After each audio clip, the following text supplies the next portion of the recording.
A New Model of the Universe. By P. D. Ouspensky. Preface to second edition. One of the American reviewers of the first edition of the New Model of the Universe remarks that two ideas in this book presented particular difficulties for him, the idea of esotericism and the idea of the psychological method. It cannot be denied that, in general, these ideas are very far from modern thought. But as there is no sense in reading my book without having some conception of the meaning of these two ideas, I will try here to show ways of approach to them. First of all, both ideas need the recognition of the fact that human thought can work on very different levels. The idea of esotericism is chiefly the idea of higher mind.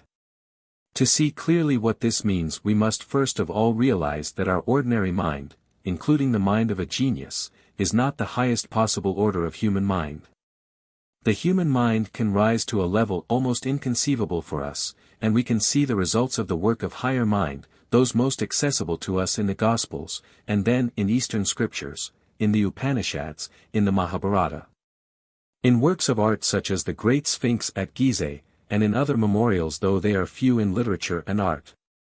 The true valuation of the meaning of these and similar memorials and the realization of the difference between them and others which have been created by ordinary man, or even by a genius, needs experience, knowledge, and a special training of the mind and perception and, perhaps, special faculties not possessed by everyone. In any case, nothing can be proven. So that the first step towards understanding the idea of esotericism is the realization of the existence of a higher mind, that is, a human mind, but one which differs from the ordinary mind as much as, let us say, the mind of an intelligent and educated grown-up man differs from the mind of a child of 6. A genius is only a wunderkind. A man of higher mind possesses a new knowledge which ordinary man, however clever and intelligent, cannot possess. This is esoteric knowledge. Whether people of higher mind exist now and have existed always, or whether they appear on earth only at long intervals, is immaterial. The important point is that they exist and that we can come into contact with their ideas and, through these ideas, with esoteric knowledge. This is the essence of the idea of esotericism. In order to understand what I mean by the psychological method, it is necessary to realize first that the ordinary human mind, the one we know, can also work on very different levels. And then to find the relation of the psychological method to the esoteric method. We can see different levels of thought in ordinary life. The most ordinary mind, let us call it the logical mind, is sufficient for all the simple problems of life. We can build a house with this mind, obtain food, know that 2 and 2 make 4, that the Volga falls into the Caspian Sea, and that horses eat oats and hay. So that in its proper place the logical mind is quite right and quite useful. But when the logical mind meets with problems which are too big, and when it does not stop before them but starts out to solve them, it inevitably falls down, loses touch with reality, and becomes in fact defective. To this defective mind and defective method of observation and reasoning humanity owes all superstitions and false theories, beginning with the devil with a goose's foot and ending with Marxism and psychoanalysis. But a logical mind which knows its limitedness and is strong enough to withstand the temptation to venture into problems beyond its powers and capacities becomes a psychological mind. The method used by this mind, that is, the psychological method, is first of all a method of distinguishing between different levels of thinking and of realizing the fact that perceptions change according to the powers and properties of the perceiving apparatus. The psychological mind can see the limitations of the logical mind, and the absurdities of the defective mind. It can understand the reality of the existence of a higher mind and of esoteric knowledge, and see it in its manifestations. This is impossible for a merely logical mind. If a man of logical mind hears about esotericism, he will at once want to know where the people are who belong to the esoteric circle. Who has seen them, and when and how he can see them himself. And if he hears that for him this is not possible, he will then say that it is all nonsense and that no esoteric circle exists at all. Logically he will be quite right. But psychologically it is clear that with such demands he will not go far in his acquaintance with esotericism. A man has to be prepared, that is, he must realize the limitedness of his own mind and the possibility of the existence of another, better, mind. Nor will esoteric ideas, that is, ideas coming from higher mind, say much to a logical man. He will ask, for instance, where are the proofs that the Gospels were written by people of higher mind? Where indeed are the proofs? They are there, everywhere, in every line and in every word, but only for those who have eyes to see and ears to hear. But the logical mind can neither see nor hear beyond a very small radius or the most elementary things. This limitedness of the logical mind renders it powerless even before quite simple problems of ordinary life once they go beyond the limits of its accustomed scale.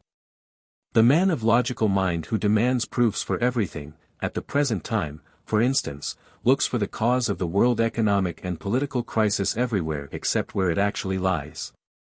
And even if he were told that the causes of the crisis lie in the existence of the Soviet government in Russia, and in the recognition and support of this government by other governments, he would never understand it. He is accustomed to think in a certain way and he is unable to think differently. For him the Bolsheviks are a political party like any other party, and the Soviet government is a government like any other government. He is unable to see that this is a new phenomenon different from anything he knew before. Where are the proofs of this? He would ask. And he will never see that this needs no proofs. Just as no proofs are needed of the inevitable appearance of the plague in his house when there is plague in the house opposite against which no steps whatever have been taken on the spot. But a man of logical mind cannot see that Soviet Russia is a plague house. He prefers to believe in the biggest social experiment in history, or in the evolution of Bolshevism, or in Bolsheviks giving up propaganda. As though plague can give up propaganda and as though negotiations and treaties and pacts with plague were possible. In this particular case, of course, the man of logical mind errs almost consciously because he cannot resist the temptation to take advantage of the opportunity of snatching a profit out of the plague house. The inevitable result is that the plague appears in his house. But even when it appears, the man of logical mind still does not want to understand from where it has come, and demands proofs. But proofs are by no means always necessary in order to accept or to deny a given proposition.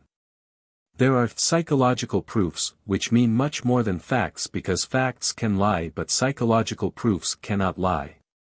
But one must be able to feel them. The term psychological method comes from psychological proofs. On the basis of these proofs it is possible to see the defects of logical thinking in regions inaccessible to it or in questions too big for it, and, in exactly the same way, it is often possible to see the direction in which lie probable solutions to problems which seem, or appear to be, insoluble. But this does not mean that with the help of the psychological method it will always be possible to find solutions to problems too difficult or too big for the logical mind. Real solutions can come only from higher mind possessing higher knowledge, that is, from esotericism. This is the difference between the psychological method and the esoteric method. Let us try to imagine the four methods of observation and reasoning in relation to the room in which I am writing this.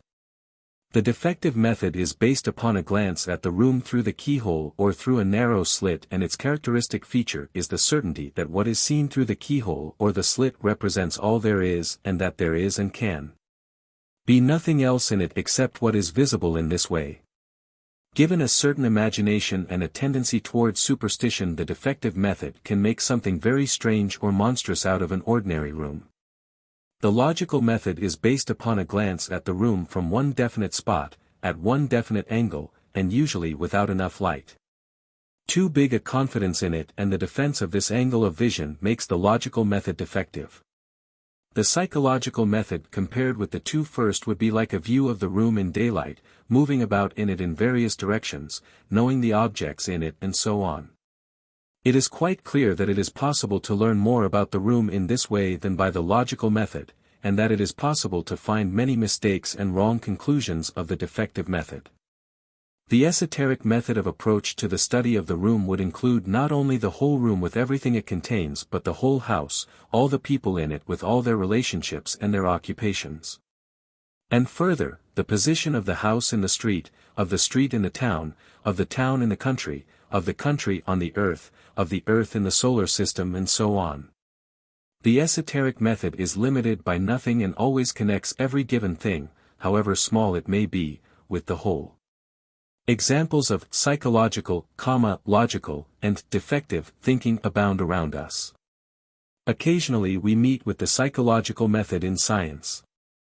In psychology itself, the psychological method leads inevitably to the recognition of the fact that human consciousness is merely a particular instance of consciousness. And that an intelligence exists which is many times superior to the ordinary human intelligence. And only a psychology which starts from this proposition and has this proposition as its foundation can be called scientific. In other spheres of knowledge, psychological thinking lies at the root of all real discoveries, but it usually does not keep long. I mean that as soon as ideas which have been found and established by the psychological method become everybody's property and begin to be looked upon as permanent and accepted, they become logical and, in their application to phenomena of a greater size, defective. For instance, Darwin, his discoveries and his ideas were the product of psychological thinking of the very highest quality. But they had already become logical with his followers and, later on, they became undoubtedly defective, because they stood in the way of the free development of thought. This is exactly what Ibsen's Dr. Stockman meant when he spoke about aging truths. There are truths, he says, which have attained such an age that they have really outlived themselves. And when a truth becomes as old as this, it is on the best way to become a lie. Yes, you may believe me or not, but truths are not such long-lived Methuselahs as people imagine them to be. A normally constructed truth lives as a rule, let us say, 15, 16, at the most 20, years, seldom longer. But such aging truths become terribly lean and tough. And the majority, having first of all been created by them, later recommends them to humanity as healthy spiritual food.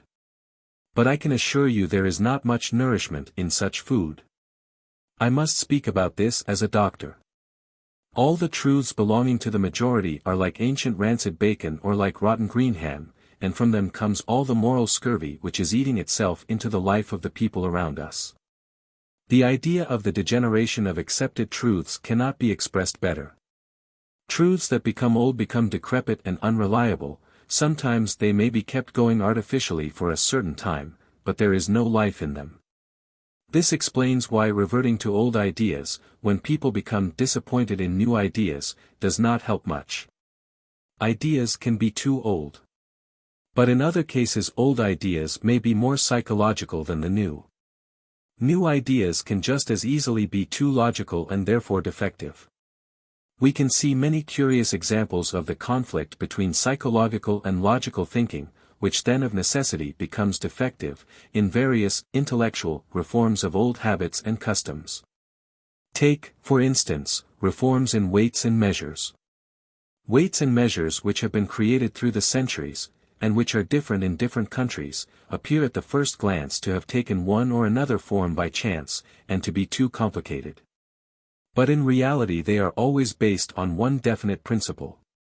In each separate class of things or material to be measured, a different divisor, or multiplier, is used, sometimes very complicated, as in the English system of weights, 16 ounces to a pound, 14 pounds to a stone for comparatively small weights.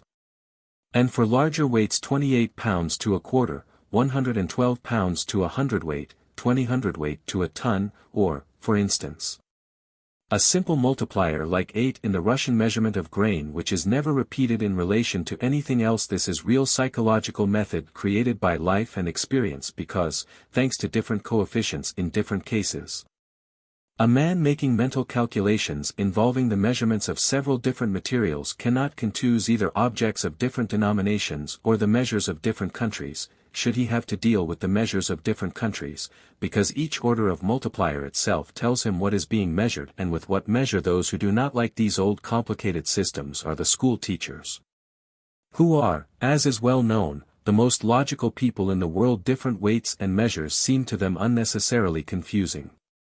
In 1793 the convention decided to replace the existing French measures by one natural measure. After lengthy and complicated scientific activity and research, such a measure was acknowledged as being 1/10,000,000th of 1/4 part of the Earth's meridian, which was called a meter. There is no direct proof of it, but I am sure that the idea of a natural measure in the metric system was born in the minds of teachers of arithmetic, because it is so much easier to divide and multiply everything by 10.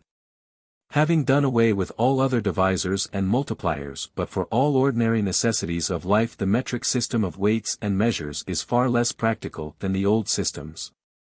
And it weakens to a considerable degree a man's ability to make simple mental calculations, which is very marked in countries where the metric system has been adopted. Everyone who has ever been in France remembers the French shopkeeper's pencil and paper on which is often written 5 + 5 = 10.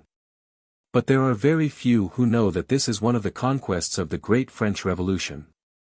Exactly the same thing takes place in attempts to change the old orthography. All orthographies must certainly be adapted to new requirements, let us say, once in 100 years, and this takes place of itself, in a natural way. But violent reforms and the introduction of so-called phonetic spelling, only so-called because real phonetic spelling is impossible in any language, generally upsets the entire trend of the normal development of a language.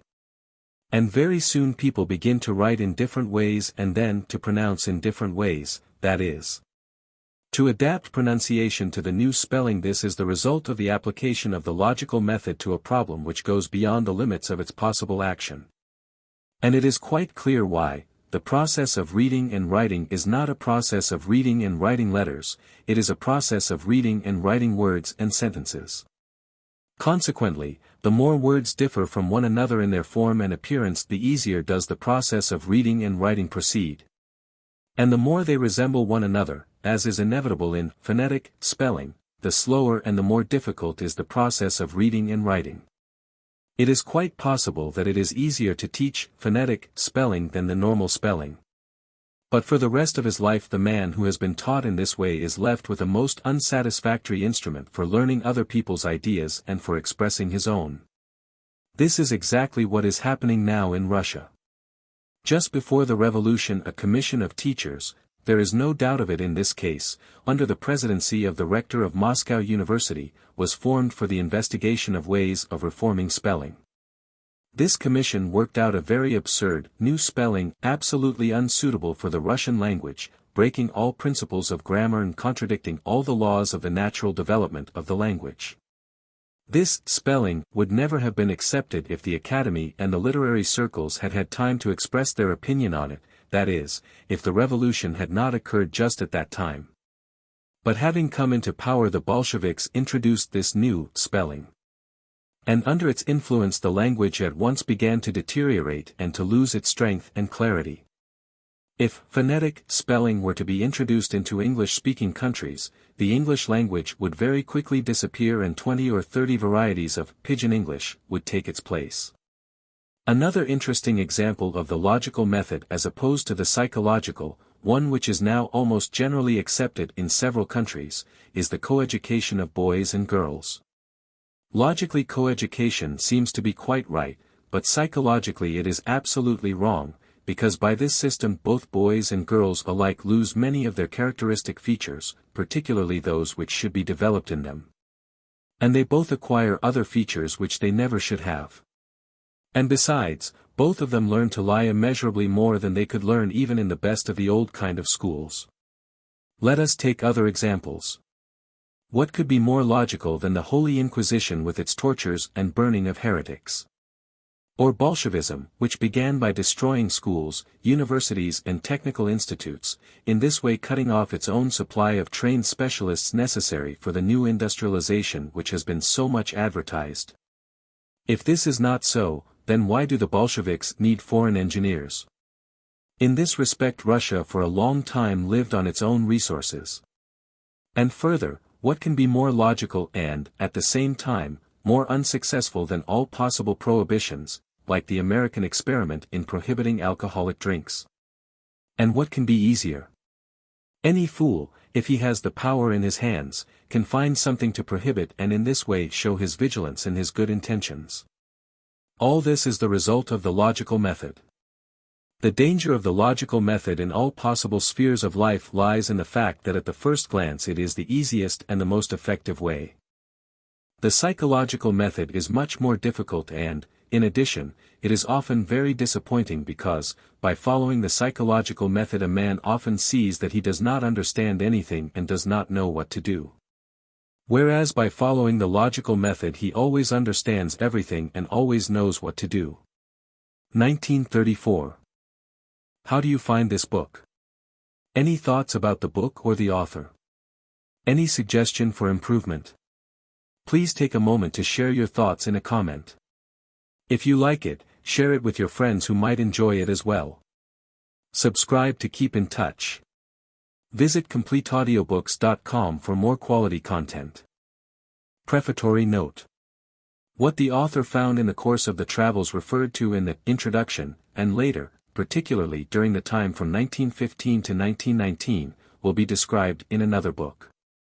The present book was begun and practically completed before 1914. But even what has already been published separately, the fourth dimension, Superman, the symbolism of the tarot and what is yoga, has since been revised and more closely connected together. The author could add but very little to the second part of Chapter 10, a new model of the universe, in spite of all that has appeared during the last years in the way of new physics. But in the present book the chapter begins with a general outline of the development of the new ideas in physics, constituting the first part of the chapter. Of course this outline does not pursue the independent aim of acquainting the readers with all existing theories and with all existing literature on the subjects mentioned. Similarly, in other chapters in which the author has had to refer to literature on the questions he touched, it has never been his intention to exhaust all this literature or to indicate its main currents or the principal works or the latest ideas. All he has wished to do in these cases has been to show examples of one or another trend of thought. The order of the chapters in the present book does not always correspond to the order in which they were originally written, because many things were written simultaneously and serve as an explanation for one another. But each chapter is dated with the year in which it was begun and with the year in which it was revised or finished. London, 1930. Introduction. There exist moments in life, separated by long intervals of time, but linked together by their inner content and by a certain singular sensation peculiar to them. Several such moments always recur to my mind together, and I feel then that it is these that have determined the chief trend of my life. The year 1890 or 1891. An evening preparation class in the second Moscow gymnasium. 1A large classroom lit by kerosene lamps with large shades. Yellow cupboards along the walls. Boarders in holland blouses, stained with ink, are bending over their desks. Some are immersed in their lessons, some are reading under their desks a forbidden novel by Dumas or Gaboriau, some are whispering to their neighbors. But outwardly they all look alike. At the master's desk sits the master on duty, a tall lanky German, giant stride, in his uniform, a blue tailcoat with gold buttons. Through an open door, another such preparation class is seen in the adjoining classroom. I am a schoolboy in the second or third class. But instead of Seifert's Latin grammar, entirely consisting of exceptions which I sometimes see in my dreams to this day, or Evtushevsky's Problems, with the peasant who went to town to sell hay, and the cistern to which 3 pipes lead. I have before me Malinin and Buranin's Physics. I have borrowed this book from one of the older boys and am reading it greedily and enthusiastically, overcome now by rapture, now by terror, at the mysteries which are opening before me. All round me walls are crumbling, and horizons infinitely remote and incredibly beautiful stand revealed. It is as though threads, previously unknown and unsuspected, begin to reach out and bind things together. For the first time in my life my world emerges from chaos. Everything becomes connected, forming an orderly and harmonious whole. I understand, I link together, a series of phenomena which were disconnected and appeared to have nothing in common. But what am I reading? I am reading the chapter on levers. And all at once a multitude of simple things, which I knew as independent and having nothing in common, become connected and united into a great whole. A stick pushed under a stone, a penknife, a shovel, a seesaw, all these things are one and the same, they are all levers. In this idea there is something both terrifying and alluring. How is it that I did not know it? Why has nobody spoken to me about it? Why am I made to learn 1,000 useless things and am not told about this? All that I am discovering is so wonderful and so miraculous that I become more and more enraptured, and am gripped by a certain presentiment of further revelations awaiting me. It is as though I already feel the unity of all and am overcome with awe at the sensation. I can no longer keep to myself all the emotions which thrill me. I want to try to share them with my neighbor at the desk, a great friend of mine with whom I often have breathless talks. In a whisper I begin to tell him of my discoveries. But I feel that my words do not convey anything to him and that I cannot express what I feel. My friend listens to me absent-mindedly, evidently not hearing half of what I say. I see this and feel hurt and want to stop talking to him. But the tall German at the master's desk has already noticed that we are talking, and that I am showing something to my friend under the desk. He hurries over to us and the next moment my beloved physics is in his stupid and unsympathetic hands. Who gave you this book? You can understand nothing in it anyway. And I am sure you have not prepared your lessons. My physics is on the master's desk.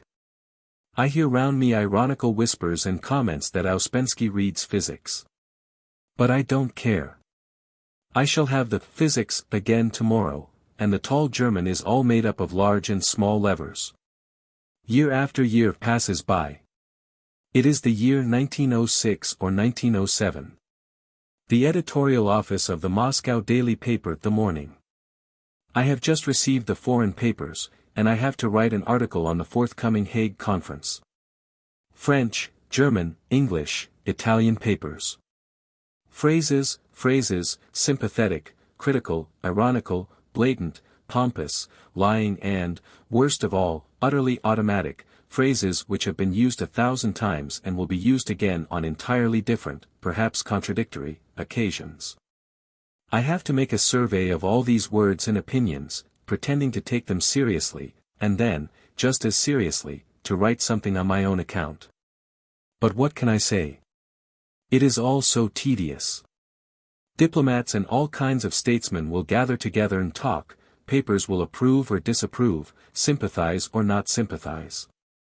Then everything will be as it was, or even worse.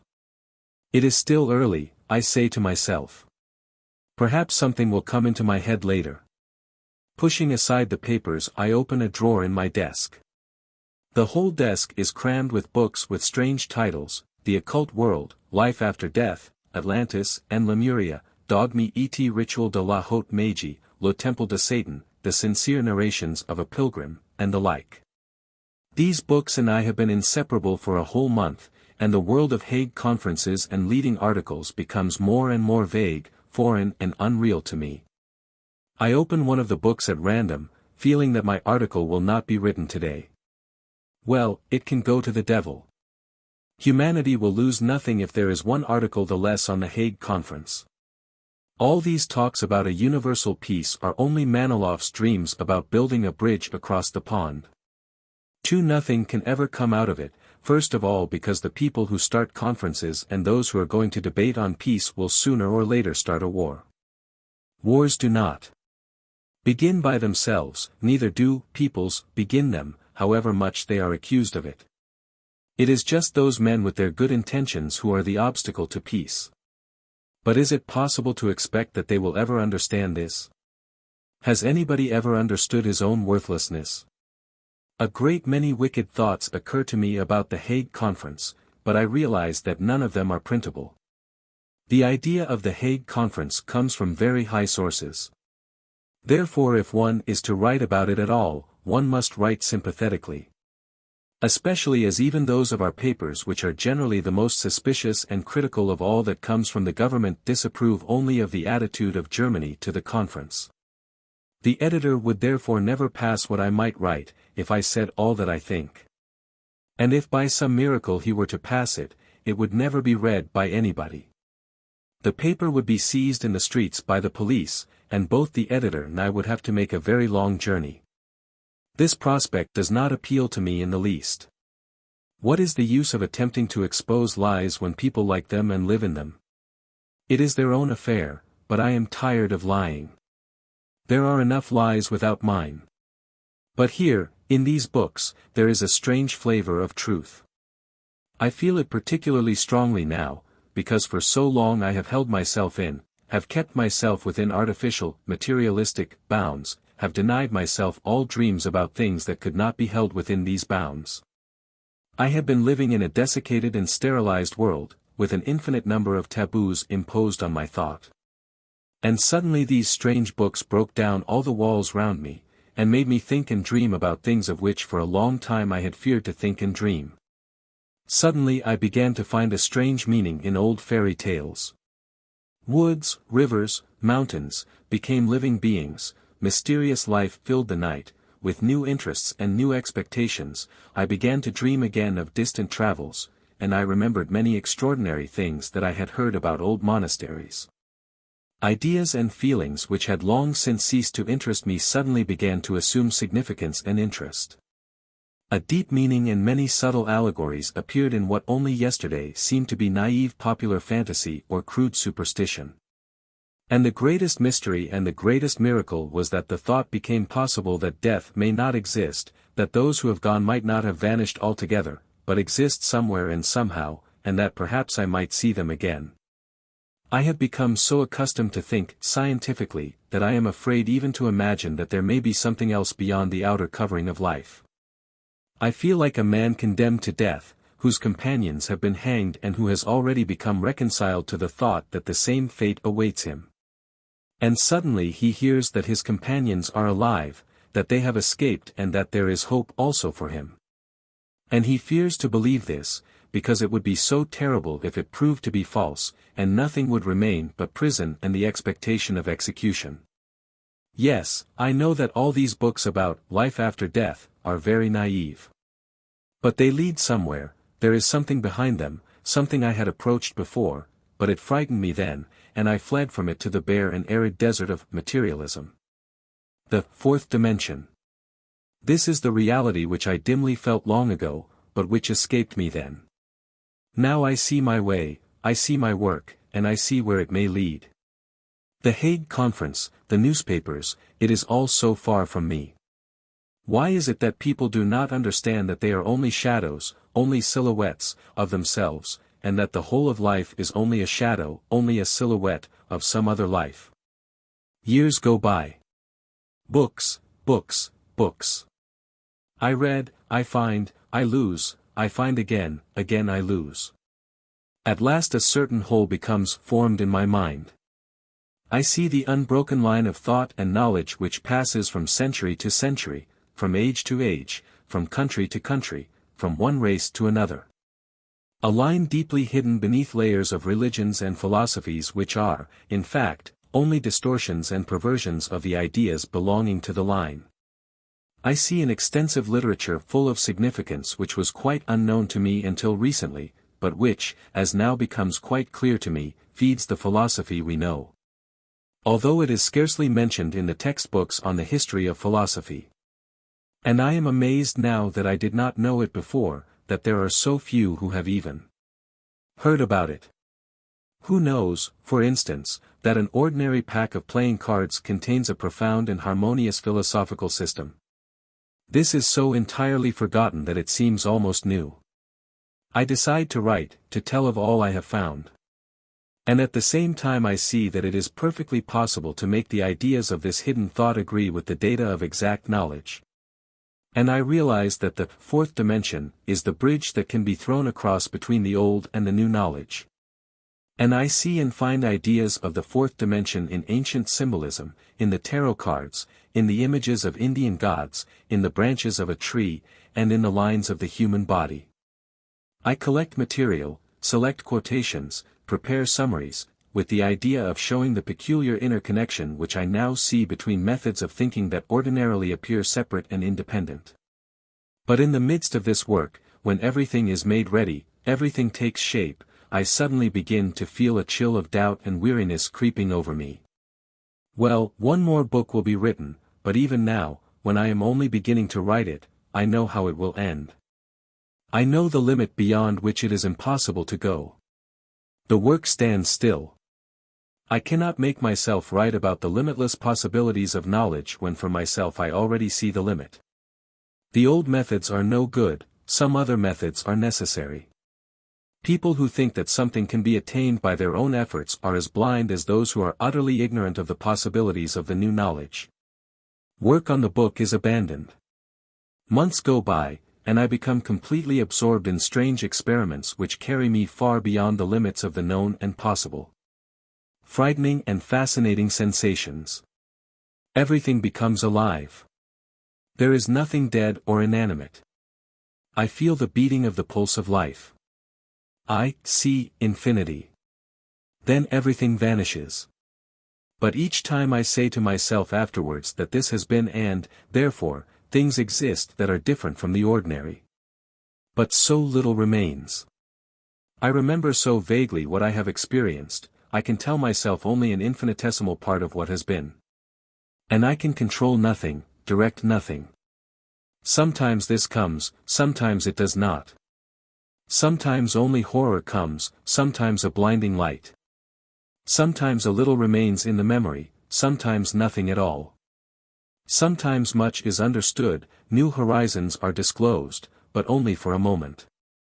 And these moments are so short that I can never be certain whether I have seen anything or not. Light flares up and dies before I have time to tell myself what I have seen. And each day, each time, it becomes more and more difficult to kindle this light. It often seems that the first experiment gave me everything, that afterwards there has been nothing but a repetition of the same things in my consciousness, only a reflection. I know that this is not true and that each time I receive something new. But it is difficult to get rid of this thought. And it increases the sensation of helplessness that I feel in the face of the wall behind which I can look for a moment, but never long enough to account to myself for what I see. Further experiments only emphasize my powerlessness to get hold of the mystery. Thought does not grasp, does not convey, what is at times clearly felt. Thought is too slow, too short. There are no words and no forms to convey what one sees and knows in such moments. And it is impossible to fix these moments, to arrest them, to make them longer, more obedient to the will. There is no possibility of remembering what has been found and understood, and later repeating it to oneself. It disappears as dreams disappear. Perhaps it is nothing but a dream. Yet at the same time this is not so. I know it is not a dream. In these experiments and experiences there is a taste of reality which cannot be imitated and about which one cannot make a mistake. I know that all this is there. I have become convinced of it. Unity exists. And I know already that it is infinite, orderly, animated and conscious. But how to link what is above with what is below? I feel that a method is necessary. There is something which one must know before starting on experiments. And more often I begin to think that this method can be given only by those Eastern schools of yogis and Sufis about which one reads and hears, if such schools exist and if they can be penetrated. My thought concentrates on this. The question of school and of a method acquires for me a predominant significance, though it is still not clear and is connected with too many fantasies and ideas based on very doubtful theories. But one thing I see clearly, that alone, by myself, I can do nothing. And I decide to start on a long journey with the idea of searching for those schools or for the people who may show me the way to them. 1912. My way lay to the east. My previous journeys had convinced me that there still remained much in the East that had long ceased to exist in Europe. At the same time I was not at all sure that I should find precisely what I wanted to find. And above all I could not say with certainty what exactly I should search for. The question of schools, I am speaking, of course, of esoteric or occult schools, still contained much that was not clear. I did not doubt that schools existed. But I could not say whether it was necessary to assume the physical existence of such schools on earth.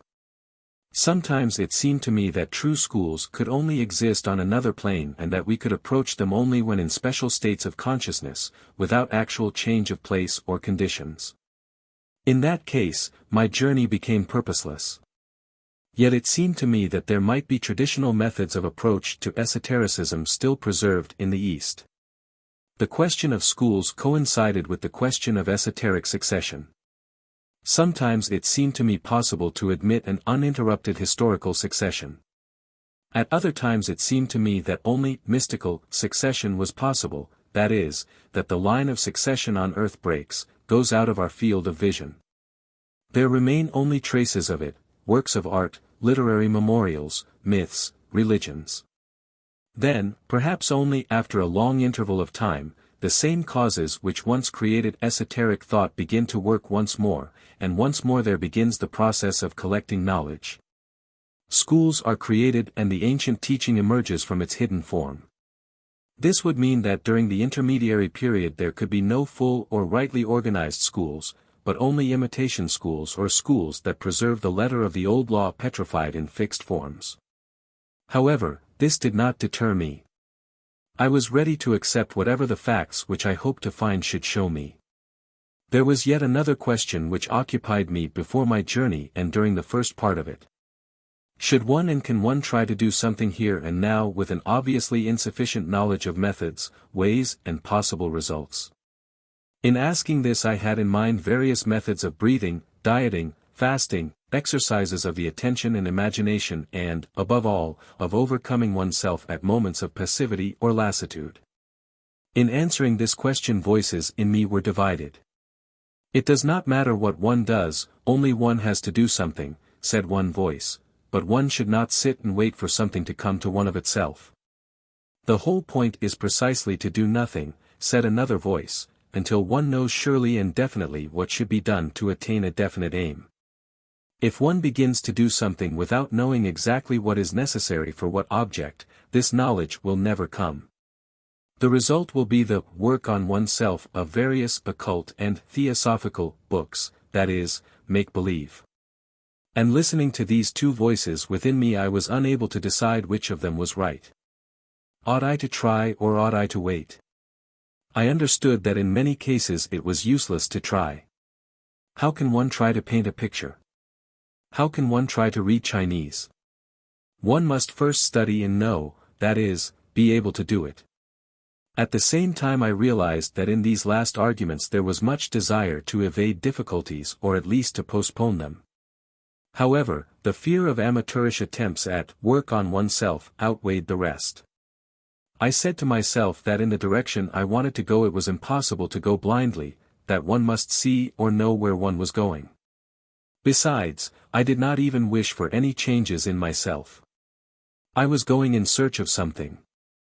If in the midst of this process of search I myself began to change, I should perhaps be satisfied with something quite different from what I wanted to search for. It seemed to me then that this is precisely what often happens to people on the road of occult search. They begin to try various methods on themselves and put so much expectation, so much labor and effort, into these attempts that in the end they take the subjective results of their efforts for the results of their search. I wanted to avoid this at all costs. But a quite different and almost unexpected aim to my journey began to outline itself from the very first months of my travels. In almost every place I came to, and even during the journey, I met people who were interested in the same ideas that interested me, who spoke the same language as I spoke. People between whom and myself there was instantly set up an entirely distinctive understanding. How far this special understanding would lead, of course I was unable to say at that time, but in the conditions and with the material of ideas I then possessed, even such understanding seemed almost miraculous. Some of these people knew one another, others did not. And I felt that I was establishing a link between them, that I was, as it were, stretching out a thread which, according to the original plan of my journey, should go round the world. There was something which drew me and which was full of significance in these encounters. To every new man I met I spoke of others I had met earlier, and sometimes I knew beforehand people I was to meet later. St. Petersburg, London, Paris, Genoa, Cairo, Colombo, Gal, Madras, Benares, Calcutta, were connected by invisible threads of common hopes and common expectation. And the more people I met, the more this side of my journey took hold of me. It was as though there grew out of it some secret society, having no name, no form, no conventional laws, but closely connected by community of ideas and language. I often thought of what I myself had written in Tertium Organum about people of a new race. And it seemed to me that I had not been far from the truth, and that there is actually carried on the process of the formation, if not of a new race, at least of some new category of men, for whom there exist different values than for other people. In connection with these thoughts I again came to the necessity of putting in order and arranging systematically that which among the whole of our knowledge leads to new facts. And I decided that after my return I would resume the abandoned work on my book, but with new aims and with new intentions. At the same time I began to make certain connections in India and in Ceylon, and it seemed to me that in a short time I should be able to say that I had found concrete facts. But there came one brilliant sunny morning when, on my way back from India, I stood on the deck of the steamer going from Madras to Colombo and rounding Ceylon from the south. This was the third time I had approached Ceylon, during this period, on every occasion from a different direction. The flat shore with blue hills in the distance revealed simultaneously what could never be seen when one was there on the spot. Through my glasses I could see the toy railway going south and all at once several toy stations, which appeared to be almost side by side. I even knew their names, Kalopidia, Bamblipidia, Wellawada, and others. The approach to Colombo stirred me. I was to know there, first, whether I should again find the man I had met before my last trip to India and whether he would repeat the proposal he had made me regarding my meeting certain yogis. And secondly where I should go next, should it be back to Russia, or further on to Burma, Siam, Japan and America. But I was not expecting what actually met me. The first word I heard on landing was, war. There began then strange muddled days. Everything was thrown into confusion. But I already felt that my search in one sense was ended, and I understood then why I had all the time felt that it was necessary to hurry. A new cycle was beginning. And it was as yet impossible to say what it would be like and to what it would lead. One thing only was clear from the first, that what was possible yesterday became impossible today. All the mud was rising from the bottom of life. All the cards became mixed. All the threads were broken. There remained only what I had established for myself. Nobody could take that from me. And I felt that it alone could lead me further. 1914 to 1930. Chapter 1. Esotericism and Modern Thought. The idea of hidden knowledge, poverty of human imagination, difficulty of formulating desires, an Indian talc, legend of Solomon, legend of the Holy Grail, idea of buried treasure, different relation to the unknown, extension of the limits of knowledge, magical knowledge, the level of ordinary knowledge, cognitive value of mystical states, identity of mystical experiences, mysticism and hidden knowledge, inner circle of humanity, analogy between mankind and man, brain cells, idea of evolution in modern thought, hypothesis that has become a theory, confusion of evolution of varieties with evolution of species, various possible meanings of evolution, evolution and transformation, religion of mysteries, what was given by initiation, drama of Christ as a mystery, idea of inner circle and modern thought, prehistoric epoch, savages, preservation of knowledge, content of the idea of esotericism,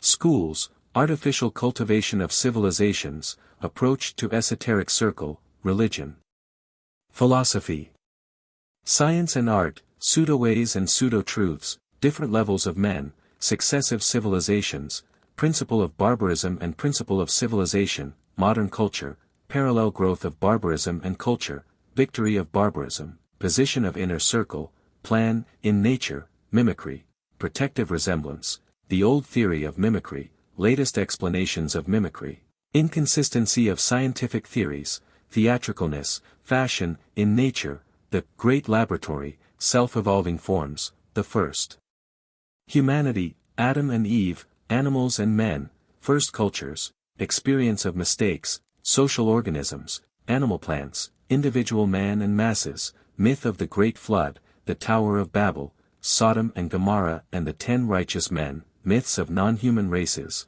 ants and bees and their evolution, cause of downfall of former races of self-evolving beings, realization of socialistic order, loss of connection with the laws of nature, automatism, civilization of termites, sacrifice of intelligence, evolution, and modern dogmatism, the psychological method. The idea of a knowledge which surpasses all ordinary human knowledge, and is inaccessible to ordinary people, but which exists somewhere and belongs to somebody, permeates the whole history of the thought of mankind from the most remote periods. And according to certain memorials of the past, a knowledge quite different from ours formed the essence and content of human thought at those times when, according to other opinions, man differed very little, or did not differ at all, from animals. Hidden knowledge is therefore sometimes called ancient knowledge. But of course this does not explain anything. It must, however, be noted that all religions, all myths, all beliefs, all popular heroic legends of all peoples and all countries are based on the recognition of the existence sometime and somewhere of a knowledge far superior to the knowledge which we possess or can possess. And to a considerable degree the content of all religions and myths consists of symbolic forms which represent attempts to transmit the idea of this hidden knowledge. On the other hand, nothing demonstrates so clearly the weakness of human thought or human imagination as existing ideas as to the content of hidden knowledge.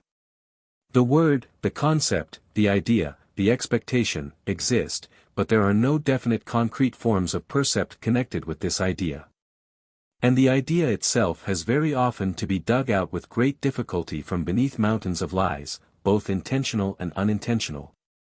From deception and self-deception and from naive attempts to present in intelligible forms adopted from ordinary life that which in its very nature can have no resemblance to them.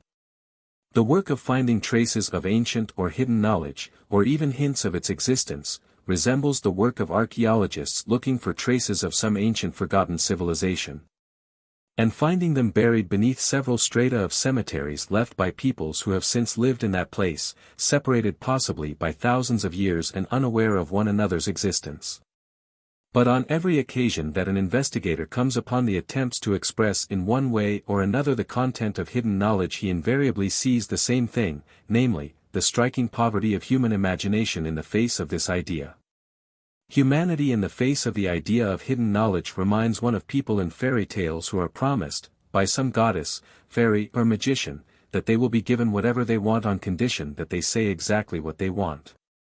And usually in fairy tales people do not know what to ask for. In some cases the fairy or magician offers to grant as many as 3 wishes, but even this is of no use. In all fairy tales of all periods and peoples, men become hopelessly lost when confronted with the question of what they want, and what they would like to have. They are quite unable to determine and formulate their wish. Either at that minute they remember only some small unimportant desire, or they express several contradictory wishes, which cancel one another. Or else, as in the fairy tale of the fisherman and the fish, 3 they are not able to keep within the bounds of possible things and, always wishing for more and more, they end by attempting to subjugate higher forces. Not being conscious of the poverty of their own powers and capacities. And so again they fall, again they lose all that they have acquired, because they themselves do not clearly know what they want. In a jocular form this idea of the difficulty of formulating desires and of men's rare success in it is set forth in an Indian tale. A beggar, who was born blind, led a single life, and lived upon the charity of his neighbors. Was long and incessantly assailing a particular deity with his prayers. The latter was at last moved by this continual devotion, but fearing that his votary might not be easily satisfied, took care to bind him by an oath to ask for no more than a single blessing. It puzzled the beggar for a long while, but his professional ingenuity at last came to his aid. "I hasten to obey the behest, generous Lord," quoth he, "and this solitary boon is all I ask at thy hands, namely, that I should live to see the grandchild of my grandchild playing in a 7-storied palace and helped by a train of attendants to his meal of milk and rice out of a golden cup. And he concluded by expressing his hope that he had not exceeded the limit of a single wish vouchsafed to him. The deity saw that he had been fairly done, for though single in form, the boon asked for comprised the manifold blessings of health, wealth, long life, restoration of sight, marriage and progeny. For very admiration of his devotee's astuteness and consummate tact, if not in fulfillment of his plighted word, the deity felt bound to grant him all he asked for. 4. In the legend of Solomon, 1 Kings 3, 5-15, we find an explanation of these tales, an explanation of what it is that men can receive if they only know what to wish for. In Gibeon the Lord appeared to Solomon in a dream by night, and God said, "Ask what I shall give thee." And Solomon said, "I am but a little child, I know not how to go out or how to come in. And thy servant is in the midst of thy people. Give therefore thy servant an understanding heart to judge thy people, that I may discern between good and bad." And the speech pleased the Lord that Solomon had asked this thing. And God said unto him, "Because thou hast asked this thing and hast not asked for thyself long life, neither hast asked riches for thyself, nor hast asked the life of thine enemies, but hast asked for thyself understanding. Behold, I have done according to thy words. Lo, I have given thee a wise and understanding heart, so that there was none like thee before thee, neither after thee shall any arise like unto thee. And I have also given thee that which thou hast not asked, both riches and honor. And I will lengthen thy days." The idea of hidden knowledge and the possibility of finding it after a long and arduous search is the content of the legend of the Holy Grail. The Holy Grail, the cup from which Christ drank, or the platter from which Christ ate, at the Last Supper and in which Joseph of Arimathea collected Christ's blood, was, according to a medieval legend, brought to England. To those who saw it the Grail gave immortality and eternal youth. But it had to be guarded only by people perfectly pure in heart. If anyone approached it who was not pure enough, the Grail disappeared. From this followed the legend of the quest of the Holy Grail by chaste knights. Only the 3 knights of King Arthur succeeded in seeing the Grail. Many tales and myths, those of the Golden Fleece, the Fire Bird, of Russian folklore, Aladdin's lamp, and those about secret riches and treasures guarded by dragons or other monsters, serve to express the relation of man to hidden knowledge. The philosopher's stone of alchemists also symbolized hidden knowledge. All views on life are divided into 2 categories on this point. There are conceptions of the world which are entirely based on the idea that we live in a house in which there is some secret, some buried treasure, some hidden store of precious things, which somebody at some time may find and which occasionally has in fact been found. And then from this point of view, the whole aim and the whole meaning of life consist in the search for this treasure, because without it all the rest has no value. And there are other theories and systems in which there is no idea of treasure trove, for which all alike is visible and clear, or all alike invisible and obscure. If in our time theories of the latter kind, that is, those which deny the possibility of hidden knowledge, have become predominant, we must not forget that they have become so only very recently and only among a small, although a very noisy, part of humanity. The very great majority of people still believe in fairy tales, and believe that there are moments when fairy tales become reality. But it is man's misfortune that at those moments when something new and unknown becomes possible, he does not know what he wants, and the opportunity which suddenly appeared, as suddenly disappears. Man is conscious of being surrounded by the wall of the unknown, and at the same time he believes that he can get through the wall and that others have got through it. But he cannot imagine, or imagines very vaguely, what there may be behind this wall. He does not know what he would like to find there or what it means to possess knowledge. It does not even occur to him that a man can be in different relations to the unknown. The unknown is not known. But the unknown may be of different kinds, just as it is in ordinary life. A man may not have precise knowledge of a particular thing, but he may think and make judgments and suppositions about it. He may conjecture and foresee it to such a degree of correctness and accuracy that his actions and expectations in relation to what is unknown in a particular case may be almost right.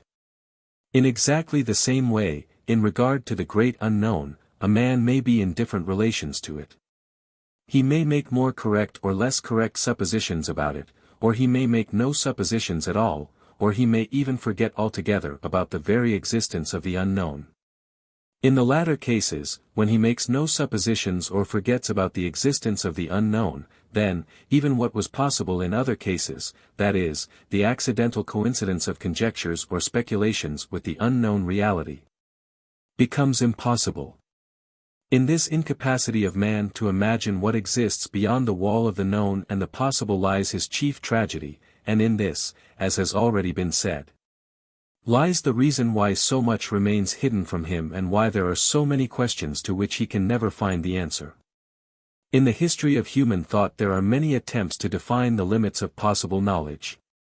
But there are no interesting attempts to conceive what the extension of these limits would mean and where it would necessarily lead. Such an assertion may seem an intentional paradox.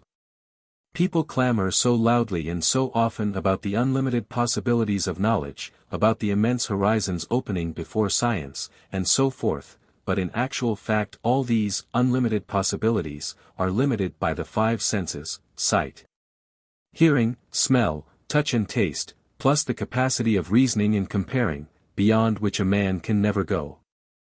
We do not take sufficient account of this circumstance or forget about it, and this explains why we are at a loss when we want to define ordinary knowledge, possible knowledge, and hidden knowledge, or the differences between them. In all myths and fairy tales of all times we find the idea of magic, witchcraft, and sorcery, which, as we come nearer to our own period, take the form of spiritualism, occultism, and the like. But even people who believe in these words understand very imperfectly what they really mean and in what respect the knowledge of a magician or an occultist differs from the knowledge of an ordinary man. And therefore all attempts to create a theory of magical knowledge end in failure. The result is always something indefinite but, though impossible, not fantastic, because the magician usually appeals as an ordinary man endowed with some exaggerated faculties in one direction. And the exaggeration of anything on already long-known lines cannot create anything fantastic. Even if miraculous knowledge is an approach to knowledge of the unknown, people do not know how to approach the miraculous. In this they are greatly hindered by the interference of pseudo-occult literature, which often strives to abolish the divisions mentioned above and prove the unity of scientific and occult knowledge. Thus, in such literature one often finds assertions that magic or magical knowledge is nothing but knowledge which is in advance of its time. For instance, it is said that some medieval monks may have had some knowledge of electricity. For their times this was magic. For us it has ceased to be magic. And what may appear magic for us would cease to be magic for future generations. Such an assertion is quite arbitrary, and, by destroying the necessary divisions, it prevents us finding and establishing a right attitude towards facts. Magical or occult knowledge is knowledge based upon senses which surpass our five senses and upon a capacity for thinking which surpasses ordinary thinking, but it is knowledge translated into ordinary logical language. If that is possible or in so far as it is possible. In speaking of ordinary knowledge, it is necessary to repeat once more that, though the content of knowledge is not constant, that is, though it changes and grows, it always grows along definite and strictly fixed lines. All scientific methods, all apparatus, all instruments and appliances, are nothing but an improvement upon and a broadening of the five senses. While mathematics and all possible calculations are nothing but the broadening of the ordinary capacity of comparison, reasoning and the drawing of conclusions. But at the same time some mathematical constructions go so far beyond the realm of ordinary knowledge as to lose any connection with it. Mathematics find such relations of magnitudes or relations of relations as have no equivalence in the physical world we observe. But we are unable to make use of these mathematical attainments, because in all our observations and reasonings we are bound by the five senses and the laws of logic. In every historical period human knowledge, that is to say, ordinary knowledge, or the known, the accepted knowledge, embraced a definite cycle of observations and the deductions made from them. As time went on, this cycle grew larger, but, if it may be so expressed, it always remained on the same plane. It has never risen above it. Believing in the possibility and existence of hidden knowledge, people always ascribed new properties to it, always regarded it as rising above the plane of ordinary knowledge and stretching beyond the limits of the five senses. This is the true meaning of hidden knowledge, of magic, of miraculous knowledge, and so on. If we take away from hidden knowledge the idea that it goes beyond the five senses, it will lose all meaning and importance. If, taking all this into consideration, we make a survey of the history of human thought in its relation to the miraculous, we may find material for ascertaining the possible content of the unknown. This should be possible because, in spite of all the poverty of its imagination and the divergence of its attempts, humanity has guessed some things correctly. Such a summary of the aspirations of humanity to penetrate into the realm of the incomprehensible and the mysterious is especially interesting at the present time. When the psychological study of man has recognized the reality of states of consciousness which were long considered pathological, and has admitted their cognitive value, that is to say, the fact that in these states of consciousness man is able to know what he cannot know in ordinary states. But this study has come to a standstill and has gone no further. It had been recognized that, remaining on scientific ground, it is impossible to regard the ordinary state of consciousness in which we are capable of logical thinking, as the only one possible and the clearest. On the contrary, it had been established that in other states of consciousness, which are rare and have been studied very little, we can learn and understand what we cannot understand in our ordinary state of consciousness. This in its turn served to establish the fact that the ordinary state of consciousness is only a particular instance of consciousness, and that our ordinary conception of the world is only a particular instance of conception of the world. The study of these unusual, rare and exceptional states of man had established, moreover, a certain unity, a certain connectedness and consecutiveness, and an entirely illogical logicalness in the content of the so-called mystical states of consciousness. At this point, however, the study of mystical states of consciousness has come to a standstill and has never progressed any further. It is rather difficult to define a mystical state of consciousness by means of ordinary psychological terminology. Judging by outward signs, such a state has much in common with somnambulistic and psychopathological states. There is nothing new about the establishing of the cognitive value of mystical states of consciousness. This fact is new only to science.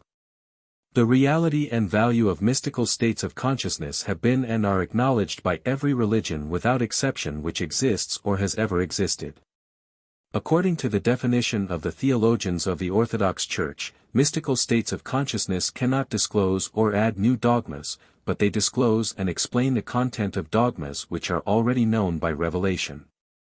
It is evident from this that mystical states of consciousness are not opposed to basic revelation, but are, as it were, regarded as phenomena of the same nature, but of less power.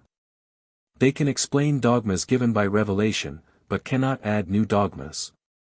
Unfortunately, theological interpretations always keep within the bounds of the dogmas and canonical rules of a particular religion. They cannot overstep these bounds because of their very nature. As regards science, I have already said that it has shown little interest in mysticism, assigning it to the sphere of pathology, or at best to the sphere of imagination. The word mysticism is used in very different senses, for instance, in the sense of a certain kind of theory or teaching. According to a not uncommon dictionary interpretation, the word mysticism includes all those teachings and beliefs concerning life beyond the grave, the soul, spirits, hidden forces in man, divinity, which do not enter into the ordinary and recognized religious teachings. But the use of this word in such a sense is quite wrong, since its fundamental meaning is thus destroyed. Consequently, in this book the word mysticism will from now on be used only in its psychological sense, that is, in the sense of special states of consciousness, and ideas and conceptions of the world directly resulting from these states. And if it is mentioned in another sense, i.e. in the sense of certain theories, the fact will be specially noted. An examination of what is known of mysticism and mystical states of consciousness is of great interest in connection with the idea of hidden knowledge. If we follow neither the religious nor the scientific view, but try to compare descriptions of the mystical experiences of people of entirely different races, different periods and different religions, we shall find a striking resemblance among these descriptions, which can in no case be explained by similarity of preparation or by resemblance in ways of thinking and feeling. In mystical states, utterly different people in utterly different conditions learn one and the same thing and, what is still more striking, in mystical states there is no difference of religions. All the experiences are absolutely identical. The difference can be only in the language and the form of description. In the mysticism of different countries and different peoples the same images, the same discoveries, are invariably repeated. As a matter of fact there may be enough of this material upon which to build a new synthetic religion. But religions are not built by reason. Mystical experiences are intelligible only in mystical states. All that we can get from an intellectual study of mystical states will be merely an approximation to, a hint of, a certain understanding. Mysticism is entirely emotional, entirely made up of subtle, incommunicable sensations, which are even more incapable of verbal expression and logical definition than are such things as sound and color and line. In relation to the idea of hidden knowledge, mysticism can be regarded as a breaking through of hidden knowledge into our consciousness. This does not however mean that all mystics invariably recognize the existence of hidden knowledge and the possibility of acquiring it through study and work. For many mystics their experiences are an act of grace, a gift of God, and from their point of view no knowledge can ever lead people to this grace or make the acquisition of it easier. Thus, from one point of view, mysticism could not exist without hidden knowledge, and the idea of hidden knowledge could not be known without mysticism. From the other point of view, the idea of hidden knowledge which is possessed by somebody or other and can be found by intellectual means is unnecessary for mysticism, for the whole of knowledge is contained in the soul of man. And mysticism is the way to this knowledge and the way to God. In view of this dual attitude of mysticism towards hidden knowledge it is necessary to make a distinction between these two ideas. Hidden knowledge is an idea which does not fit into any other idea. If the existence of hidden knowledge is admitted, it is admitted as belonging to certain people, but to people whom we do not know, to an inner circle of humanity. According to this idea, humanity is regarded as two concentric circles. All humanity which we know and to which we belong forms the outer circle. All the history of humanity that we know is the history of the outer circle. But within this circle there is another, of which men of the outer circle know nothing, and the existence of which they only sometimes dimly suspect, although the life of the outer circle in its most important manifestations, and particularly in its evolution, is actually guided by the inner circle. The inner or the esoteric circle forms, as it were, a life within life, a mystery, a secret in the life of humanity. The outer or exoteric humanity, to which we belong, is like the leaves on a tree that change every year. In spite of this they consider themselves the center of life, not understanding that the tree has a trunk and roots, and that besides leaves it bears flowers and fruit. The esoteric circle is, as it were, humanity within humanity, and is the brain, or rather the immortal soul, of humanity, where all the attainments, all the results, all the achievements, of all cultures and all civilizations are preserved. One can look at the question from another angle and try to find in man himself an analogy with the relation between the esoteric and the exoteric circles of humanity. Such an analogy can be found in man. It consists in the relation of the brain to the rest of the human body.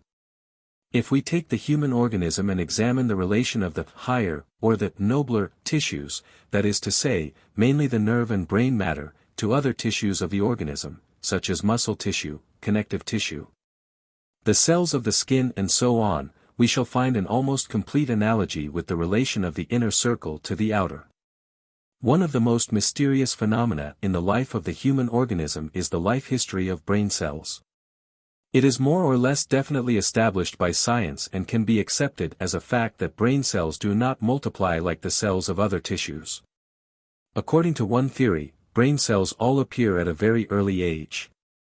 According to another, they grow in numbers until the organism has reached the age of about 12. But how they grow and out of what they grow remains unknown.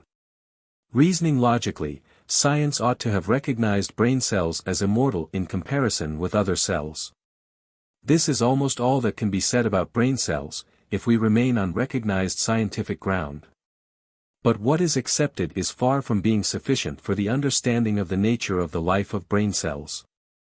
Too many facts have to be ignored before it becomes possible to accept the theory of a permanent stock of brain cells which only diminishes and diminishes. This theory of a permanent stock completely disagrees with the other theory, according to which brain cells perish or are burnt up in great numbers at every thought process, especially during intense mental work. If this were so, no matter how many they were, they would not have lasted long. And bearing this in mind, we are forced to admit that the life of brain cells still remains unexplained and very mysterious. Indeed, though it is not recognized by science, the life of cells is very short and the replacement of old cells by new ones in a normal organism proceeds continually and may even be increased. It does not enter the scope of the present book to show how this proposition can be proved. For existing scientific methods, any observation of the life of individual cells in the human organism presents almost insurmountable difficulties. However, if, reasoning purely by analogy, we suppose that brain cells must be born from something similar to them, and if at the same time we take it as proved that brain cells do not multiply, then we must presume that they evolve from some other cells. The possibility of the regeneration or evolution or transformation of one kind of cell into another kind is definitely established, for, after all the cells of the organism develop from one parent cell. The only question is, from what kind of cells can brain cells evolve? Science cannot answer this question.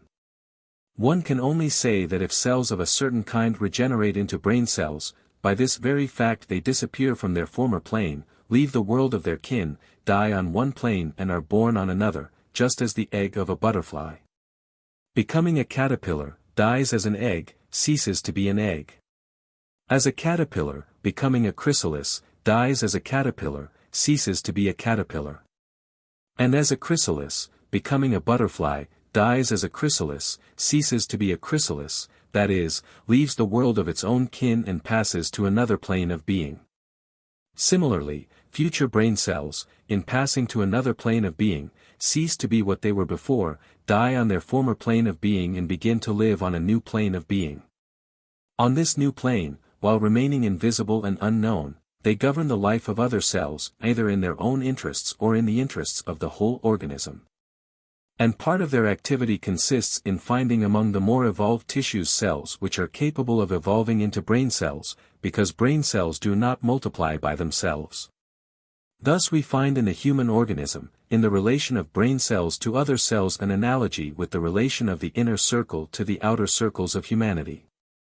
Before proceeding further, it is necessary to establish the exact meaning of certain concepts which will constantly be met with later. The first of these is evolution. The idea of evolution has occupied a predominant place in Western thought. To doubt evolution has long been regarded as the final sign of retrogression. Evolution has become a kind of universal key which opens all locks.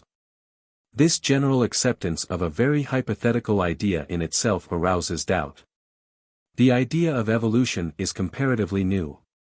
Darwin regarded natural selection as a proof of evolution in the biological sense. But the popularization of the idea of evolution in a general sense is chiefly due to Herbert Spencer, who was the first to explain cosmic, biological, psychological, moral and sociological processes from the point of view of one general principle. But individual attempts to regard the world process as the result of mechanical evolution existed long before Spencer.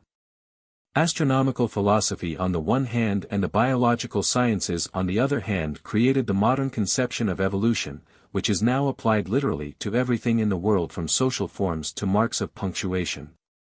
On the basis of the general principle accepted in advance, that everything evolves. Facts are selected to support this principle. That which does not fit the principle of evolution is rejected. According to the ordinary dictionary definition, the word evolution means an orderly and progressive development governed by certain exact but unknown laws. In order to understand the idea, it must be noted that in the concept of evolution, not only what is included in this word is important but also what is excluded by it. The idea of evolution first of all excludes the idea of a plan and of a guiding mind. Evolution is an independent and a mechanical process. Further, evolution excludes accident, that is the entering of new facts into mechanical processes, which incessantly changes their direction. According to the idea of evolution, everything always proceeds in the same direction. One accident corresponds to another. And, moreover, the word evolution has no antithesis, although, for instance, dissolution and degeneration cannot be called evolution. The dogmatic meaning which is attached to the word evolution constitutes its most characteristic feature. But this dogmatism has no foundation whatever. On the contrary, there exists no more artificial and feeble idea than that of the general evolution of everything that exists. The scientific foundations of evolution are nebular theories of the origin of worlds, with all additions, restrictions and alterations, which really change nothing in the original misconception of the mechanical process of construction, and second, Darwin's theory of the origin of species, also with all the later additions and alterations. But nebular theories, no matter what names are connected with them, belong to the domain of pure speculation. In fact, it is only a classification of supposed phenomena, which, through misunderstanding and for want of anything better, is regarded as a theory of the world process. As a theory, it is not based on any facts or observable laws. The evolution of organic forms in the sense of the development of new species and classes in all the kingdoms of nature is scientifically based on a whole series of facts, which are supposed to confirm it, from comparative anatomy, morphology, embryology, paleontology, etc. But in reality all these facts have been artificially selected to prove the theory. Every decade denies the facts of the preceding decade and replaces them by new facts, but the theory remains unshakable. In the very beginning, in introducing the idea of evolution into biological conceptions, a bold assumption was made, because without it no theory could be formed. Later it was forgotten that it was only an assumption. I refer to the famous origin of species. The point is that, keeping strictly to facts, it is possible to accept evolution based on selection, adaptation and elimination only in the sense of preservation of species, because only this can be observed. In reality the appearance of new species, their formation and transition from lower forms to higher, have never been observed anywhere. Evolution in the sense of development of species has always been only a hypothesis, which became a theory simply through misunderstanding. The only fact here is the preservation of species. How they appear we do not know and we must not deceive ourselves on this point. At this point science by a trick has substituted one card for another. That is, having established the evolution of varieties or breeds, it has applied the same evolution to species, using the method of analogy. This analogy is quite illegitimate, and in calling it substitution by a trick I do not exaggerate in the least. The evolution of varieties is an established fact, but varieties all remain within the limits of the particular species and are very unstable, that is. With the alteration of conditions they change after several generations or revert to the original type. Species is a firmly established type and, as I have already said, a change of species has never been observed. This of course does not mean that everything that is called species is a firmly established type. Species is a firmly established type only in comparison with variety or breed, which is a type changing almost before our eyes. In view of the enormous difference between varieties and species, to apply to species what has been established only in relation to varieties is at least a deliberate mistake. But the magnitude of this deliberate mistake and the almost general acceptance of it as a truth in no way oblige us to take it into account or to presume behind it a hidden possibility.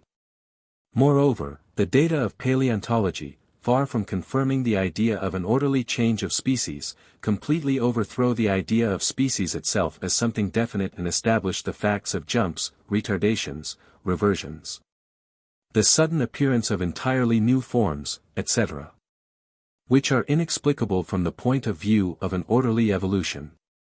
Also the data of comparative anatomy, to which evolutionists are much inclined to refer, begin to turn against them. For instance, it has been found quite impossible to establish any evolution in the case of separate organs such as the eye or organs of smell and the like. To this it must be added that the concept of evolution in its strictly scientific meaning has already undergone considerable change. And there is now a great difference between the popular meaning of the word in imitatively scientific essays and outlines, and its really scientific meaning. Evolution is not as yet denied by science. But the word itself is already admitted to have been unsuccessful, and attempts are being made to find another word that would express a less artificial idea and would include not only the process of integration, but also the process of dissolution. This last idea will become clear if we understand the fact pointed out before that the word evolution has no antithesis. The meaning of this emerges with particular distinctness in attempts to apply the word evolution to the description of social or political phenomena, where the results of degeneration or disintegration are constantly taken for evolution. And where evolution, which, by the meaning of the word, cannot be dependent on anyone's will, is constantly confused with the results of voluntary processes, which are also recognized as possible. In reality, the appearance of new social or political forms does not depend either on will or on evolution, and in most cases they are only an unsuccessful, incomplete and contradictory realization, or, to put it better, non-realization, of theoretical programs, behind which lie personal interests. The confusion of ideas in relation to evolution is largely dependent on the comprehension, which cannot be altogether obliterated from men's minds, of the fact that in life there is not only one process but many processes, which cross one another, break into one another and bring into one another new facts. Very roughly, these processes can be divided into two categories: creative processes and destructive processes. Both kinds are equally important, because if there were no destructive processes there would be no creative processes. Destructive processes give material for creative. And all creative processes without exception pass sooner or later into destructive processes. But this does not mean that creative processes and destructive processes together constitute what can be called evolution. Western thought, in creating the theory of evolution, has overlooked the destructive processes. The reason for this lies in the artificially narrowed field of view of the last few centuries of European culture. Owing to this, theories are built upon an insufficient number of facts, none of the observed processes is taken in its entirety. And, in observing only part of the process, men say that this process consists in progressive change or in evolution. It is curious that the inverse process on a large scale cannot be conceived by people of our time.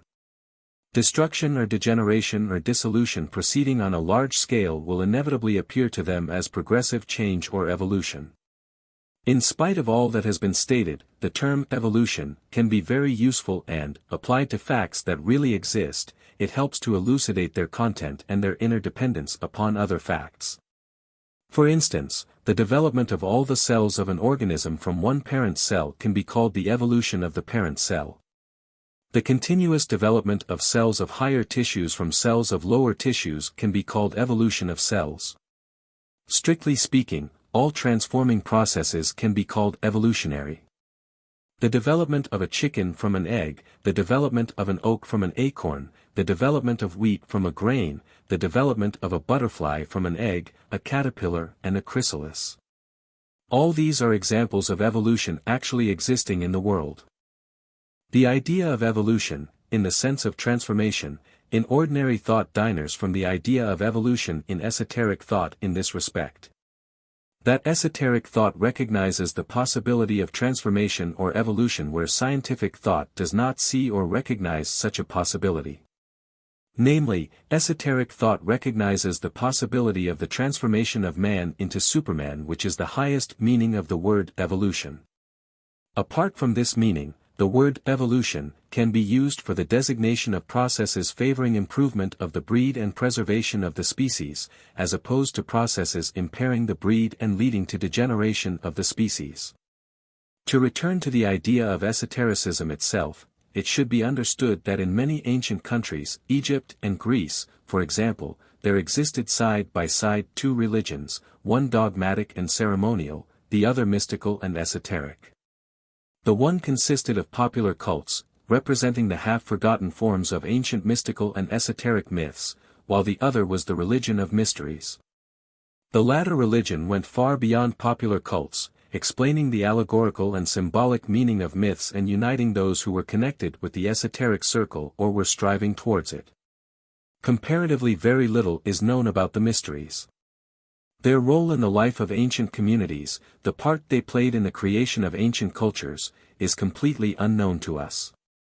Yet it is precisely the mysteries which explain many historical enigmas and, among others, perhaps the greatest historical enigma of all, the sudden appearance of Greek culture in the 7th century, following upon the completely dark 8th and 9th centuries.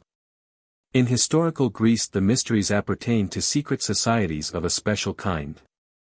These secret societies of priests and initiates arranged every year, or at definite intervals, special festivals, which were accompanied by allegorical theatrical performances. These theatrical performances, to which in particular the name of mysteries was given, were held in different places. The best known were held at Delphi and Eleusis in Greece and on the island of Phil in Egypt. The character of the theatrical performances and allegorical dramas played there was fairly constant. Both in Greece and in Egypt the idea was always one and the same, namely, the death of the god and his resurrection. The thread of this idea ran through all the mysteries. Its meaning may be interpreted in several ways. Probably the most correct is to think that the mysteries represented the journey of the worlds or the journey of the soul, the birth of the soul in matter, its death and resurrection, that is, its return into the former life. But the theatrical representations, which for the people formed the whole content of the mysteries, were actually of secondary importance. Behind these representations stood schools, which were the essence of the whole thing. The purpose of these schools was the preparation of men for initiation. Only those who were initiated into certain secrets might take part in the mysteries.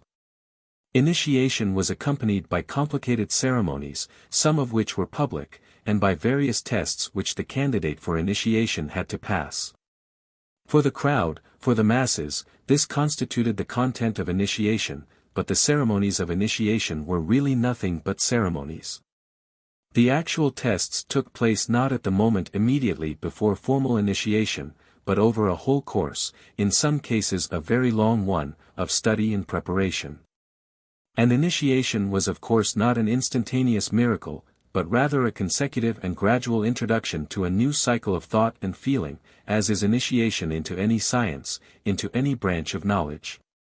Several suppositions exist as to what ideas prevailed among the peoples at the period immediately connected with the mysteries, about that which initiation gave or could give.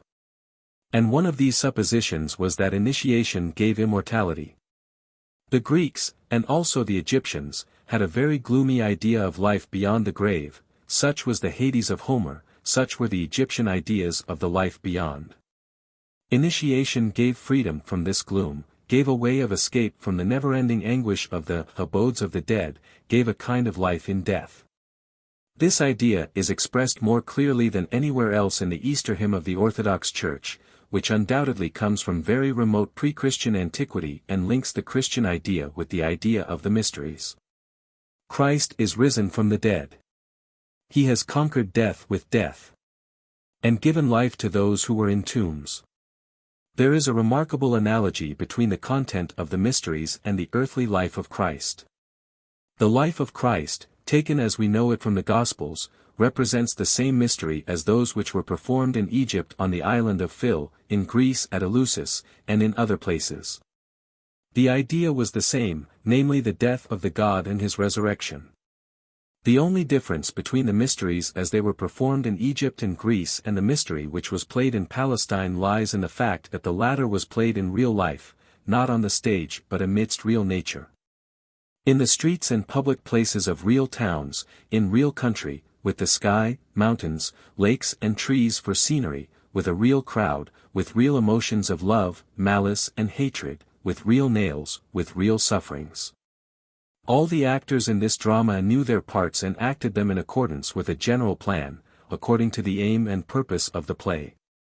In this drama there was nothing spontaneous, unconscious or accidental. Every actor knew what words he had to say and at what moment, and he did in fact say exactly what he had to say and in the exact way in which he had to say it. This was a drama with the whole world as an audience for hundreds and thousands of years. And the drama was played without the smallest mistake, without the smallest inexactness, in accordance with the design of the author and the plan of the producer. For in compliance with the idea of esotericism there must certainly have been both an author and a producer. Note: I found a certain coincidence with this idea in John M. Robertson's book, Pagan Christs, issued for the Rationalist Press Association, Limited in the chapter, The Gospel Mystery Play. The author comes very near to the idea of the drama of Christ being a theatrical performance similar to the mysteries. And the first impression which this chapter gives is that the author says exactly the same thing as has been set forth above. In reality, however, the coincidence is not complete, though it is very curious. The author of Pagan Christs, through studying the ancient mysteries on the one hand and the gospel text on the other, came to the conclusion that the Gospels do not describe historical events, but a play which was performed for a special purpose and which in its idea is similar to the ancient mysteries, whereas in its form it is analogous to the later medieval mysteries. He brings together the idea of the ancient mysteries and the idea of the medieval mysteries, which consisted of episodes of the life of Christ, and asserts that the legend of the historical Christ was based on precisely such a mystery play. Composed of 5 acts, the Last Supper, prayer in the Garden of Gethsemane, the Passion, trial and crucifixion, to which later was added the resurrection from the dead, a play that had been performed no one knows where and when. And that was described in the Gospels as a real event taking place in Jerusalem. The idea and the aim of the mysteries were hidden as well as the substance of initiation. For those who knew of the existence of the hidden knowledge, the mysteries opened the door to that knowledge. This was the aim of mysteries, this was their idea. When the mysteries disappeared from the life of peoples, the link which existed between terrestrial mankind and the hidden knowledge was broken. The very idea of this knowledge gradually became more and more fantastic, and diverged more and more from the accepted realistic view of life. In our days the idea of esotericism is opposed to all the usual views of life. From the point of view of modern scientific psychological and historical opinions, the idea of the inner circle is obviously quite absurd, fantastic and without foundation. It also appears equally fantastic from the point of view of idealistic philosophy, since the latter admits the hidden and incomprehensible as existing only outside physical life, outside the world of phenomena. From the point of view of the less intellectual doctrines, such as dogmatic church Christianity or spiritualism and the like, the idea of esotericism in its pure form is equally inadmissible, because, on the one hand, it contradicts the authority of the Church and many of the accepted dogmas and, on the other hand, it exposes cheap animistic theories going under the general name of spiritualism or spiritism, and miracles, with tables and chairs. And at the same time the idea of esotericism brings the mysterious and miraculous into real, everyday life, and makes one realize that life is not what it appears on the surface on which most men see themselves.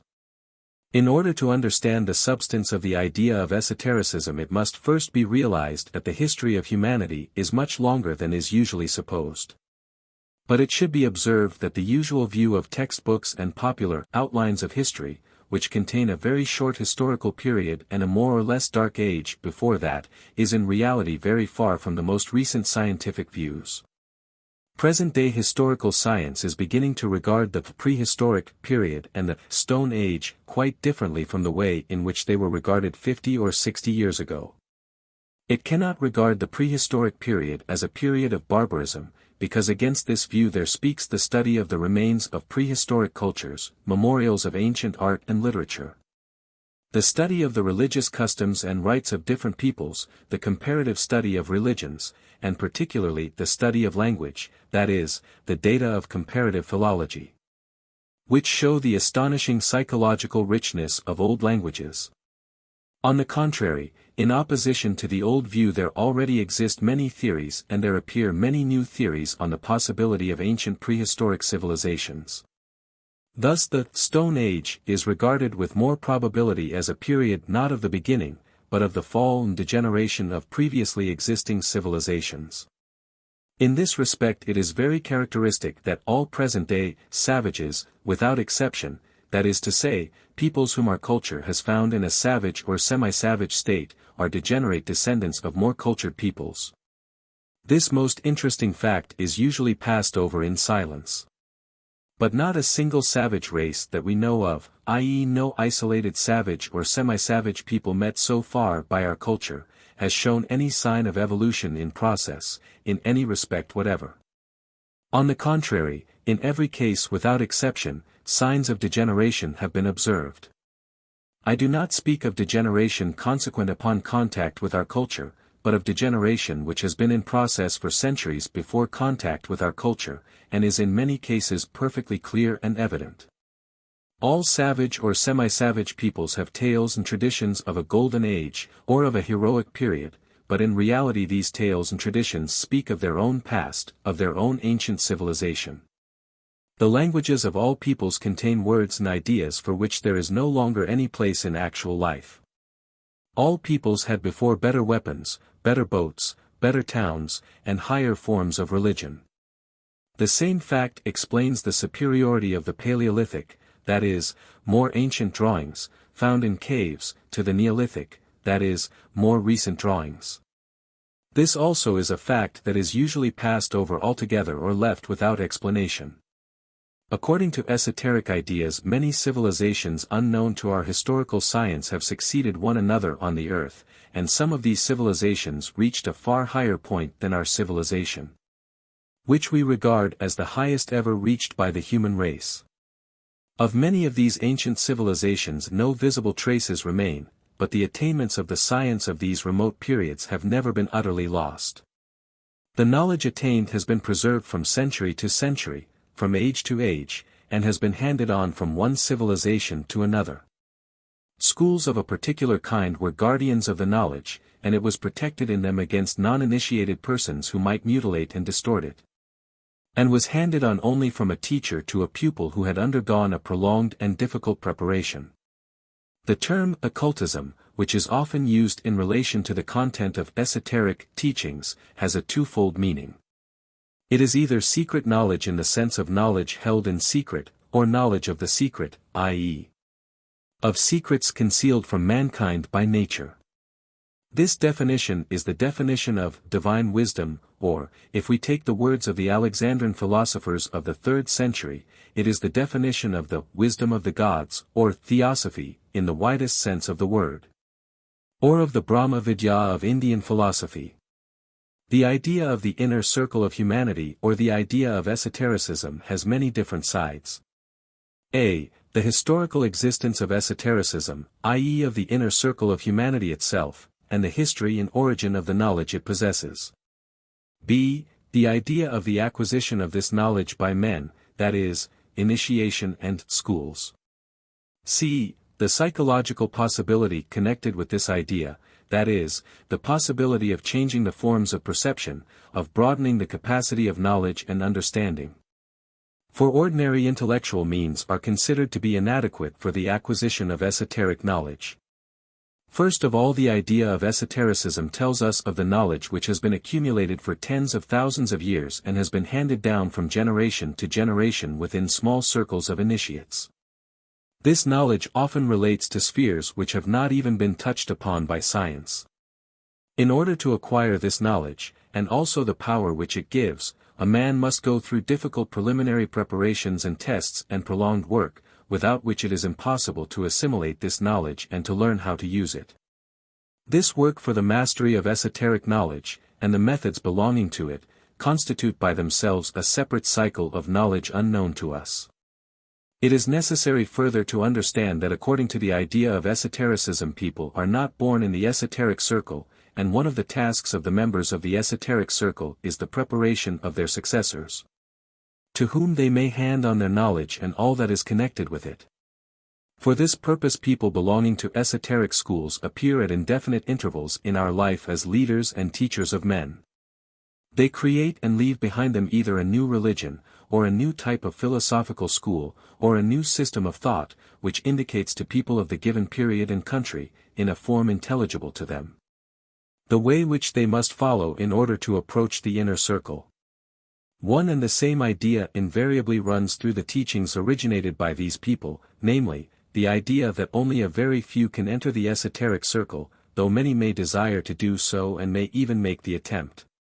The esoteric schools which preserve ancient knowledge, handing it over from one to another in succession, and the people who belong to these schools stand apart, as it were, from ordinary mankind, to which we belong. At the same time, these schools play a very important part in the life of humanity. But we know nothing of this part and, if we hear about it, we understand imperfectly of what it consists, and we are reluctant to believe in the possibility of anything of the kind. This is due to the fact that in order to understand the possibility of the existence of the inner circle and the part played by the esoteric schools in the life of humanity, it is necessary to be in possession of such knowledge concerning the essential nature of man and his destiny in the world as is not possessed by modern science, nor, consequently, by ordinary man. Certain races have very significant traditions and legends built upon the idea of the inner circle. Such, for instance, are the Tibeto-Mongolian legends of the subterranean kingdom, of the king of the world, the mystery city of Agartha, and so on. Provided that these ideas actually exist in Mongolia and Tibet and are not the invention of European travelers or occultists. According to the idea of esotericism, as applied to the history of mankind, no civilization ever begins of itself. There exists no evolution which begins accidentally and proceeds mechanically. Only degeneration and decay can proceed mechanically. Civilization never starts by natural growth, but only through artificial cultivation. Esoteric schools are hidden from the eyes of ordinary humanity. But the influence of schools persists uninterruptedly in history, and has the aim, so far as we can understand this aim, of helping, when that appears possible, races which have lapsed into a barbarous state of one kind or another to emerge from that state and to enter upon a new civilization, or a new life. A savage or semi-savage people or an entire country is taken in hand by a man possessing power and knowledge. He begins to educate and instruct the people. He gives them a religion, he makes laws, builds temples, introduces writing, creates the beginning of art and the sciences, makes the people migrate to another country if necessary, and so on. Theocratic government is a form of such artificial cultivation.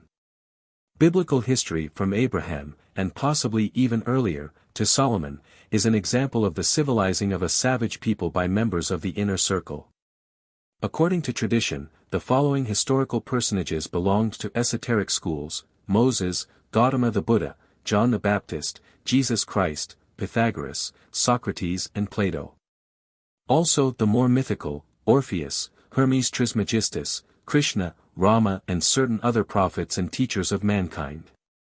To esoteric schools belonged also the builders of the pyramids and the Sphinx, the priests of the mysteries in Egypt and Greece, many artists in Egypt and other ancient countries, alchemists, the architects who built the medieval Gothic cathedrals, the founders of certain schools and orders of Sufis and dervishes. And also certain persons who appeared in history for brief moments and remain historical riddles. It is said that at the present time some members of esoteric schools live in remote and inaccessible parts of the globe, such as the Himalayas or Tibet, or some mountainous regions of Africa. While others, according to similar stories, live among ordinary people, without differing from them at all externally, often belonging even to the uncultured classes and engaged in insignificant and perhaps, from the ordinary point of view, even vulgar professions. Thus a French occultist author stated that he had learned much from an Oriental who sold parrots at Bordeaux. And it has always been so from the earliest times. Men belonging to the esoteric circle, when they appear among ordinary humanity, always wear a mask through which very few succeed in penetrating. Esotericism is remote and inaccessible, but every man who learns of or guesses at the existence of esotericism has the chance of approaching a school or may hope to meet people who will help him and show the way. Esoteric knowledge is based on direct oral tuition, but before a man can attain the possibility of direct study of the ideas of esotericism, he must learn all that is possible about esotericism in the ordinary way, that is, through the study of history, philosophy, and religion. And he must seek. For the gates of the world of the miraculous may be opened only to him who seeks, knock, and it shall be opened unto you, ask, and it shall be given unto you. The question very often arises, why, if the esoteric circle really exists, does it do nothing to help ordinary man to emerge from the chaos of contradictions in which he lives and come to true knowledge and understanding? Why does the esoteric circle not help men to regulate their life on earth, and why does it allow violence, injustice, cruelty, wars, and so on? The answer to all these questions lies in what has just been said. Esoteric knowledge can be given only to those who seek, only to those who have been seeking it with a certain amount of consciousness, that is, with an understanding of how it differs from ordinary knowledge and how it can be found. This preliminary knowledge can be gained by ordinary means, from existing and known literature, easily accessible to all. And the acquisition of this preliminary knowledge may be regarded as the first test. Only those who pass this first test, those, that is, who acquire the necessary knowledge from the material accessible to all, may hope to take the next step, at which point direct individual help will be accorded them. A man may hope to approach esotericism if he has acquired a right understanding from ordinary knowledge, that is, if he can find his way through the labyrinth of contradictory systems, theories, and hypotheses, and understand their general meaning and general significance. This test is something like a competitive examination open to the whole human race, and the idea of a competitive examination alone explains why the esoteric circle appears reluctant to help humanity. It is not reluctant. All that is possible is done to help men, but men will not or cannot make the necessary efforts themselves. And they cannot be helped by force. The biblical story of the golden calf is an illustration of the attitude of the people of the outer circle towards the endeavors of the inner circle and an illustration of how the people of the outer circle behave at the very time when the people of the inner circle are striving to help them. Thus, from the standpoint of the idea of esotericism, the first step towards hidden knowledge has to be made in a province open to everybody. In other words, the first indications of the way to true knowledge can be found by everybody in the ordinary knowledge accessible to all. Religion, philosophy, legends, fairy tales, abound with information about esotericism. But one must have eyes to see and ears to hear. People of our time possess 4 ways that lead to the unknown, 4 forms of conception of the world: religion, philosophy, science and art. These ways diverged long ago. And the very fact of their divergence shows their remoteness from the source of their origin, that is, from esotericism. In ancient Egypt, in Greece, in India, there were periods when the 4 ways constituted one whole. If we apply the principle of Ava Dorotheus, which I quoted in Tertium Organum, page 286, to the general examination of religion, philosophy, science and art, we shall see clearly why our forms of conception of the world cannot serve as a way to truth. They are forever being broken up, forever being divided, and they forever contradict both themselves and each other. Obviously, the more they are broken up and separated from one another, the farther they depart from truth. Truth is at the center, where the 4 ways converge. Consequently, the nearer they are to one another, the nearer they are to truth, the farther from one another, the farther from truth. Moreover, the division of each of these ways within itself, that is to say, the subdivision into systems, schools, churches and doctrines, denotes great remoteness from the truth. And we see in fact that the number of divisions, far from diminishing, increases in every domain in every sphere of human activity. This in its turn may show us, provided we are able to perceive it, that the general trend of human activity leads, not to truth, but in the very opposite direction. If we try to define the significance of the four ways of the spiritual life of humanity, we see, first of all, that they fall into two categories.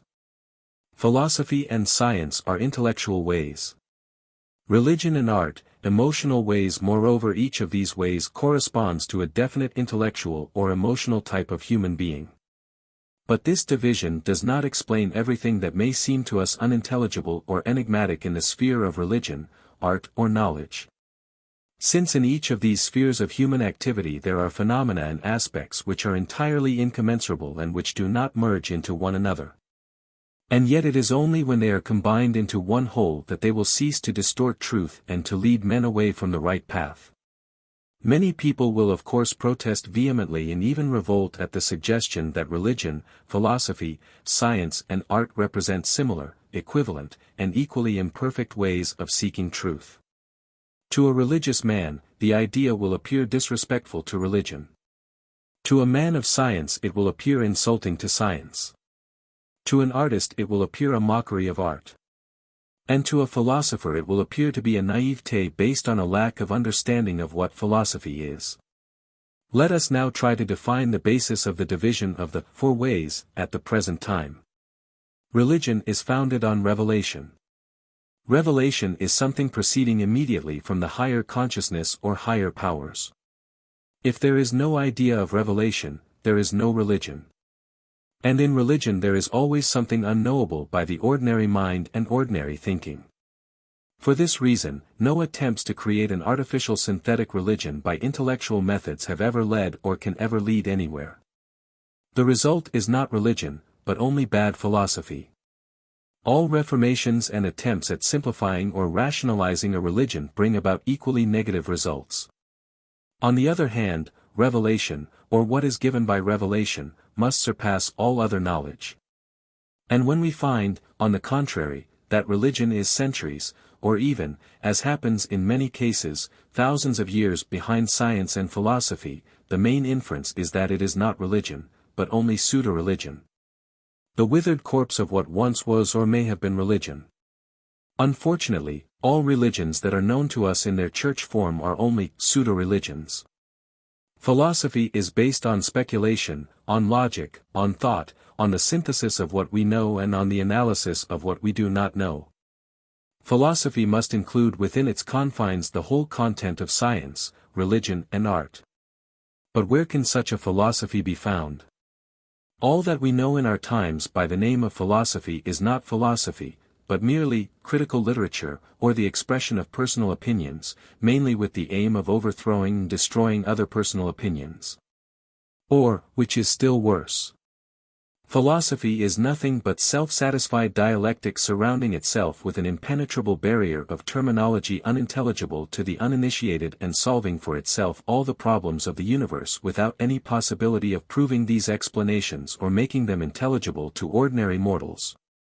Science is based on experiment and observation. It must know no fear, must have no dogmas, must create no taboo for itself.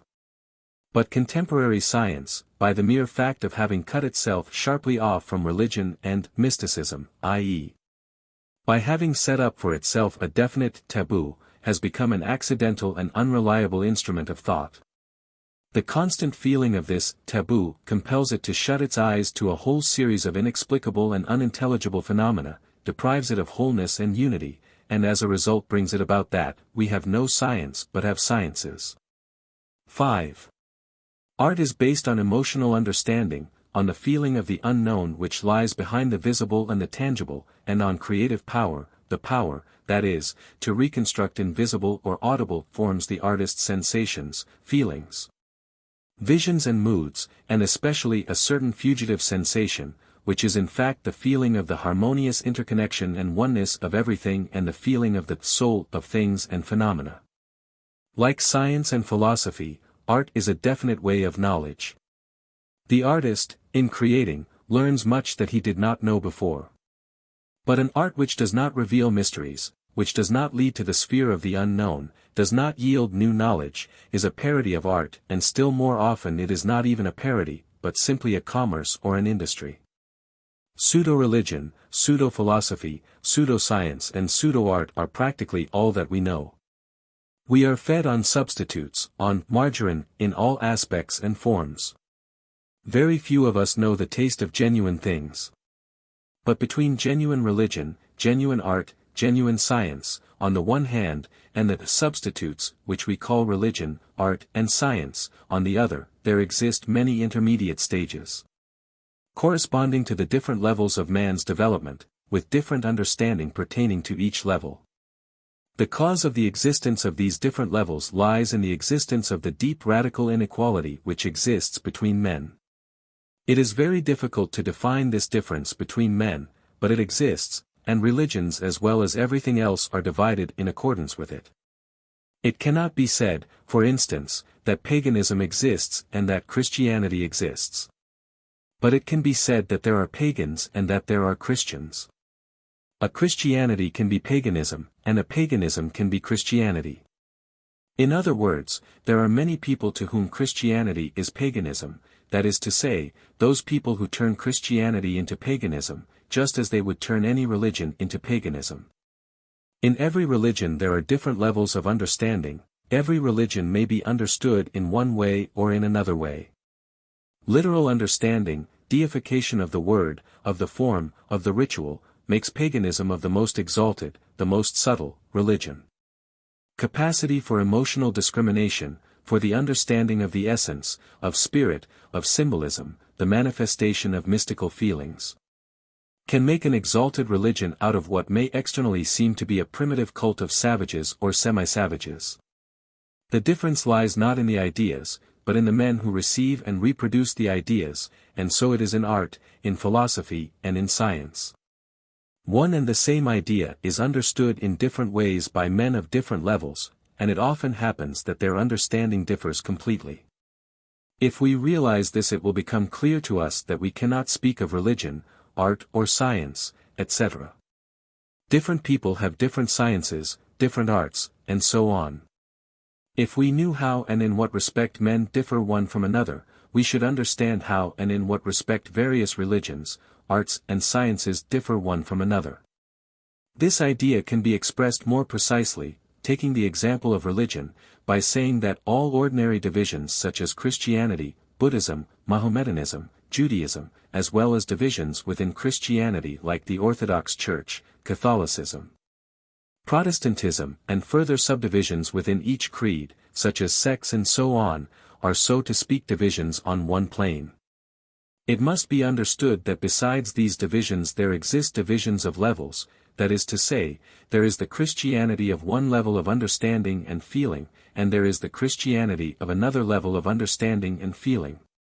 Beginning from a very low outward ritual or hypocritical level, which passes into the persecution of all heterodox thinking, up to the very high level of Jesus Christ himself. Now these divisions, these levels, are unknown to us and we can understand their idea and principle only through the ideas of the inner circle. This means that if we admit that there is truth at the origin of everything and that there are different degrees of distortion of the truth, we shall see that in this way truth is gradually brought down to our level. Though of course in a completely unrecognizable form.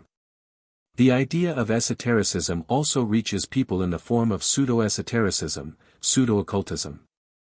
The cause of this lies again in the above-mentioned difference in the levels of men themselves.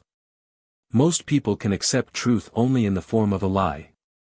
But while some of them are satisfied with a lie, others begin to seek further and may in the end come to truth. Church Christianity has completely distorted the ideas of Christ, but, starting from the church form, some people who are pure in heart may by the way of feeling come to a right understanding of the original truth. It is difficult for us to realize that we are surrounded by distortions and perversions and that apart from these distortions and perversions we can receive nothing from outside. We have difficulty in understanding this, because the fundamental tendency of contemporary thought consists precisely in examining phenomena in the order opposite to that just mentioned. We are accustomed to conceive every idea, every phenomenon, whether in the domain of religion, art or public life, as appearing first in a rude primitive form, in the form of a mere adaptation to organic conditions and of rude savage instincts. Of fear, of desire, or memory of something still more elementary, still more primitive, animal, vegetable, embryonic, and gradually evolving and becoming more refined and more complicated, affecting more and more sides of life, and thus approaching the ideal form. Of course, such a tendency of thought is directly opposed to the idea of esotericism, which holds that the very great majority of our ideas are not the product of evolution but the product of the degeneration of ideas which existed at some time or are still existing somewhere in much higher, purer and more complete forms. This to the modern way of thinking is a mere absurdity. We are so certain that we are the highest product of evolution, that we know everything. So sure that there cannot be on this earth any significant phenomena such as schools or groups or systems which have not hitherto been known or acknowledged or discovered, that we have difficulty even in admitting the logical possibility of such an idea. If we want to master even the elements of the idea, we must understand that they are incompatible with the idea of evolution in the ordinary sense of this word. It is impossible to regard our civilization, our culture, as unique or the highest. It must be regarded as one of the many cultures which have succeeded one another on the earth. Moreover, these cultures, each in its own way, distorted the idea of esotericism which lay at their foundation, and not one of them ever rose, even approximately, to the level of its source. But such a view would be far too revolutionary, for it would shake the foundations of all modern thought, would involve a revision of all scientific philosophies of the world, and would make perfectly useless, even ridiculous, whole libraries of books written on the basis of the theory of evolution. And above all, it would necessitate the withdrawal from the scene of a whole series of great men of the past, present and future. This view, therefore, can never become popular and is not likely to take its place side by side with other views. But if we try to continue with this idea of successive civilizations, we shall see that every great culture of the great cycle of the whole of humanity consists of a whole series of separate cultures, belonging to separate races and peoples. All these separate cultures proceed in waves, they rise, reach the point of their highest development and fall. A race or a people which has reached a very high level of culture may begin to lose its culture and gradually pass to a state of absolute barbarism. The savages of our time, as has been said before, may be the descendants of once highly cultured races.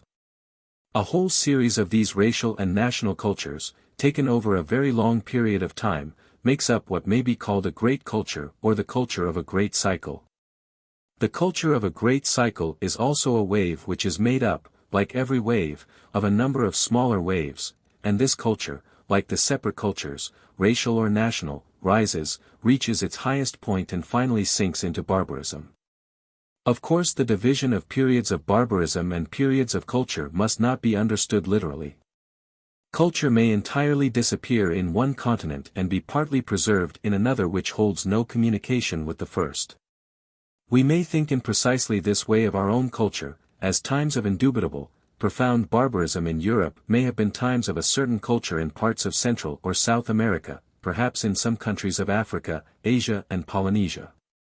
The possibility of a culture being preserved in some parts of the world in a period of general decadence does not affect the main principle that culture proceeds in great waves, separated by long periods of more or less complete barbarism.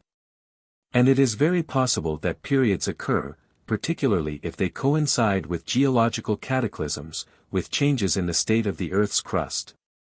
When every semblance of culture disappears and the remnants of all the earlier humanity start a new culture from the beginning, from the Stone Age. According to the idea of esotericism, not all the valuable things gained by humanity during periods of culture are lost in periods of barbarism.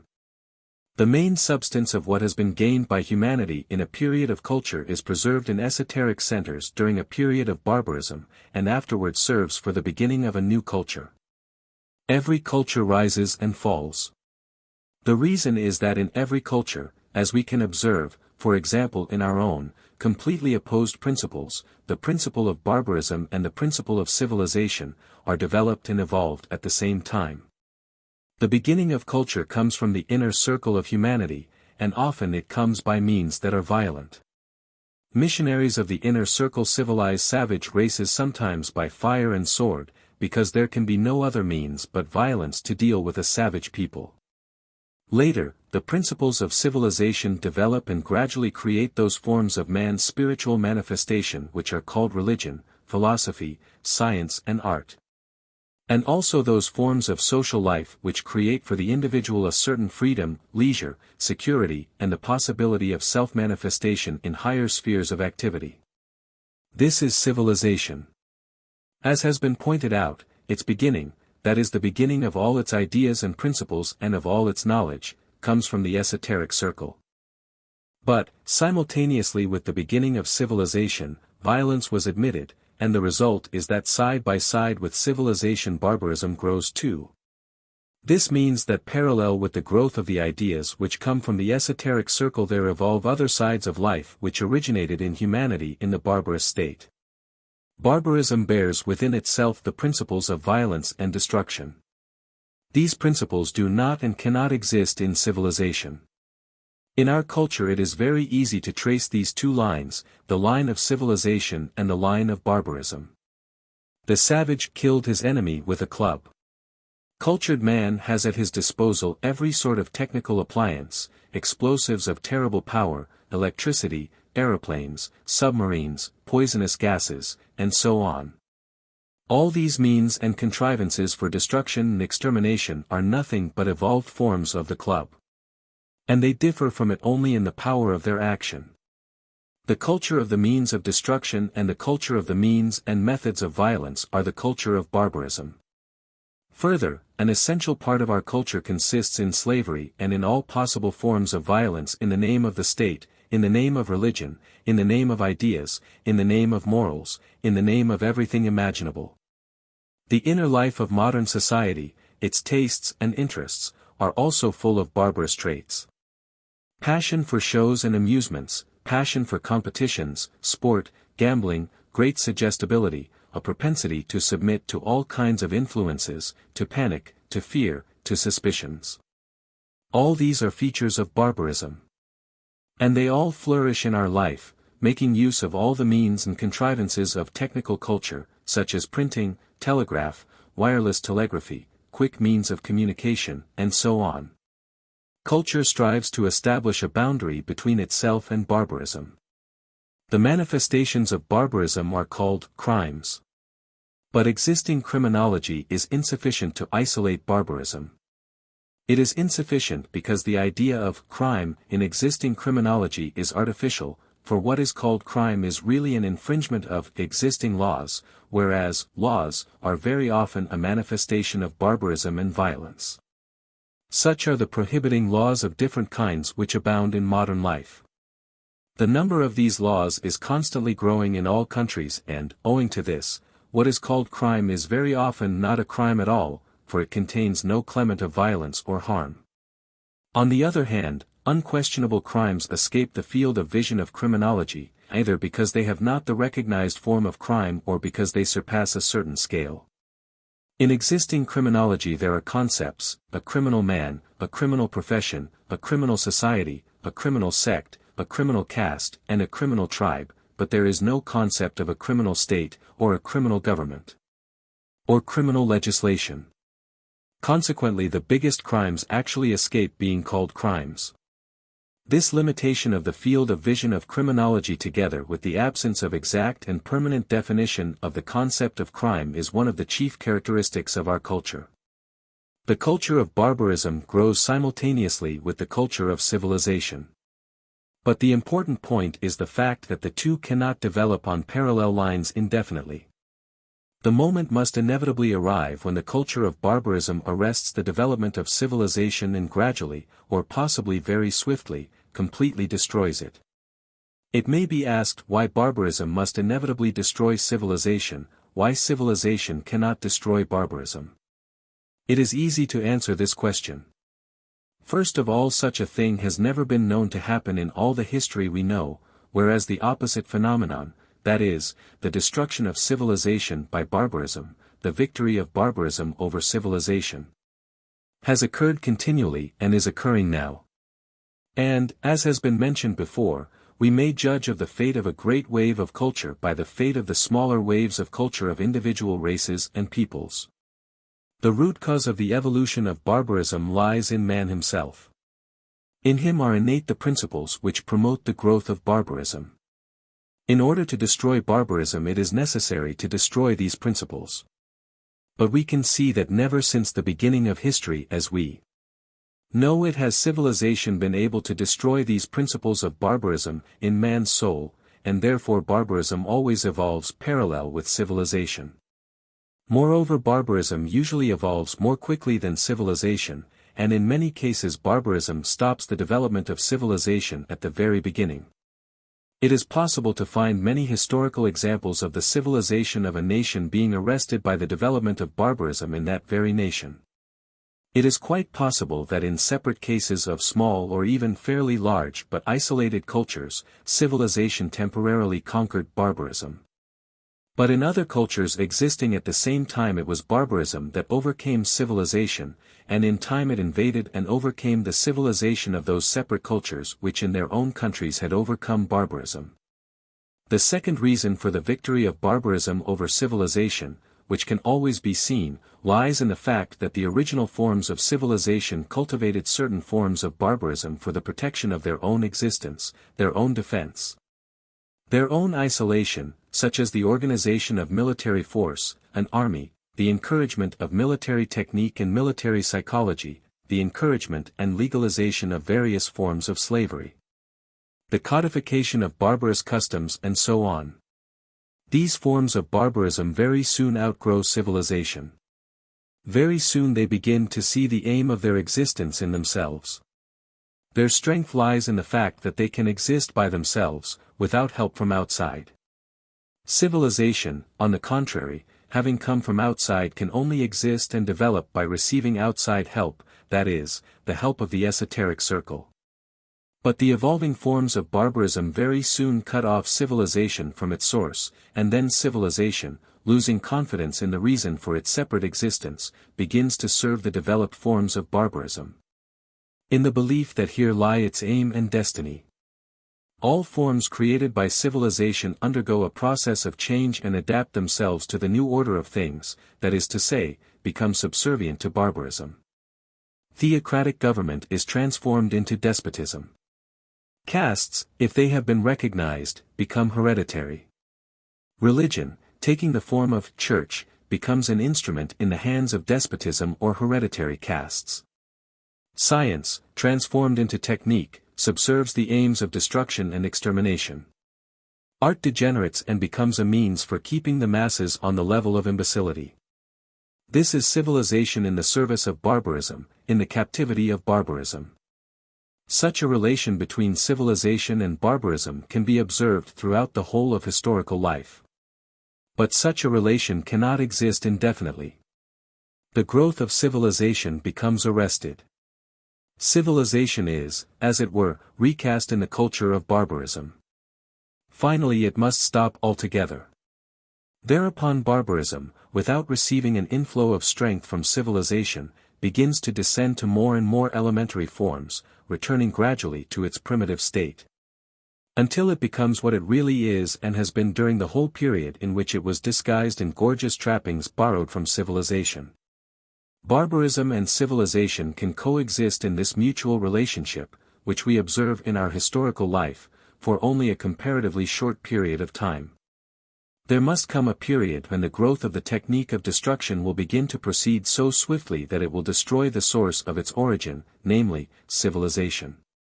When we examine modern life, we see how small and unimportant a place is occupied in it by the principles of civilization which are not in servitude to barbarism. How small a place, indeed, in the life of the average man is occupied by thought or the quest of truth.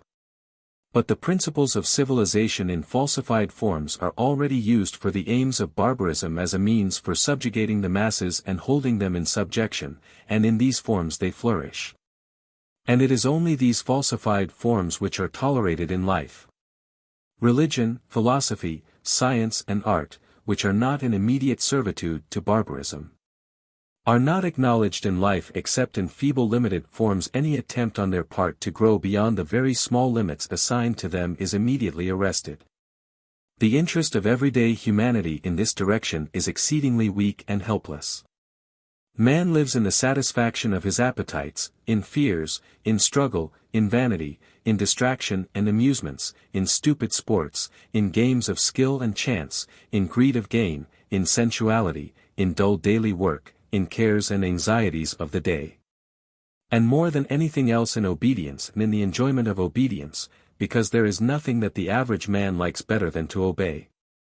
If he ceases to obey one force, he immediately begins to obey another.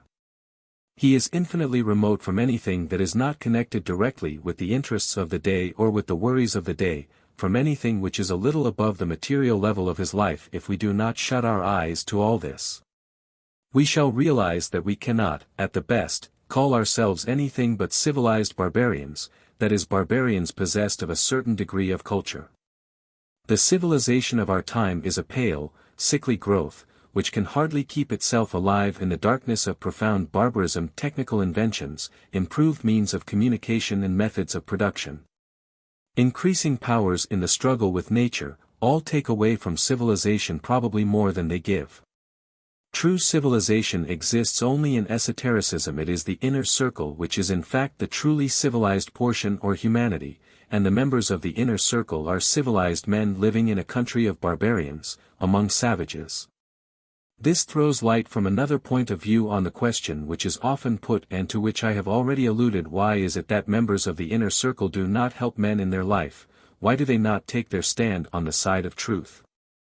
Why are they not eager to uphold justice, to help the weak, to remove the causes of violence and evil?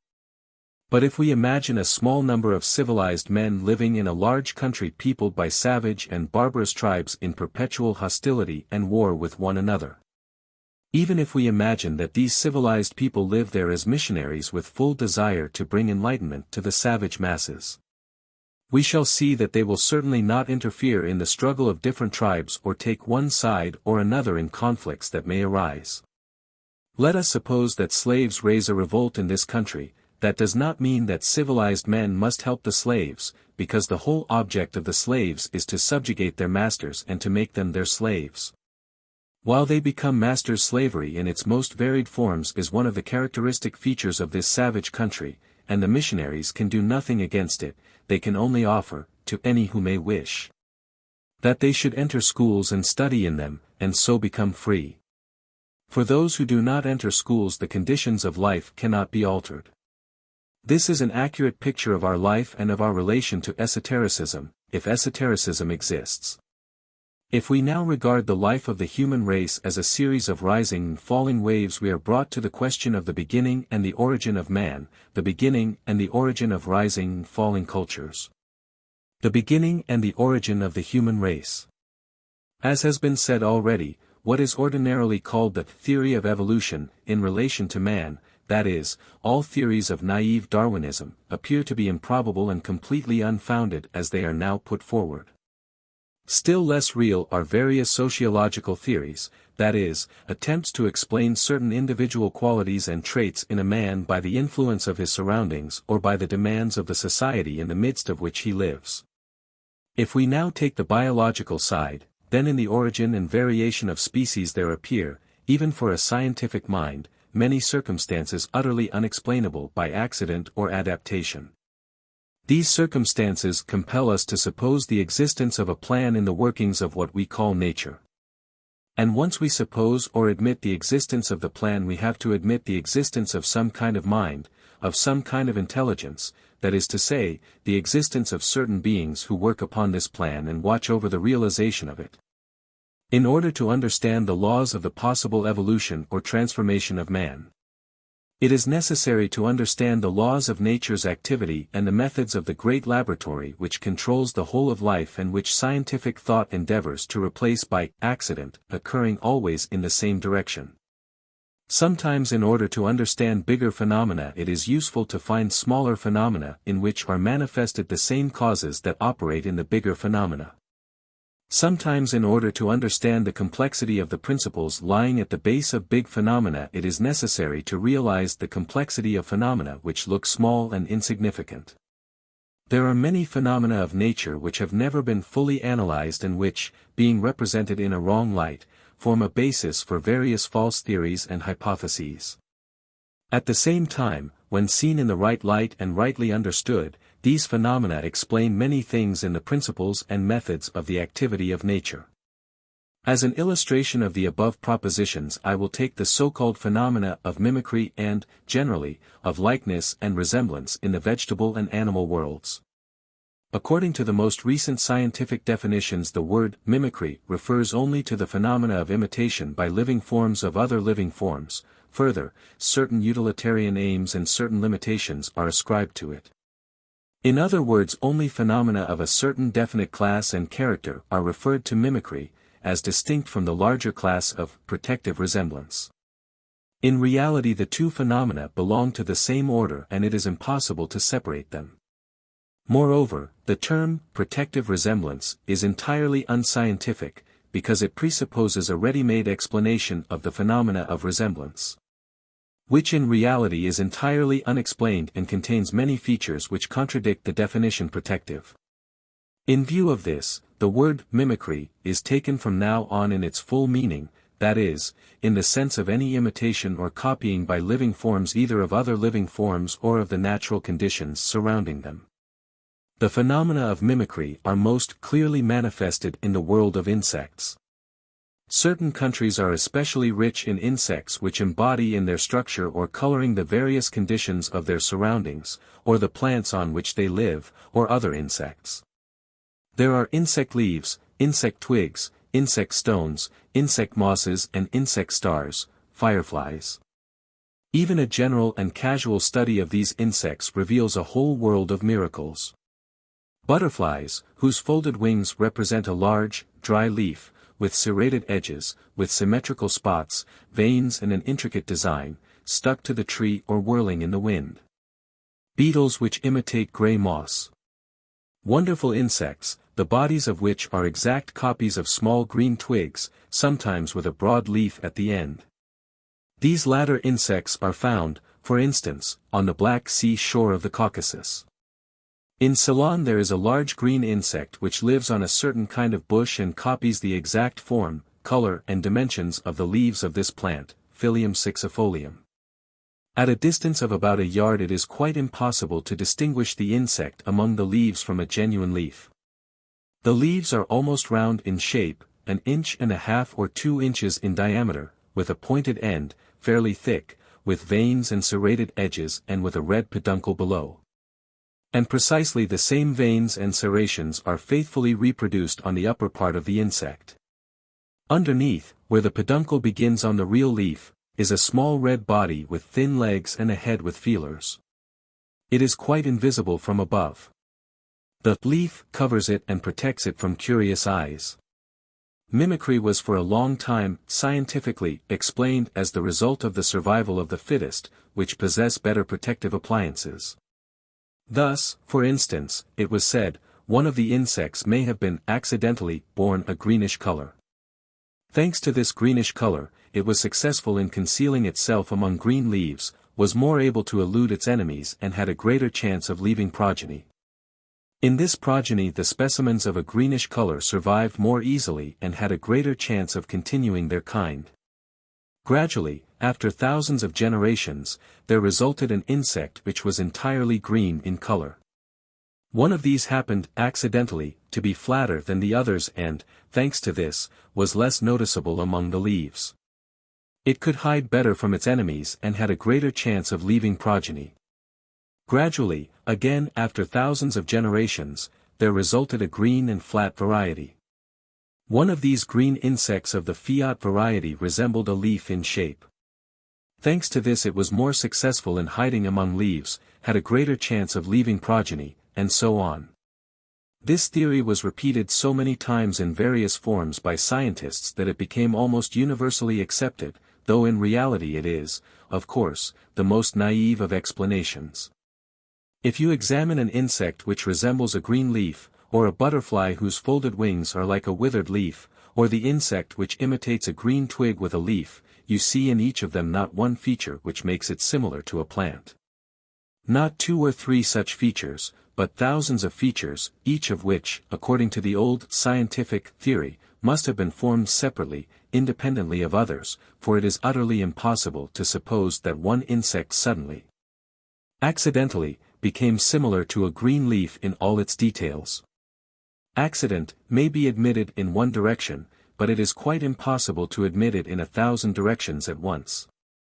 We must either presume that all the most minute details were formed independently of one another, or that some kind of plan existed. Science could not admit a plan. Plan is not a scientific idea at all. There remained only accident. In that case every vein on the insect's back, every green leg, the red neck, the green head with the feelers, all these, every minutest detail, every tiniest feature, must have been formed independently of all the others.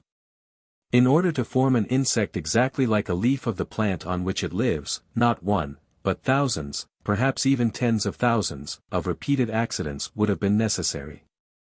Those who invented scientific explanations of mimicry did not take into consideration the mathematical impossibility of this kind of accidental series of combinations and repetitions. If we trace the amount of intentional and, to a certain degree, conscious work which is necessary to obtain an ordinary knife blade from a lump of iron ore, we shall never think that a knife blade could come into being accidentally. It would be an entirely unscientific idea to expect to find in the earth ready-made blades with the trademark of Sheffield or Zollingen on them. But the theory of mimicry expects much more. On the basis of this or a similar theory one might expect to find in some stratum of rock a typewriter, which has been formed naturally and is perfectly ready for use. The impossibility of combined accidents is precisely what was for a long time not taken into consideration in scientific thinking. When one trait makes an animal invisible in its surroundings, as a white hare is invisible in the snow or a green frog in the grass, it may at a stretch be explained scientifically. But when the number of these traits becomes almost incalculable, such an explanation loses all logical possibility. In addition to what has been stated, the insect leaf possesses another feature which attracts attention. If you find such an insect dead, you will see that it resembles a faded and half-withered curled leaf. The question arises, why is it that if a live insect resembles a live leaf a dead insect resembles a dead leaf? The one does not follow from the other. In spite of the outward resemblance, the histological structure of the one and of the other must be quite different. Thus the resemblance of the dead insect to the dead leaf is also a trait which had to be formed quite separately and independently. How did science explain it? What was it able to say? That at first one dead insect slightly resembled a faded leaf. Owing to this it had a greater chance of concealing itself from its enemies, of begetting more numerous progeny and so on. Science could not say anything else, because this is a necessary deduction from the principle of protective or utilitarian resemblances. Modern science cannot altogether follow these lines, and though it still retains the Darwinian and post-Darwinian terminology of protectiveness, of friends, and enemies, it cannot now regard the phenomena of resemblance and mimicry from the utilitarian point of view alone. Many strange facts have been established. For instance, many cases are known in which a change of coloring and form makes an insect or animal more conspicuous, subjects it to greater danger, makes it more attractive and more inviting to its enemies. The principle of utilitarianism had to be abandoned. And in modern scientific works one may now meet with meaningless and diffuse explanations that the phenomena of mimicry owe their origin to the influence of the environment acting similarly on different species, or to a physiological response to constant mental experiences, such as color sensation. 6. It is clear that this also is no explanation at all. In order to understand the phenomena of mimicry and resemblance in general in the animal and vegetable worlds, it is necessary to take a much broader view, and only then will it be possible to succeed in finding their leading principle. Scientific thought, owing to its definite limitations, cannot see this principle. This principle is the general tendency of nature towards decorativeness, theatricalness, the tendency to be or to appear different from what she really is at a given time and place. Nature tries always to adorn herself and not to be herself. This is the fundamental law of her life. All the time she is dressing herself up, all the time changing her costumes, all the time turning before a mirror, looking at herself from all sides, admiring herself, then again undressing and dressing. Her actions often appear to us as accidental and aimless, because we always try to attribute to them some utilitarian meaning. In reality, however, nothing can be farther from nature's intentions than a working towards utility. Utility is attained only by the way, only casually. What can be regarded as permanent and intentional is the tendency towards decorativeness, the endless disguise, the endless masquerade, by which nature lives. Indeed, all these small insects of which I have spoken are dressed up and disguised, they all wear masks and fancy dresses. Their whole life is passed on the stage. The tendency of their life is not to be themselves, but to resemble something else, a green leaf, a bit of moss, a shiny stone. At the same time one can only imitate what one actually sees. Even man is unable to devise or invent new forms.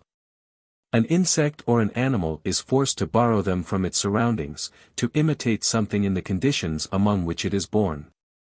A peacock dresses itself in round sunflecks, which fall on the ground from the rays passing through the foliage.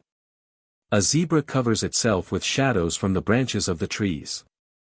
A fish living on a sandy sea bottom copies the sand in its coloring. The same fish living on a black slimy bottom will imitate slime in its coloring. An insect living among the green leaves of one particular bush in Ceylon will disguise itself as a leaf of this bush. It cannot disguise itself as anything else.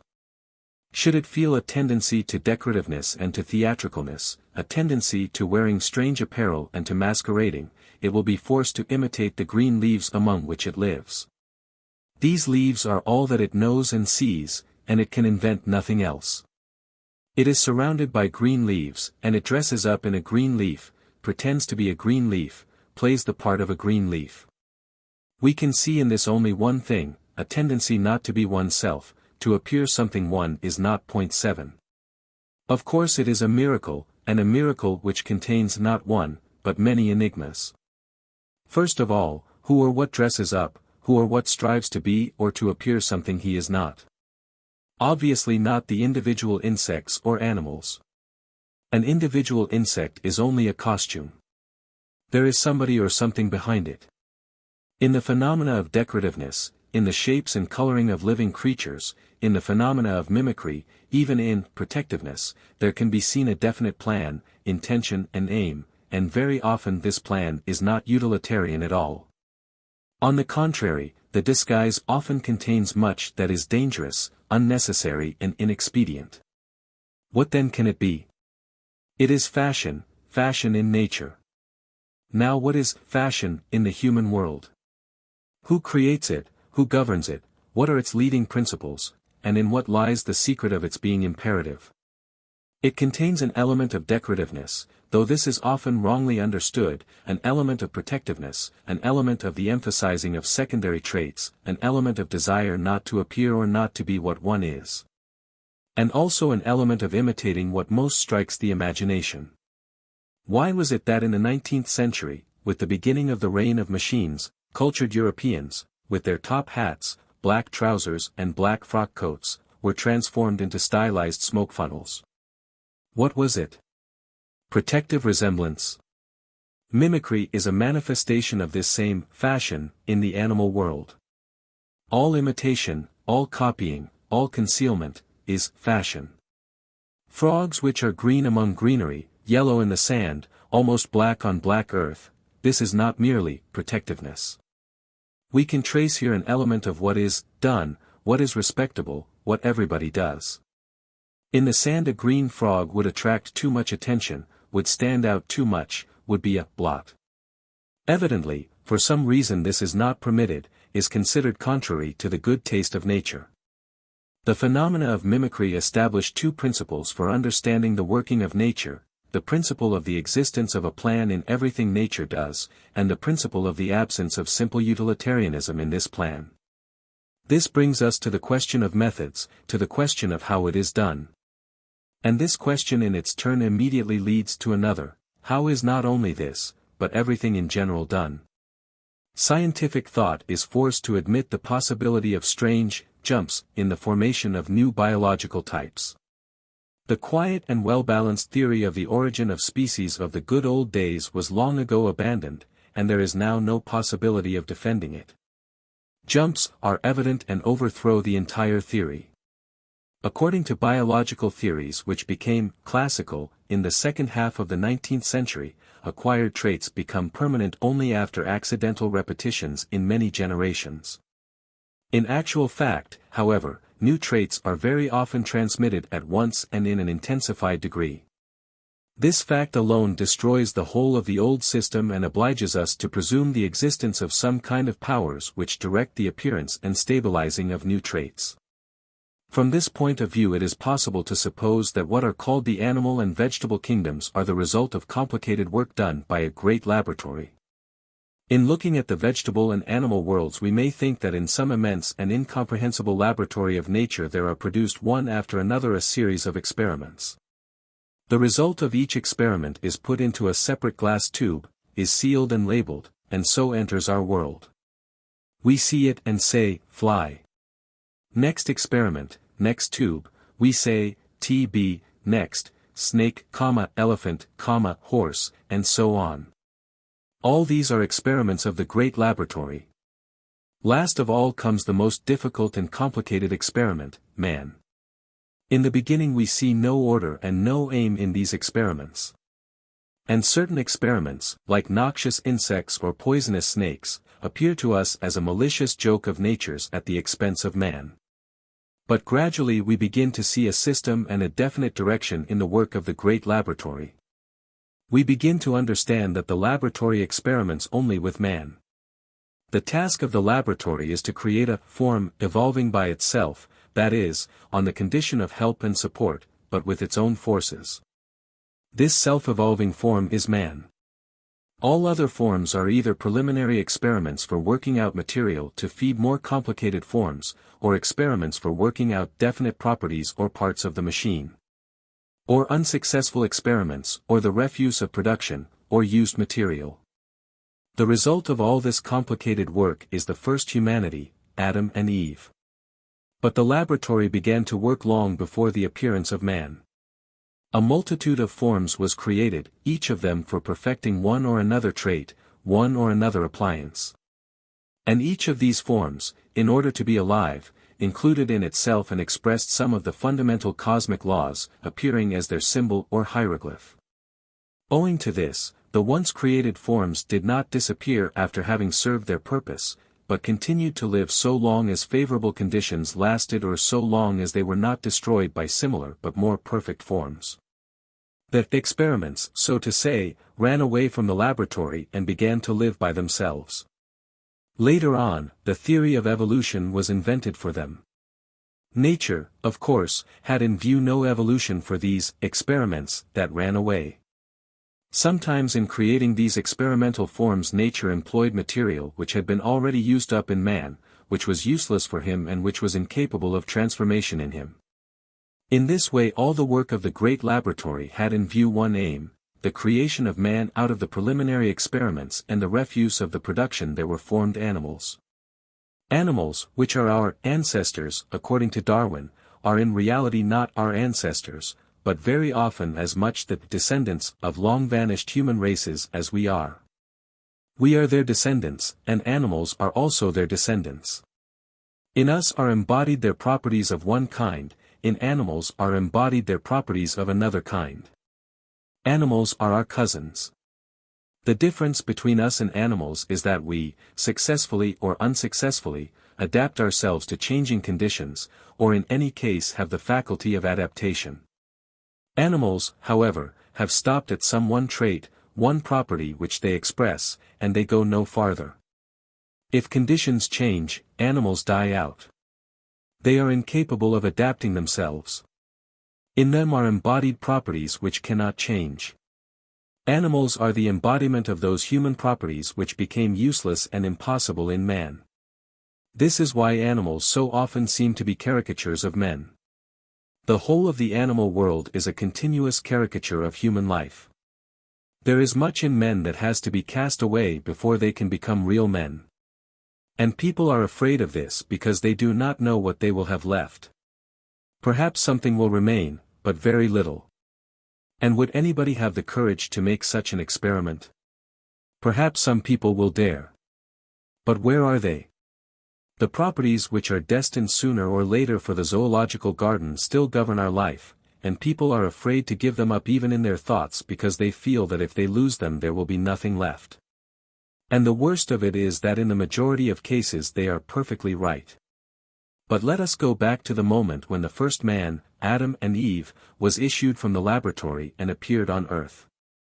The first humanity could not begin any culture. There was as yet no inner circle to help them, to guide their first steps. And man had to receive help from the powers which created him. These powers had to fill the part afterwards played by the inner circle. Culture began and, as the first man had not yet the habit of mistakes, nor the practice of misdeeds, nor the memory of barbarism, the culture developed with extraordinary speed. Moreover, this culture did not develop negative sides, but only positive sides. Man was living in full unity with nature, he saw the inner properties in all things, in all beings, he understood these properties and he gave names to all things according to their properties. Animals obeyed him. He was in constant converse with the higher powers which had created him. And man rose to great heights and rose with great rapidity because he made no mistakes in his ascent, but this incapacity to make mistakes and the absence of the practice of mistakes while on the one hand hastening his progress, on the other hand exposed him to great danger because it carried with it the incapacity to avoid the results of mistakes, which nevertheless remained possible. Eventually man did make a mistake. And he made this mistake when he had already risen to a great height. This mistake consisted in his beginning to regard himself as being still higher than he actually was. He thought that he already knew what was good and what was evil, he thought that by himself he could guide and direct his life without help from the outside. This mistake might possibly not have been so great, its results might have been corrected or altered. If man had known how to deal with the results of his mistakes, but having had no experience of mistakes he did not know how to combat the results of his mistakes. The mistake began to grow, began to assume gigantic proportions, until it began to manifest itself in all sides of man's life. Man began to fall. The wave went down. Man rapidly descended to the level from which he started, plus the acquired sin. And after a more or less long stationary period, the arduous ascent with the help of higher powers began again. The only difference was that this time man had the capacity for making mistakes. Had a sin, and the second wave of culture began with fratricide, with the crime of Cain, which was placed as the cornerstone of the new culture. But apart from the karma of sin, man had acquired a certain experience through his former mistakes, and when, therefore, the moment for the fatal mistake recurred, it was not the whole of humanity which made it. There happened to be a certain number of people who did not commit the crime of Cain, who did not associate with it in any way or profit by it in any respect. From that moment the paths of humanity diverged. Those who made the mistake began to fall until they again reached the lowest level. But the moment they began to need help, those who did not fall, that is, those who did not make the mistake, were now able to give this help. Such in short is the scheme of the earliest cultures. The myth of Adam and Eve is the history of the first culture. Life in the Garden of Eden was the form of civilization which was reached by the first culture. The fall of man was the result of his attempt to rid himself of the higher powers who guided his evolution and start a life on his own, relying only on his own judgment. Every culture commits this fundamental mistake in its own way. Every new culture develops some new features, arrives at new results and then loses all. But everything that is really valuable is preserved by those who do not make mistakes, and it serves as material for the beginning of the succeeding culture. In the first culture man had no experience of mistakes.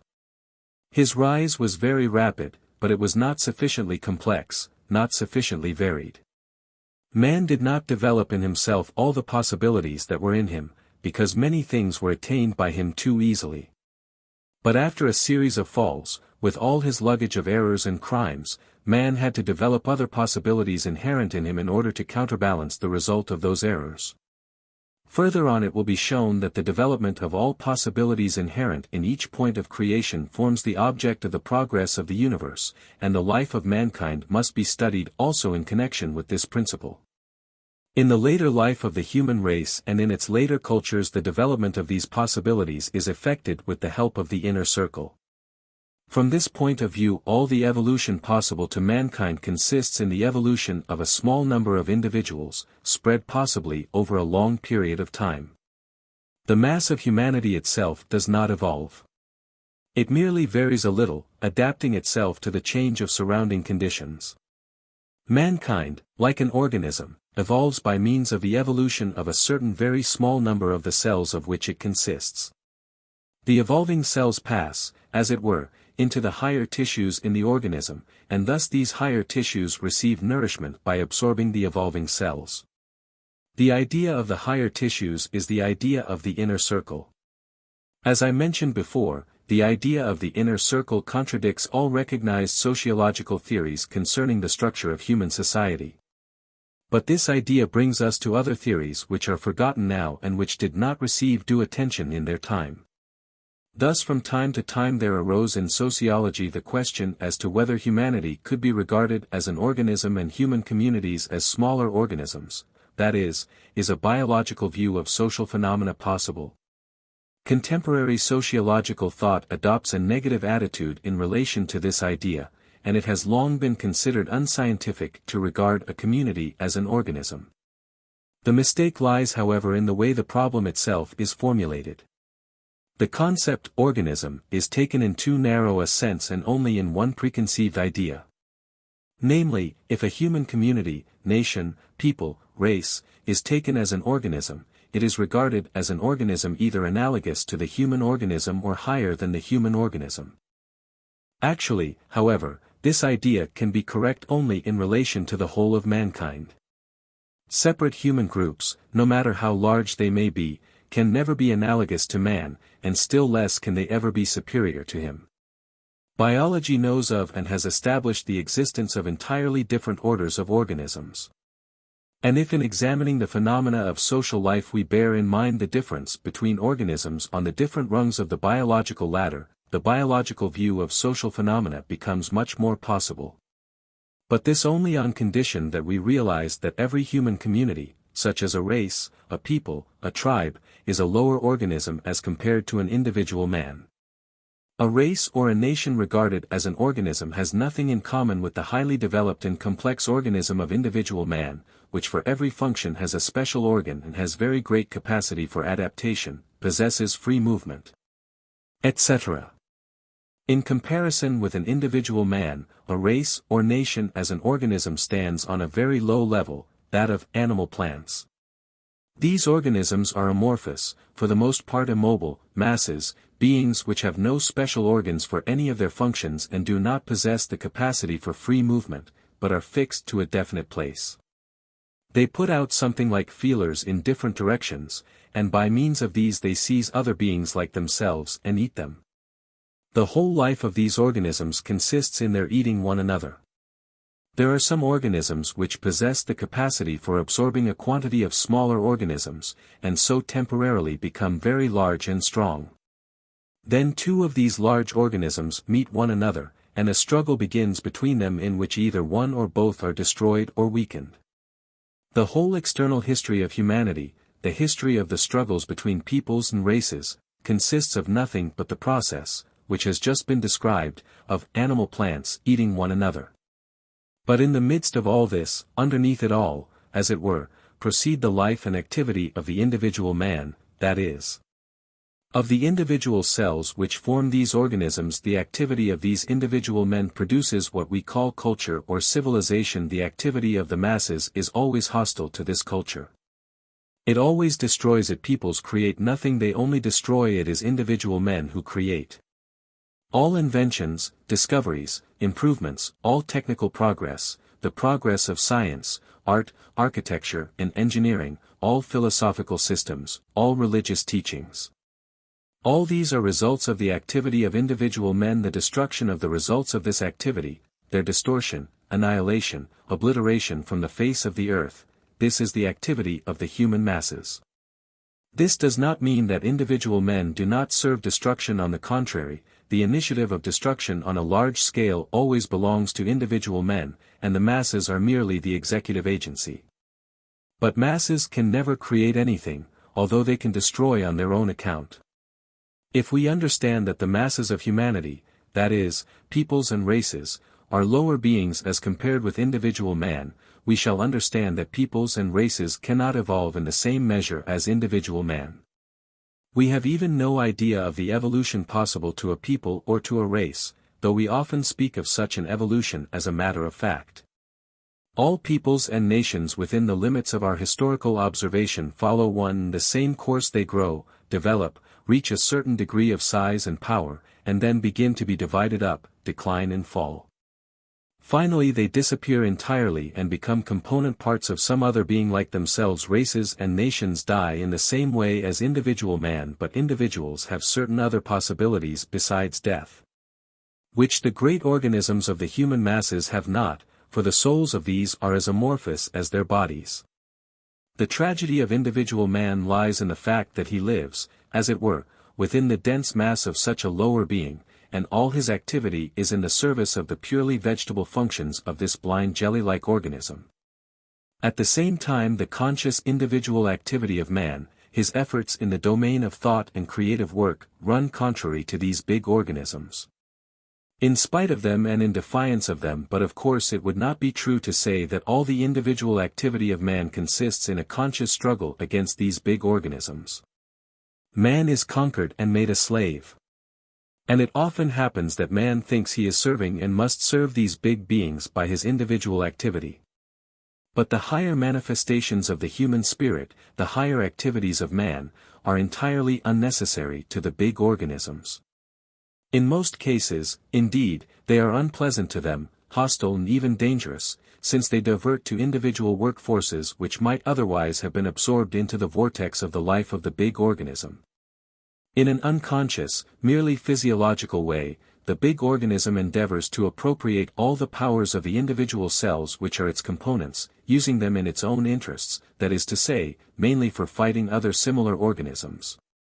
But when we remember that individual cells, that is, men, are far more highly organized beings than big organisms, and that the activities of the former go far beyond the activities possible to the latter, we shall understand this perpetual conflict between man and human aggregates. We shall understand that what is called progress or evolution is that which is left over of individual activities after all the struggle between the amorphous masses and this individual activity has taken place. The blind organisms of the masses struggle with the manifestation of the evolutionary spirit, annihilate and stifle it and destroy what has been created by it. But even so they cannot entirely annihilate it. Something remains, and this is what we call progress or civilization. The idea of evolution in the life both of individual man and of human communities, the idea of esotericism, the birth and growth of cultures and civilizations. The possibilities of individual man connected with periods of rise and fall, all these and many other things are expressed in three biblical myths. These three myths are not connected in the Bible and stand separately, but in reality they express one and the same idea and mutually complete one another. The first myth is the story of the Great Flood and of Noah's Ark. The second is the story of the Tower of Babel, of its destruction and the confusion of tongues. And the third is the story of the destruction of Sodom and Gomorrah, of Abraham's vision and of the 10 righteous men, for whose sake God agreed to spare Sodom and Gomorrah, but who could not be found there. The Great Flood is an allegory of the fall of civilization, of the destruction of culture. Such a fall must be accompanied by the annihilation of the greater part of the human race as a consequence of geological upheavals, or of wars, of the migration of human masses, epidemics, revolutions, and similar causes. Very often all these causes coincide. The idea of the allegory is that, at the moment of the apparent destruction of everything, that which is really valuable is saved according to a plan previously prepared and thought out. A small group of men escapes from the general law and saves all the most important ideas and attainments of the given culture. The legend of Noah's Ark is a myth referring to esotericism. The building of the ark is the school, the preparation of men for initiation, for transition to a new life, for new birth. Noah's Ark, which is saved from the flood, is the inner circle of humanity. The second meaning of the allegory refers to individual man. The flood is death, unavoidable, inexorable. But man can build within himself an ark and assemble in it specimens of everything that is valuable in him. In such a case these specimens will not perish. They will survive death and be born again. Just as mankind can be saved only through its connection with the inner circle, so an individual man can attain personal salvation only by means of a link with the inner circle in himself, that is, by connecting himself with the higher forms of consciousness. And this cannot be done without outside help, that is, without the help of the inner circle. The second myth, that of the Tower of Babel, is another version of the first. But the first speaks of salvation, that is, of those who are saved, while the second speaks only of destruction, that is, of those who shall perish.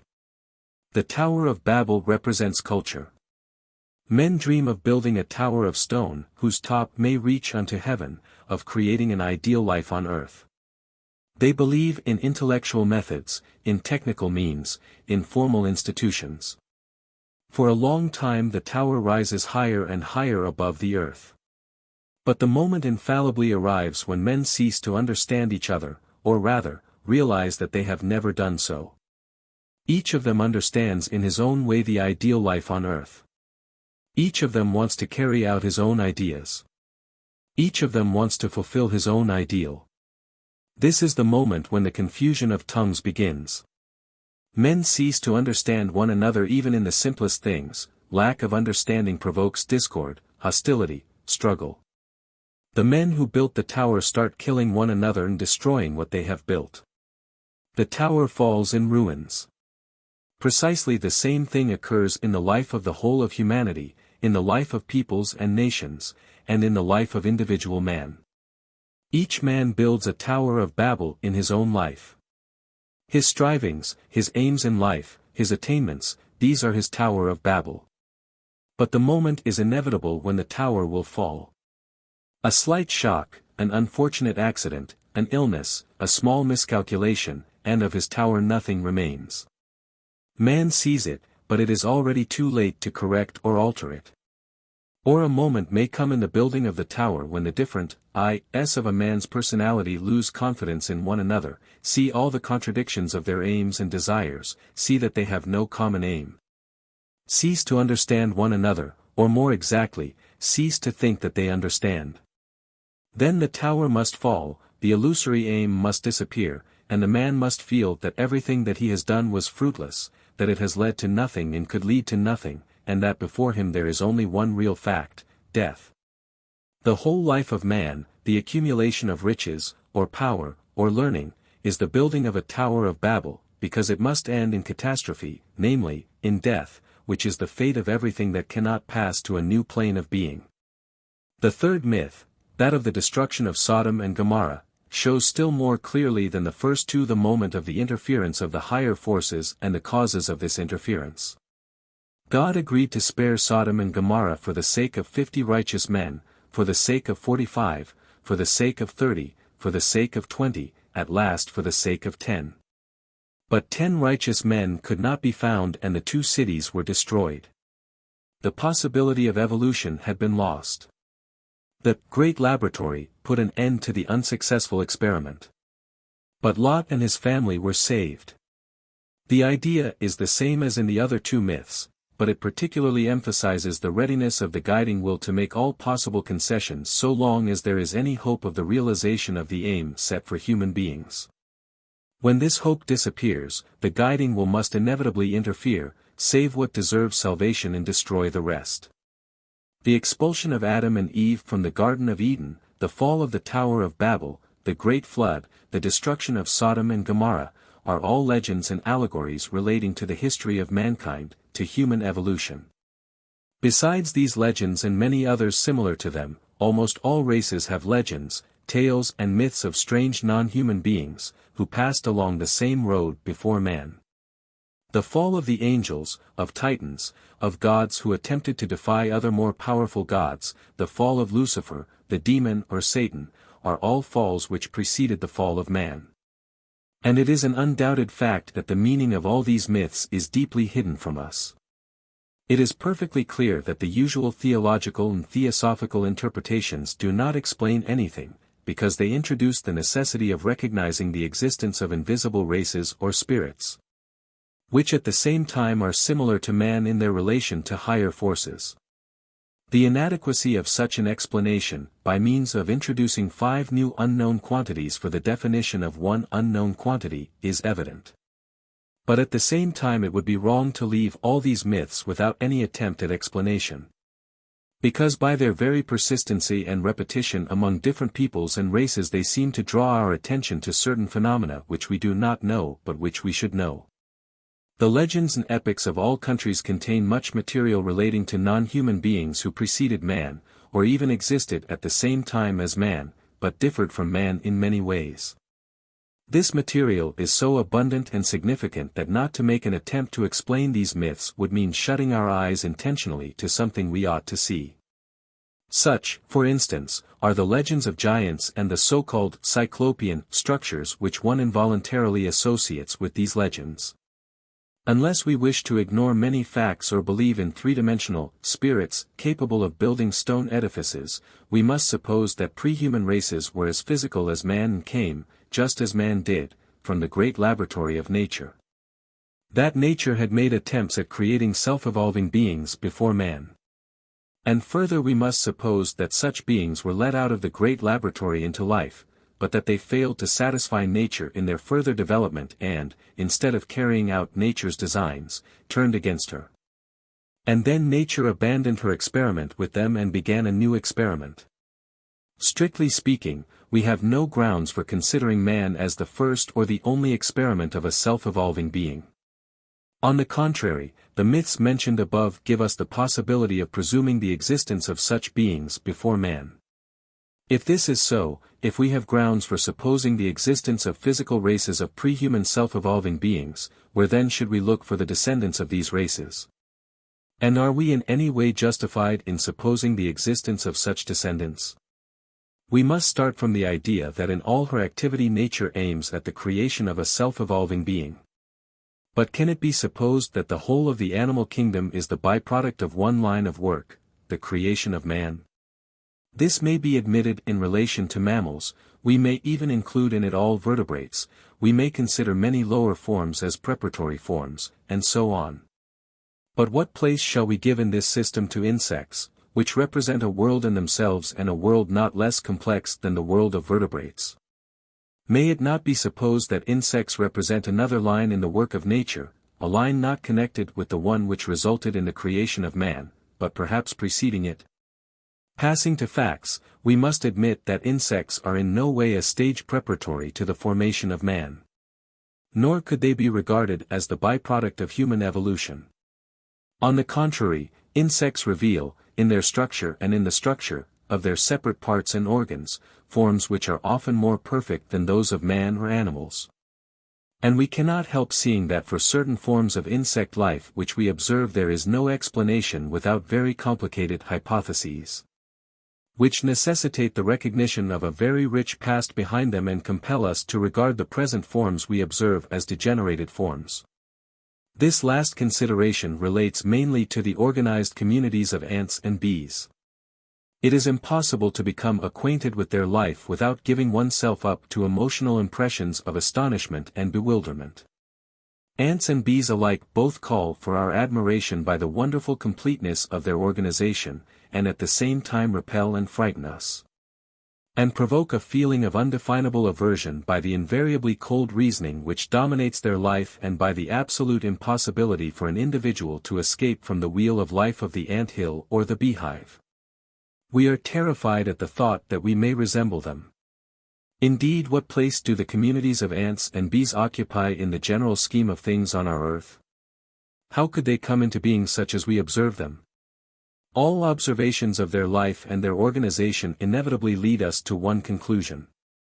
The original organization of the beehive and the ant hill in the remote past undoubtedly required reasoning and logical intelligence of great power. Although at the same time the further existence of both the beehive and the ant hill did not require any intelligence or reasoning at all. How could this have happened?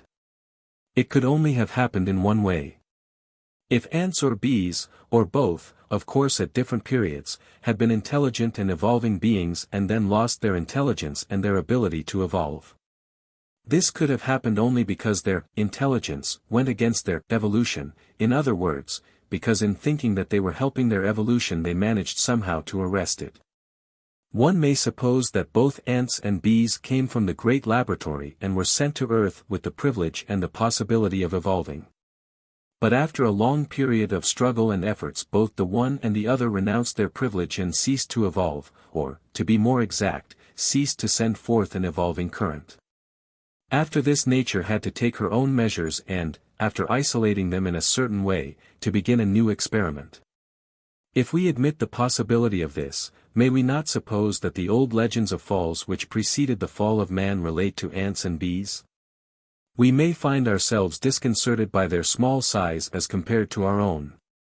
But the size of living beings is, first of all, a relative thing, and secondly it changes very easily in certain cases.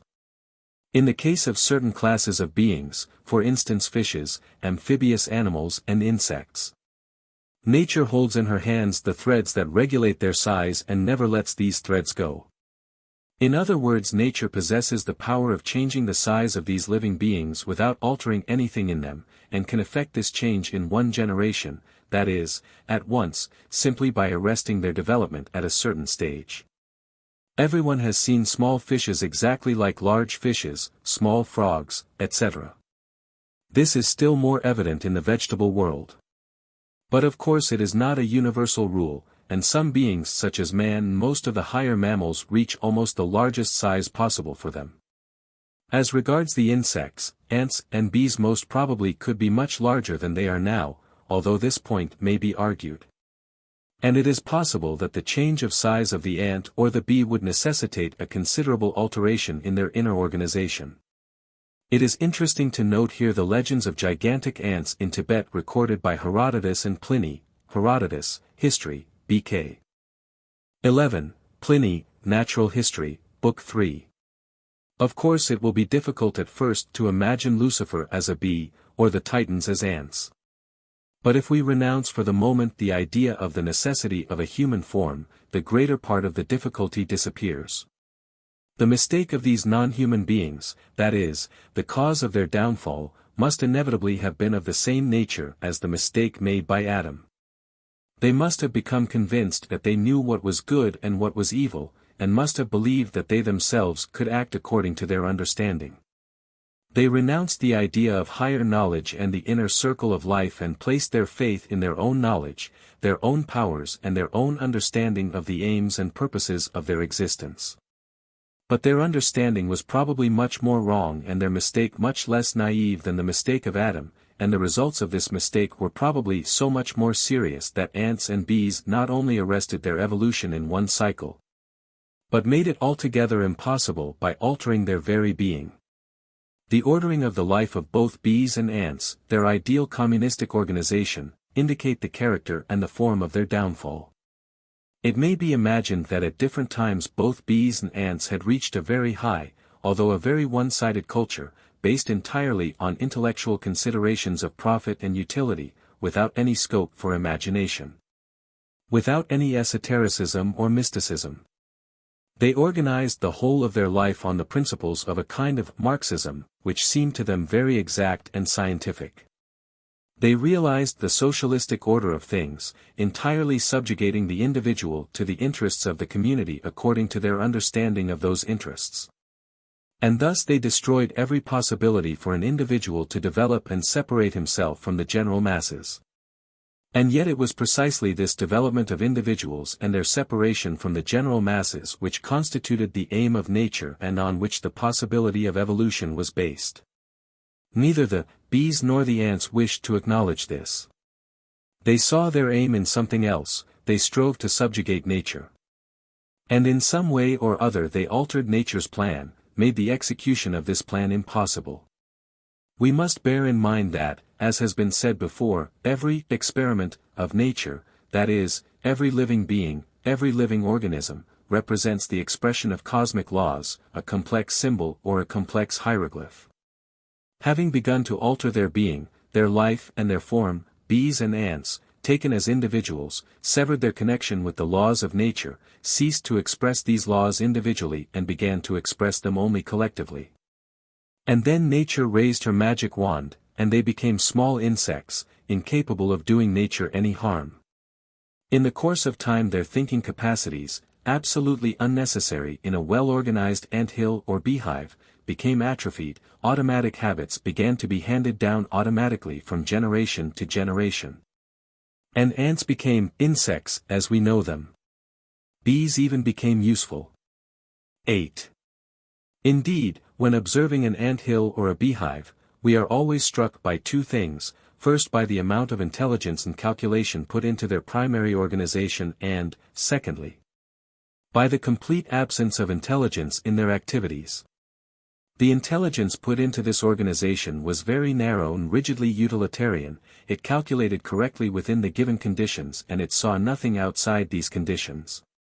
Yet even this intelligence was necessary only for the original calculation and estimation.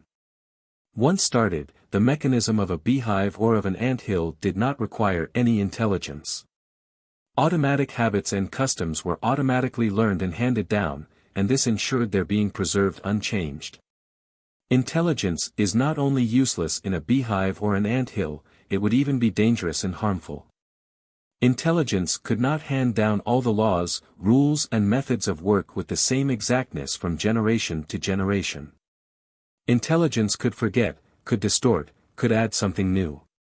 Intelligence could again lead to mysticism, to the idea of a higher intelligence, to the idea of esotericism. It was therefore necessary to banish intelligence from an ideal socialistic beehive or ant-hill, as an element harmful to the community, which in fact it is. Of course there may have been a struggle, a period when the ancestors of ants or bees who had not yet lost the power of thinking saw the situation clearly, saw the inevitable beginning of degeneration and strove to fight against it, trying to free the individual from its unconditional submission to the community. But the struggle was hopeless and could have no result. The iron laws of the ant-hill and beehive very soon dealt with the restless element and after a few generations such recalcitrance probably ceased to be born, and both the beehive and the ant-hill gradually became ideal communistic states. In his book The Life of the White Ant, Maurice Maeterlinck has collected much interesting material about the life of these insects, which are still more striking than ants and bees. At the very first attempts to study the life of white ants, Maeterlinck experiences the same strange emotional feeling of which I spoke earlier. It makes them almost our brothers, and from certain points of view, causes these wretched insects, more than the bee or any other living creature on earth, to become the heralds, perhaps the precursors, of our own destiny. Further, Maeterlinck dwells upon the antiquity of the termites, which are much more ancient than man, and upon the number and great variety of their species. After this Maeterlinck passes to what he calls the civilization of the termites.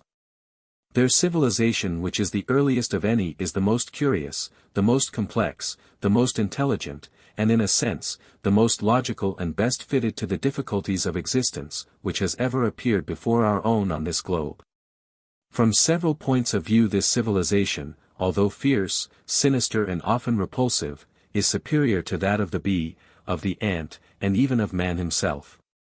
In the termitary the gods of communism become insatiable Molochs. The more they are given, the more they require, and they persist in their demands until the individual is annihilated and his misery complete. This appalling tyranny is unexampled among mankind. For while with us it at least benefits the few, in the termitary no one profits. The discipline is more ferocious than that of the Carmelites or Trappists. And the voluntary submission to laws or regulations proceeding one knows not whence is unparalleled in any human society. A new form of fatality, perhaps the cruelest of all, the social fatality to which we ourselves are drifting, has been added to those we have met already in thought quite enough. There is no rest except in the last sleep of all, illness is not tolerated, and feebleness carries with it its own sentence of death. Communism is pushed to the limits of cannibalism and coprophagy, compelling the sacrifice and misery of the many for the advantage or happiness of none, and all this in order that a kind of universal despair may be continued, renewed and multiplied so long as the world shall last. These cities of insects, that appeared before we did, might almost serve as a caricature of ourselves, as a travesty of the earthly paradise to which most civilized people are tending. Maeterlinck shows by what sacrifices this ideal regime is bought. They used to have wings, they have them no more. They had eyes which they surrendered. They had a sex, they have sacrificed it. 9. The only thing he omits to say is that before sacrificing wings, sight, and sex, the termites had to sacrifice their intelligence. In spite of this, the process through which the termites passed is called by Maeterlinck evolution.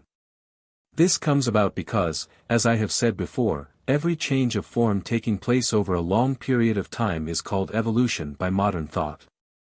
The power of this compulsory stereotype of pseudoscientific thinking is truly astounding. In the Middle Ages, philosophers and scientists had to make all their theories and discussions agree with the dogmas of the Church, and in our day the role of those dogmas is played by evolution. It is quite clear that thought cannot develop freely in these conditions. The idea of esotericism has a particularly important significance at the present stage of the development of the thought of humanity, because it makes quite unnecessary the idea of evolution in the ordinary sense of this word. It has been said earlier what the word evolution may mean in the esoteric sense, namely, the transformation of individuals. And in this meaning alone evolution cannot be confused with degeneration, as is constantly done by scientific thought, which regards even its own degeneration as evolution. The only way out of all the blind alleys created by both materialistic and metaphysical thought lies in the psychological method. The psychological method is nothing other than the revaluation of all values from the point of view of their own psychological meaning and independently of the outer or accompanying facts on the basis of which they are generally judged. Facts may lie. The psychological meaning of a thing, or of an idea, cannot lie. Of course it also can be understood wrongly. But this can be struggled against by studying and observing the mind, that is, our apparatus of cognition. Generally the mind is regarded much too simply, without taking into account that the limits of useful action of the mind, first, are very well known, and, second, are very restricted. The psychological method takes into consideration these limitations in the same way as we take into consideration, in all ordinary circumstances of life, limitations of machines or instruments with which we have to work. If we examine something under a microscope, we take into consideration the power of the microscope. If we do some work with a particular instrument, we take into consideration properties and qualities of the instrument, weight, sharpness, etc. The psychological method aims at doing the same in relation to our mind, that is, it aims at keeping the mind itself constantly in its field of view, and at regarding all conclusions and discoveries relatively to the state or kind of mind. From the point of view of the psychological method, there are no grounds for thinking that our mind, that is, our apparatus of cognition, is the only possible one or the best in existence. Equally, there are no grounds for thinking that all discovered and established truths will always remain truths. On the contrary, from the point of view of the psychological method, there can be no doubt that we shall have to discover many new truths, either entirely incomprehensible truths, the very existence of which we never suspected, or truths fundamentally contradicting those which we have recognized until now. Of course, nothing is more terrifying and nothing is more inadmissible for all kinds of dogmatism. The psychological method destroys all old and new prejudices and superstitions.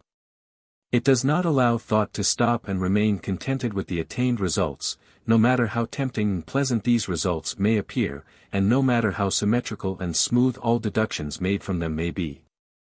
The psychological method gives the possibility of re-examining many principles which have been considered as finally and firmly established, and it finds in them entirely new and unexpected meaning. The psychological method makes it possible in many cases to disregard facts or what are taken for facts, and allows us to see beyond facts. Although it is only a method, the psychological method nevertheless leads us in a very definite direction, namely towards the esoteric method, which is in reality an enlarged psychological method. Though enlarged in that sense in which we cannot enlarge it by our own efforts. 1912 to 1929. Chapter 2. The Fourth Dimension.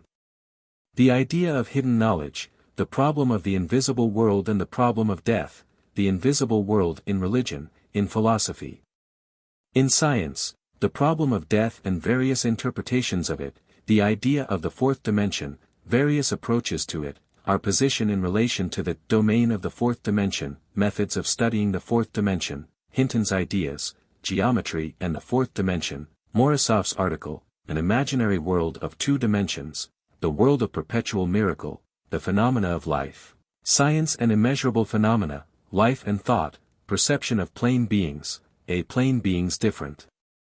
Stages of understanding the world, hypothesis of the third dimension, our relation to the invisible, the world of the unmeasurable round us, unreality of bodies of three dimensions, our own fourth dimension, deficiency of our perception, properties of perception in the fourth dimension, inexplicable phenomena of our world, the psychic world and attempts to interpret it, thought and the fourth dimension, expansion and contraction of bodies, growth, the phenomena of symmetry, diagrams of the fourth dimension in nature, movement from the center along radii, the laws of symmetry, states of matter, relation of time and space in matter, theory of dynamic agents, dynamic character of the universe, the fourth dimension within us, the astral sphere, hypothesis of fine states of matter, transformation of metals, alchemy, magic, materialization and dematerialization, prevalence of theories and absence of facts in astral hypotheses, necessity for a new understanding of space and time. The idea of the existence of a hidden knowledge, surpassing all the knowledge a man can attain by his own efforts, must grow and strengthen in people's minds from the realization of the insolubility of many questions and problems which confront them. Man may deceive himself, may think that his knowledge grows and increases, that he knows and understands more than he knew and understood before. But sometimes he may be sincere with himself and see that in relation to the fundamental problems of existence he is as helpless as a savage or a little child. Although he has invented many clever machines and instruments which have complicated his life but have not rendered it any more comprehensible. Speaking still more sincerely with himself, man may recognize that all his scientific and philosophical systems and theories are similar to these machines and implements, for they only serve to complicate the problems without explaining anything. Among the insoluble problems with which man is surrounded, two occupy a special position, the problem of the invisible world and the problem of death. In all the history of human thought, in all the forms, without exception, which this thought has ever taken, people have always divided the world into the visible and the invisible. And they have always understood that the visible world accessible to their direct observation and study represents something very small, perhaps even something non-existent, in comparison with the enormous existent invisible world. Such an assertion, that is, that the division of the world into the visible and the invisible has existed always and everywhere, may appear strange at first, but in reality all existing general schemes of the world, from the most primitive to the most subtle and elaborate, divide the world into the visible and the invisible and can never free themselves from this division. This division of the world into the visible and the invisible is the foundation of man's thinking about the world, no matter how he names or defines this division. The fact of such a division becomes evident if we try to enumerate the various systems of thinking about the world. First of all, let us divide all the systems of thinking about the world into three categories. 1. Religious systems. 2. Philosophical systems. 3. Scientific systems. All religious systems without exception, from those theologically elaborated down to the smallest details, such as Christianity, Buddhism, Judaism, to the completely degenerated religions of savages. Appearing as primitive to modern knowledge, invariably divide the world into visible and invisible. In Christianity, God, angels, devils, demons, souls of living and dead people, heaven or hell.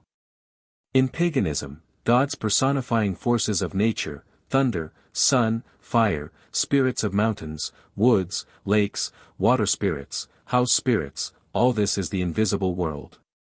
In philosophy there is the world of events and the world of causes, the world of things and the world of ideas, the world of phenomena and the world of noumena. In Indian philosophy, especially in certain schools of it, the visible or phenomenal world, that is, Maya or illusion, which means a wrong conception of the invisible world, does not exist at all. In science, the invisible world is the world of small quantities and, strange though it is, also the world of large quantities. The visibility of the world is determined by the scale. The invisible world is on the one hand the world of microorganisms, cells, the microscopic and the ultramicroscopic world. Still further it is the world of molecules, atoms, electrons, vibrations, and, on the other hand, the world of invisible stars, other solar systems, unknown universes. The microscope expands the limits of our vision in one direction, the telescope in the other. But both increase visibility very little in comparison with what remains invisible.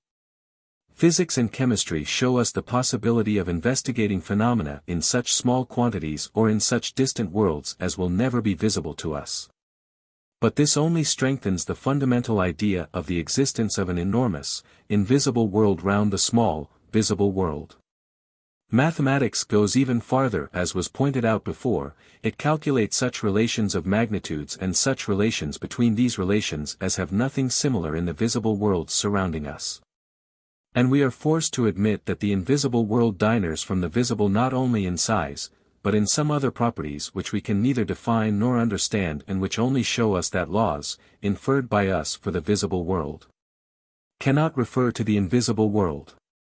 In this way invisible worlds, the religious, the philosophical, and the scientific, are, after all, more closely related to one another than they would at first appear.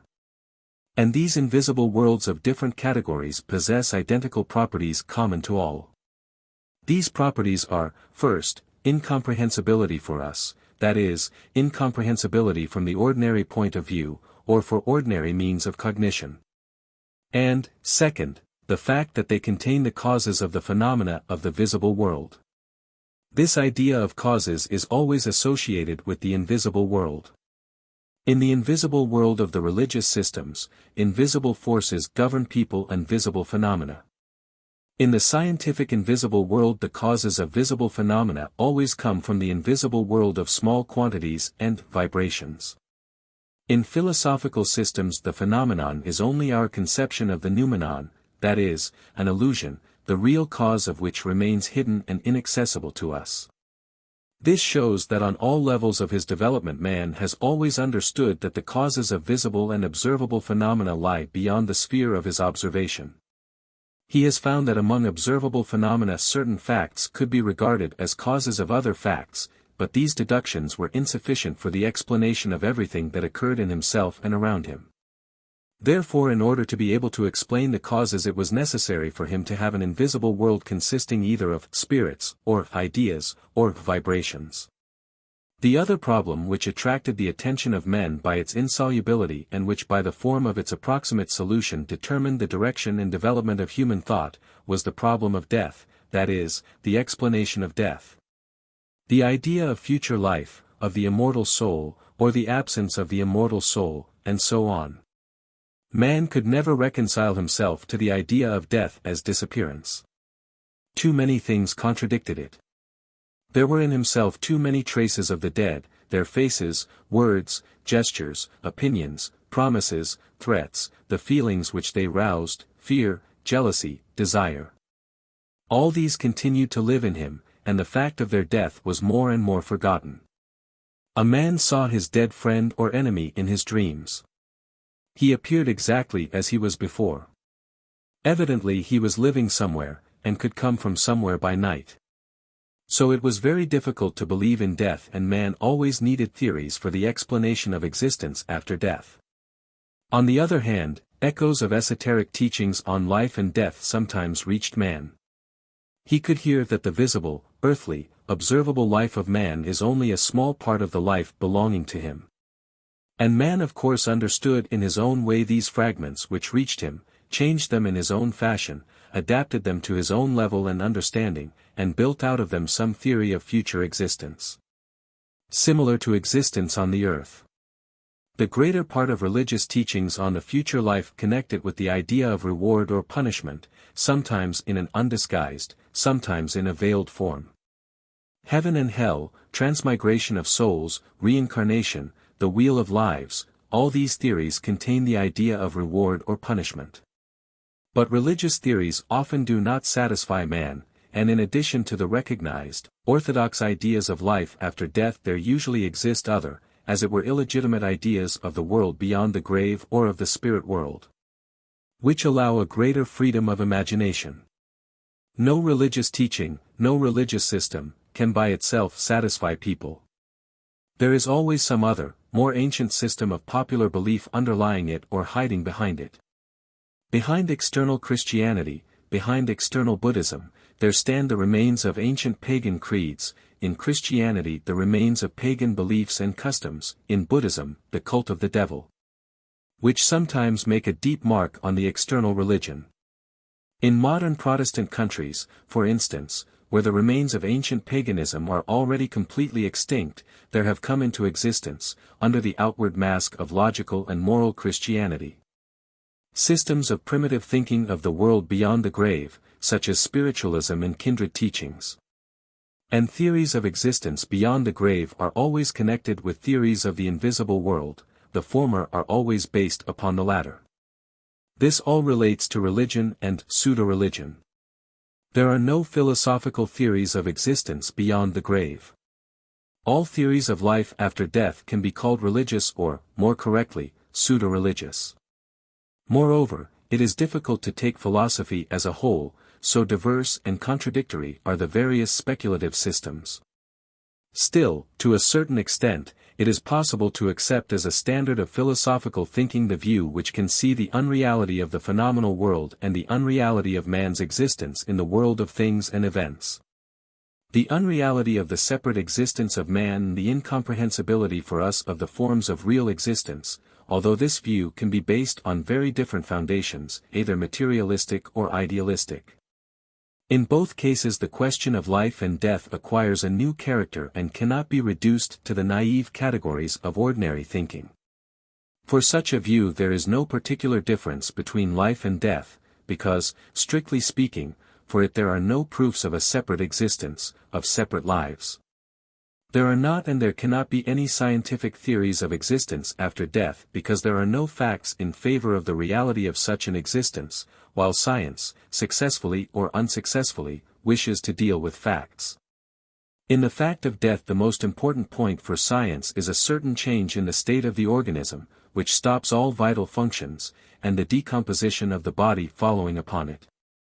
Science sees in man no psychic life independent of the vital functions, and all theories of life after death, from the scientific point of view, are pure fiction. Modern attempts at scientific investigation of spiritualistic phenomena and similar things lead nowhere and can lead nowhere, for there is a mistake here in the very setting of the problem. In spite of the difference between the various theories of the future life, they all have one common feature. They either picture the life beyond the grave as similar to the earthly life, or deny it altogether. They do not and cannot attempt to conceive life after death in new forms or new categories.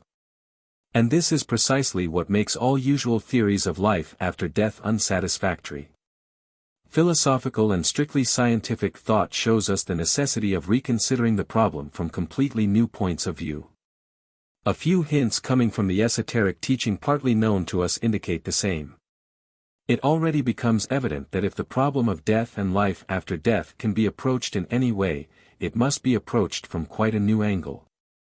In the same way, the question of the invisible world must also be approached from a new angle. All we know, all we have thought till now, shows us the reality in the vital importance of these problems. Until he has answered in one way or another the questions of the invisible world and of life after death, man cannot think of anything else without creating a whole series of contradictions. Right or wrong, man must construct for himself some kind of explanation. And he must base his treatment of the problem of death either upon science, or upon religion, or upon philosophy. But to a thinking man both the scientific denial of the possibility of life after death and the pseudo-religious admission of it, for we know nothing but pseudo-religion, as well as different spiritualistic, theosophical and similar theories, quite justly appear equally naive. Nor can the abstract philosophical view satisfy man. Such a view is too remote from life, too remote from direct, real sensations. One cannot live by it. In relation to the phenomena of life and their possible causes, unknown to us, philosophy is very like astronomy in its relation to the distant stars. Astronomy calculates the movement of stars which are at colossal distances from us. But all celestial bodies are alike for it. They are nothing but moving dots. Thus, philosophy is too remote from concrete problems such as the problem of future life. Science does not know the world beyond the grave. Pseudo-religion creates the other world in the image of the earthly world. This helplessness of man in the face of the problems of the invisible world and of death becomes particularly obvious when we begin to realize that the world is far bigger and far more complex than we have hitherto thought. And that what we think we know occupies only a very insignificant place amidst that which we do not know. Our basic conception of the world must be broadened. Already we feel and know that we can no longer trust the eyes with which we see, or the hands with which we touch. The real world eludes us at such attempts to ascertain its existence. A more subtle method, a more efficient means, are needed. The ideas of the fourth dimension, ideas of many-dimensional space, show the way by which we may arrive at the broadening of our conception of the world. The expression, fourth dimension, is often met with in conversational language and in literature, but it is very seldom that anybody has a clear idea of what it really means. Generally the fourth dimension is used as the synonym of the mysterious, miraculous, supernatural, incomprehensible and incognoscible, as a kind of general definition of the phenomena of the superphysical world. Spiritualizers and occultists of various schools often make use of this expression in their literature, assigning to the sphere of the fourth dimension all the phenomena of the world beyond or the astral sphere. But they do not explain what it means, and from what they say one can understand only that the chief property which they ascribe to the fourth dimension is unknowableness. The connecting of the idea of the fourth dimension with existing theories of the invisible world or the world beyond is certainly quite fantastic, for, as has already been said, all religious, spiritualistic, theosophical and other theories of the invisible world first of all make it exactly similar to the visible and consequently, three-dimensional, world. Therefore mathematics quite justly objects to the established view of the fourth dimension as something belonging to the beyond.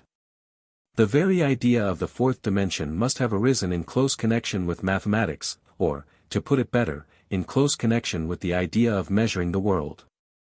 It must have arisen from the supposition that, besides the three known dimensions of space, length, breadth and height, there might also exist a fourth dimension, inaccessible to our perception. Logically, the supposition of the existence of the fourth dimension can be based on the observation of those things and events in the world surrounding us for which the measurement in length, breadth and height is not sufficient. Or which elude all measurement, because there are things and events the existence of which calls for no doubt, but which cannot be expressed in any terms of measurement. Such are, for instance, various effects of vital and psychic processes, such are all ideas, mental images and memories, such are dreams. If we consider them as existing in a real, objective sense, we can suppose that they have some other dimension besides those accessible for us, that is, some extension immeasurable for us. There exist attempts at a purely mathematical definition of the fourth dimension. It is said for instance, In many problems of pure and applied mathematics, formulae and mathematical expressions are met with containing four or more variable quantities, each of which, independently of the others, may be positive or negative and he between plus infinity and infinity. And as every mathematical formula, every equation, can have a dimensional expression, so from this is deduced an idea of space which has four or more dimensions, 10. The weak point of this definition is the proposition accepted as unquestionable that every mathematical formula, every equation, can have a dimensional expression. In reality, such a proposition is entirely without ground, and this deprives the definition of all meaning. Reasoning by analogy with the existing dimensions, it must be supposed that if the fourth dimension existed, it would mean that side by side with us lies some other space which we do not know, do not see, and into which we are unable to pass. It would then be possible to draw a line from any point of our space into this domain of the fourth dimension, in a direction unknown to us and impossible either to define or to comprehend. If we could visualize the direction of this line going out of our space, then we should see the domain of the fourth dimension. Geometrically, this proposition has the following meaning. We can conceive simultaneously three lines perpendicular and not parallel to one another. These three lines are used by us to measure the whole of our space, which is therefore called three-dimensional. If the domain of the fourth dimension lying outside our space exists, this means that besides the three perpendiculars known to us, determining the length, the breadth and the height of solids, there must also exist a fourth perpendicular, determining some new extension unknowable to us. Then the space measurable by these four perpendiculars could be called four-dimensional. We are unable to define geometrically, or to conceive, this fourth perpendicular, and the fourth dimension still remains extremely enigmatic. The opinion is sometimes met with that mathematicians know something about the fourth dimension which is inaccessible to ordinary mortals. Sometimes it is said, and one can even find such assertions in literature, that Lobachevsky discovered the fourth dimension. During the last 20 years the discovery of the fourth dimension has often been ascribed to Einstein or Minkowski. In reality, mathematics can say very little about the fourth dimension. There is nothing in the hypothesis of the fourth dimension that would make it inadmissible from a mathematical point of view. This hypothesis does not contradict any of the accepted axioms and, because of this, does not meet with particular opposition on the part of mathematics. Mathematicians even admit the possibility of establishing the relationship that should exist between four-dimensional and three-dimensional space, i.e. certain properties of the fourth dimension. But they do all this in a very general and rather indefinite form. No exact definition of the fourth dimension exists in mathematics. Lobachevsky actually treated the geometry of Euclid, i.e. geometry of three-dimensional space, as a particular case of geometry, which ought to be applicable to a space of any number of dimensions. But this is not mathematics in the strict sense of the word, it is only metaphysics on mathematical themes. And the deductions from it cannot be formulated mathematically or can be formulated only in specially constructed conditional expressions. Other mathematicians regarded axioms accepted in the geometry of Euclid as artificial and incorrect, and attempted to disprove them on the strength, chiefly, of certain deductions from Lobachevsky's spherical geometry, and to prove, for instance, that parallel lines meet. They contended that the accepted axioms are correct only for three-dimensional space, and on the basis of their arguments, which disproved these axioms, they built up a new geometry of many dimensions. But all this is not geometry of four dimensions. The fourth dimension could only be considered as geometrically proved when the direction of the unknown line starting from any point of our space and going into the region of the fourth dimension could be determined, i.e. when a means of constructing a fourth perpendicular is found. It is difficult to describe even approximately the significance which the discovery of the fourth perpendicular in our universe would have for our knowledge. The conquest of the air. Hearing and seeing at a distance, establishing connections with other planets or with other solar systems, all this is nothing in comparison with the discovery of a new dimension. But so far it has not been made. We must recognize that we are helpless before the riddle of the fourth dimension, and we must try to examine the problem within the limits accessible to us. After a closer and more exact investigation of the problem itself, we come to the conclusion that it cannot be solved in existing conditions. The problem of the fourth dimension, though purely geometrical at the first glance, cannot be solved by geometrical means. Our geometry of 3 dimensions is as insufficient for the investigation of the question of the fourth dimension as planimetry alone is insufficient for the investigation of questions of stereometry. We must find the fourth dimension, if it exists, in a purely experimental way, and also find a means for a projective representation of it in 3-dimensional space. Only then shall we be able to create a geometry of 4 dimensions. Even slight acquaintance with the problem of the fourth dimension shows the necessity for studying it from the psychological and physical sides. The fourth dimension is unknowable. If it exists and if at the same time we cannot know it, it evidently means that something is lacking in our psychic apparatus, in our faculties of perception. In other words, phenomena of the region of the fourth dimension are not reflected in our organs of sense. We must examine why this should be so, what are our defects on which this non-receptivity depends, and must find the conditions, even if only theoretically, which would make the fourth dimension comprehensible and accessible to us. These are all questions relating to psychology or, possibly, to the theory of knowledge. Further, we know that the region of the fourth dimension, again, if it exists, is not only unknowable for our psychic apparatus, but is inaccessible in a purely physical sense. This must depend not on our defects, but on the particular properties and conditions of the region of the fourth dimension itself. It is necessary to examine what these conditions are, which make the region of the fourth dimension inaccessible to us. And to find the relation between the physical conditions of the region of the fourth dimension and the physical condition of our world. And having established this, it is necessary to see whether in the world surrounding us there is anything similar to these conditions, that is, whether there are any relations analogous to relations between the region of 3 dimensions and that of 4 dimensions. Speaking in general, before attempting to build up a geometry of 4 dimensions, it is necessary to create a physics of 4 dimensions, that is, to find and to define physical laws and conditions which may exist in the space of 4 dimensions. Many people have worked at the problem of the fourth dimension. Fechner wrote a great deal about the fourth dimension. From his discussions about worlds of 1, 2, 3, and 4 dimensions there follows a very interesting method of investigating the fourth dimension by means of building up analogies between worlds of different dimensions, i.e., between an imaginary world on a plane and the 3-dimensional world, and between the 3-dimensional world and the world of 4 dimensions. This method is used by nearly all those who have ever studied the problem of higher dimensions. And we shall have occasion to meet with it further on. Professor Zollner evolved the theory of the fourth dimension from observations of mediumistic phenomena, chiefly of phenomena of so-called materialization. But his observations have long been considered doubtful because of the established fact of the insufficiently strict arrangement of his experiments, Podmore and Hislop. A very interesting summary of almost all that has ever been written about the fourth dimension up to the 90s of last century is to be found in the books of C. H. Hinton. These books contain also many of Hinton's own ideas. But, unfortunately, side by side with the valuable ideas there is a great deal of unnecessary dialectic such as always accumulates round the question of the fourth dimension.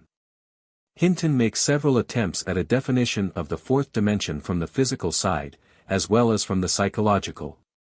Considerable space is occupied in his books by the description of a method, invented by him, of accustoming the mind to cognition of the fourth dimension.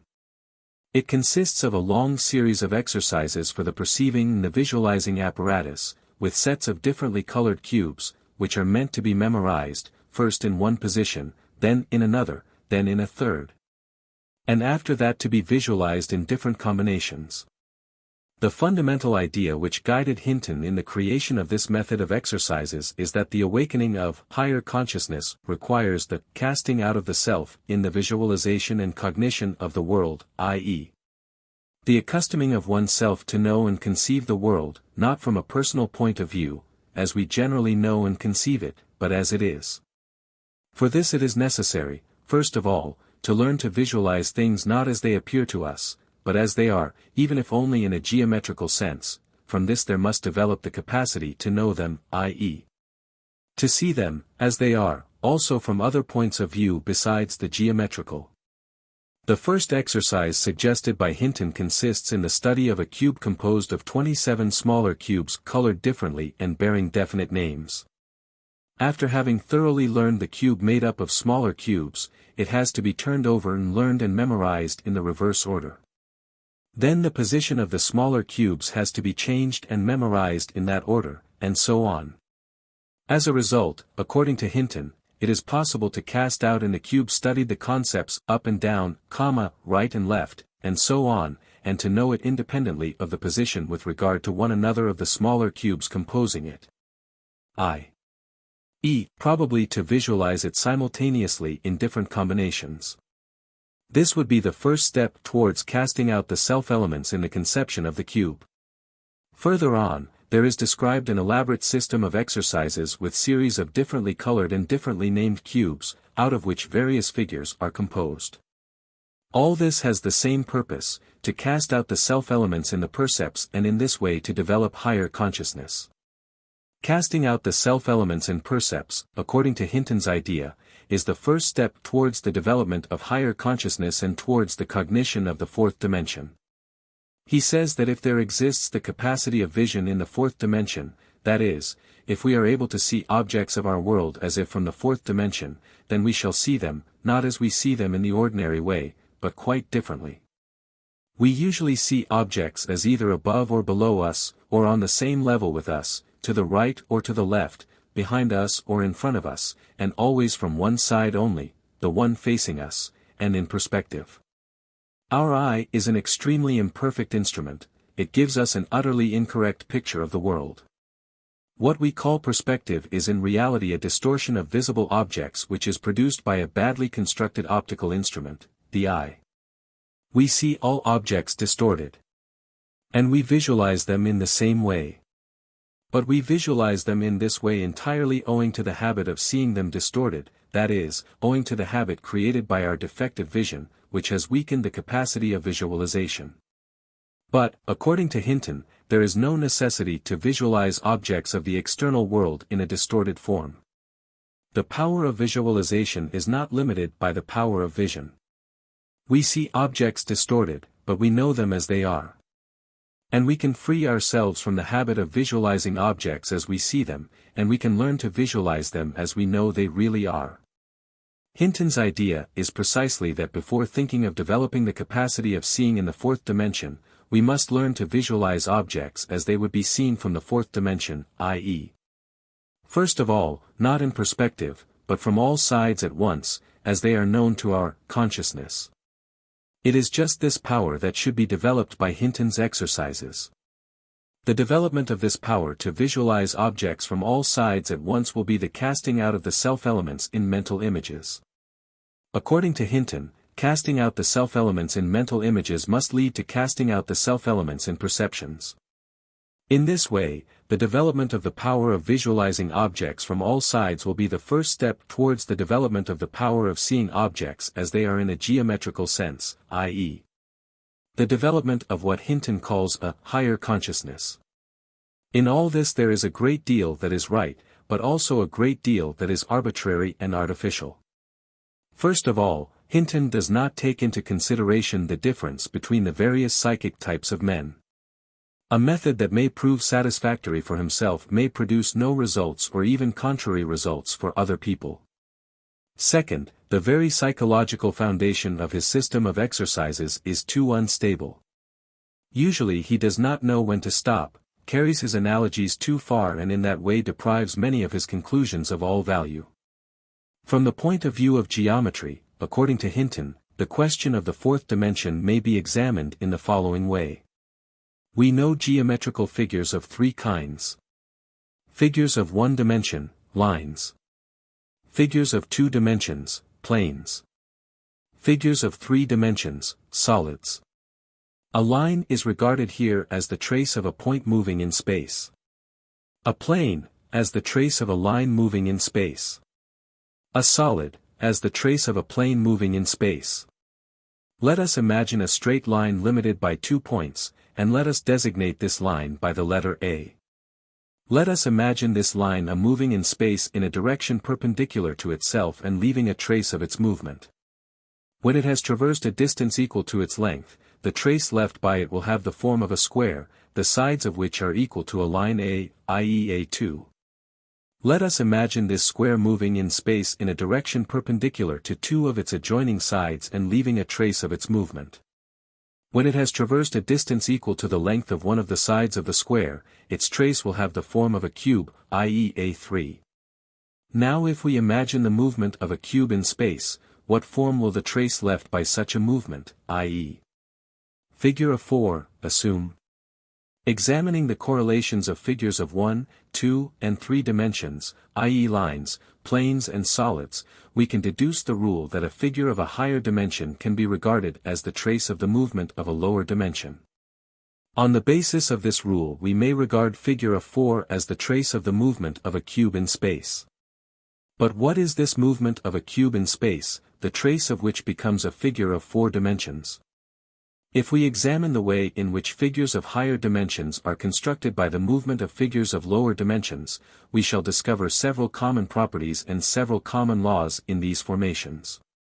In fact, when we consider a square as the trace of the movement of a line, we know that all the points of this line have moved in space.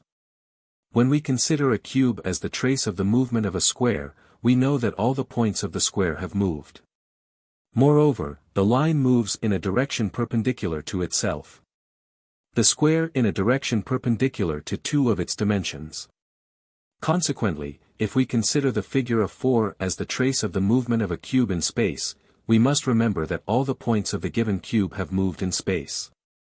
Moreover, we may deduce from analogy with the above that the cube was moving in space in a direction which is not contained in the cube itself, i.e. a direction perpendicular to its 3 dimensions. This direction, then, would be the 4th perpendicular unknown to us in our space and in our geometry of 3 dimensions. Further, we may determine a line as an infinite number of points. A square as an infinite number of lines, a cube as an infinite number of squares. By analogy with this we may determine the figure of 4 as an infinite number of cubes. Further, looking at the square we see nothing but lines. Looking at the cube we see its surfaces, or possibly even only one of its surfaces. It is quite possible that the figure of 4 would appear to us as a cube.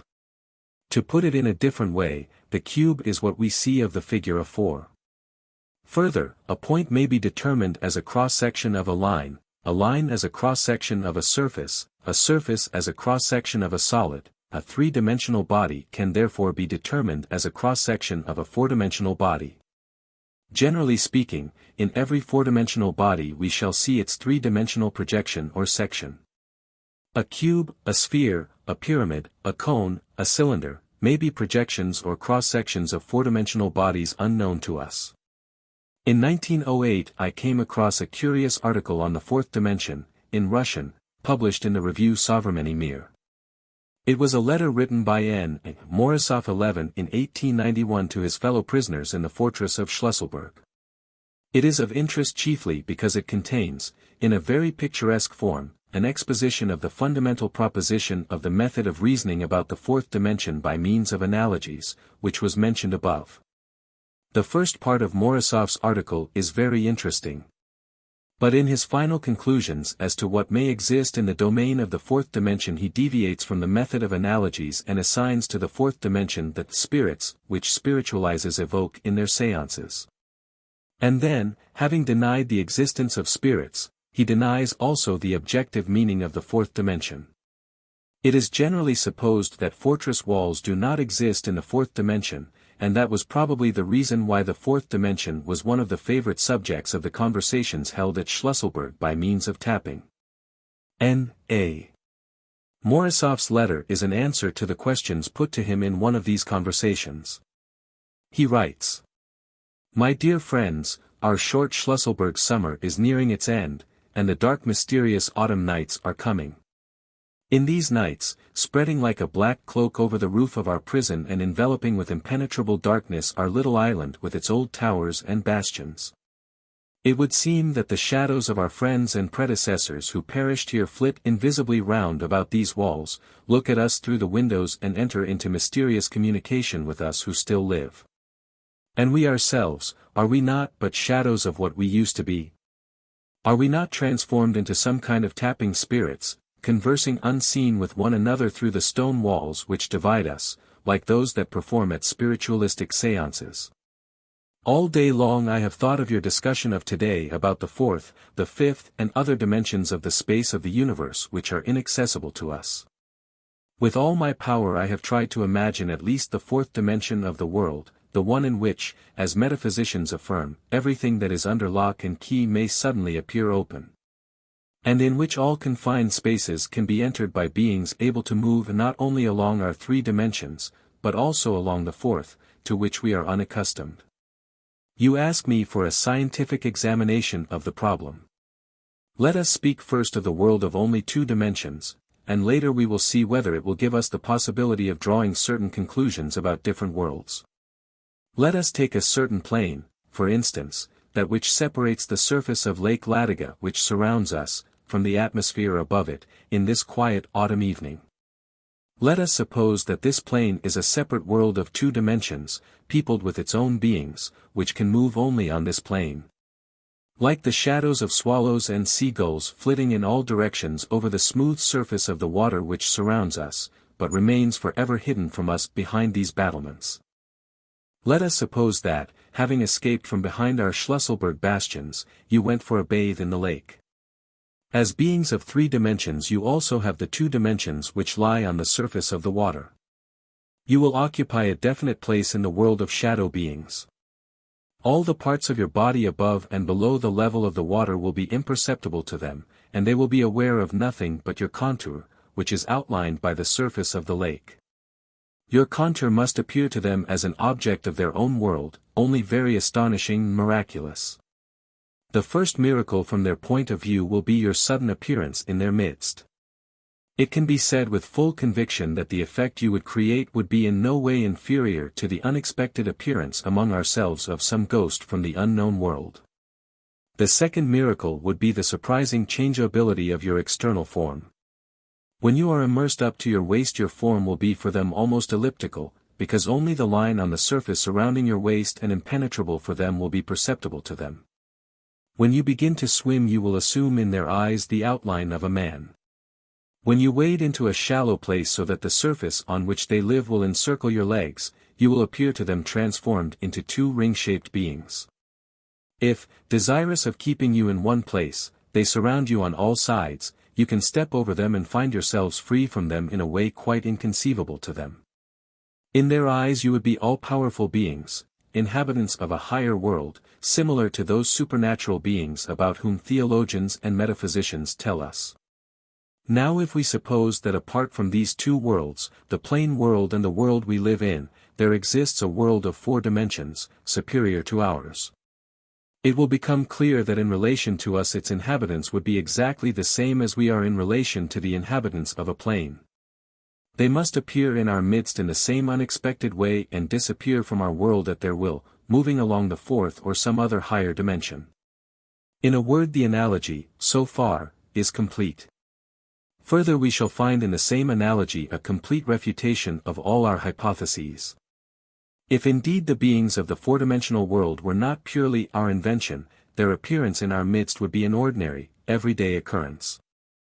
Further, Morozov discusses whether we have any reason to suppose that supernatural beings really exist, and he comes to the conclusion that we have no grounds for such a hypothesis unless we are prepared to believe in fairy tales. The only indication, worthy of our attention, of the existence of such beings can be found, according to Morozov, in the teachings of spiritualism. But his own experience in spiritualism convinced him that in spite of the strange phenomena that undoubtedly occur at spiritualistic seances, spirits take no part in them. So-called automatic writing, usually cited as a proof of the cooperation of intelligent forces of another world at these seances, is, according to his observations, a result of thought reading. Consciously or unconsciously a medium reads the thoughts of those present and from these thoughts obtains the answers to their questions.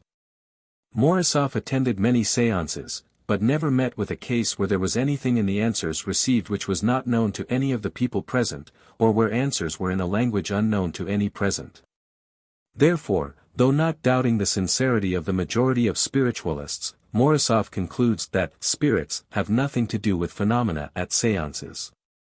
His experience of spiritualism, he says, had finally convinced him many years previously that the phenomena which he assigned to the fourth dimension do not really exist.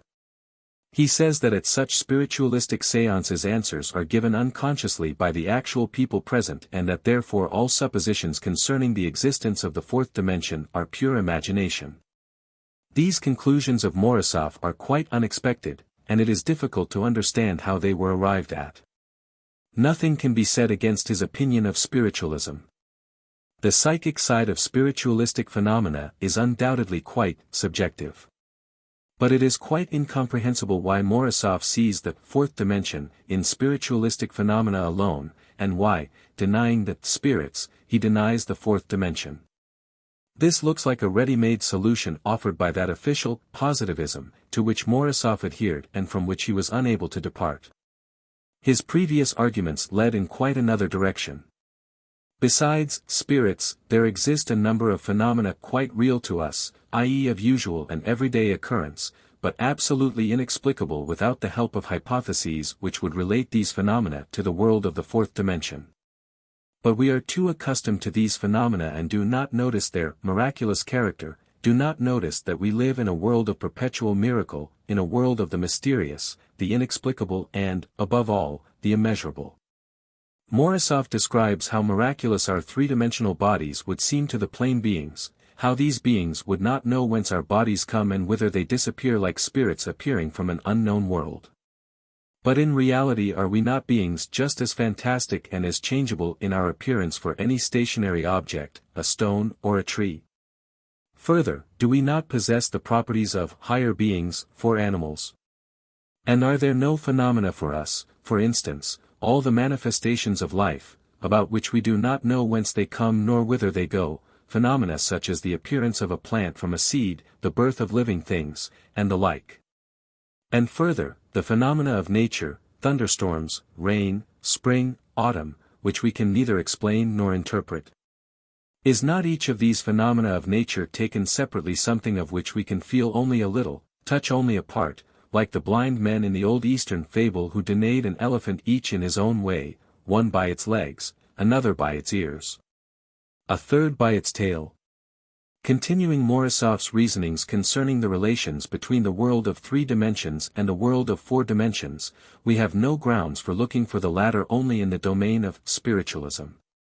Let us take a living cell. It may be exactly equal in length, breadth and height to another, a dead cell. And still there is something in the living cell which is lacking in the dead one, something we are unable to measure. We say that it is vital force, try to explain the vital force as a kind of motion. But in reality we do not explain anything by this, but only give a name to a phenomenon which remains inexplicable. According to some scientific theories, vital force must be resolvable into physico-chemical elements, into simpler forces. But not one of these theories can explain how the one passes into the other and in what relation the one stands to the other. We are unable to express in a physico-chemical formula the simplest manifestations of life energy. And as long as we are unable to do so, we have no right, in a strictly logical sense, to regard vital processes as identical with physico-chemical processes. We may accept philosophical monism, but we have no reasons for accepting the physico-chemical monism imposed on us from time to time, which identifies vital and psychic processes with physico-chemical processes. Our mind may come in an abstract way to the conclusion of the unity of physico-chemical, vital, and psychic processes, but for science, for exact and concrete knowledge, these three classes of phenomena stand quite separate from one another. For science, three classes of phenomena, mechanical force, vital force and psychic force, pass one into another only partially, and apparently without any fixed or calculable proportions.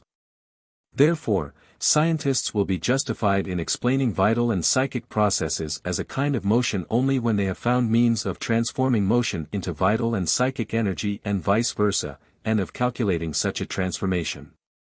This means that such an affirmation will be possible only when it is known what number of calories contained in a definite quantity of coal is necessary for starting the life of one cell, or how many atmospheres of pressure are necessary for the formation of one thought or one logical deduction. As long as these are not known, physical, biological and psychic phenomena, as studied by science, take place on different planes. Their unity can be surmised, but nothing can be affirmed positively. If one and the same force acts in physico-chemical, vital and psychic processes, it may be supposed that it acts in different spheres only partly contiguous to one another. If science really possessed knowledge of the unity of at least vital and physico-chemical phenomena, it would be able to create living organisms. In this expectation there is nothing extravagant. People construct machines and apparatus which are much more complicated externally than a simple one-cell organism. And yet they are unable to construct such an organism. This means that there is something in a living organism which does not exist in a lifeless machine. A living cell contains something which is lacking in a dead one.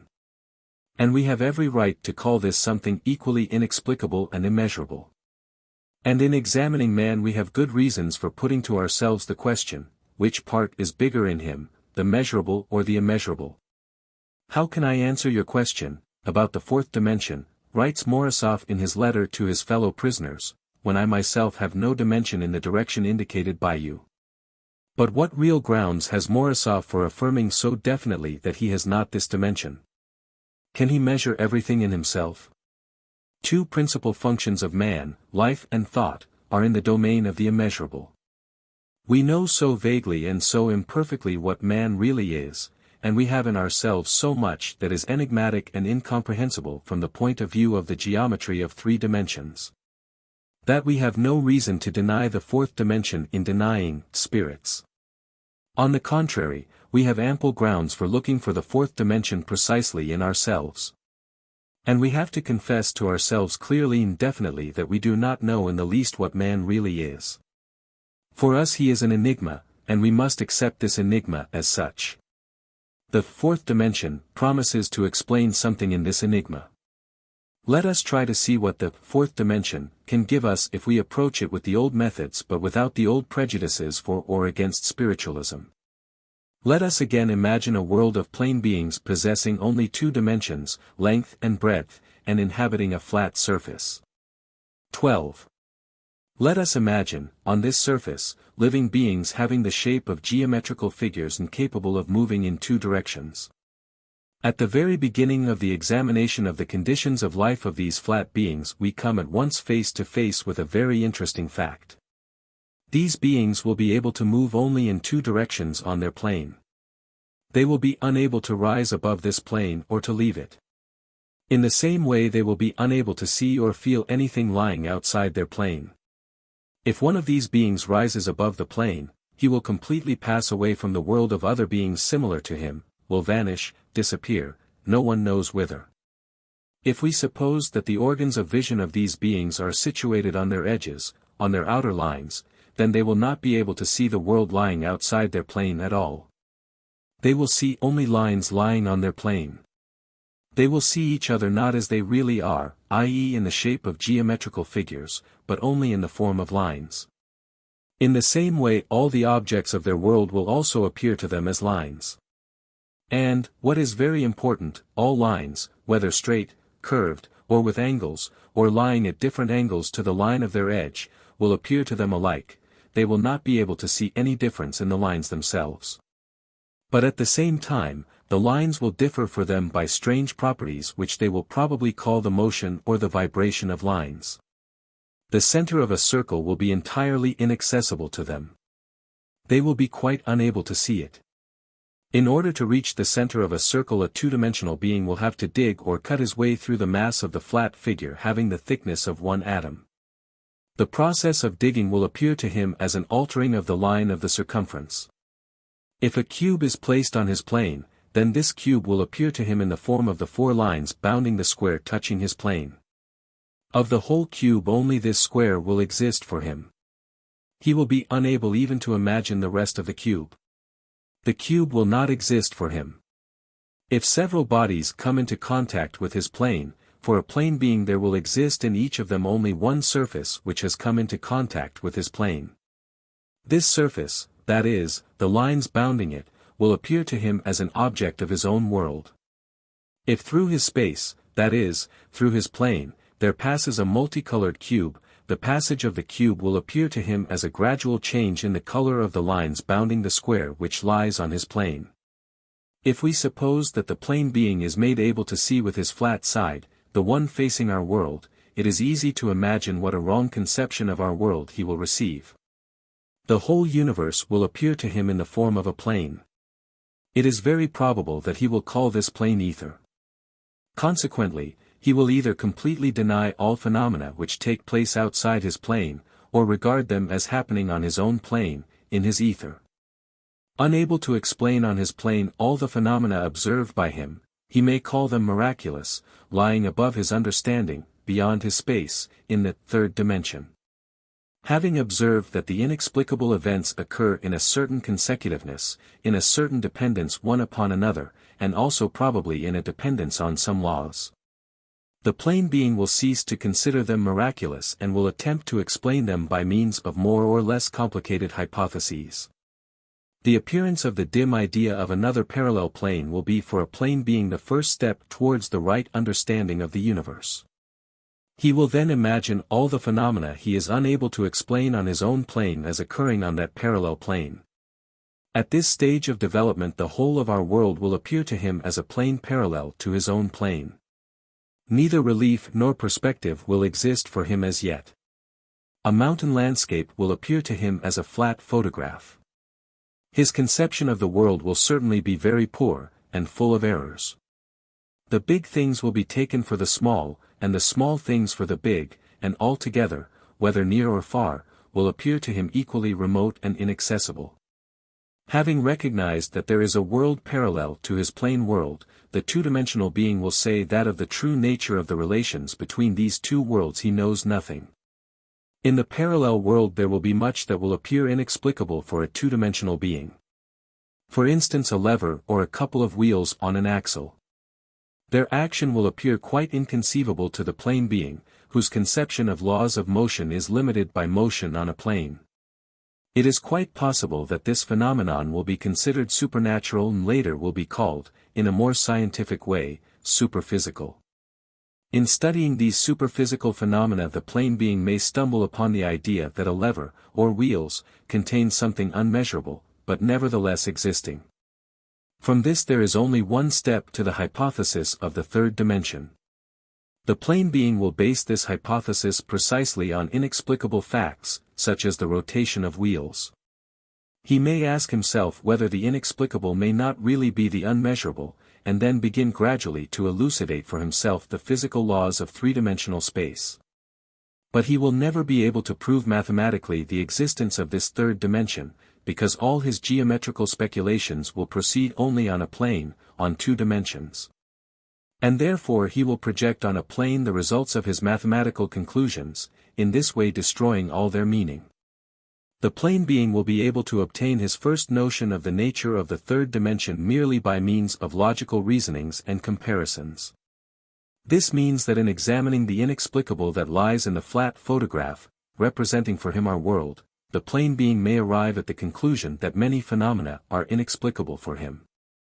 Because in the objects causing these phenomena there may be a certain difference which he does not understand and cannot measure. Further, he may conclude that a real body must differ in some way from an imaginary one, and having once admitted the hypothesis of the 3rd dimension, he will have to say that the real body, unlike the imaginary body, must possess at least a small 3rd dimension. In the same way the plane being may come to the recognition that he must necessarily possess the 3rd dimension.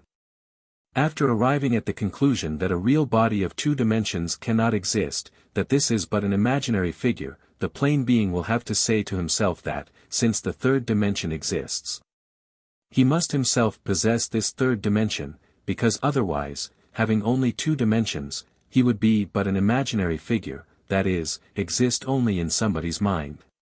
The plane being will reason in the following way: if the third dimension exists, I am either a being of three dimensions or I do not exist in reality but exist only in somebody's imagination.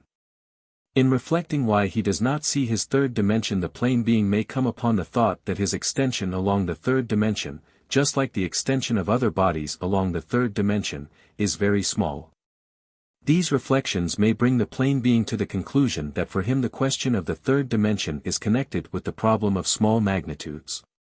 In investigating the world in a philosophical way, the plane being will from time to time doubt the reality of everything surrounding him and the reality of himself. He may then think that his conception of the world is wrong and that he does not even see it as it really is. Reasonings about things as they appear and about things as they are may follow from this. The plane being may think that in the third dimension things must appear as they are, i.e. that he will see in the same things more than he saw in two dimensions. Verifying all these reasonings from our point of view, that is, from the point of view of beings of three dimensions, we must recognize that all the conclusions of the plane being are perfectly right and lead him to a right understanding of the world and to the cognition, though theoretical in the beginning, of the third dimension. We may profit by the experience of the plane being and try to find whether there is anything in the world towards which we are in the same relation as the plane being is towards the third dimension. In examining the physical conditions of the life of man, we find in them an almost complete analogy with the conditions of life of the plane being who begins to be aware of the third dimension. We shall start by analyzing our relation towards the invisible. At first, man considers the invisible as miraculous and supernatural. Gradually, with the evolution of knowledge, the idea of the miraculous becomes less and less necessary. Everything within the sphere accessible to observation, and unfortunately far beyond it, is regarded as existing according to certain definite laws, as the result of certain definite causes. But the causes of many phenomena remain hidden, and science is forced to limit itself to a classification of these inexplicable phenomena. In studying the character and properties of the inexplicable in different branches of our knowledge, in physics and chemistry, in biology and in psychology, we can arrive at certain general conclusions concerning the character of the inexplicable. This means that we can formulate the problem as follows. Is not the inexplicable a result of something unmeasurable for us which exists, first, in those things which, as it appears to us, we can measure fully, and second, in things which, as it appears to us, can have no measurement? We can think that this very inexplicability may be the result of the fact that we examine and attempt to explain, within the limits of three dimensions, phenomena that pass into the domain of a higher dimension. To put it differently, are we not in the position of the plane being trying to explain as happening on a plane phenomena that take place in three-dimensional space? There is a great deal that confirms the probability of such a supposition. It is quite possible that many inexplicable phenomena are inexplicable only because we wish to explain them on our plane, i.e. within our three-dimensional space, while really they occur outside our plane, in the domain of higher dimensions. Having come to the conclusion that we are surrounded by the world of the unmeasurable, we must admit that, until now, we have had an entirely wrong conception of the objects of our world. We knew before that we see things and represent them to ourselves not as they really are. Now we may say more definitely that we do not see in things that part of them which is unmeasurable for us, lying in the fourth dimension. This last conclusion brings us to the idea of the difference between the imaginary and the real. We saw that the plane being, having arrived at the idea of the third dimension, must conclude that, if there are three dimensions, a real body of two dimensions cannot exist. A two-dimensional body would be only an imaginary figure, a section of a body of three dimensions or its projection in two-dimensional space. Admitting the existence of the fourth dimension, we must recognize in the same way that if there are four dimensions, a real body of three dimensions cannot exist. A real body must possess at least a very small extension along the fourth dimension, otherwise it will be only an imaginary figure, the projection of a body of four dimensions in three-dimensional space, like a cube drawn on paper. In this way we must come to the conclusion that there may exist a cube of 3 dimensions and a cube of 4 dimensions, and that only the cube of 4 dimensions will really, actually, exist. Examining man from this point of view we come to very interesting deductions. If the 4th dimension exists, one of 2 things is possible. Either we ourselves possess the 4th dimension, i.e., are beings of 4 dimensions, or we possess only 3 dimensions and in that case do not exist at all. If the 4th dimension exists while we possess only 3, it means that we have no real existence, that we exist only in somebody's imagination, and that all our thoughts, feelings and experiences take place in the mind of some other higher being, who visualizes us. We are but products of his mind and the whole of our universe is but an artificial world created by his fantasy. If we do not want to agree with this we must recognize ourselves as beings of 4 dimensions. At the same time we must recognize that our own 4th dimension, as well as the 4th dimension of the body surrounding us, is known and felt by us only very little and that we only guess its existence from observations of inexplicable phenomena. Such blindness in relation to the 4th dimension may be caused by the fact that the 4th dimension of our own bodies and other objects of our world is too small and inaccessible to our organs of sense, or to the apparatus which widens the sphere of our observation, exactly in the same way as the molecules of our bodies and many other things are inaccessible to immediate observation.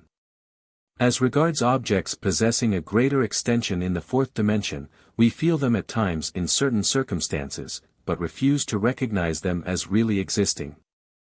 These last considerations give us sufficient grounds for believing that, at least in our physical world, the 4th dimension must refer to the domain of small magnitudes. The fact that we do not see in things their 4th dimension brings us again to the problem of the imperfection of our perceptions in general.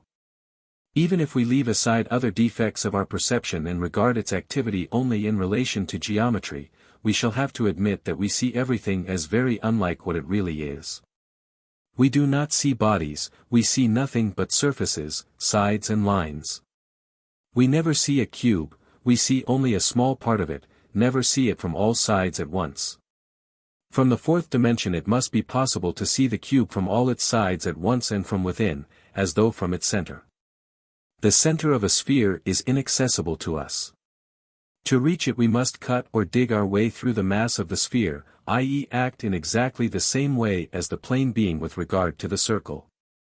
The process of cutting through will in that case appear to us as a gradual change in the surface of the sphere. The complete analogy of our relation to the sphere with the relation of the plane being to the circle gives us grounds for thinking that in the 4th dimension, or along the 4th dimension, the center of the sphere is as easily accessible as is the center of the circle in the 3rd dimension. In other words, we have a right to suppose that in the 4th dimension it is possible to reach the center of the sphere from some region unknown to us, along some incomprehensible direction, the sphere itself remaining intact. The latter circumstance would appear to us a kind of miracle, but just as miraculous, to the plane being, must appear the possibility of reaching the center of the circle without disturbing the line of its circumference, without breaking up the circle.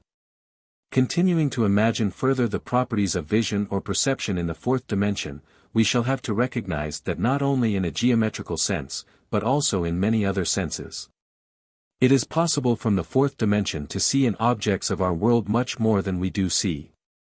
Professor Helmholtz once said about our eye that if an optician sent him so badly made an instrument, he would never accept it. Undoubtedly our eye does not see a great many things which exist.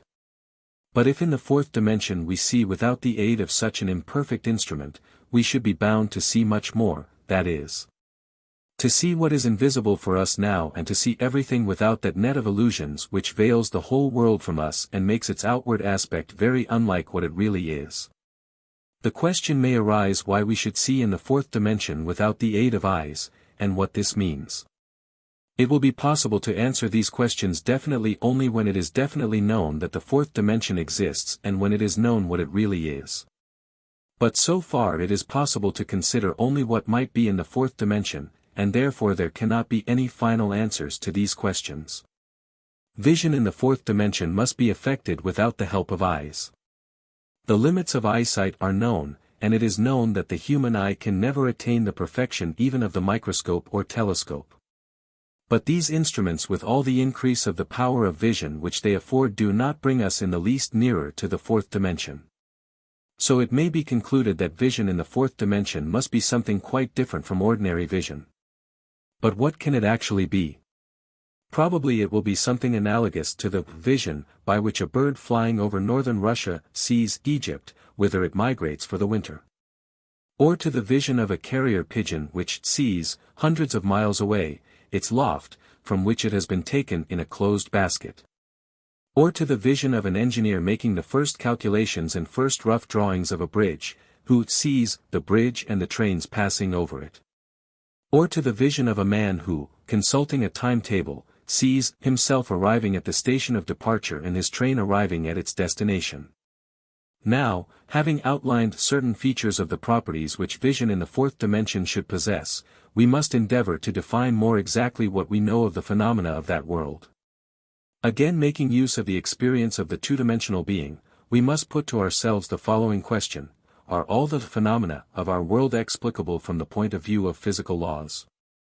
There are so many inexplicable phenomena around us that merely by being too familiar with them we cease to notice their inexplicability, and, forgetting it, we begin to classify these phenomena, give them names, include them within different systems, and, finally, even begin to deny their inexplicability. Strictly speaking, all is equally inexplicable. But we are accustomed to regard some orders of phenomena as more explicable and other orders as less explicable. We put the less explicable into a special group, and create out of them a separate world, which is regarded as parallel to the explicable. This refers first of all to the so-called psychic world, that is, to the world of ideas, images, and conceptions, which we regard as parallel to the physical world. Our relation to the psychic, the difference which exists for us between the physical and the psychic, shows that psychic phenomena should be assigned to the domain of the fourth dimension. 13. In the history of human thought, the relation to the psychic is very similar to the relation of the plane being to the third dimension. Psychic phenomena are inexplicable on the physical plane, therefore they are regarded as opposite to the physical. But their unity is vaguely felt, and attempts are constantly made to interpret psychic phenomena as a kind of physical phenomena, or physical phenomena as a kind of psychic phenomena. The division of concepts is recognized to be unsuccessful, but there are no means for their unification. In the first place, the psychic is regarded as quite separate from the body, as a function of the soul, unsubjected to any physical laws. The soul lives by itself, and the body by itself, and the one is incommensurable with the other. This is the theory of naive dualism or spiritualism. The first attempt at an equally naive monism regards the soul as a direct function of the body. It is then said that thought is a motion of matter. Such was the famous formula of Moleschott. Both views lead into blind alleys. The first, because the obvious interdependence of physiological and psychic processes cannot be disregarded. The second, because motion still remains motion and thought remains thought. The first view is analogous to the denial by the two-dimensional being of any physical reality in phenomena which happen outside his plane. The second view is analogous to the attempt to consider as happening on a plane phenomena which happen above it or outside it. The next step is the hypothesis of a parallel plane on which all the inexplicable phenomena take place. But the theory of parallelism is a very dangerous thing. The plane being begins to understand the third dimension when he begins to see that what he considered parallel to his plane may actually be at different distances from it.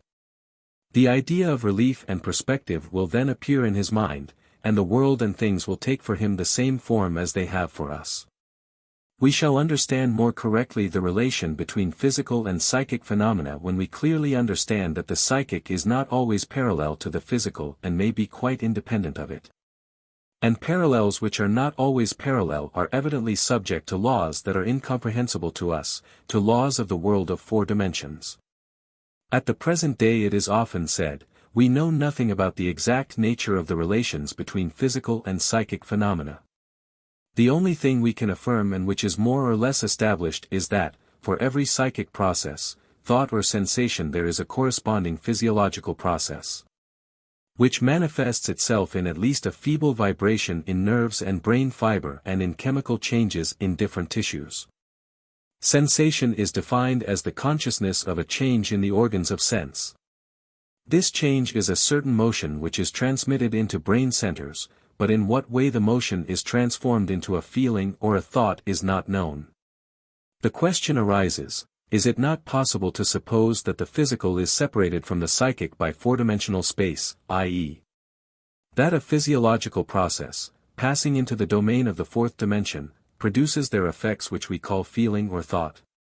On our plane, i.e., in the world of motion and vibrations accessible to our observations, we are unable to understand or to determine thought. Exactly in the same way as the two-dimensional being on his plane is unable to understand or to determine the action of a lever or the motion of a pair of wheels on an axle. At one time the ideas of E. Mach, expounded chiefly in his book Analysis of Sensations and Vitiations of the Physical to the Psychic, were in great vogue. Mach absolutely denies any difference between the physical and the psychic. In his opinion, all the dualism of the usual view of the world resulted from the metaphysical conception of the thing in itself and from the conception, an erroneous one according to Mach, of the illusory character of our cognition of things. In Mach's opinion we can perceive nothing wrongly. Things are always exactly what they appear to be. The concept of illusion must disappear entirely. Elements of sensations are physical elements. What are called bodies are only complexes of elements of sensations, light sensations, sound sensations, sensations of pressure, etc. Mental images are similar complexes of sensations. There exists no difference between the physical and the psychic, both the one and the other are built up of the same elements, of sensations. The molecular structure of bodies and the atomic theory are accepted by Mach only as symbols, and he denies them all reality. In this way, according to Mach's theory, our psychic apparatus builds the physical world. A thing is only a complex of sensations. But in speaking of the theories of Mach it is necessary to remember that the psychic apparatus builds only the forms of the world, i.e., makes the world such as we perceive it, out of something else which we shall never attain. The blue of the sky is unreal, the green of the meadows is also unreal, these colors belong to the reflected rays. But evidently there is something in the sky, i.e. in the air of our atmosphere, which makes it appear blue, just as there is something in the grass of the meadow which makes it appear green. Without this last addition a man might easily have said, on the basis of Mach's ideas, this apple is a complex of my sensations, therefore it only seems to exist, but does not exist in reality. This would be wrong. The apple exists. And a man can, in a most real way, become convinced of it. But it is not what it appears to be in the three-dimensional world. The psychic, as opposed to the physical or the three-dimensional, is very similar to what should exist in the fourth dimension, and we have every right to say that thought moves along the fourth dimension. No obstacles or distances exist for it. It penetrates impenetrable objects, visualizes the structure of atoms, calculates the chemical composition of stars, studies life on the bottom of the ocean, the customs and institutions of a race that disappeared tens of thousands of years ago. No walls, no physical conditions, restrain our fantasy, our imagination. Did not Morozov and his comrades fly in their imagination far beyond the bastions of Schlüsselburg? Did not Morozov himself, in his book, Revelation in Tempest and Thunderstorm, travel through space and time when, as he was reading Revelations in the Alexeyevsky Ravelin of the Petropavlovsky fortress he saw thunder clouds scudding over the Isle of Patmos in the Greek archipelago, at 5 o'clock in the afternoon of the September 30th in the year 395. Do we not in sleep live in a fantastic fairy kingdom where everything is capable of transformation, where there is no stability belonging to the physical world, where one man can become another or two men at the same time? Where the most improbable things look simple and natural, where events often occur in inverse order, from end to beginning, where we see the symbolical images of ideas and moods, where we talk with the dead, fly in the air, pass through walls, are drowned or burnt, die, and remain alive.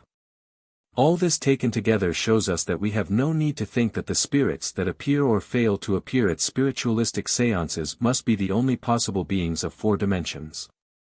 We may have very good reason for saying that we are ourselves beings of 4 dimensions and are turned towards the 3rd dimension with only one of our sides, i.e. with only a small part of our being.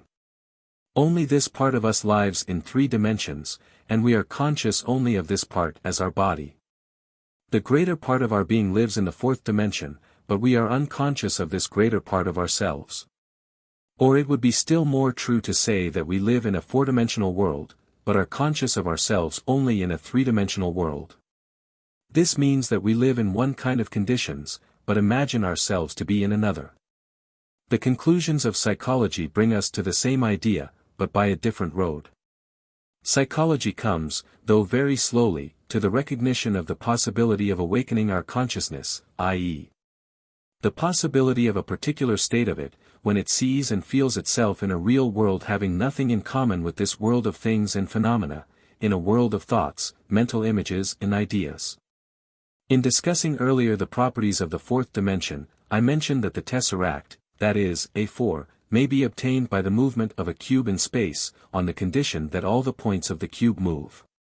Consequently, if we suppose that from each point of the cube there is drawn a line which this movement must follow, the combination of these lines will then form the projection of a body of 4 dimensions. This body, that is the tesseract, as was found before, can be regarded as an infinite number of cubes growing, as it were, out of the first cube. Let us see now whether we know of any examples of such motion, which implies the motion of all points of the given cube. Molecular motion, that is, the motion of minute particles of matter which is increased by heating and lessened by cooling, is the most appropriate example of motion along the 4th dimension. In spite of all the erroneous ideas of physicists with regard to this motion. In an article entitled, May We Hope to See Molecules? 14 Professor Goldgammer writes that, according to modern views, molecules are bodies the lineal section of which is something between 1/millionth and 1/10,000,000th part of a millimeter. It has been calculated that 1/1000,000th part of a cubic millimeter, that is, 1 cubic micron, at a temperature of 0 degrees Celsius and at normal pressure contains about 30 million molecules of oxygen. Molecules move very fast. Thus under normal conditions the majority of molecules of oxygen have the velocity of about 450 meters per second. Molecules do not disperse in all directions instantaneously in spite of their great velocities only because they collide every moment with one another and because of this change the direction of their motion. Owing to this the path of a molecule has the aspect of a very entangled zigzag, and a molecule actually marks time, as it were, on one spot. Leaving aside for the time the entangled zigzag and the theory of colliding molecules, Brownian movement, we must try to find what results are produced by molecular motion in the visible world. In order to find an example of motion along the 4th dimension we have to find a motion whereby the given body would actually move and not remain in one place, or one state. Examining all the observable kinds of motion we must admit that the expansion and contraction of bodies come nearest to the indicated conditions. Expansion of gases, liquids and solids means that molecules retreat from one another. Contraction of solids, liquids and gases means that the molecules approach one another. The distance between them diminishes. There is space here and there are distances. Is it not possible that this space lies in the 4th dimension? A movement in this space means that all the points of the given geometrical body, that is, all the molecules of the given physical body, move. The figure resulting from the movement of a cube in space when the cube expands or contracts will have the form of a cube, and we can imagine it as an infinite number of cubes. Is it right to suppose that the assemblage of lines drawn from every point of a cube, interior as well as exterior, the lines along which the points approach one another or retreat from each other, constitutes the projection of a 4-dimensional body? In order to answer this it is necessary to determine what these lines are and what this direction is. These lines connect all the points of the given body with its center. Consequently the direction of the movement indicated will be from the center along the radii. In investigating the paths of the movements of the points, or molecules, of a body in the case of expansion and contraction, we find in them many interesting features. We cannot see the distance between molecules. We cannot see it in the case of solids, liquids, and gases because it is extremely small, and in the case of highly rarefied matter, as for instance that in Crookes tubes. Where this distance is probably increased to the proportions perceptible for us or for our apparatus, we cannot see it because the particles themselves, the molecules, are too small to be accessible to our observation. In the above-mentioned article Professor Goldgammer states that given certain conditions molecules could be photographed if they could be made luminous. He writes that when the pressure in Crookes tubes is reduced to 1/1,000,000th part of an atmosphere, 1 micron will contain only 30 molecules of oxygen. If they were luminous they could be photographed on a screen. To what extent this photographing is really possible, is another question. For the present argument, a molecule as a real quantity in relation to a physical body can represent a point in its relation to a geometrical body. All bodies must necessarily consist of molecules, consequently they must possess a certain, though a very small, dimension of intermolecular space. Without this we cannot conceive a real body, and can conceive only imaginary geometrical bodies. A real body consists of molecules and possesses a certain intermolecular space. This means that the difference between a cube of 3 dimensions, A3, and a cube of 4 dimensions, A4, will be that a cube of 4 dimensions consists of molecules. Whereas a cube of only 3 dimensions in reality does not exist and is only a projection of a 4-dimensional body in 3-dimensional space. In expanding or contracting, that is, in moving along the 4th dimension, if the preceding arguments are admitted, a cube or sphere remains for us all the time a cube or sphere, changing only in size. Hinton quite rightly observed in one of his books that the passing of a cube of higher dimension transversely to our space would appear to us as a change in the properties of the matter of the cube before us. He also says that the idea of the 4th dimension ought to have arisen from observation of a series of progressively growing or diminishing spheres or cubes. This last idea brings him quite near to the right definition of motion in the 4th dimension. One of the clearest and most comprehensible forms of motion in the 4th dimension in this sense is growth, the principle of which lies in expansion. It is not difficult to explain why it is so. Every motion within the limits of 3-dimensional space is at the same time a motion in time. Molecules or points of an expanding cube do not return to their former place on contraction. They trace a certain curve, returning, not to the point of time at which they started, but to another. And if we suppose that generally they do not return, the distance between them and the original point of time will continually increase. Let us imagine the internal motion of a body in the course of which its molecules, having retreated from one another, do not approach one another again, but the distance between them is filled up with new molecules, which in their turn move asunder and make room for new ones. Such an internal motion of a body would be its growth, at least a geometrical scheme of growth. If we compare a little green apple just formed from the ovary with a large red fruit, we shall realize that the molecules composing the ovary could not create the apple while moving only in 3-dimensional space. They need in addition to this a continuous motion in time, a continuous deviation into the space which lies outside the 3-dimensional sphere. The apple is separated from the ovary by time. From this point of view the apple represents 3 or 4 months' motion of molecules along the 4th dimension. If we imagine the whole of the way from the ovary to the apple, we shall see the direction of the 4th dimension, that is, the mysterious 4th perpendicular, the line perpendicular to all 3 perpendiculars of our space and parallel to none of them. On the whole, Hinton stands so near to the correct solution of the problem of the 4th dimension that he sometimes guesses the place of the 4th dimension in life, although he cannot determine this place exactly. Thus he says that the symmetry of the structure of living organisms can be explained only by the movement of their particles along the 4th dimension. Everybody knows, says Hinton, 15 the means of obtaining on paper images resembling living insects. A few blots of ink are splashed on a piece of paper and the sheet is folded in two. A very complicated symmetrical image is obtained, resembling a fantastic insect. If a whole series of these figures were seen by a man quite unacquainted with the method of their production, then, thinking purely logically, he would have to conclude that they had originated from folding the paper in two, that is to say, that their symmetrically disposed points have been in contact. In the same way, in examining and studying structural forms of organized beings which very strongly resemble the figures on paper obtained by the above-described method, we may conclude that these symmetrical forms of insects, leaves, birds and other animals are produced by means of a process similar to this folding. And we may explain the symmetrical structure of organized beings, if not by folding in two in four-dimensional space, at any rate by a disposition in a manner similar to the folding of the smallest particles from which they are built up. There exists indeed in nature a very interesting phenomenon, which gives us perfectly correct diagrams of the fourth dimension. It is only necessary to know how to read these diagrams.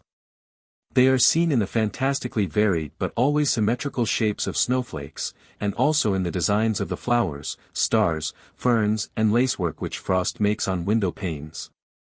Drops of water settling from the air onto a cold pane, or onto the ice already formed upon it, begin instantaneously to freeze and expand, leaving traces of their motion along the fourth dimension in the shape of intricate designs. These frost drawings on window panes, as well as the designs of snowflakes, are figures of the fourth dimension, the mysterious A4. The motion of a lower figure to obtain a higher one, as imagined in geometry, is here actually realized, and the resulting figure, in effect, represents the trace left by the motion of the lower figure. Because the frost preserves all the stages of the expansion of freezing drops of water. Forms of living bodies, living flowers, living ferns, are created according to the same principles, though in a more complex order. The outline of a tree gradually spreading into branches and twigs is, as it were, a diagram of the fourth dimension, A4. Leafless trees in winter or early spring often present very complicated and extraordinarily interesting diagrams of the fourth dimension. We pass them without noticing them because we think that a tree exists in three-dimensional space. Similar wonderful diagrams can be seen in the designs of seaweeds, flowers, young shoots, certain seeds, etc., etc. Sometimes it is sufficient to magnify them a little in order to see the secrets of the great laboratory that are hidden from our eye. Some very remarkable illustrations of the above statements may be found by the reader in Professor K. Blosfeldt's book on art forms in Nature. 16. Living organisms, the bodies of animals and human beings, are built on the principles of symmetrical motion. In order to understand these principles, let us take a simple schematic example of symmetrical motion. Let us imagine a cube composed of 27 small cubes, and let us imagine this cube as expanding and contracting. During the process of expansion, all the 26 cubes lying round the central cube will retreat from it and on contraction will approach it again. For the sake of convenience in reasoning and in order to increase the likeness of the cube to a body consisting of molecules, let us suppose that the cubes have no dimension, that they are nothing but points. In other words, let us take only the centers of the 27 cubes and imagine them connected by lines both with the center and with each other. Visualizing the expansion of this cube, composed of 27 cubes, we may say that in order to avoid colliding with another cube and hindering its motion, each of these cubes must move away from the center, that is to say, along the line which connects its center with the center of the central cube. This is the first rule. In the course of expansion and contraction, molecules move along the lines which connect them with the center. Further, we see in our cube that the lines connecting the 26 points with the center are not all equal. The lines drawn to the center from the centers of the corner cubes are longer than the lines drawn to the center from the centers of the cubes lying in the middle of the sides of the large cube. If we suppose that the intermolecular space is doubled by expansion, then all the lines connecting the 26 points with the center are at the same time doubled in length. The lines are not equal. Therefore molecules move with unequal speed, some of them faster, and some slower, those further removed from the center move faster, those lying nearer the center move slower. From this we may deduce a second rule. The speed of the motion of molecules in the expansion and contraction of a body is proportional to the length of the lines which connect these molecules with the center. Observing the expansion of the big cube, we see that the distances between all the 27 cubes are increased proportionally to the former distances. If we designate by the letter A lines connecting the 26 points with the center, and by the letter B lines connecting the 26 points with one another, then, having constructed several triangles inside the expanding and contracting cube, we shall see that lines B are lengthened proportionally to the lengthening of lines A. From this we deduce a third rule. In the process of expansion, the distance between molecules increases proportionally to the increase of their distance from the center. This means therefore that the points that were at an equal distance from the center will remain at an equal distance from it, and 2 points that were at an equal distance from a third point will remain at an equal distance from it. Moreover, if we look upon this motion not from the center, but from any one of the points, it will appear to us that this point is the center from which the expansion proceeds, that is to say, it will appear that all the other points retreat from or approach this point, preserving their former relation to it and to each other, while this point itself remains stationary. The center is everywhere. The laws of symmetry in the structure of living organisms are based on this last rule. But living organisms are not built by expansion alone. The element of movement in time enters into it. In the course of growth, each molecule traces a curve resulting from the combination of two movements, movement in space and movement in time. Growth proceeds in the same direction, along the same lines, as expansion. Therefore the laws of growth must be analogous to the laws of expansion. The conditions of expansion, that is, the third rule, ensure the most rigorous symmetry in freely expanding bodies, because if points which were originally at an equal distance from the center continue always to remain at an equal distance from it, the body will grow symmetrically. In the figure produced by the ink spread on a sheet of paper folded in two, the symmetry of all the points was obtained because the points on one side came into contact with the points on the other side. To each point on one side there corresponded a point on the other side and, when the paper was folded, these points touched one another. From the third rule formulated above it must follow that between the opposite points of a four-dimensional body there exists some relation, some affinity, which we have not hitherto noticed. To each point there corresponds as it were one or several others linked with it in some way unintelligible to us. That is, this point is unable to move independently. Its movement is connected with the movement of other corresponding points, which occupy positions analogous to its own in the expanding and contracting body. And these points are precisely the points opposite to it. It is, as it were, linked with them, linked in the fourth dimension. An expanding body appears to be folded in different ways, and this establishes a certain strange connection between its opposite points. Let us try to examine the way in which the expansion of the simplest figure is effected. We will take this figure not in space even, but on a plane. We will take a square. We will connect the 4 points at its angles with the center, then we will connect with the center points lying in the middle of the sides, and then points lying halfway between them. The first 4 points, that is, those lying at the angles, we will call points A. The 4 points lying in the middle of the sides of the square we will call points B, and finally the points lying also on the sides of the square between A and B, there will be 8 of them, we will call points C. The points A, the points B and the point C lie at different distances from the center, and therefore on expansion they must move with unequal speed, all the time preserving their relation to the center.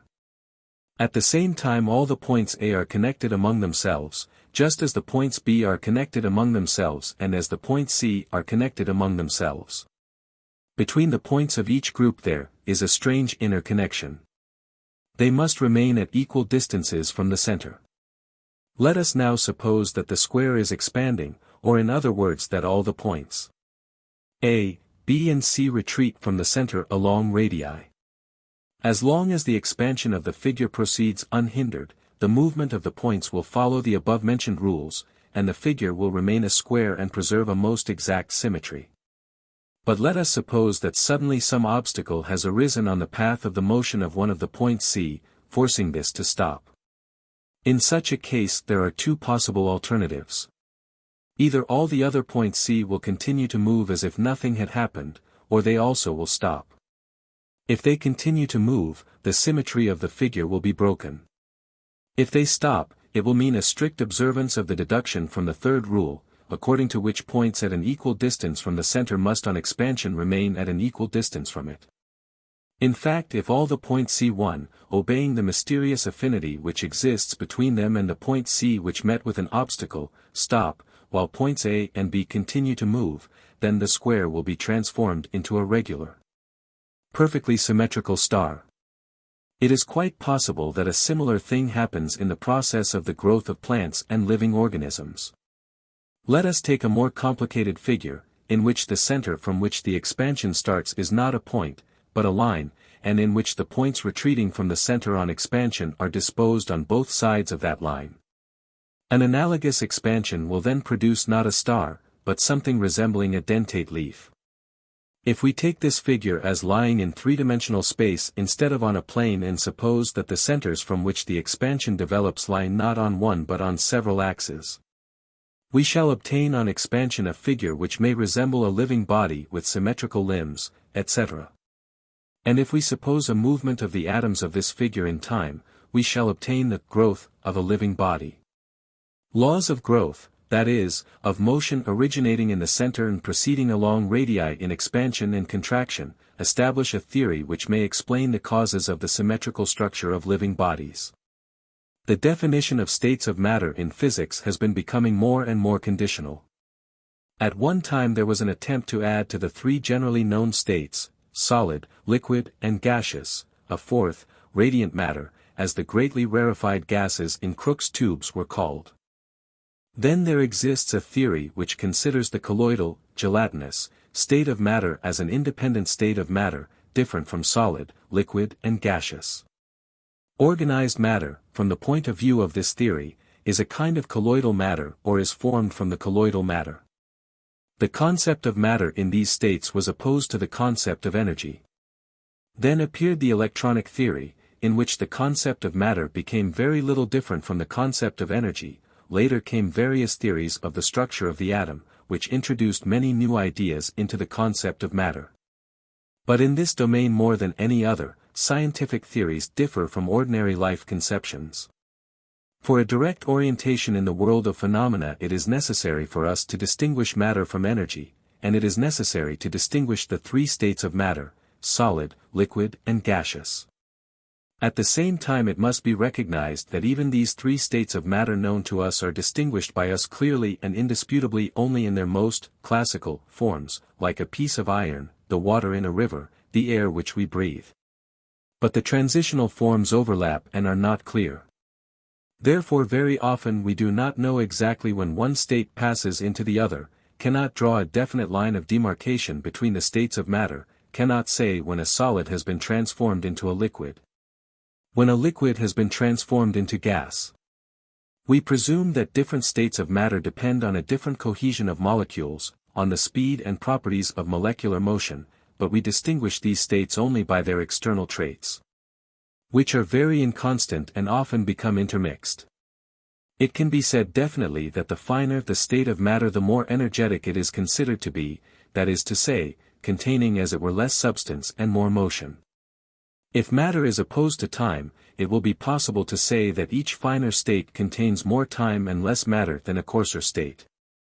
There is more time in a liquid than in a solid, there is more time in a gas than in a liquid.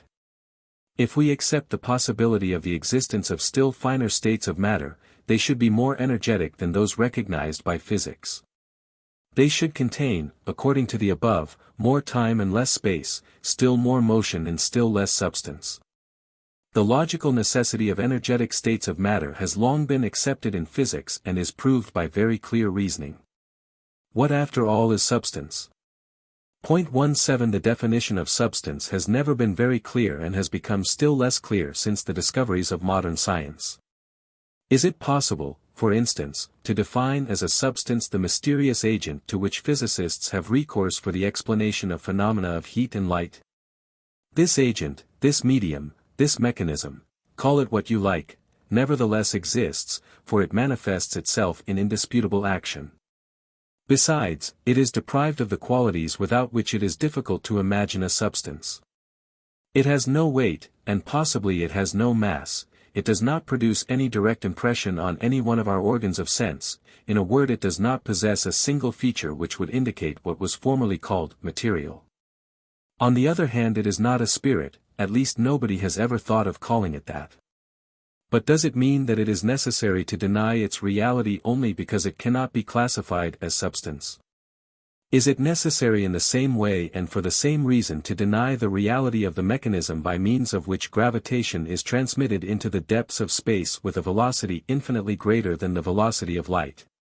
18. Which Laplace considered instantaneous. The great Newton considered it impossible to do without this agent. He to whom belongs the discovery of universal gravitation wrote to Bentley, that gravity should be innate, inherent and essential to matter, so that one body may act upon another at a distance through a vacuum. Without the mediation of anything else, by and through which their action and force may be conveyed from one to another, is to me so great an absurdity, that I believe no man who has in philosophical matters a competent faculty of thinking can ever fall into it.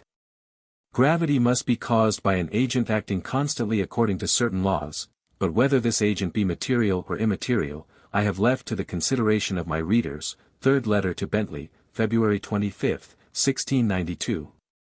The difficulty of allotting a place to these agents is so great that certain physicists, for example him, who has unfolded this idea in his book, Structure of Celestial Space, consider it possible to imagine a new class of agents which occupy a position, so to speak, in the middle, between the material and the spiritual order and serve as a great source to the forces of nature. This class of agents, called dynamic by him, from the conception of which he excludes all idea of mass and weight, serves, as it were, to establish relations, to provoke actions over a distance between different parts of matter. The theory of Herne's dynamic agents is based upon the following: we could never determine what matter and force really were, but in any case we always considered them opposite to one another, that is to say, we could define matter only as something opposite to force and force as something opposite to matter. But now the old views of matter as something solid and opposite to energy have considerably changed. A physical atom, formerly regarded as indivisible, is now recognized to be complex, composed of electrons. Electrons, however, are not material particles in the usual meaning of the word. They are better defined as moments of manifestation of energy, moments or elements of force. To put it in a different way, electrons, representing the smallest divisions of matter possible, are at the same time the smallest divisions of force. Electrons can be positive or negative. It is possible to think that the difference between matter and force consists simply in different combinations of positive and negative electrons. In one combination they produce on us the impression of matter, in another combination, the impression of force. From this point of view the difference between matter and force, which constitutes so far the basis of our view of nature, does not exist. Matter and force are one and the same thing, or, rather, different manifestations of one and the same thing. In any case there is no essential difference between matter and force, and the one must pass into the other.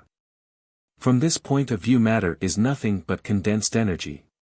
And if it is so, then it is quite natural that degrees of condensation might be different. This theory explains how Him was unable to conceive half-material, half-energetic agents. Fine rarefied states of matter must in fact occupy a middle position between matter and force. In his book Unknown Forces of Nature, C. Flammarion wrote, "Matter is not at all what it appears to our senses, to touch or vision. It represents one single whole with energy and is the manifestation of the motion of invisible and imponderable elements. The universe has a dynamic character." Guillaume de Fontenay gives the following explanation of the dynamic theory. In his opinion matter is in no way the inert substance it is usually considered to be. Let us take a carriage wheel and place it horizontally on the axle. The wheel is not moving. Let us take a rubber ball and make it fall between the spokes. Now let us make the wheel move slightly. The ball will fairly often hit the spokes and rebound. If we increase the rotation of the wheel, the ball will not pass through it at all, the wheel will become for it a kind of impenetrable disc. We may make a similar experiment placing the wheel vertically and pushing a rod through it. A bicycle wheel will serve the purpose well, as its spokes are thin. When the wheel is stationary, the rod will pass through it 9 times out of 10. When in motion, the wheel will repel the rod more and more often. When the speed of its motion is increased, it will become impenetrable, and all efforts at piercing it will strike as against steel armor. 19. Now, having examined in the world surrounding us all that answers to the physical conditions of a higher dimensional space, we may put the question more definitely: what is the fourth dimension? We have seen that it is impossible to prove its existence mathematically or to determine its properties, and above all to define its position in relation to our world. Mathematics admits only the possibility of the existence of higher dimensions. At the very beginning, when defining the idea of the fourth dimension, I pointed out that if it existed, it would mean that besides the 3 perpendiculars known to us there must exist a fourth. And this in its turn would mean that from any point of our space a line can be traced in a direction unknown and unknowable for us, and further that quite close, side by side with us, but in an unknown direction, there lies some other space which we are unable to see and into which we cannot pass. I explained later why we are unable to see this space, and I determined that it must lie not side by side with us in an unknown direction, but inside us, inside the objects of our world, inside our atmosphere, inside our space. However, this is not the solution of the whole problem, although it is a necessary stage on the way to this solution, because the fourth dimension is not only inside us, but we ourselves are inside it, that is, in the space of 4 dimensions. I mentioned before that spiritualists and occultists of different schools often use the expression fourth dimension in their literature, assigning to the fourth dimension all phenomena of the astral sphere. The astral sphere of the occultists which permeates our space is an attempt to find a place for phenomena which do not fit into our space. And consequently it is to a certain extent the continuation of our world inwards which we require. The astral sphere, from an ordinary point of view, may be defined as the subjective world, projected outside us and taken for the objective world. If anybody actually succeeded in establishing the objective existence of even a portion of what is called astral, it would be the world of the fourth dimension. But the very concept of the astral sphere or astral matter has changed many times in occult teachings. On the whole, if we take the views of occultists of different schools on nature, we shall see that they are based upon the recognition of the possibility of studying conditions of existence other than our physical ones, and of using the knowledge of these other conditions of existence for the purpose of influencing our physical conditions. Occult theories generally start from the recognition of one basic substance, the knowledge of which provides a key to the knowledge of the mysteries of nature. But the concept of this substance is not definite. Sometimes it is understood as a principle, as a condition of existence, and sometimes as matter. In the first instance, the basic substance contains in itself the roots and causes of things and events. In the second instance, the basic substance is the primary matter from which everything else is obtained. The first concept is of course much more subtle and is the result of more elaborate philosophical thought. The second concept is more crude and is in most cases a sign of the decline of thought, a sign of an ignorant handling of difficult and profound ideas. Philosopher-alchemists called this fundamental substance, spiritus mundi, the spirit of the world. But alchemists, seekers after gold, considered it possible to put the spirit of the world into a crucible and subject it to chemical manipulations. This should be kept in mind in order to understand the astral hypotheses of modern theosophists and occultists. St. Martin and, later, Eliphas Levi still understood the astral light as a principle, as conditions of existence other than our physical conditions. But in the case of modern spiritualists and theosophists, astral light has been transformed into astral matter, which can be seen and even photographed. The theory of astral matter is based on the hypothesis of fine states of matter. The hypothesis of fine states of matter was still possible in the last decades of the old physics, but it is difficult to find a place for it in modern physico-chemical thought. On the other hand, modern physiology deviates further and further from physico-mechanical explanations of vital processes and comes to the recognition of the enormous influence of traces of matter, that is, of imponderable and chemically indefinable matters, which are nevertheless clearly seen by the results of their presence, such as hormones, vitamins, internal secretions, and so on. Therefore, in spite of the fact that the hypothesis of fine states of matter does not stand in any relation whatever to new physics, I shall attempt here to give a short exposition of the astral theory. According to this theory, particles resulting from the division of physical atoms produce a kind of special fine matter, astral matter, unsubjected to the action of the majority of physical forces, but subjected to the action of forces not affecting physical matter. Thus this astral matter is subjected to the action of psychic energy, will, feelings and desires, which are real forces in the astral sphere. This means that man's will, and also his sense reactions and emotional impulses, act upon astral matter, just as physical energy acts upon physical bodies. Further, the transformation into the astral state of physical matter composing visible bodies and objects is recognized as possible. This is dematerialization, that is, from the physical point of view, a complete disappearance of physical objects no one knows where without trace or remains. Also, the reverse process, that is, the transformation of astral matter into the physical state or into physical matter is recognized as possible.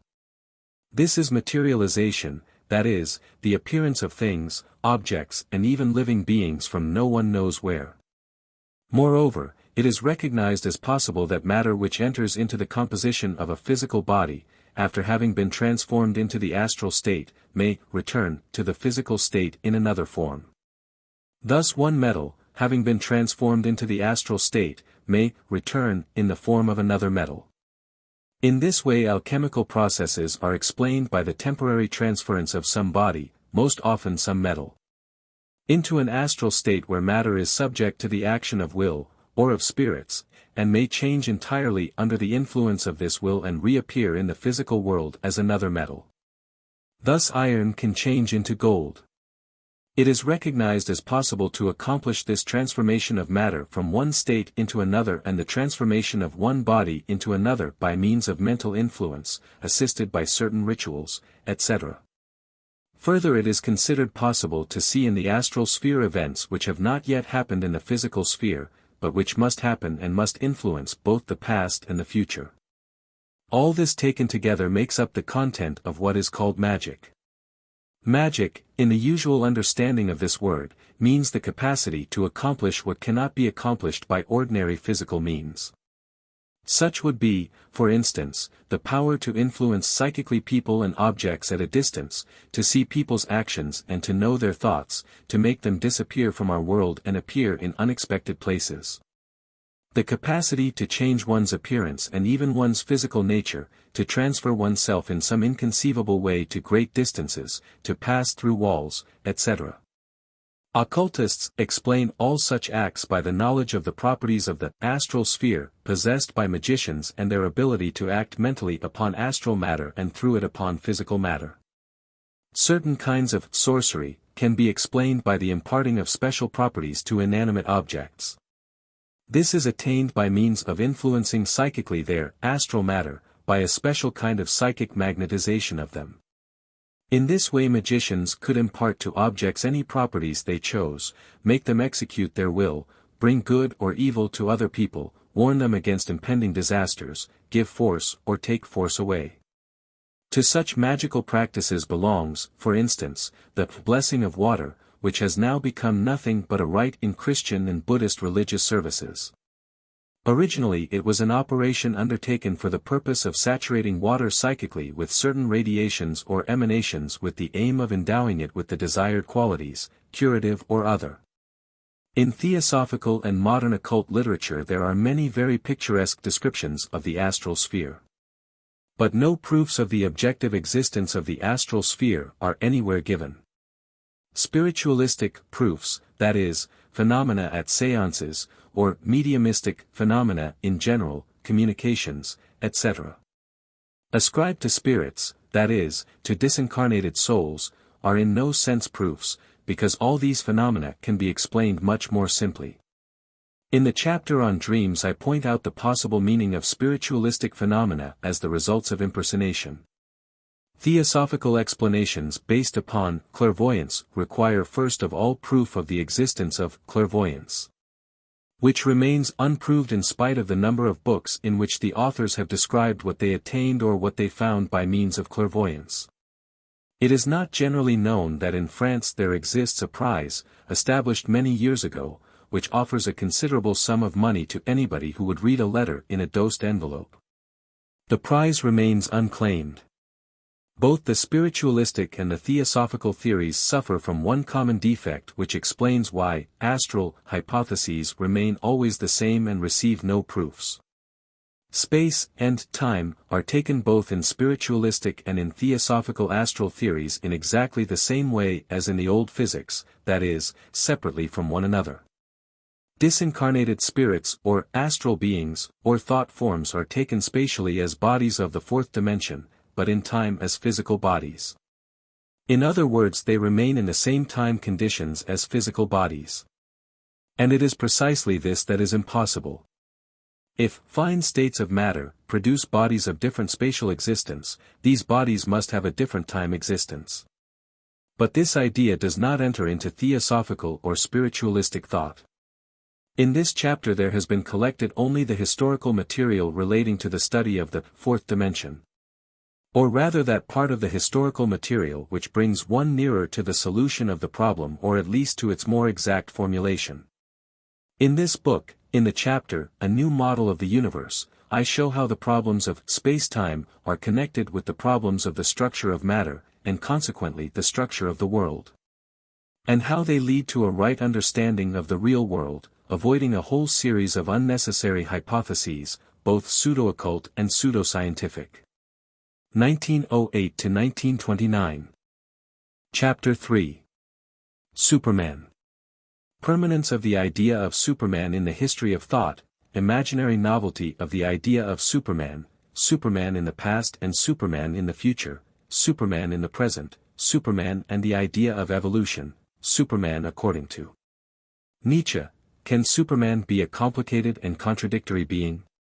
Man a transitional form, duality of the soul of man, conflict between past and future, two kinds of conception of man, sociology and Superman, the average man, Superman as the purpose of history, impossibility of the evolution of masses, naive conception of Superman, properties which can develop apart from Superman, Superman and the idea of the miraculous, attraction towards the mysterious, Superman and hidden knowledge, the higher zoological type, supposed amorality of Superman, misunderstanding of Nietzsche's idea, Christ according to Nietzsche and according to Renan, Nietzsche and occultism, demonism, Dostoevsky's devil, Pilate, Judas, man under the control of external influences, constant change of I.S., absence of unity, what is will?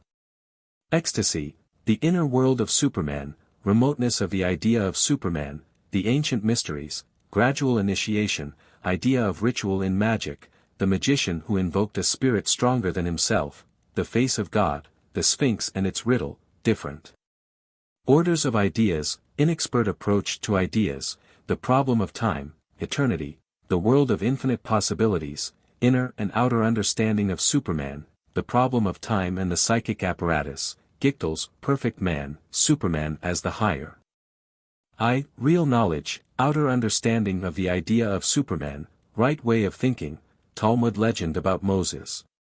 Side by side with the idea of hidden knowledge there runs through the whole history of human thought the idea of Superman.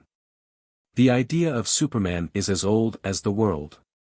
Through all the centuries, through hundreds of centuries of its history, humanity has lived with the idea of Superman. Sayings and legends of all ancient peoples are full of images of a Superman.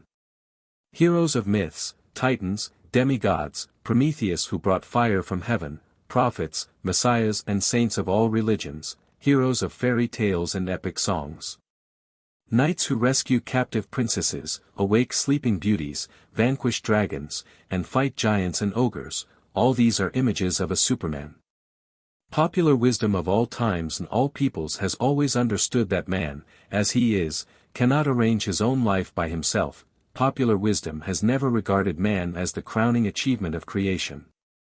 It has always understood the place of man, and always accepted and admitted the thought that there can and must be beings who, though also human, are much higher, stronger, more complex, more miraculous, than ordinary man.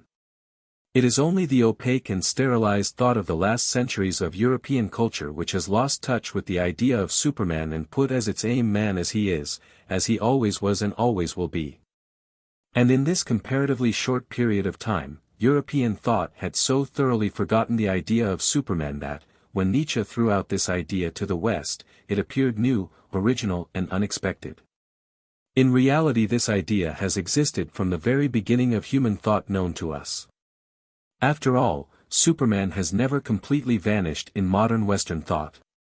What, for instance, is the Napoleonic legend and what are all similar legends but attempts to create a new myth of Superman? The masses in their own way still live with the idea of Superman, they are never satisfied with man as he is. And the literature supplied to the masses invariably gives them a Superman. What indeed is the Count of Monte Cristo, or Rocambole, or Sherlock Holmes, but a modern expression of the same idea of a strong, powerful being, against whom ordinary men cannot fight, who surpasses them in strength, bravery and cunning. And whose power always has in it something mysterious, magical, miraculous. If we try to examine the forms in which the idea of Superman has been expressed in human thought in different periods of history, we shall see that it falls into several definite categories. The first idea of Superman pictured him in the past, connected him with the legendary Golden Age. The idea has always been one and the same.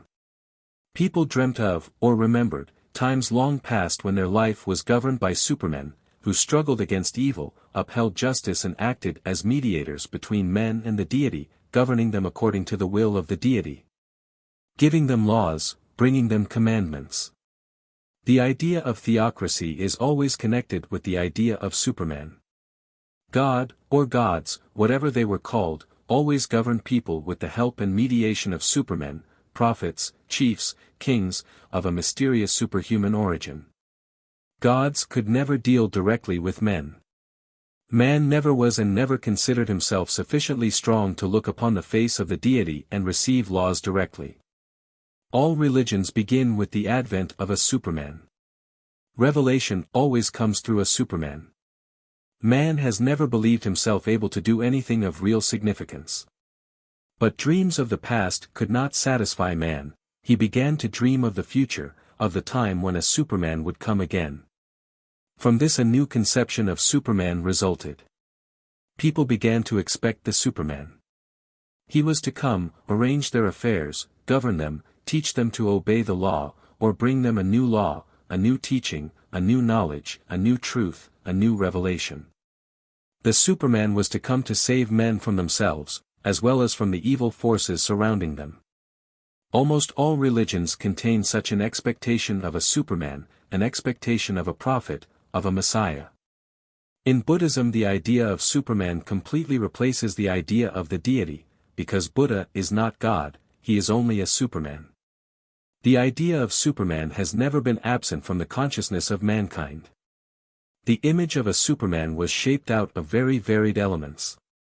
At times it received a strong admixture of popular fantasy which brought into it conceptions arising from the personification of nature, of fire, of thunder, of the forest, of the sea. The same fantasy sometimes united in a single image vague rumors concerning some distant people, either more savage or, on the contrary, more civilized. Thus, travelers' tales of cannibals were united in the imagination of the ancient Greeks into the image of the Cyclops Polyphemus, who devoured the companions of Odysseus. An unknown people, an unknown race, was very easily transformed in myths into a single superhuman being. Thus, the idea of Superman in the past, or in the present in unknown countries, has always been vivid and rich in content. But the idea of a Superman as a prophet or Messiah, of the Superman whom people were expecting, was always very obscure. People had a very dim conception of Superman, they did not understand in what way Superman should differ from ordinary man. And when Superman came, people stoned him or crucified him because he did not fulfill their expectations. But nevertheless the idea did not die and, even in an indistinct and confused form, it served as a measure by which the nothingness of man was measured. And the idea was gradually forgotten when man began to lose the realization of his nothingness. For the modern scientific view of the world, the idea of Superman stands apart, as a sort of philosophical curiosity unconnected with anything else. Modern Western thought does not know how to depict the idea of Superman in the right tones. It always distorts this idea, it is always afraid of the final deductions from it and, in its theories of the future, it denies any connection with it.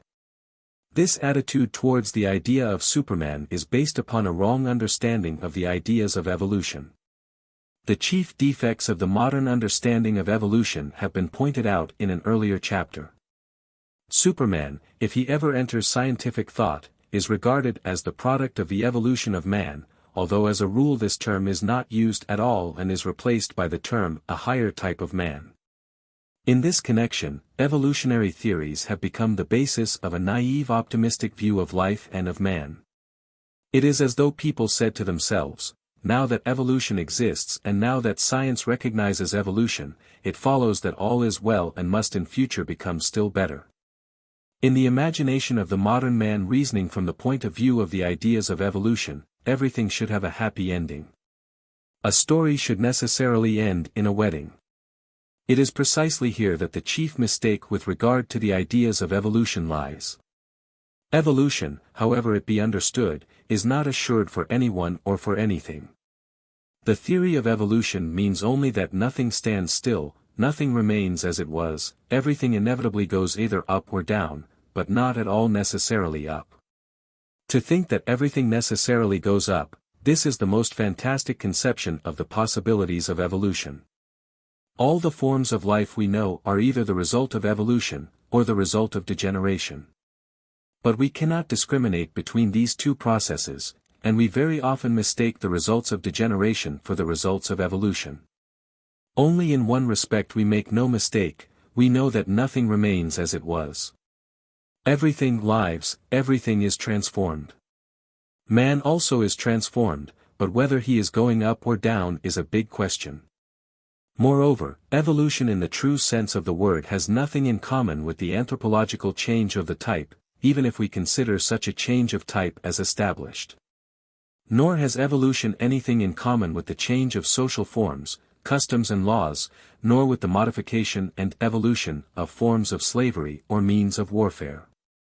Evolution towards Superman is the creation of new forms of thinking and feeling, and the abandonment of old forms. Moreover, we must remember that the development of a new type is accomplished at the expense of the old type, which is made to disappear by the same process. The new type being created out of an old one overcomes it, so to speak, conquers it, occupies its place. Nietzsche's Zarathustra speaks of this in the following words. I teach you the Superman. Man is something that has to be surmounted. What have you done to surmount man? What is the ape to man? A laughing stock or a sore disgrace.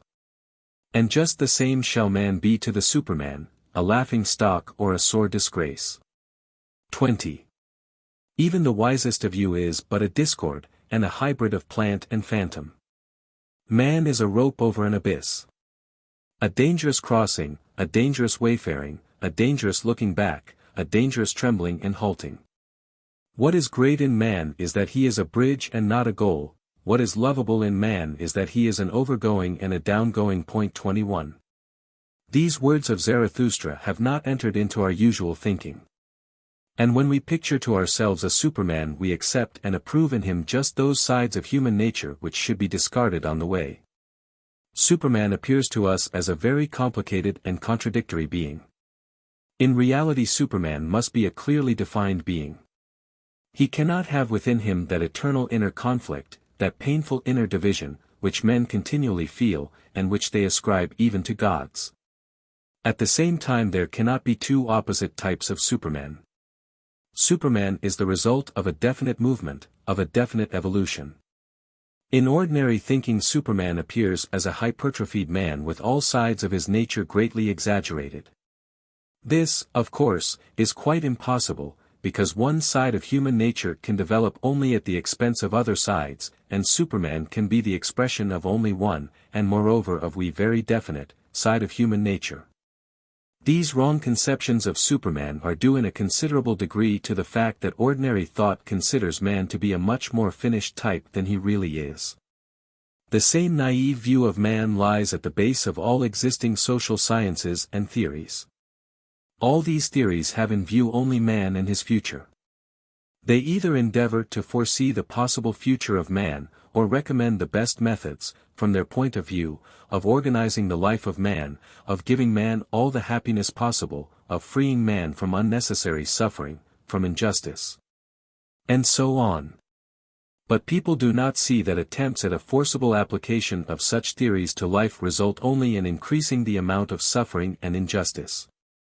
In trying to foresee the future, all these theories want to make life serve and obey man, and in doing so they do not take into account the real fact, that man himself must change. People, believing in these theories, want to build without keeping in mind that a new master must come and that a new master may not at all like what they have built or have begun to build. Man is preeminently a transitional form, constant only in his contradictions and inconstancy, moving, becoming, changing under our eyes.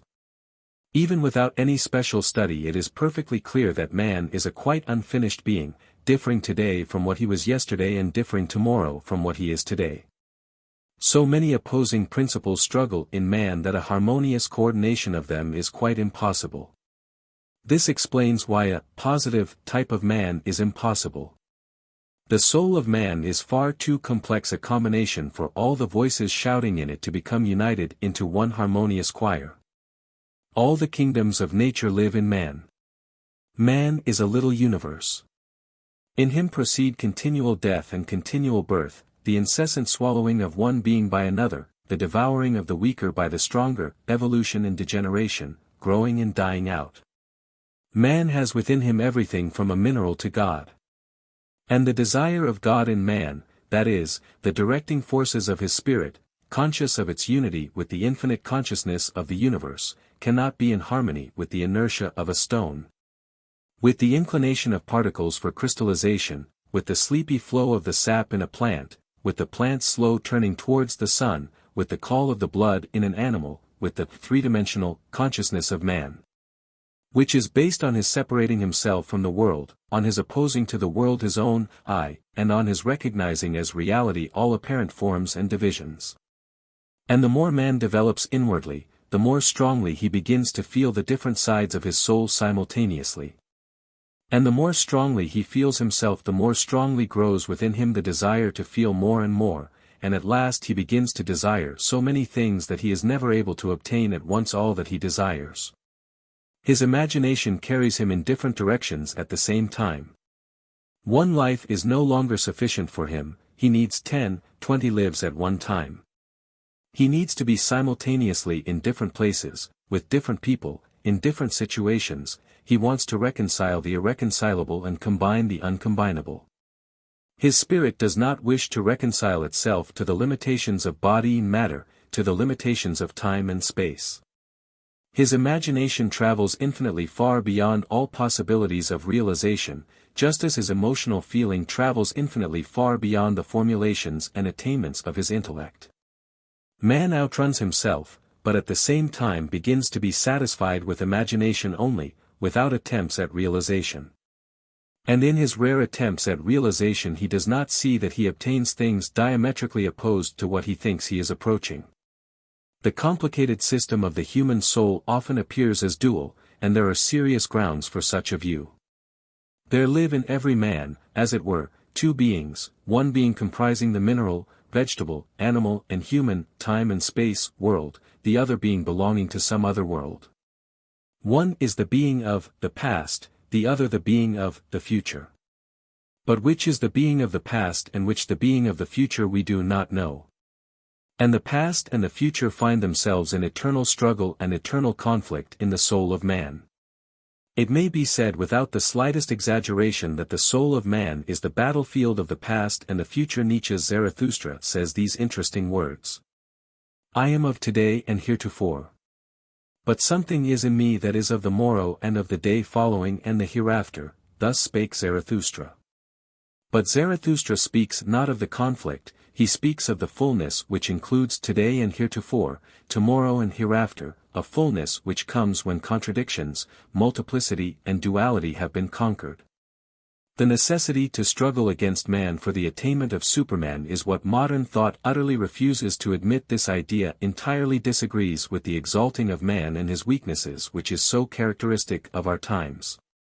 At the same time, this does not mean that the idea of Superman plays no role in our time. If certain schools of modern thought reject the idea of Superman or are afraid of it, others, on the contrary, are entirely based on this idea and cannot exist without it. The idea of Superman separates the thought of humanity into two sharply divided and very definite categories. 1. Conception of man without the idea of Superman, scientific conception of man, and also a considerable part of philosophical conception of man. 2. Conception of man from the point of view of the idea of Superman, mystical, occult and theosophical conception of man, though here it must be noted that almost everything that is known under these names is pseudo-mystical, pseudo-occult and pseudo-esoteric conceptions. In the first case, man is taken as a completed being. Study is made of his anatomical structure, his physiological and psychological functions, his present position in the world, his historical fate, his culture and civilization, the possibility of the better organization of his life, his possibilities of knowledge, etc. In all this, man is taken as what he is. In this case, chief attention is concentrated on the results of man's activities, his attainments, his discoveries, his inventions, and in this case these results of man's activities are regarded as proofs of his evolution, although as often happens, they demonstrate just the contrary. The idea of evolution in this conception of man is taken as the general evolution of all men, of the whole of mankind. Mankind is regarded as evolving. And although such an evolution has nothing analogous to it in nature and cannot be explained by any biological example, Western thought is in no way disconcerted by this and continues to speak of evolution. In the second case, man is taken as an uncompleted being, out of which something different should result. And the whole meaning of the existence of this being lies, in this case, in its transition into this new state. Man is regarded as a grain, as a larva, as something temporary and subject to transformation. And in this case all that refers to man is taken from the point of view of this transformation. In other words, the value of everything in man's life is determined by the consideration of whether it is useful for this transformation or not. But the idea of transformation itself remains very obscure. And the conception of man from the point of view of Superman cannot be regarded either as popular or as progressing. It enters as an indispensable attribute into semi-occult, semi-mystical teachings, but it plays no part in the scientific, or in the more widely spread pseudo-scientific, philosophies of life. The reason for this, apart from everything else, is to be seen in the complete divergence of Western culture from religious thought. If it were not for this divergence, the conception of man from the point of view of the idea of Superman would not be lost, because religious thought, in its true sense, is impossible without the idea of Superman. The absence of the idea of Superman from the majority of modern philosophies of life is to a considerable extent the cause of the terrible chaos of thought in which modern humanity lives. If men tried to connect the idea of Superman with all the more or less accepted views, they would see that it shows everything in a new light, presenting from new angles the things which they thought they knew quite well, reminding them of the fact that man is only a temporary visitor, only a passenger, on the earth. Naturally, such a view could not be popular. Modern philosophies of life, or at least a great many of them, are built on sociology or on what is called sociology. And sociology never thinks of a time so remote that a new type will have developed out of man, but is concerned only with the present or the near and immediate future. But it is precisely this attitude which serves merely to show the scholasticism of that science. Sociology, like any other scholastic science, deals not with living facts, but with artificial abstractions. Sociology, dealing with the average level and average man, does not see the relief of the mountains, does not understand that neither humanity nor individual man is something flat and uniform. Humanity, as well as individual man, is a mountain chain with high snow summits and deep precipices, and, moreover, in that unsettled geological period when everything is in process of formation, when whole mountain ranges vanish, when deserts appear in the place of seas, when new volcanoes rise, when fields and forests are buried under the flow of boiling lava, when continents emerge and perish, and when glacial periods come and go. An average man, with whom alone sociology can deal, does not exist in reality any more than the average mountain height exists. It is impossible to indicate the moment when a new, a more stable, type is formed. It is being formed continuously. Growth proceeds without interruptions. There is never a moment when anything is completed. A new type of man is being formed now and amongst us. The selection goes on in all races and nations of the earth, except in the most backward and degenerating races. The latter include the races usually considered the most advanced, that is, those completely absorbed in pseudoculture. Superman does not belong to the historical future. If Superman can exist on Earth, he must exist both in the past and in the present. But he does not stay in life, he appears and goes away. Just as a grain of wheat in becoming a plant goes out of the sphere of the life of grains, just as an acorn in becoming an oak goes out of the life of acorns. Just as a caterpillar in becoming a chrysalis dies for caterpillars and in becoming a butterfly goes completely out of the sphere of observation of caterpillars, in the same way Superman goes out of the sphere of observation of other people. Goes out of their historical life. An ordinary man cannot see a Superman or know of his existence, just as a caterpillar cannot know of the existence of a butterfly. This is a fact which we find extremely difficult to admit, but it is natural and psychologically inevitable. The higher type cannot in any sense be controlled by the lower type or be the subject of observation by the lower type, but the lower type may be controlled by the higher and may be under the observation of the higher. And from this point of view the whole of life and the whole of history can have a meaning and a purpose which we cannot comprehend. This meaning, this purpose, is Superman. All the rest exists for the sole purpose that out of the masses of humanity crawling on the earth Superman should from time to time emerge and rise, and by this very fact go away from the masses and become inaccessible and invisible to them. The ordinary view of life either finds no aim in life or sees the aim in the evolution of the masses.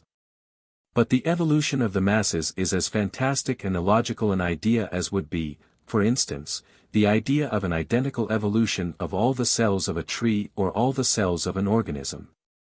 We do not realize that the idea of the evolution of the masses is equivalent to expecting all the cells of a tree, that is, the cells of the roots, bark, wood fiber and leaves, to be transformed into cells of flowers and fruit, that is, expecting the whole tree to be transformed into flowers and fruit.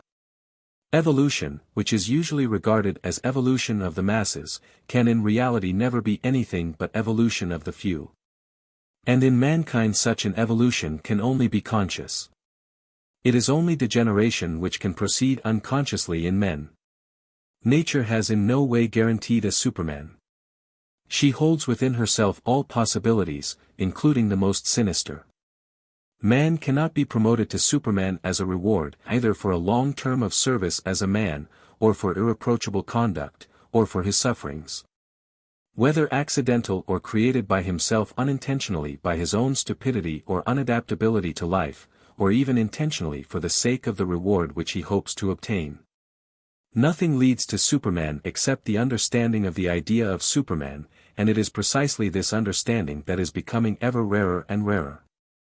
For all its inevitability the idea of Superman is not at all clear. The psychological outlines of Superman elude modern man like a shadow. Men create Superman according to their own likeness and image, endowing him with their qualities, tastes and defects in an exaggerated form.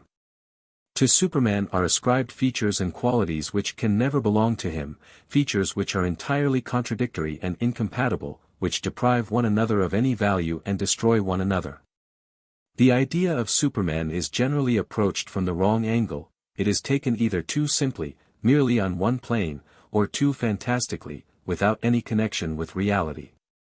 The result is that the idea is distorted, and men's treatment of it becomes more and more erroneous. In order to find a right approach to this idea, we must first of all create for ourselves a harmonious picture of Superman. Vagueness, indefiniteness and diffuseness are in no way necessary attributes of the picture of Superman. We can know more about him than we think, if only we want to and know how to set about it. We have perfectly clear and definite lines of thought for reasoning about Superman and perfectly definite notions, some connected with the idea of Superman and others opposed to it. All that is required is to avoid confusing them. Then the understanding of Superman, the creation of a harmonious picture of Superman, will cease to be such an unattainable dream as it sometimes appears. The inner growth of man follows quite definite paths. It is necessary to determine and to understand these paths, otherwise, when the idea of Superman is already accepted in one form or another, but is not connected vitally with the life of man, it takes strange, sometimes grotesque or monstrous forms. People who think naively picture Superman to themselves as a kind of exaggerated man, in whom both the positive and the negative sides of human nature have developed with equal freedom and have reached the utmost limits of their possible development. But this is exactly what is impossible. The most elementary acquaintance with psychology, certainly if we take psychology as real understanding of the laws of the inner being of man, shows that the development of features of one kind can only proceed at the expense of features of another kind. There are many contradictory qualities in man which can in no case develop on parallel lines. The imagination of primitive peoples pictured Superman as a giant, a man of Herculean strength, extremely long-lived.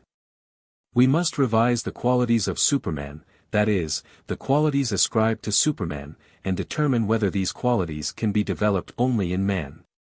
If qualities which can exist apart from him are attributed to Superman, it becomes evident that these qualities are wrongly connected with him. Only those qualities must develop in Superman which can develop in him alone. For instance, gigantic size cannot by any means be a quality of absolute value for Superman. Trees can be still taller, houses, towers, mountains, may be higher than the tallest giant that earth can bear. Thus height and size cannot serve as the aim of the evolution of Superman. Besides, modern biology knows very well that man cannot be taller than a certain height, that is, his skeleton would not stand a weight greatly surpassing the weight of man's body. Nor does enormous physical strength present an absolute value. Man with his own weak hands is able to construct machines more powerful than any giant. And for nature, for the earth, the strongest man, even a giant, is just a pygmy, imperceptible on its surface. Neither is longevity, however great it may be, a sign of inner growth.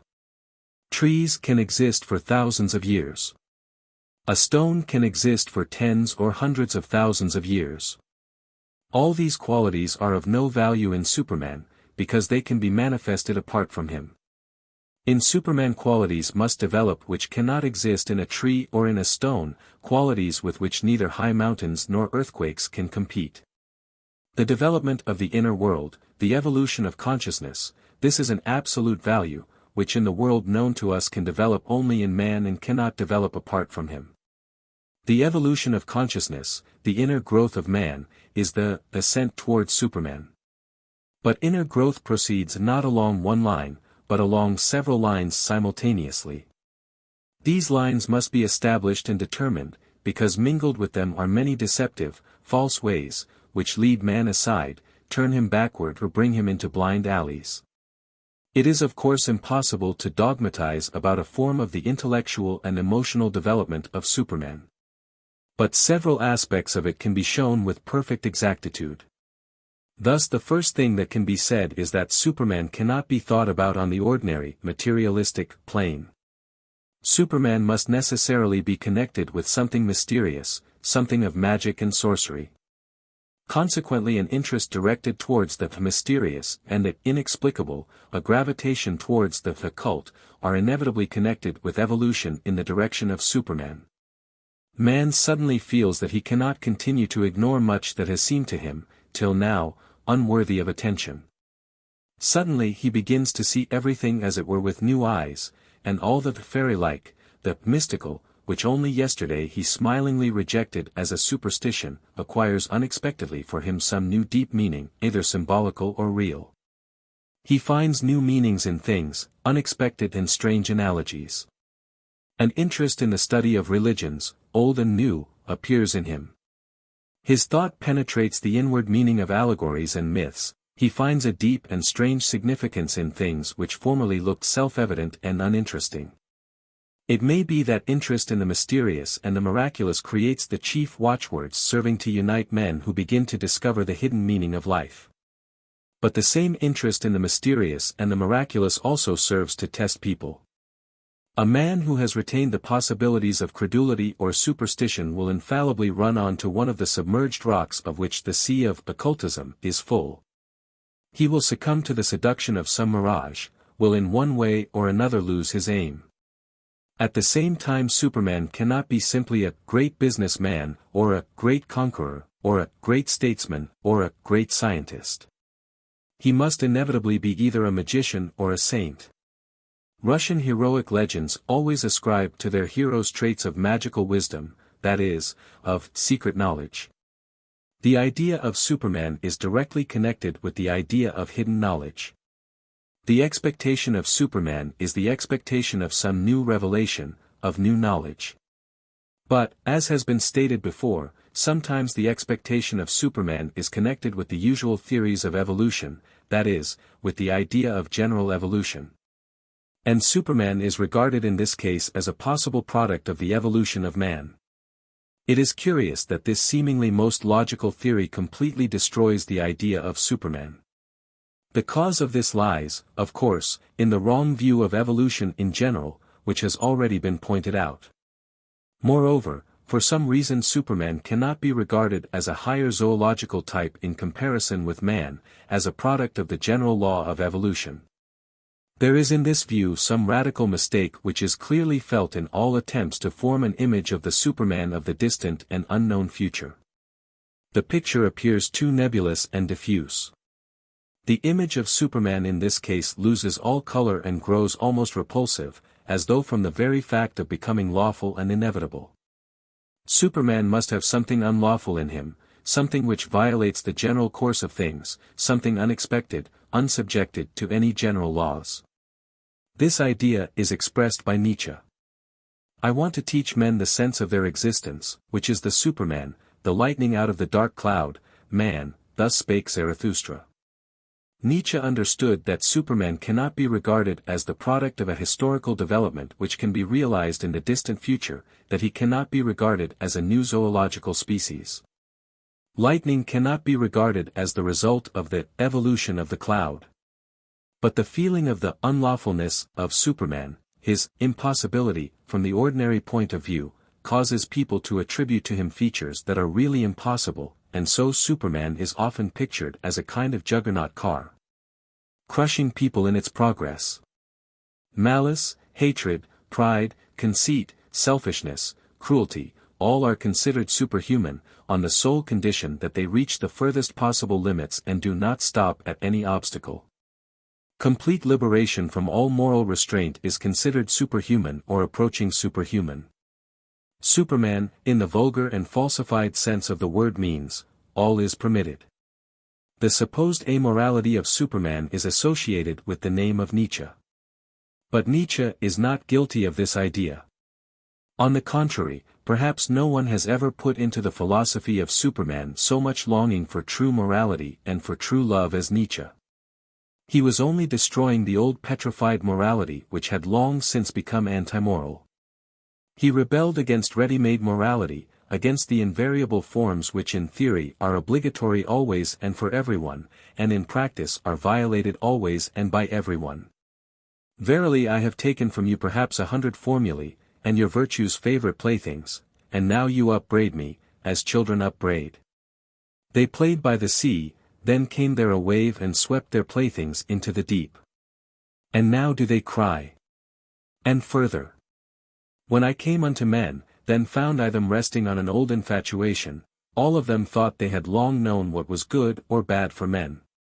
This somnolence did I disturb when I taught that no one yet knows what is good and bad, unless it be the creating one, thus spake Zarathustra. In Nietzsche the moral feeling is the feeling of artistic creation, the feeling of service. Often it is a very stern and merciless feeling. Zarathustra says, "Oh, my brethren, am I then cruel? But I say, what falleth, that shall one also push." Thus spake Zarathustra. Obviously these words are doomed to misunderstanding and misinterpretation. The cruelty of Nietzsche's Superman is regarded as his chief feature, as the principle underlying his treatment of men. The great majority of Nietzsche's critics do not wish to see that this cruelty of Superman is turned against something inner, something in himself, against everything that is human, all too human, small, vulgar, literal and inert. Which makes man the corpse which Zarathustra carried on his back. The non-understanding of Nietzsche is one of the curious examples of a non-understanding which is almost intentional. Nietzsche's idea of Superman is clear and simple. It is sufficient to take the beginning of Zarathustra. Thou great star, what would be thy happiness if thou hadst not those for whom thou shinest? For 10 years hast thou come up hither to my cave. Thou wouldst have satiated of thy light and of thy journey, had it not been for me, my eagle and my serpent. But we awaited thee every morning, took thy superfluity from thee and blessed thee for it. Lo! I am satiated with my wisdom, like the bee that has gathered too much honey, I need hands held out for it. I would fain bestow and distribute. Therefore I must descend into the deep, as thou dost in the evening. Bless the cup then, that is about to overflow, that the water may flow golden out of it. And carry everywhere the reflection of thy bliss. And further. Zarathustra went alone down the mountain and no one met with him when, however, he entered the forest, there suddenly stood before him an old man. And thus spake the old man to Zarathustra. No stranger to me is this wanderer, many years ago passed he by. Zarathustra was he called, but he hath altered. Then thou carriedst thine ashes into the mountains, wilt thou now carry thy fire into the valleys? Fearest thou not the incendiary's doom? Yea, I recognized Zarathustra, pure is his eye, and no loathing lurketh about his mouth. Zarathustra answered. I love men. And after this, Nietzsche's ideas were regarded as one of the causes of German militarism and chauvinism. All this lack of understanding of Nietzsche is curious and characteristic because it can only be compared with the lack of understanding on the part of Nietzsche himself of the ideas of Christianity and of the Gospels. Nietzsche understood Christ according to Renan. Christianity was for him the religion of the weak and the miserable.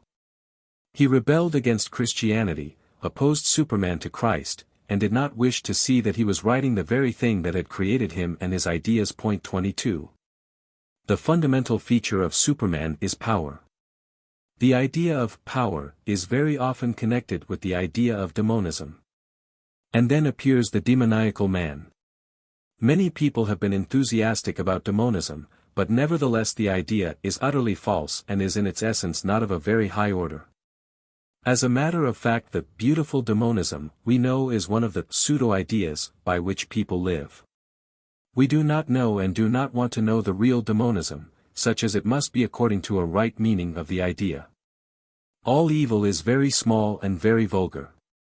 There can be no strong and great evil. Evil always consists in the transforming of something great into something small. But how can people reconcile themselves to such an idea? They must necessarily have great evil. Evil is one of the ideas which exist in the minds of men in a falsified form, in the form of their own pseudo-images.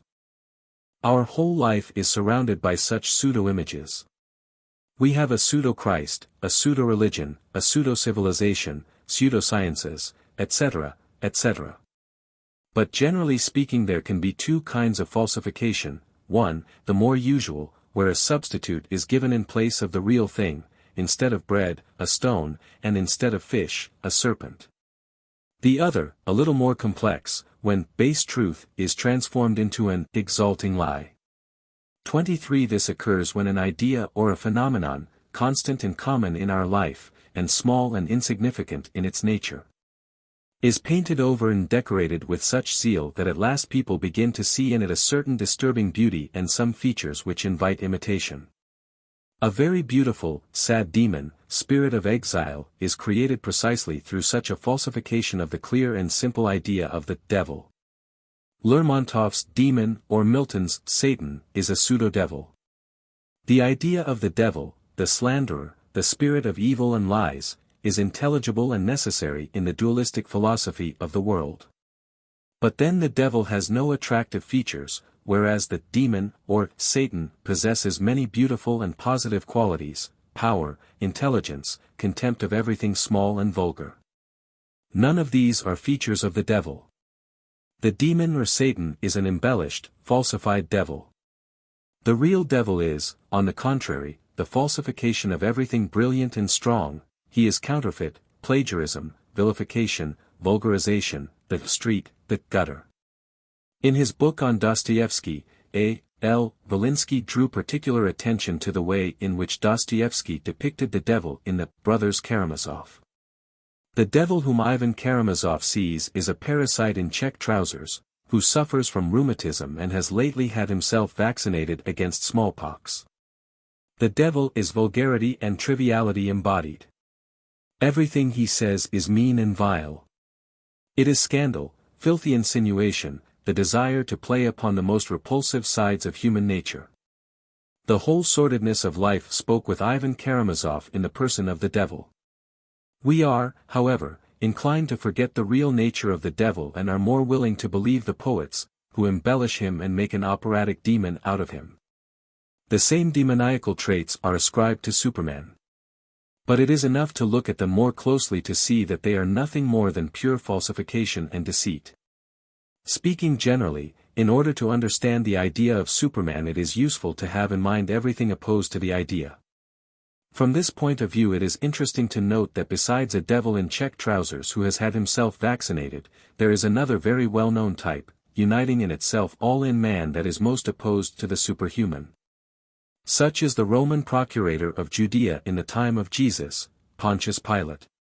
The role of Pilate in the gospel tragedy is extremely characteristic and significant, and if it was a conscious role, it would be one of the most difficult. But it is strange that perhaps of all the roles of the gospel drama, the role of Pilate needs least of all to be a conscious one. Pilate could not make a mistake, could not act in this way or in that way, and therefore he was taken in his natural state as a part of the surroundings and conditions. Just as were the people who gathered in Jerusalem for the Passover and the crowd who shouted, "Crucify him." And the role of Pilate is identical with the roles of the Pilates, in life in general.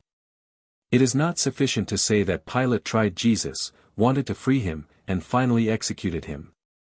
This does not determine the essence of his nature. The chief point lies in the fact that Pilate was almost the only one who understood Jesus. He understood him, of course, in his own Roman way, yet, in spite of understanding, he delivered him to be scourged and executed. Pilate was undoubtedly a very clever man, well educated and cultured. He saw very clearly that the man who stood before him was no criminal, preaching sedition to the people, or inducing them not to pay the taxes, etc. As was declared to him by the truly Jewish people, 24 of that time, that this man was not a pretender, not an impostor who called himself the king of Judea, but simply a philosopher, as he could define Jesus to himself. This philosopher aroused his sympathy, even his compassion. The Jews clamoring for the blood of an innocent man were repellent to him. He tried to help Jesus. But it was too much for him to fight for Jesus in earnest and incur unpleasantness, so, after a short hesitation, Pilate delivered him up to the Jews. It was probably in his mind that he was serving Rome, and in this particular case was safeguarding the peace of its rulers, maintaining order and quiet among the subject people, averting the cause of possible unrest. Even sacrificing an innocent man for it. It was done in the name of politics, in the name of Rome, and the responsibility seemed to fall on Rome. Certainly Pilate could not have known that the days of Rome itself were already numbered, and that he himself was creating one of the forces that were to destroy Rome. But the thinking of Pilates never goes so far as that. Moreover, Pilate with regard to his own actions had a very convenient philosophy: everything is relative, everything is a question of point of view, nothing is of any particular value. It was a practical application of the principle of relativity. On the whole, Pilate is a very modern man. With such a philosophy it is easy to find the way amidst the difficulties of life. Jesus even helped him. He said, "For this cause came I into the world, that I should bear witness unto the truth." "What is truth?" ironically answered Pilate. And this at once put him into his accustomed way of thinking and acting, reminded him who and where he was, showed him how he should look at things. Pilate's essential feature is that he sees the truth but does not wish to follow it. In order to avoid following the truth which he sees, he has to create for himself a special skeptical and mocking attitude towards the very idea of truth and towards the adherents of the idea. In his own heart he is no longer able to regard them as criminals, he has outgrown this, but he must cultivate in himself a certain slightly ironical attitude towards them, which will allow him to sacrifice them when it is necessary. Pilate went so far that he even tried to set Jesus free, but of course he would not have allowed himself to do anything that could compromise him. This would have made him ridiculous in his own eyes. When his attempts failed, as probably he could foresee, he came out to the people and washed his hands, showing by this that he disclaimed all responsibility. The whole of Pilate is in this. The symbolical washing of hands is indissolubly connected with the image of Pilate. The whole of him is in this gesture. For a man of real inner development there cannot be any washing of hands. This gesture of inner deceit can never belong to such a man. Pilate is a type expressing that which in cultured humanity hinders the inner development of man, and forms the chief obstacle on the way to Superman. Life is full of big and small Pilates. The crucifixion of Christ can never be accomplished without their help. They see and understand the truth perfectly. But any regrettable necessity, or interests of politics as understood by them, or interests of their own position, may force them to betray truth and then to wash their hands. In relation to the evolution of the spirit, Pilate is a stop. Real growth consists in the harmonious development of mind, feeling and will. A one-sided development, that is, in this instance, the development of mind and will without the corresponding development of feeling, cannot go far. In order to betray truth, Pilate had to make truth itself relative. And this relativity of truth adopted by Pilate helps him to find a way out of the difficult situations in which his own understanding of the truth places him. At the same time, this very relativity of truth stops his inner development, the growth of his ideas. One cannot go far with relative truth. Pilate is bound to find himself in a closed circle. Another remarkable type in the gospel drama, a type also opposed to everything which in ordinary humanity leads to the Superman, is Judas. Judas is a very strange figure in the gospel tragedy. There is no one about whom so much has been written as Judas. In modern European literature there are attempts to represent and interpret Judas from all possible points of view. Contrary to the usual church interpretation of Judas as a mean and greedy Jew who sold Christ for 30 pieces of silver, he is sometimes represented as a figure even higher than Christ, as a man who sacrificed himself. His salvation and his life eternal, in order that the miracle of redemption should be accomplished. Or as a man who revolted against Christ, because Christ, in his opinion, spoiled the cause, surrounded himself with worthless people, put himself in a ridiculous position, and so on. Actually, however, Judas is not even a role, and certainly not a romantic hero, not a conspirator desirous of strengthening the union of the apostles with the blood of Christ, not a man struggling for the purity of an idea. Judas is simply a small man who found himself in the wrong place, an ordinary man, full of distrust, of fears and suspicions, a man who ought not to have been among the apostles, who understood nothing of what Jesus said to his disciples. But a man who for some reason or other was accepted as one of them and was even given a responsible position and a certain authority. Judas was considered one of the favorite disciples of Jesus. He was in charge of the apostles' domestic arrangements, was their treasurer. Judas' tragedy was that he feared to be exposed. He felt himself in the wrong place and dreaded the thought that Jesus might one day reveal this to others. And at last he could bear it no longer. He did not understand some words of Jesus. Perhaps he felt a threat in these words, perhaps a hint at something which only he and Jesus knew. Perturbed and frightened, Judas fled from the supper of Jesus and his disciples and decided to expose Jesus. The famous 30 pieces of silver played no part in this whatever.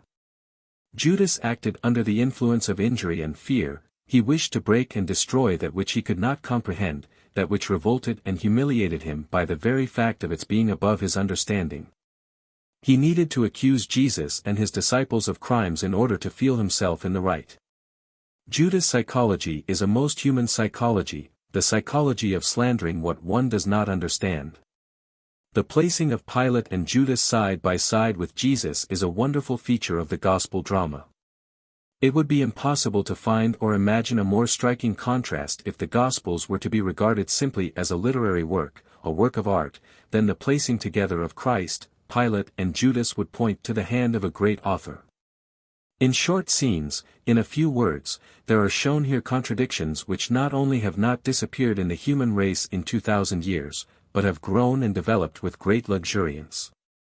Instead of approaching inner unity, man recedes farther and farther from it, but the question of attaining this unity is the most essential question of the inner development of man.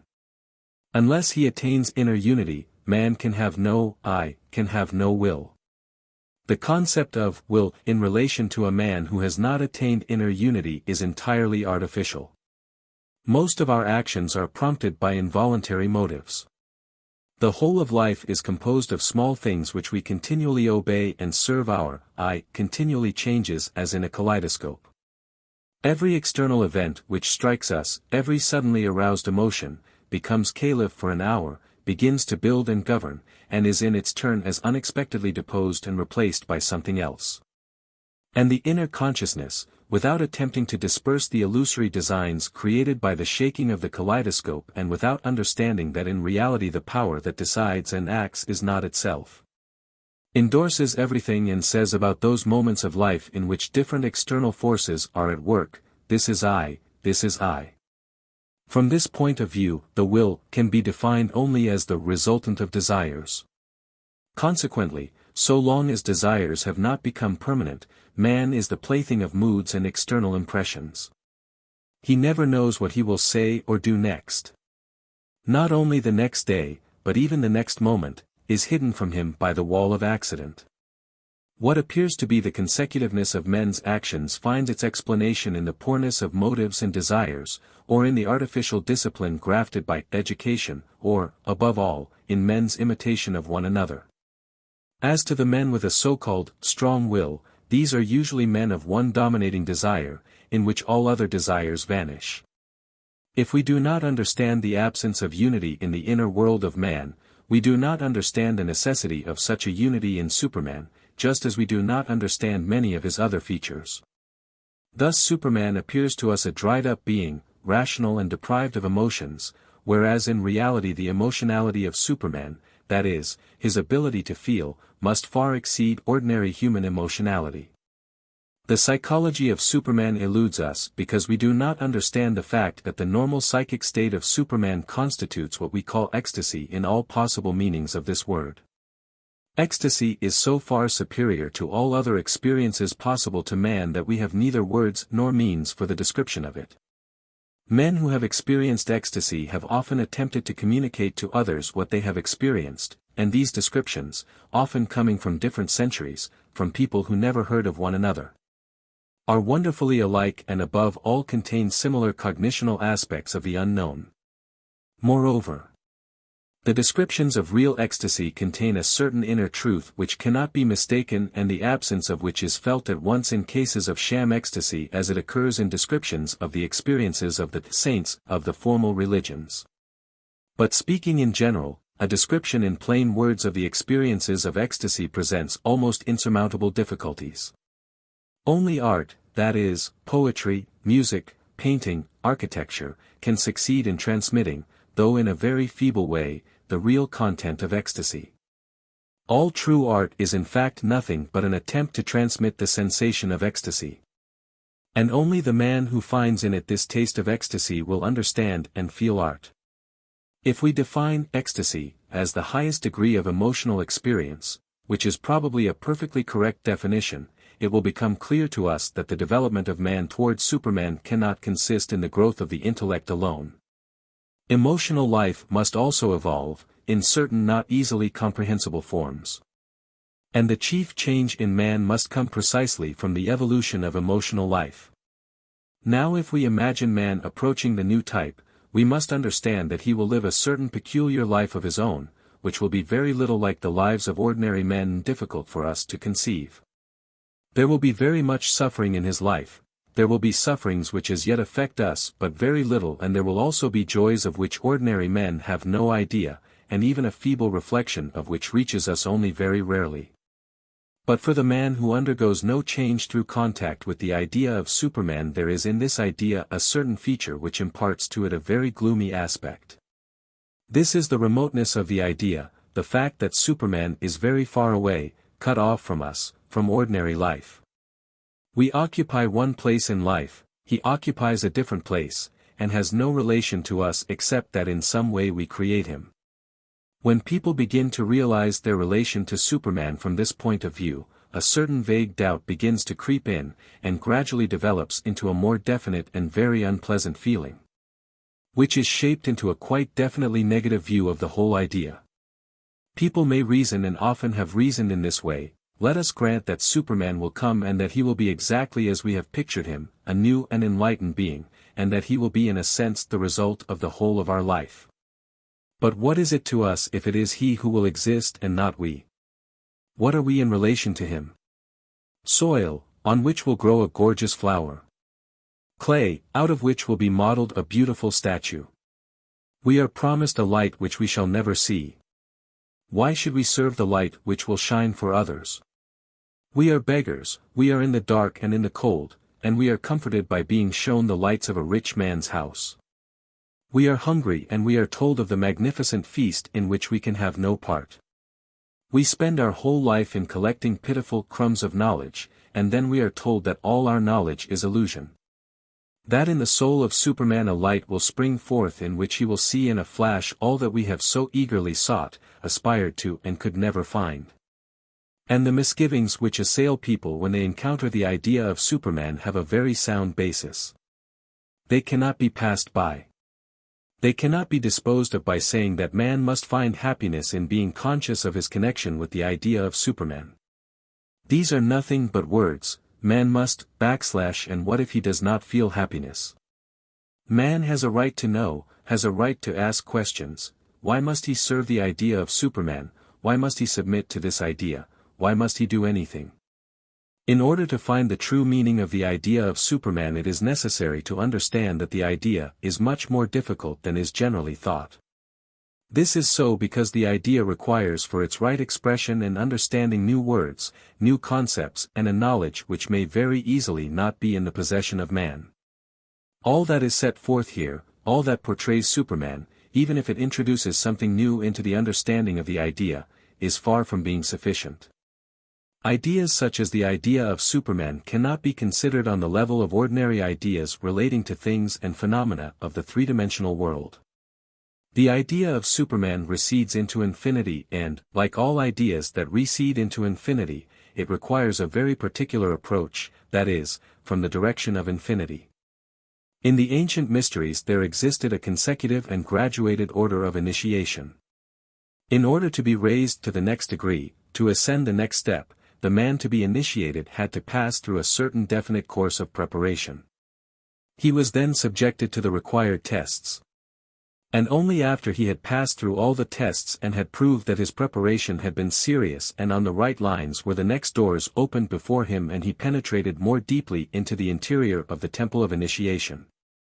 One of the first things that the man to be initiated learned and had to appreciate was the impossibility of following a path of his own choice and the danger which awaited him if he did not carry out all the preparatory rituals and ceremonies required before initiation. And if he failed to learn all that was required to be known, if he failed to remember all that he had to remember. He was told of the awful consequences following a violation of the order of initiation, the terrible punishments which awaited the man to be initiated who dared to enter the sanctuary without having observed all these rules. And what was required of him first was the realization of the necessity of advancing by steps. He had to realize that it was impossible for him to outdistance himself, and that any attempt in this direction was certain to end tragically. A rigorous consecutiveness of inner development was a fundamental rule of the mysteries. If we try to analyze psychologically the idea of initiation, we shall understand that initiation was an introduction into a circle of new ideas. Each further degree of initiation represented the disclosing of a new idea, a new point of view, a new angle of vision. And in the mysteries new ideas were not disclosed to a man until he had proved himself sufficiently prepared to receive them. In this order of initiation into new ideas a deep understanding of the properties of the world of ideas can be seen. The ancients understood that the reception of each new idea required special preparation. They understood that an idea caught in passing can easily be seen in a wrong light, or received in a wrong way, and that a wrongly received idea can produce very undesirable and even disastrous results. The mysteries and the gradual initiations were to protect people from the half-knowledge which is often much worse than no knowledge at all, particularly in questions of the eternal, with which the mysteries had to deal. The same system of gradual preparation of people for the reception of new ideas is brought forward in all the rituals of magic. The literature on magic and occultism was for a long time entirely ignored by Western scientific and philosophical thought or rejected as an absurdity and a superstition. And it is only quite recently that people are beginning to understand that all these teachings must be taken in a symbolical way, as a complex and subtle picture of psychological and cosmic relations. A strict and unswerving observance of various small rules, which often look trivial, incomprehensible and unrelated to anything important, is demanded by all the rituals of ceremonial magic. And again the horrors are described which await the man who has broken the order of the ceremonies, or changed it of himself, or omitted something by neglect. There are many legends of magicians who invoked a spirit but lacked the power to control it. This happened either because the magician forgot the words of the invocation, or in some way broke the magic ritual, or because he invoked a spirit stronger than himself, stronger than all his invocations and magic figures. All these instances, of the men who break the ritual of initiation in the mysteries, or of the magicians who invoke spirits stronger than themselves, equally represent, in allegorical form, the position of a man in relation to new ideas which are too strong for him and which he cannot handle because he has not the required preparation. The same idea was expressed in the legends and tales of the sacred fire which consumed the uninitiated who incautiously approached it, and in the myths of gods and of goddesses the sight of whom was not permitted to mortals, who perished if they looked upon them. The light of certain ideas is too strong for man's eyes, especially when he sees it for the first time.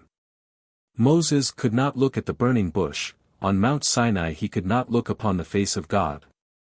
All these allegories express one and the same thought, that of the terrible power and danger of new ideas which appear unexpectedly. The Sphinx with its riddle expressed the same idea. It devoured those who approached and could not solve the riddle. The allegory of the Sphinx means that there are questions of a certain order which man must not approach unless he knows how to answer them. Having once come into contact with certain ideas man is unable to live as he lived before, he must either go farther or perish under a burden which is too heavy for him. The idea of Superman is closely connected with the problem of time and eternity, with the riddle of the Sphinx. In this lie its attraction and its danger. This is why it so strongly affects the souls of men. As was pointed out before, modern psychology does not realize the immense danger of certain themes, ideas and questions. Even in primitive philosophy, when men divided ideas into divine and human, they understood better the existence of different orders of ideas. Modern thought does not recognize this at all.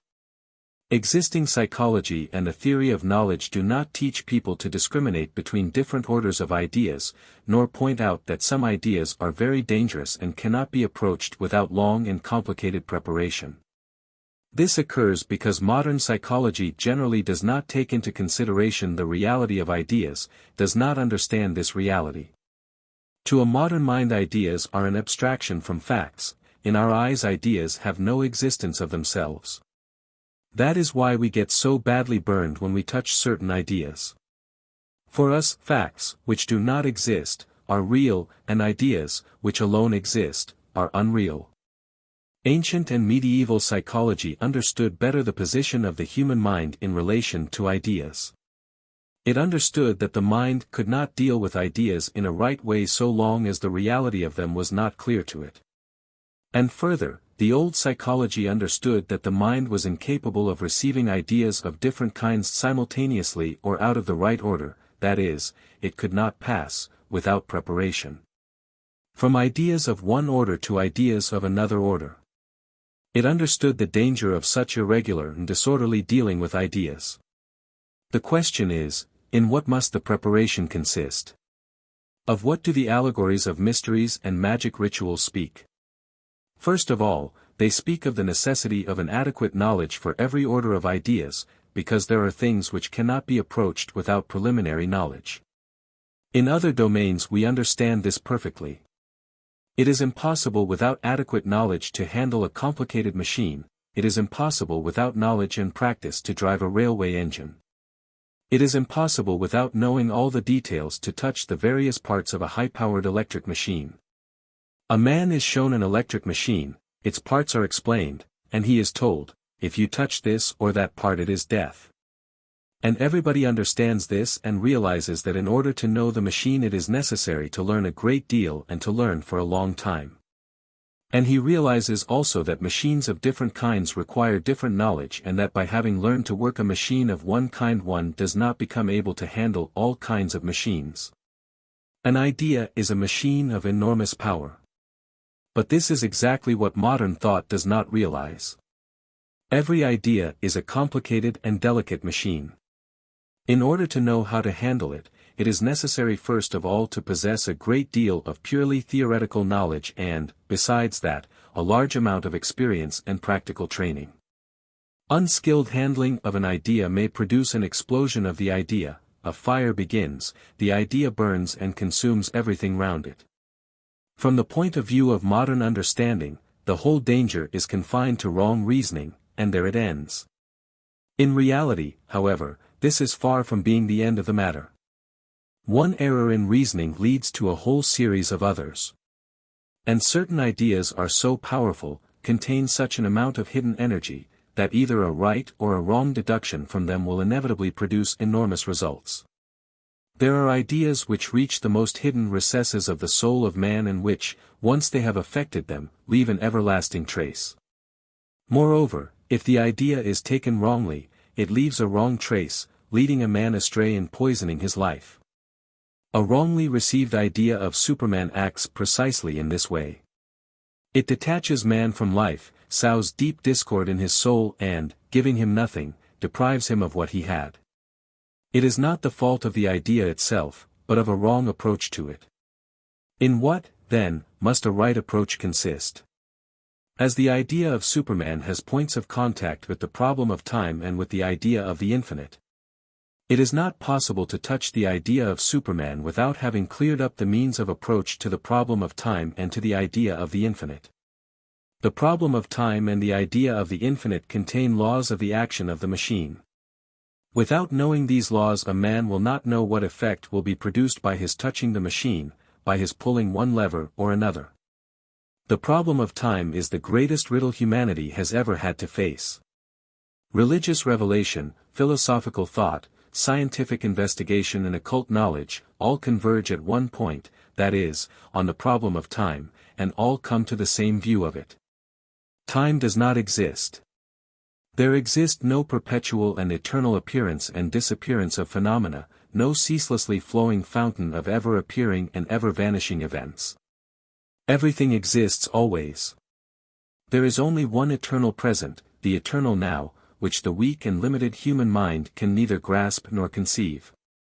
But the idea of the eternal now is not at all the idea of a cold and merciless predetermination of everything, of an exact and infallible pre-existence. It would be quite wrong to say that if everything already exists, if the remote future exists now, if our actions, thoughts and feelings have existed for tens, hundreds and thousands of years and will continue to exist forever. It means that there is no life, no movement, no growth, no evolution.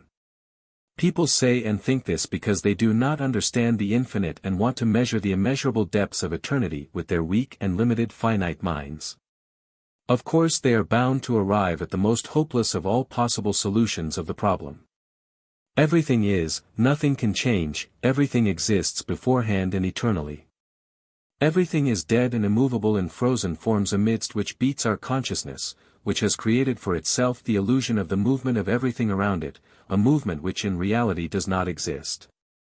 But even such a weak and relative understanding of the idea of infinity as is possible for the limited human intellect, provided only that it develops along right lines, suffices to destroy this gloomy phantom of hopeless immobility. The world is a world of infinite possibilities. Our mind follows the development of possibilities always in one direction only. But in fact every moment contains a very large number of possibilities. And all of them are actualized, only we do not see it and do not know it. We always see only one of the actualizations, and in this lie the poverty and limitation of the human mind. But if we try to imagine the actualization of all the possibilities of the present moment, then of the next moment, and so on, we shall feel the world growing infinitely, incessantly multiplying by itself and becoming immeasurably rich and utterly unlike the flat and limited world we have pictured to ourselves up to this moment.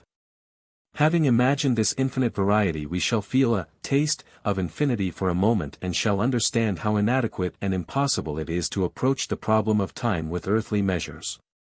We shall understand what an infinite richness of time going in all directions is necessary for the actualization of all the possibilities that arise each moment. And we shall understand that the very idea of arising and disappearing possibilities is created by the human mind, because otherwise it would burst and perish from a single contact with the infinite actualization. Simultaneously with this we shall feel the unreality of all our pessimistic deductions as compared with the vastness of the unfolding horizons. We shall feel that the world is so boundlessly large that a thought of the existence of any limits in it, a thought of there being anything whatever which is not contained within it, will appear to us ridiculous. Where, then, are we to seek for a true understanding of time and infinity? Where to seek for this infinite extension in all directions from every moment? What ways lead to it? What ways lead to the future which exists now? Where to find right methods of dealing with it? Where to find right methods of dealing with the idea of Superman? These are questions to which modern thought gives no answer. But human thought has not always been so helpless in the face of these problems. There have existed and there exist other attempts to solve the riddles of life. The idea of Superman belongs to the inner circle. Ancient religions and myths always pictured in the image of Superman the higher I of man, man's consciousness. This higher I, or higher consciousness, was always represented as a being almost separate from ordinary man but, in a certain sense, living within man. It depended on man himself whether he drew nearer to this being, became it, or turned aside from it, even broke away from it altogether. Very often the image of Superman as a being belonging to the remote future or to the golden age or to the mythical present, symbolized this inner being, the higher I, the Superman in the past, the present and the future. What was symbol and what was reality depended on the way of thinking of the particular man in question. People who were inclined to regard the outer as objectively existing considered the inner to be a symbol of the outer. People who understood differently and knew that the outer did not mean the objective, considered outer facts to be symbols of the possibilities of the inner world. But in reality the idea of Superman has never existed apart from the idea of higher consciousness. The ancient world was never superficially materialistic. It always knew how to penetrate the depths of an idea and how to find in it not only one meaning but many. The world of today, having made the idea of Superman concrete in one sense, has deprived it of its inner power and freshness. Superman as a new zoological species is above all tedious. He is possible and admissible only as higher consciousness. What is higher consciousness? Here, however, it is necessary to note that any division into higher and lower, as for instance the division of higher and lower mathematics, is always artificial. In reality, of course, the lower is nothing but a limited conception of the whole, and the higher is a broader and less limited conception. In relation to consciousness, this question of higher and lower stands thus: the lower consciousness is a limited self-consciousness of the whole, while the higher consciousness is a fuller self-consciousness. You have made your way from worm to man, and much is still in you of the worm. Once were ye apes, and even yet is man more of an ape than any of the apes, thus spake Zarathustra. Of course these words of Zarathustra have nothing to do with the theory of Darwin. Nietzsche spoke of the discord in the soul of man, of the struggle between the past and the future. He understood the tragedy of man, which lies in the fact that in his soul there live simultaneously a worm, an ape and a man. In what relation, then, does such an understanding of the idea of Superman stand to the problem of time and to the idea of the infinite? And where to seek for time and for infinity? Again, in the soul of man, is the answer of the ancient teachings. Everything is within man, and there is nothing outside him. How is this to be understood? Time is not a condition of the existence of the universe, but only a condition of the perception of the world by our psychic apparatus, which imposes on the world conditions of time. Since otherwise the psychic apparatus would be unable to conceive it. Western thought, at least the evolving part of it, the part that builds no dogmatic barriers for itself, also finds further possibilities of studying problems of time in passing to questions of psychology, Minkowski. The passing to questions of psychology, in problems of space and time, of the necessity for which Minkowski speaks, would mean for natural science the acceptance of Kant's proposition that time and space are nothing but forms of our sense perception and originate in our psychic apparatus. We are, however, unable to conceive infinity without relation to space and time. Therefore, if space and time are forms of our perception and lie in our soul, it follows that the roots of infinity are to be sought also within us, within our soul. And we may perhaps define it as an infinite possibility of the expansion of our consciousness. The depths hidden within the consciousness of man were well understood by philosopher-mystics whose thought was closely connected with parallel systems of Hermetic philosophy, alchemy, Kabbalah and others. Man contains within himself heaven and hell, they said. And their representations of man often showed him with the different faces of God and the worlds of light and darkness. In him they affirmed that by penetrating within the depths of himself man can find everything. Attain everything, and what he will attain depends on what he seeks and how he seeks, and they did not understand this as an allegory. The soul of man actually appeared to them as a window or as several windows looking on infinity. And man in ordinary life appeared to them as living, as it were, on the surface of himself, ignorant and even unconscious of what lies in his own depths. If he thinks of infinity, he conceives it as outside him. In reality, infinity is within him, and by consciously penetrating within his soul, man can find infinity within himself, can come into contact with it and enter into it. Gichtel, a mystic of the 17th century, gives a drawing of the perfect man in his remarkable book Theosophia Practica. The perfect man is the Kabbalistic Adam Kadmon, i.e. humanity or mankind, of which an individual man is a copy. The drawing represents the figure of a man on whose head, on the forehead, is shown the Holy Ghost, in the heart, Jesus, in the solar plexus. Jehovah, the upper part of his chest with the organs of respiration, and possibly the organs of speech, contains the wisdom or the mirror of God. And the lower part of the body with its organs contains the dark world or the root of souls in the center of the universe. Thus this drawing represents in man 5 ways into infinity. Man can choose any of these ways, and what he will find will depend on his direction, that is, on which way he takes. Man has become so earthly and outward, says Gichtel, that he seeks afar, beyond the starry sky, in the higher eternity, what is quite near him. When the soul begins to strive to divert its will from the exterior constellation and abandon everything visible in order to turn to God, to its center, this requires desperate work. The more the soul penetrates within itself, the nearer it approaches God until it finally stops before the Holy Trinity, then it has reached deep knowledge. 25. Such an inward understanding of the idea of infinity is much truer and deeper than the outward understanding of it, and it gives a more correct approach to the idea of Superman, a clearer understanding of it.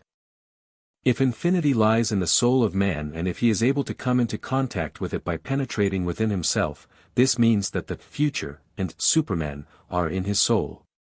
And that he can find them within himself if he seeks them in the right way. The peculiarity and distinctive feature of the ideas of the real world, i.e. of the world as if is, are that, viewed in the light of materialism, they appear absurd. This is a necessary condition.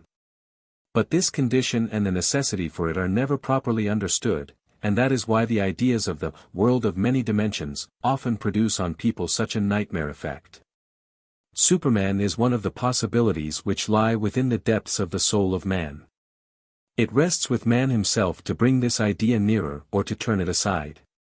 The nearness or remoteness of Superman from man lies not in time, but in man's attitude towards the idea, and not only in a mental attitude, but in an active and practical relation to it. Man is separated from Superman not by time, but by the fact that he is not prepared to receive Superman.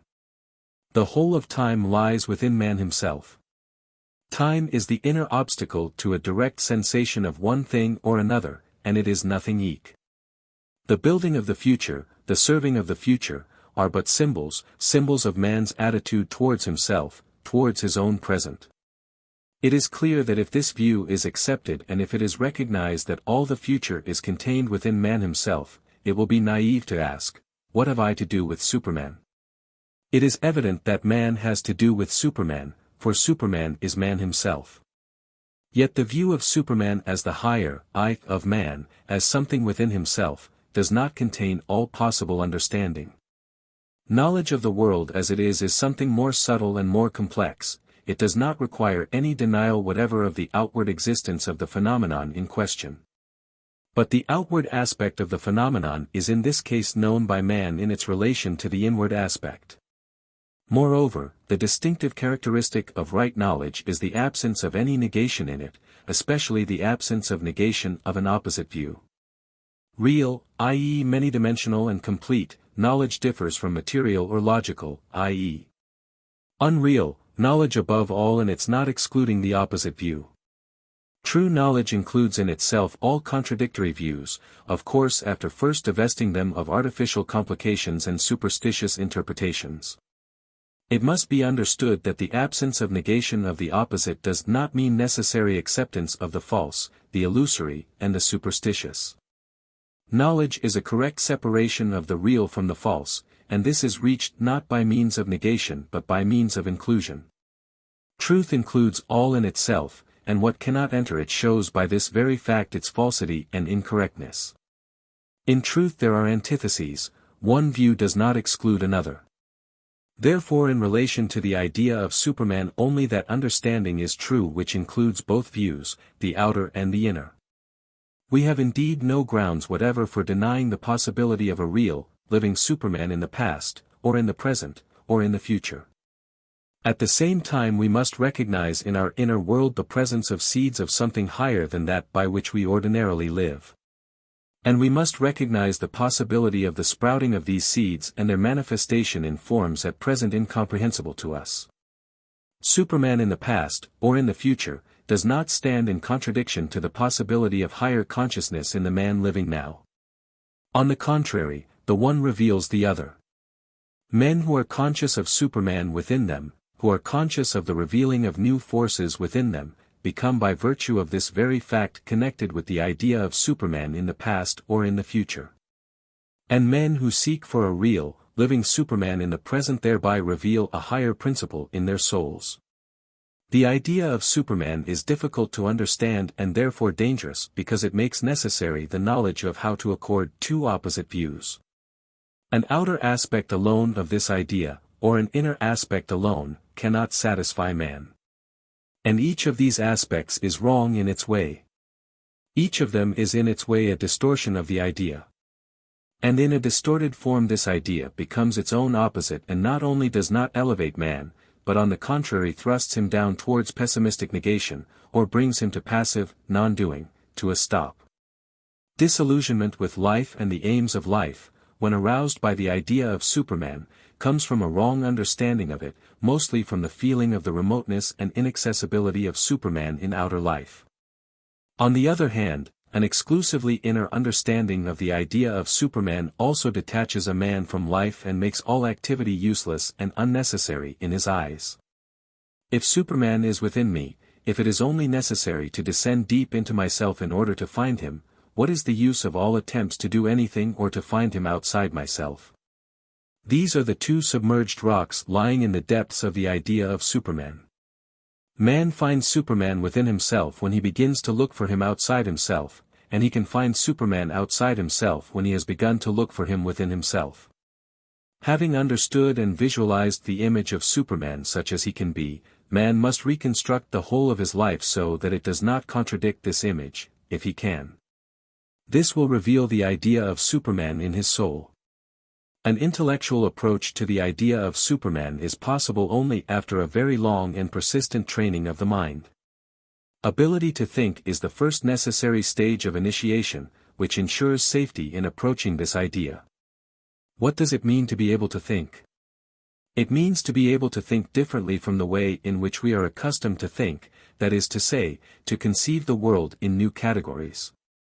We have simplified our conception of the world too much. We have become accustomed to picture it to ourselves as too uniform, and we must now learn anew to understand its complexity. In order to do so it is necessary to understand again, and to understand again in a new way, that we do not know at all what man is, and to realize that man is undoubtedly something quite different from what we think him to be. In our hearts we know certain things very well, but we can never concentrate on them. We understand a certain cycle of ideas, but live in another cycle of ideas. Life turns round us, and we turn with it, and round us turn our shadows. Nothing is outside us. But we forget this at every sound, thus spake Zarathustra. In the Jewish legends of the Talmud there is a remarkable story about Moses, which contains the whole idea of the evolution of man in the true sense of the word. The portrait of Moses. Point 26. The whole world was shaken and enthralled by the miracle of the Exodus.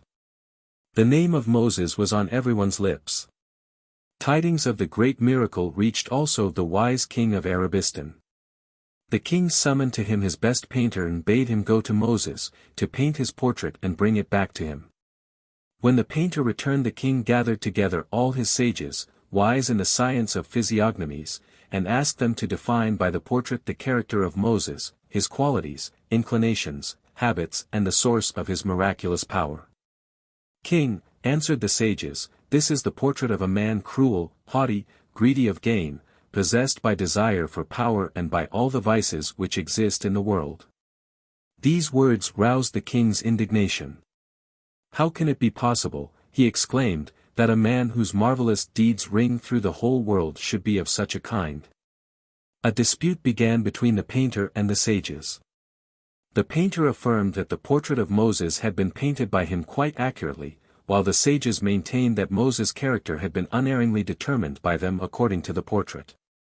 The wise king of Arabistan decided to verify which of the disputing parties was right, and he himself set off for the camp of Israel. At the first glance the king became convinced that the face of Moses had been faultlessly portrayed by the painter. On entering the tent of the man of God he knelt down, bowed to the ground and told Moses of the dispute between the artist and the sages. At first, until I saw thy face, said the king, I thought it must be that the artist had painted thy image badly, for my sages are men very much experienced in the science of physiognomies. Now I am convinced that they are quite worthless men and that their wisdom is vain and worthless. No, answered Moses, it is not so, both the painter and the physiognomists are men highly skilled, and both parties are right. Be it known to thee that all the vices of which the sages spoke have indeed been assigned to me by nature, and perhaps to an even higher degree than was found by them from my portrait. But I struggled with my vices by long and intense efforts of the will, and gradually overcame and suppressed them in myself until all opposed to them became my second nature. And in this lies my greatest pride. 1911 to 1929. Chapter 4. Christianity and the New Testament. Esotericism in the Gospels, necessity of separating the Gospels from the Acts and Epistles, complexity of the content of the Gospels, way to hidden wisdom, idea of exclusiveness of salvation, history of the Gospels, emotional element in the Gospels, psychology of distortions of the Gospel texts, the abstract which is made concrete, the idea of the devil, get thee hence.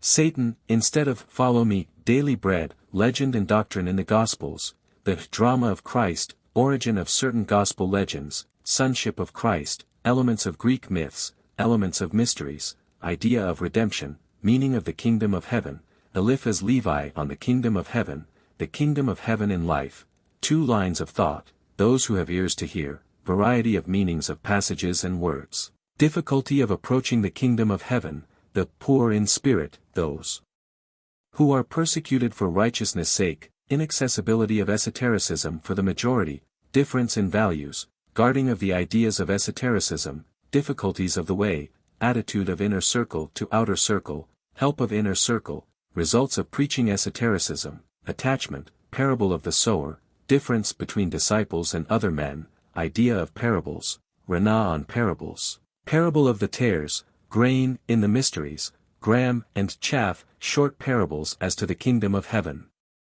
Idea of selection, power of life, the rich men, men's attitude to esotericism, parable of the husbandman, parable of the wedding feast, parable of the talents, parable of the seed growing secretly, idea of harvest, opposition of life to esotericism, new birth, the Easter hymn, the blind and those who can see, miracles, idea of inner miracle, the line of schoolwork, preparation of people for esoteric work, work of fishers of men, rules for disciples, righteousness of Pharisees. Watchfulness, parable of the 10 virgins, master and disciple, capacity to be silent, idea of conservation of energy, the left hand and the right hand, parable of the laborers, expectation of reward, relation of Christ to the law, outward and inward truth, observance of laws and discipline, non-resistance to evil, the Lord's Prayer, Socrates' prayer, origin of the Lord's Prayer, rules as to mutual relation of disciples, mercy and sacrifice, children, who is greatest, neighbor, parable of the Good Samaritan, on pseudo-religion, offense, parable of the unjust steward, forgiveness of sins, blasphemy against the Holy Ghost, slander, Christ's teaching not for death but for life, application of the ideas of Christ. The idea of esotericism occupies a very important place in Christian teaching and in the New Testament if these are properly understood. But in order to understand both the one and the other, it is first of all necessary to separate strictly what relates to esotericism, or, more exactly, that in which the esoteric idea occupies the chief place, and what does not relate to esotericism, that is, does not follow from the esoteric idea. In the New Testament the esoteric idea occupies the chief place in the 4 Gospels. The same can be said of the revelation of St. John. But, with the exception of several passages, the esoteric ideas in the Apocalypse are enciphered, still more than in the Gospels, and in their ciphered parts they do not enter into the following examination. The Acts and the Epistles are works of a quite different specific gravity from the 4 Gospels. In them esoteric ideas are met, but these ideas do not occupy in them a predominant place, and they could exist without these ideas. The 4 Gospels are written for the few, for the very few, for the pupils of esoteric schools.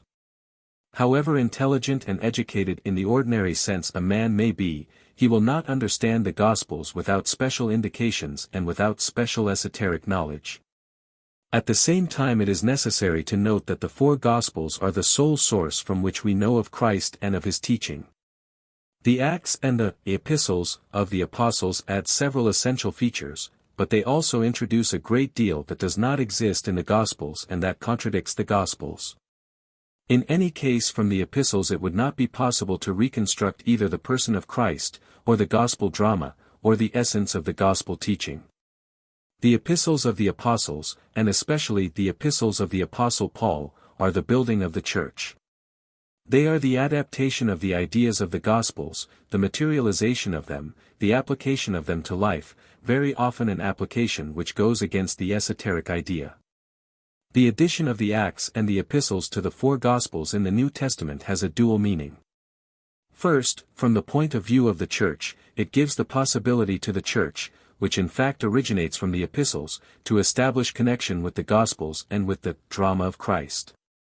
And, second, from the point of view of esotericism, it gives the possibility to a few men, who begin with church Christianity, but are capable of understanding the esoteric idea, to come into touch with the first source and perhaps to succeed in finding the hidden truth.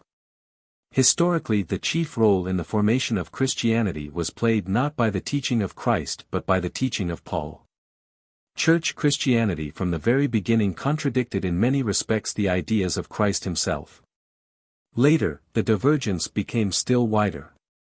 It is by no means a new idea that Christ, if born on earth later, not only could not be the head of the Christian Church, but probably would not be able even to belong to it. And in the most brilliant periods of the might and power of the Church would most certainly have been declared a heretic and burned at the stake. Even in our more enlightened times, when the Christian churches, if they have not lost their anti-Christian features, have at any rate begun to conceal them. Christ could have lived without suffering the persecutions of the scribes and Pharisees, perhaps only somewhere in a Russian hermitage. Thus the New Testament, and also Christian teaching, cannot be taken as one whole. It must be remembered that later cults deviate very sharply from the fundamental teaching of Christ himself, which in the first place was never a cult. Further, it is certainly not possible to speak of Christian countries, Christian nations, Christian culture. In reality, all these concepts have only a historico-geographical meaning. On the basis of the above propositions, in speaking of the New Testament I shall from now on have in view only the four Gospels and on 2 or 3 occasions the Apocalypse. And in speaking of Christianity or of Christian, or Gospel, teaching, I shall have in view only the teaching which is contained in the four Gospels. All later editions, based on the epistles of the apostles, on decisions of the councils, on works of fathers of the Church, on visions of mystics and on ideas of reformers, are not included within the limits of my subject. The New Testament is a very strange book. It is written for those who already have a certain degree of understanding, for those who possess a key.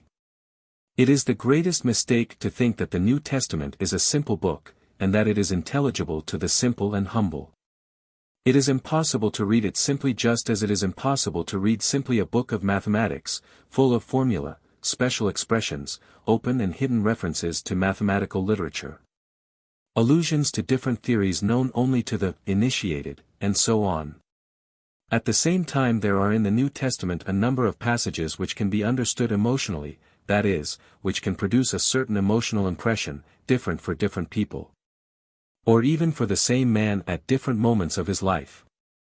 But it is certainly wrong to think that these emotional impressions exhaust the whole content of the Gospels. Every phrase, every word, contains hidden ideas, and it is only when one begins to bring these hidden ideas to light, that the power of this book and its influence on people, which has lasted for 2,000 years, becomes clear. It is remarkable that by his attitude to the New Testament, by the way in which he reads it, by what he understands in it, by what he deduces from it, every man shows himself. The New Testament is a general examination for the whole of humanity. In cultured countries of the present day everyone has heard of the New Testament, for this it is not necessary to be officially a Christian. A certain knowledge of the New Testament and Christianity enters into general education.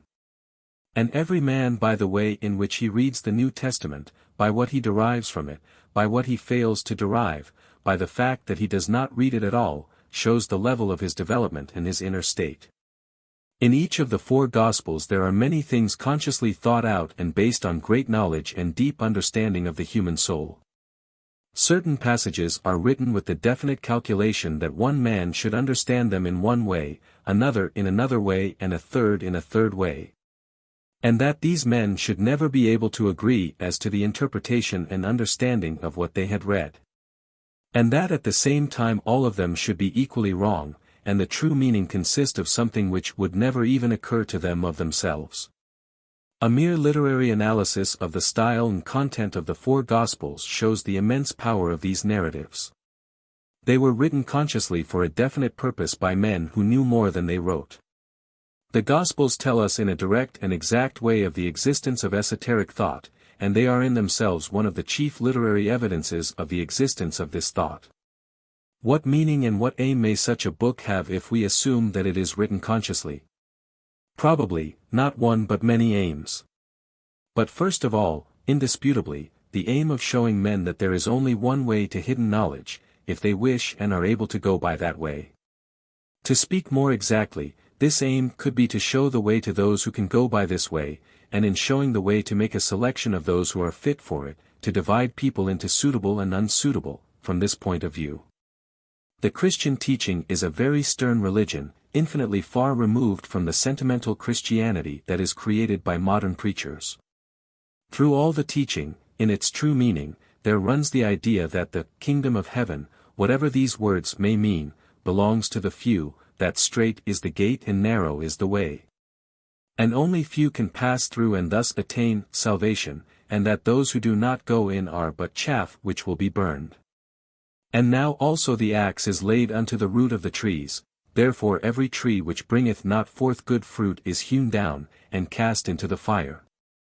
Whose fan is in his hand and he will thoroughly purge his floor, and gather his wheat into the garner, but he will burn up the chaff with unquenchable fire. Matt. 3:10-12. The idea of the exclusiveness and difficulty of salvation is so definite and so often emphasized in the Gospels, that all the lies and hypocrisy of modern Christianity are indeed necessary in order to forget it and to attribute to Christ the sentimental idea of general salvation. These ideas are as far from true Christianity as the role of social reformer, which also is sometimes attributed to Christ, is from Christ. Still farther from Christianity is of course the religion of hell and sin, adopted by narrow sectarians of a particular kind who have at one time or another appeared in all branches of Christianity, but most of all in Protestantism. In speaking of the New Testament, it is first of all necessary to establish one's views, even if only approximately, as to the existing versions of the text and the history of the Gospels. There are no grounds whatever for supposing that the Gospels were written by the persons to whom they are ascribed, that is, by immediate disciples of Jesus. It is a much more likely supposition that all four Gospels had a very different history and were written much later than is assumed in the official church explanations. It is very probable that the Gospels appeared as the result of the joint work of many persons, who perhaps collected manuscripts, which circulated among followers of the apostles and contained records of the miraculous events which had occurred in Judea. But at the same time there is ample ground for thinking that these collections of manuscripts were edited by men who pursued a perfectly definite aim and who foresaw the enormous diffusion and significance which the New Testament was to attain. The Gospels differ very much from one another. The first, that is, the Gospel of St. Matthew, can be considered as the principal. There is a supposition that it was originally written in Aramaic, that is, in the language in which Christ is supposed to have spoken, and that it was translated into Greek about the end of the 1st century. Though there are also other suppositions, for instance, that Christ taught the people in Greek, as the Greek language was spoken in the Judea of that time equally with Aramaic. The Gospels of St. Mark and St. Luke were compiled from the same material as that which served for the Gospel according to St. Matthew. There is great probability in Renan's assertions that both these Gospels were written in Greek. St. John's Gospel, which was written later, is of an entirely different kind. It also was written in Greek and probably by a Greek, certainly not by a Jew. One small feature points to this. In all cases in which in the other Gospels it is said, the people, in St. John's Gospel it is said, Jews. Or for instance, the following explanation, which could in no circumstances have been made by a Jew. Then took they the body of Jesus, and wound it in linen clothes with the spices, as the manner of the Jews is to bury. John 19:40. St. John's Gospel is a quite exceptional literary work. It is written with tremendous emotional upheaval. And it can produce an utterly inexpressible impression on a man who is himself in a highly emotional state. It is not possible to read St. John's Gospel intellectually. There is a great deal of the emotional element also in the other Gospels, but it is possible to understand them with the mind. St. John's Gospel cannot be understood by the mind at all. One feels in it an emotional excitement on the level of ecstasy. In this excited state a man rapidly speaks or writes certain words or phrases full of deep meaning for him and full of meaning for people who are in the same state as he, but entirely devoid of any sense for people who listen with ordinary hearing and think with ordinary mind. It is difficult to make such an experiment, but if anyone happens to read St.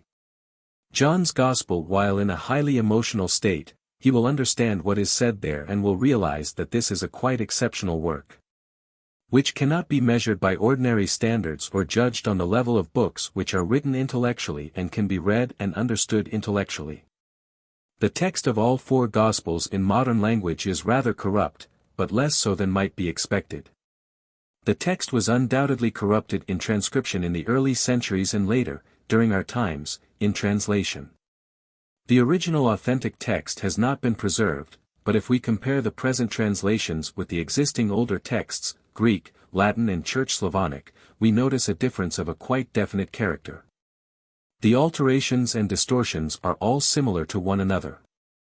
Their psychological nature is always identical, that is, in every case in which an alteration is noticed it can be seen that the translator or scribe did not understand the text.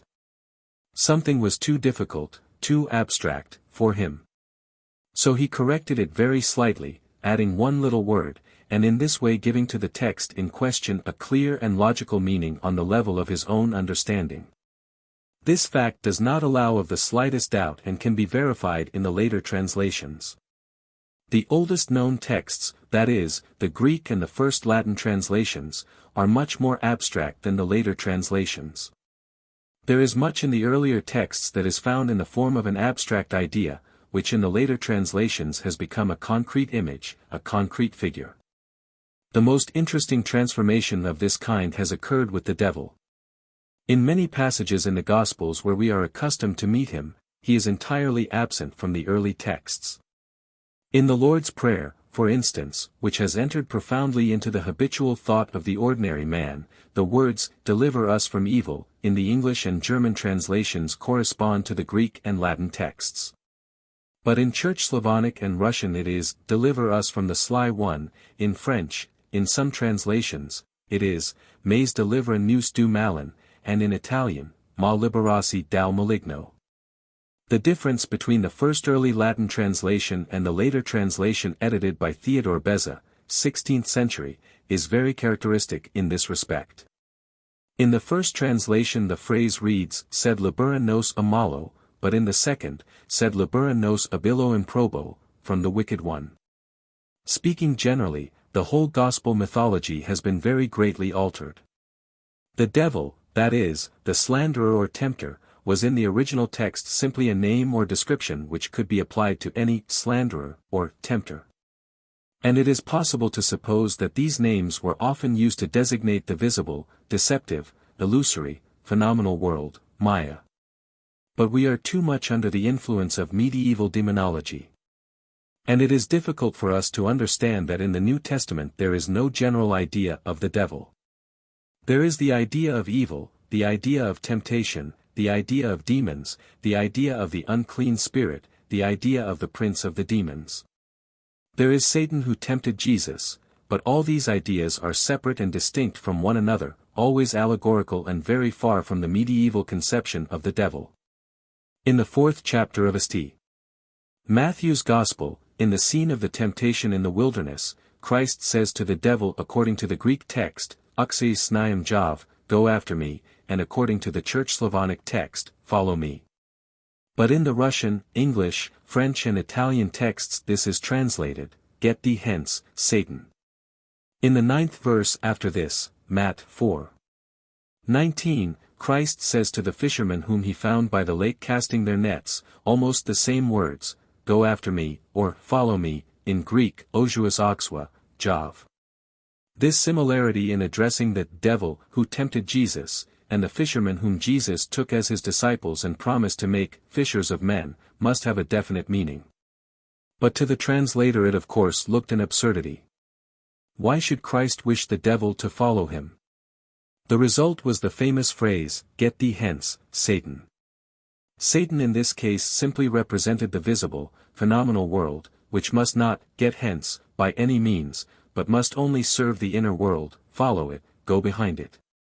As a further example of distortion of the gospel text there can be taken the well-known words about daily bread, "Give us this day our daily bread."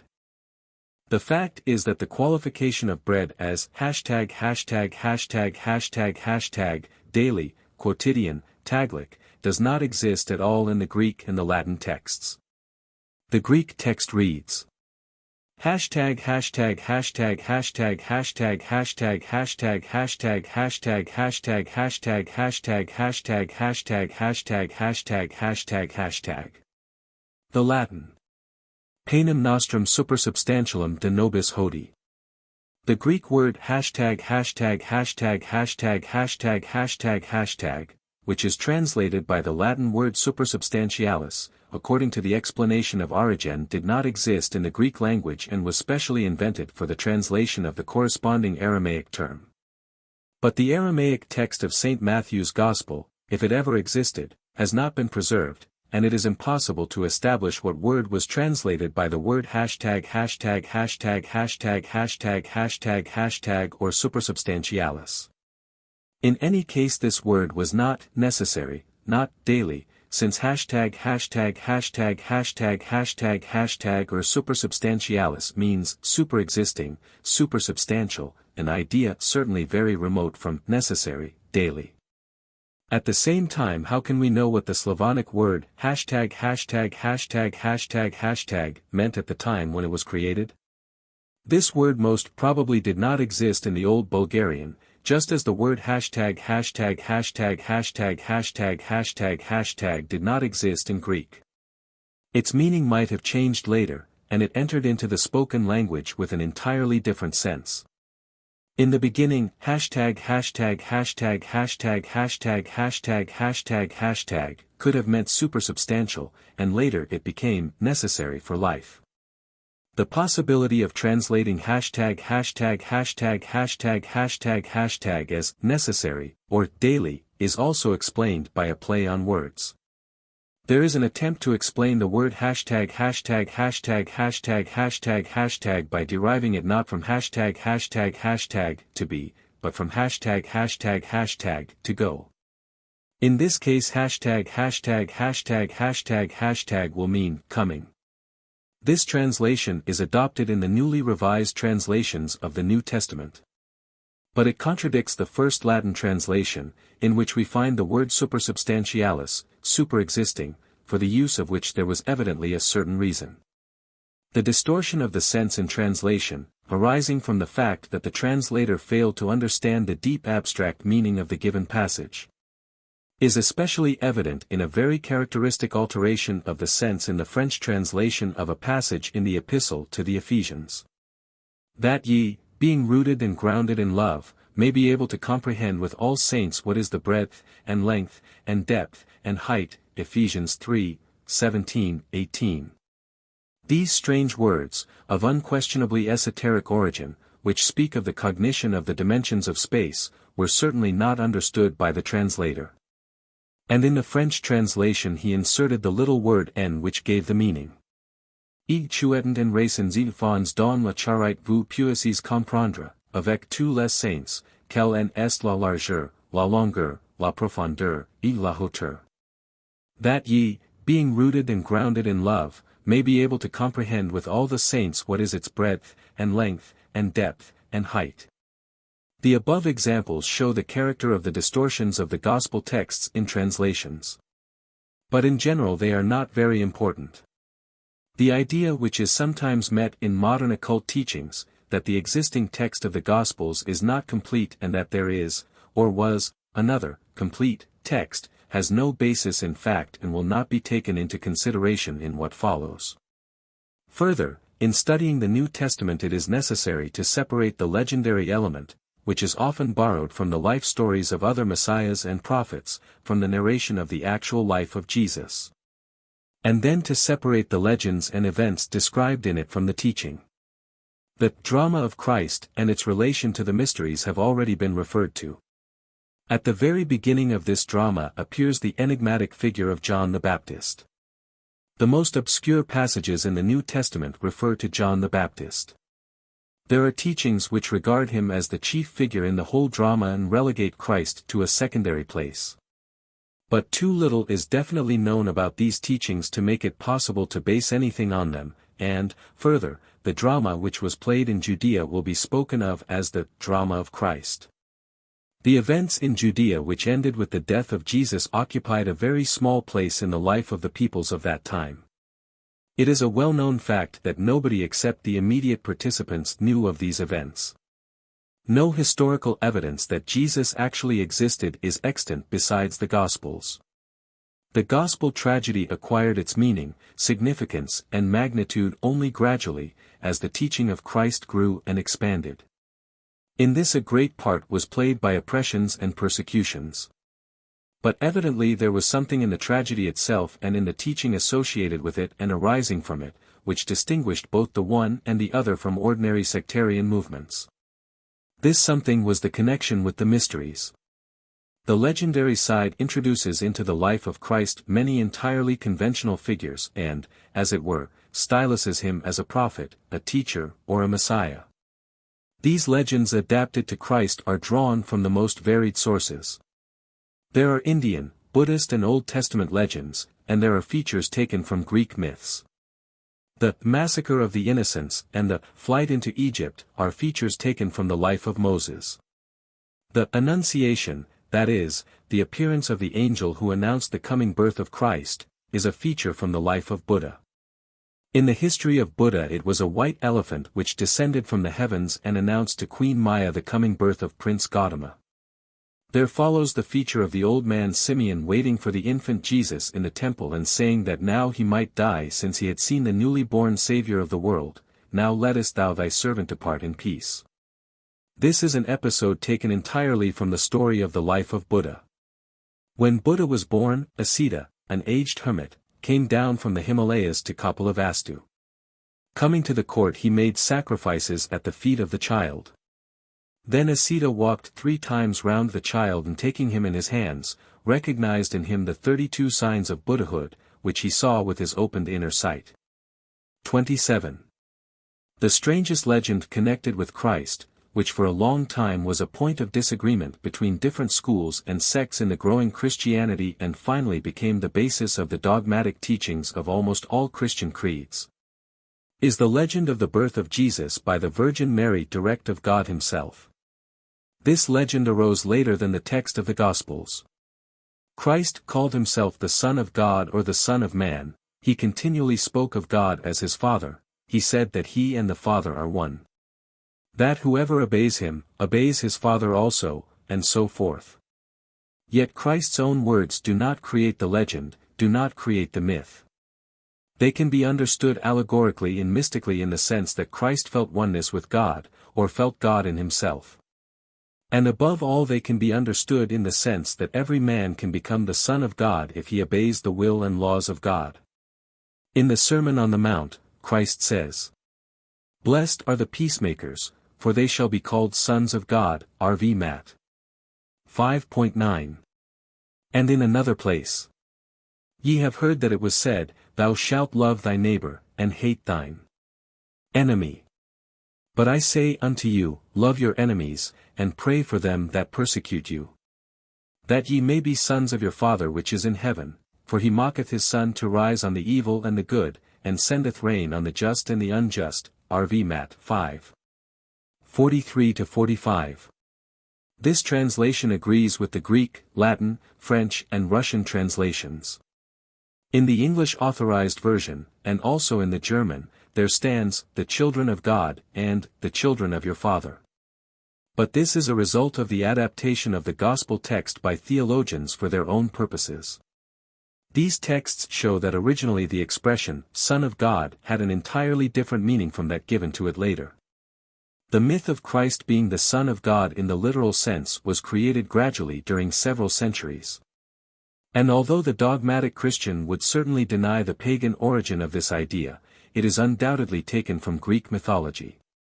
In no other religion are there such definite relations between gods and men as in the Greek myths. All the demigods, titans and heroes of Greece were always direct sons of gods. In India, gods themselves were incarnated in mortals, or descended on earth and assumed for a time the form of men or animals. But regarding great men as sons of gods is a purely Greek form of thinking, which later passed to Rome, of the relation between gods and their messengers on earth. And strange though it is, this idea of the Greek myths passed into Christianity and became its chief dogma. In dogmatic Christianity, Christ is the Son of God in exactly the same sense as Hercules was the son of Zeus or as Asclepius was the son of Apollo. 28. The erotic element, which in Greek myths very strongly permeated the idea of the birth of men or demigods from gods, is absent in the Christian myth, just as it is absent in the myth of the birth of Prince Gautama. This fact is connected with the very characteristic denial of sex in Buddhism and in Christianity, the causes of which are as yet far from being clear. But it is beyond doubt that Christ has become the Son of God according to the pagan idea. Apart from the influence of Greek myths, Christ had to become a god in accordance with the general idea of the mysteries. The death of the god and his resurrection were the fundamental ideas of the mysteries. At the present time there are attempts to explain the idea of the death of the god in the mysteries as a survival of the still more ancient custom of the murder of kings, the Golden Bough, by Sir J. G. Fraser. Part 3. These explanations are connected with the general tendency of evolutionary thought to look for the origin of complex and incomprehensible manifestations in manifestations that are more simple, primitive or even pathological. From all that has been said earlier about esotericism, however, it should be clear that this tendency leads nowhere and that on the contrary more simple and primitive, or even criminal. Customs are usually a degenerated form of forgotten sacraments and rites of a very high nature. The second place in importance in theological Christianity, after the idea of the sonship and divinity of Christ, is occupied by the idea of redemption and of the sacrifice of Christ. The idea of redemption and sacrifice, which became the basis of dogmatic Christianity, appears in the New Testament in the following words. The next day John seeth Jesus coming unto him, and saith, Behold the Lamb of God, which taketh away the sin of the world, John 1:29. Thus Jesus was associated with the Paschal Lamb, which was a sin offering. In the Gospels the sacrifice of Christ is most spoken of in St. John. The other evangelists also make reference to sacrifice and redemption, for example, the words of Christ. Even as the Son of Man came not to be ministered unto, but to minister, and to give his life a ransom for many, Matt 20:28.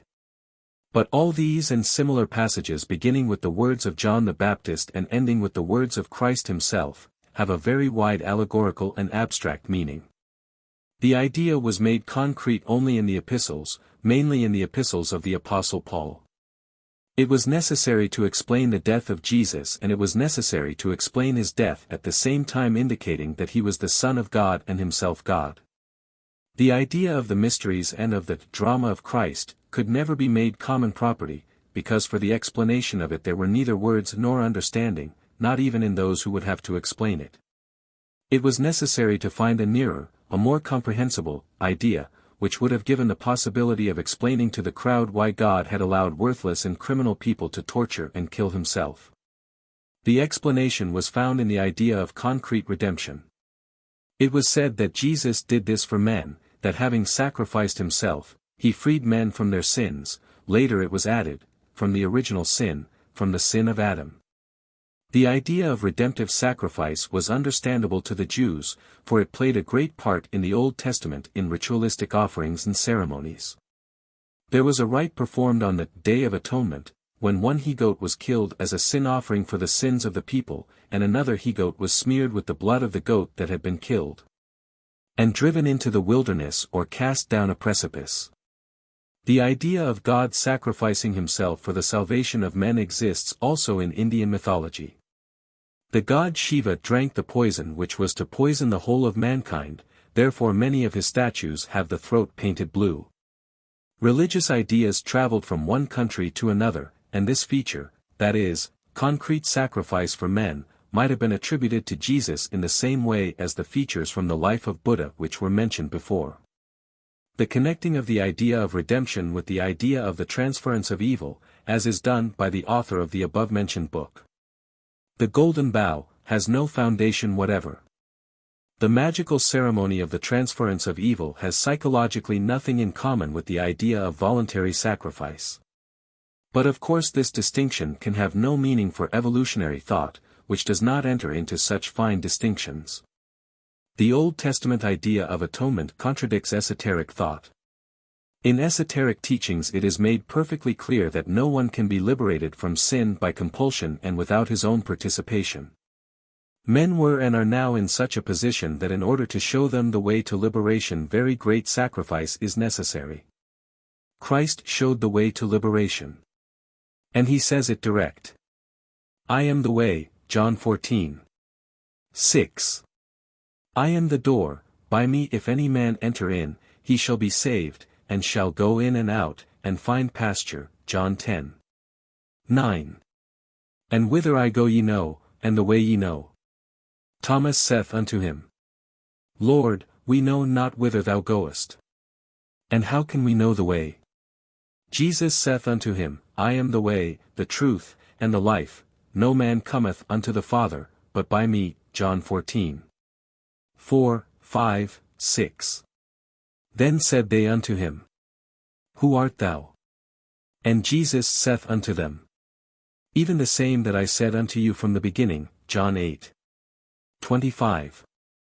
In order to begin to understand the Gospels and the Gospel teaching it is necessary first of all to understand what the kingdom of heaven or the kingdom of God means. These expressions are the key to the most important part of the Gospel teaching. Unless they are rightly understood, nothing can be understood. At the same time we are so accustomed to the usual, church, interpretation that the kingdom of heaven means either the place or the state in which the souls of the just will find themselves after death, that we do not even imagine the possibility of another understanding of these words. The words of the Gospel, the kingdom of heaven is within you, sound for us hollow and unintelligible, and they not only do not explain the principal idea, but are more likely to obscure it. Men do not understand that within them lies the way to the kingdom of heaven and that the kingdom of heaven does not necessarily lie beyond the threshold of death. The kingdom of heaven, the kingdom of God, means esotericism, that is, the inner circle of humanity, and also the knowledge and the ideas of this circle. The French occultist writer Abbé Constant, the strange and sometimes very clever Eliphas Levi, writes in his book, Dogme et Ritual de la Haute Magie, 1861. After passing our life in the search for the absolute in religion, science and justice. After revolving in the circle of Faust, we have reached the primal doctrine and the first book of humanity. At this point we pause having discovered the secret of human omnipotence and indefinite progress, the key of all symbolisms. The first and final doctrine, have come to understand what was meant by the expression so often made use of in the Gospel, the kingdom of God. 29. And in another place in the same book Eliphas Levi says, Magic which the men of old denominated the sanctum regnum, the holy kingdom or kingdom of God, regnum Dei, exists only for kings and for priests. Are you priests? Are you kings? The priesthood of magic is not a vulgar priesthood and its royalty enters not into competition with the princes of this world. The monarchs of science are the princes of truth and their sovereignty is hidden from the multitude, like their prayers and sacrifices. The kings of science are the men who know the truth and whom the truth has made free, according to the specific promise given by the most mighty of all initiators, John 8:32. 30. Further he says, to attain the sanctum regnum, in other words, the knowledge and power of the Magi, there are 4 indispensable conditions: an intelligence illuminated by study, an intrepidity which nothing can check, a will which cannot be broken, and a prudence which nothing can corrupt and nothing intoxicate. To know, to dare, to will, to keep silence, such are the 4 words of the Magus, which can be combined after 4 manners and explained 4 times by one another. 31. Eliphas Levi noted a fact which has struck many who have studied the New Testament both before and after him, namely that the kingdom of heaven or the kingdom of God means esotericism, the inner circle of humanity. It does not mean a kingdom in heaven, but a kingdom under the power of heaven, under the laws of heaven. The expression the kingdom of heaven in relation to the esoteric circle has exactly the same meaning as had the old official title of China, the Celestial Empire. It did not mean an empire in heaven, but an empire under the direct power of heaven, under the laws of heaven.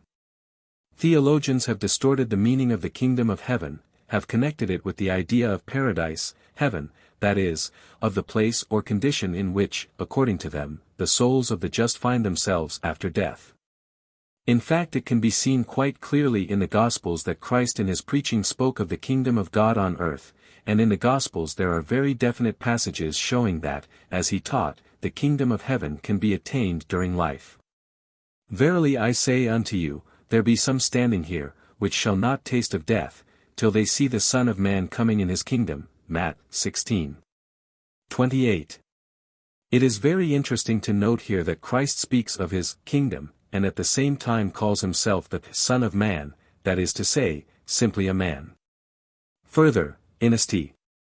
Mark he says, verily I say unto you, that there be some of them that stand here, which shall not taste of death, till they have seen the kingdom of God come with power. Mark 9:1.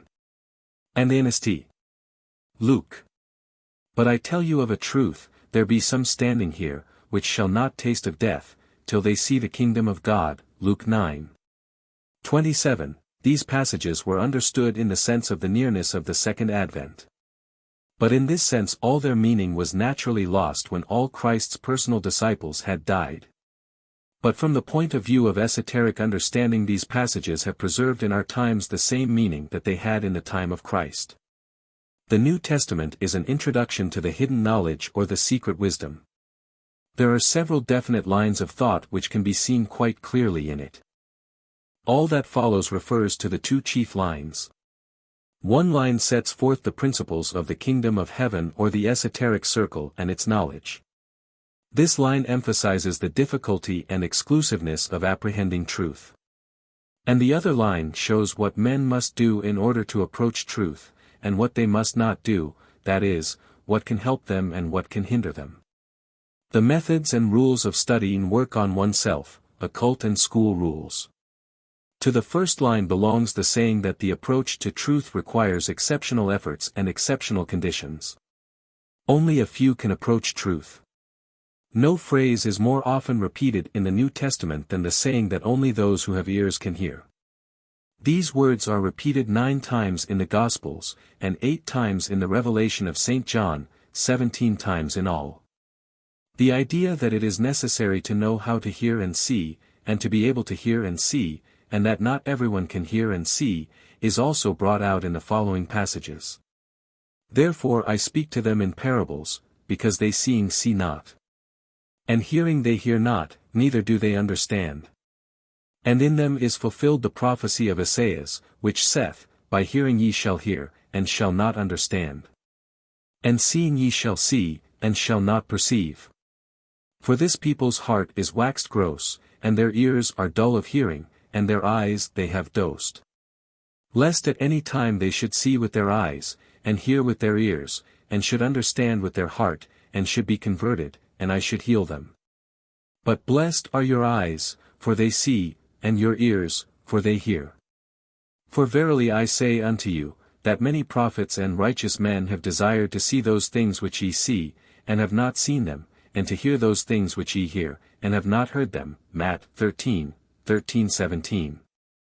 That seeing they may see, and not perceive, and hearing they may hear, and not understand, lest at any time they should be converted, and their sins should be forgiven them. Mark 4:12. Having eyes, see ye not?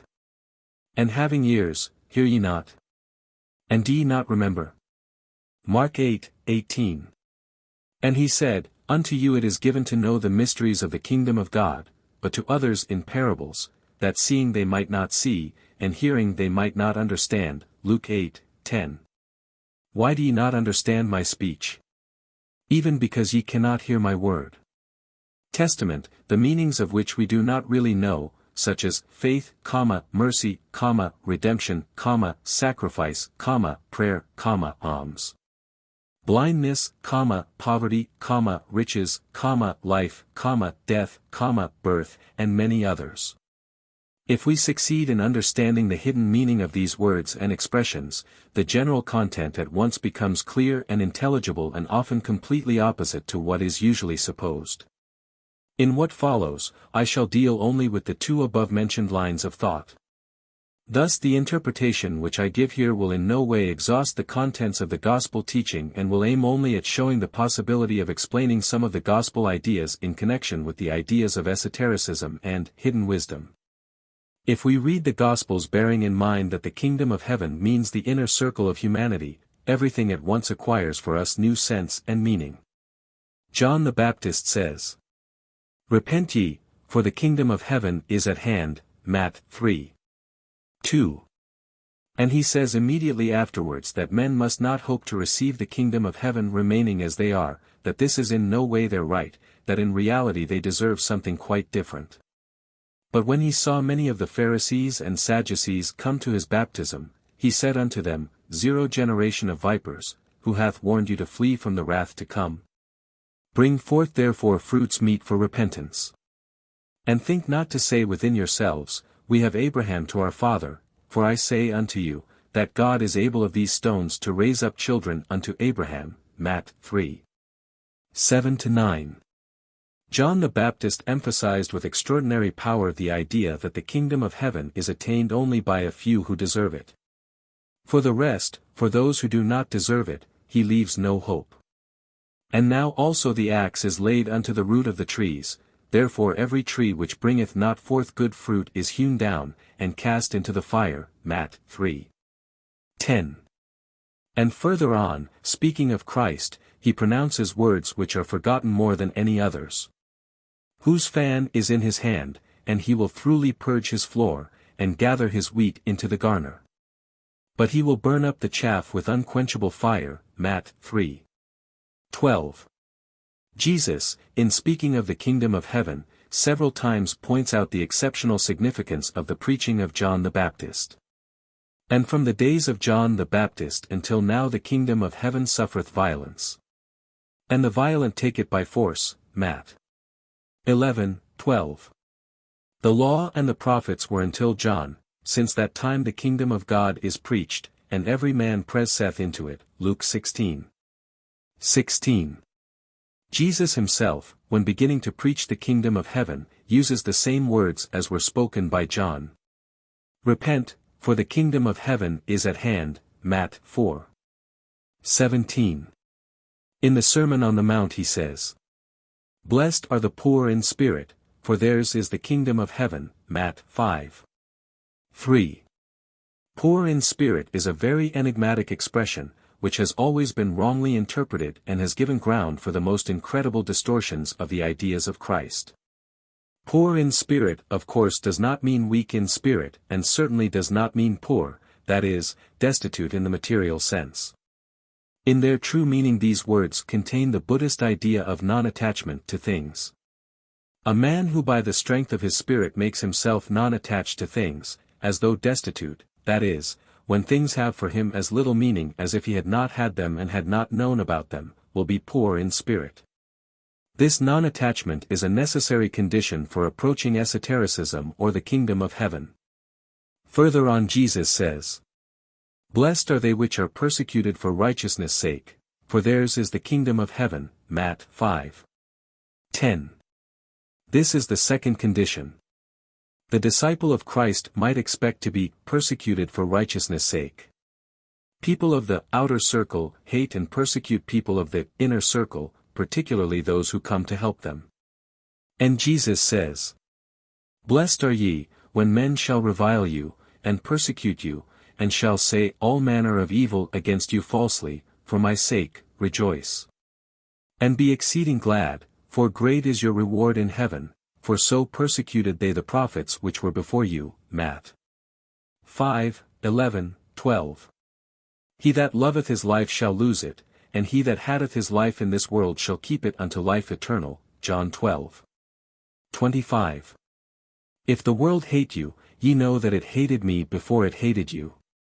If ye were of the world would love his own, but because ye are not of the world, but I have chosen you out of the world, therefore the world hateth you. Remember the word that I said unto you, the servant is not greater than his Lord. If they have persecuted me, they will also persecute you." John 15:18-20.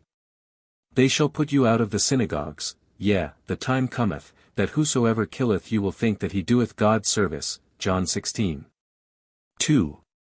These passages very definitely emphasize the inaccessibility of esoteric ideas for the majority, for the crowd.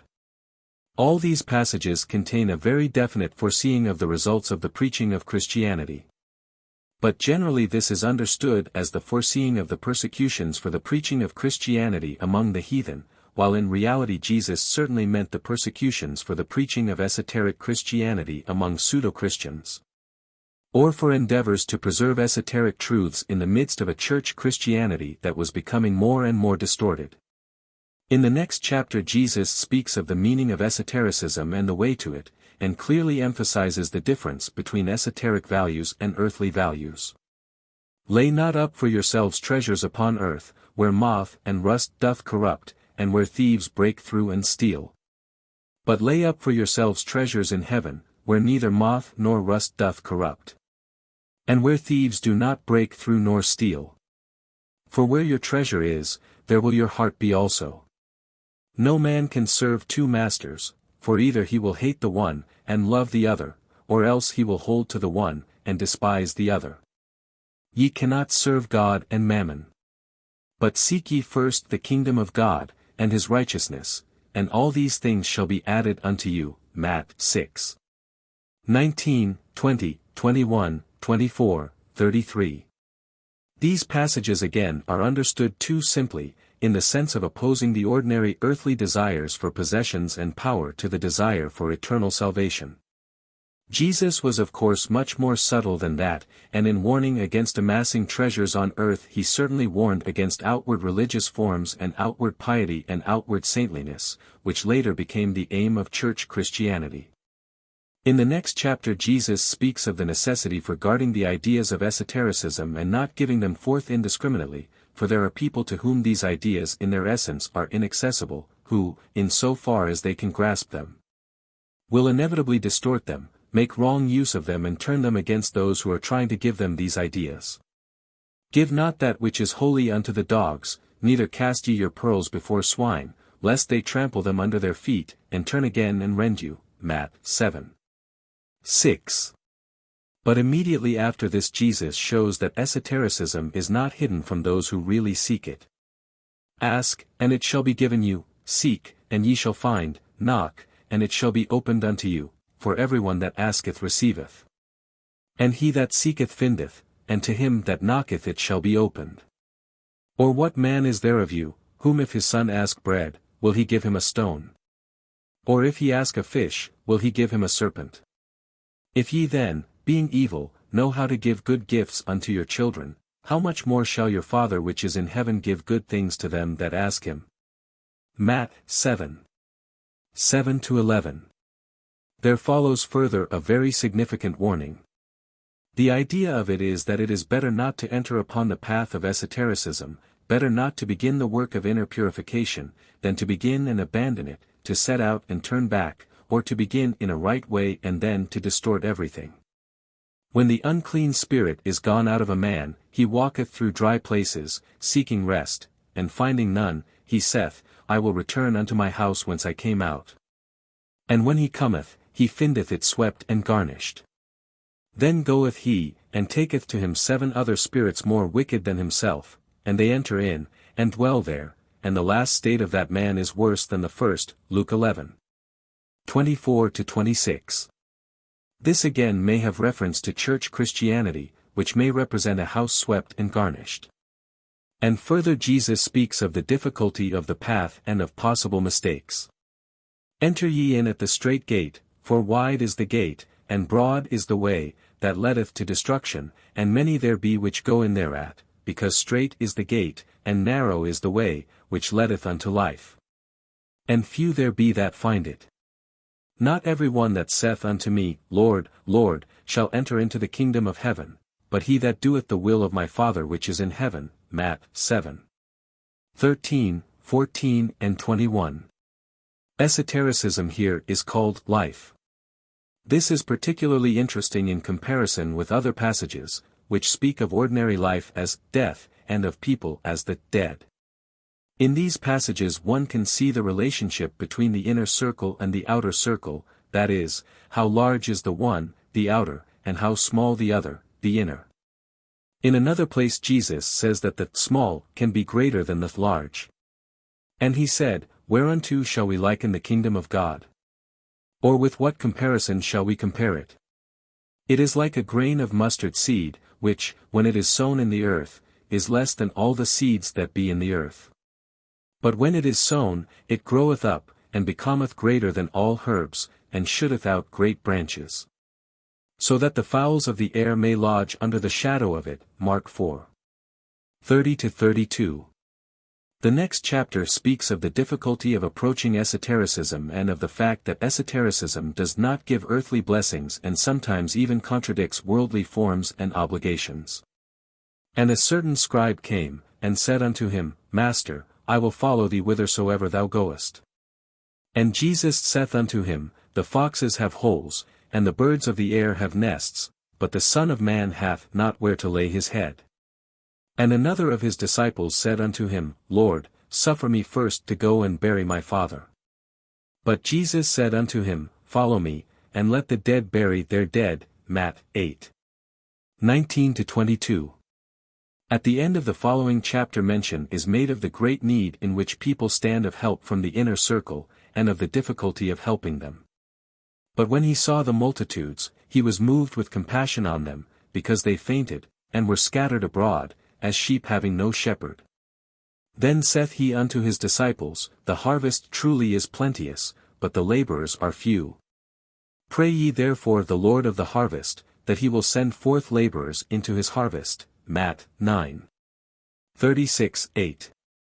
In the next chapter instructions are set out to the disciples as to what their work must consist in.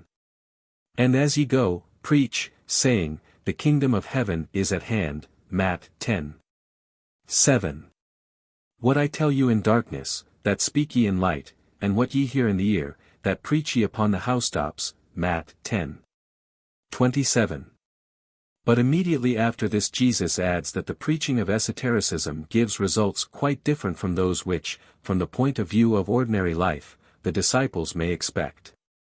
Jesus explains that by his preaching of the esoteric doctrine he has brought men anything but peace and tranquility, and that truth divides men more than anything else, again because only few can receive truth.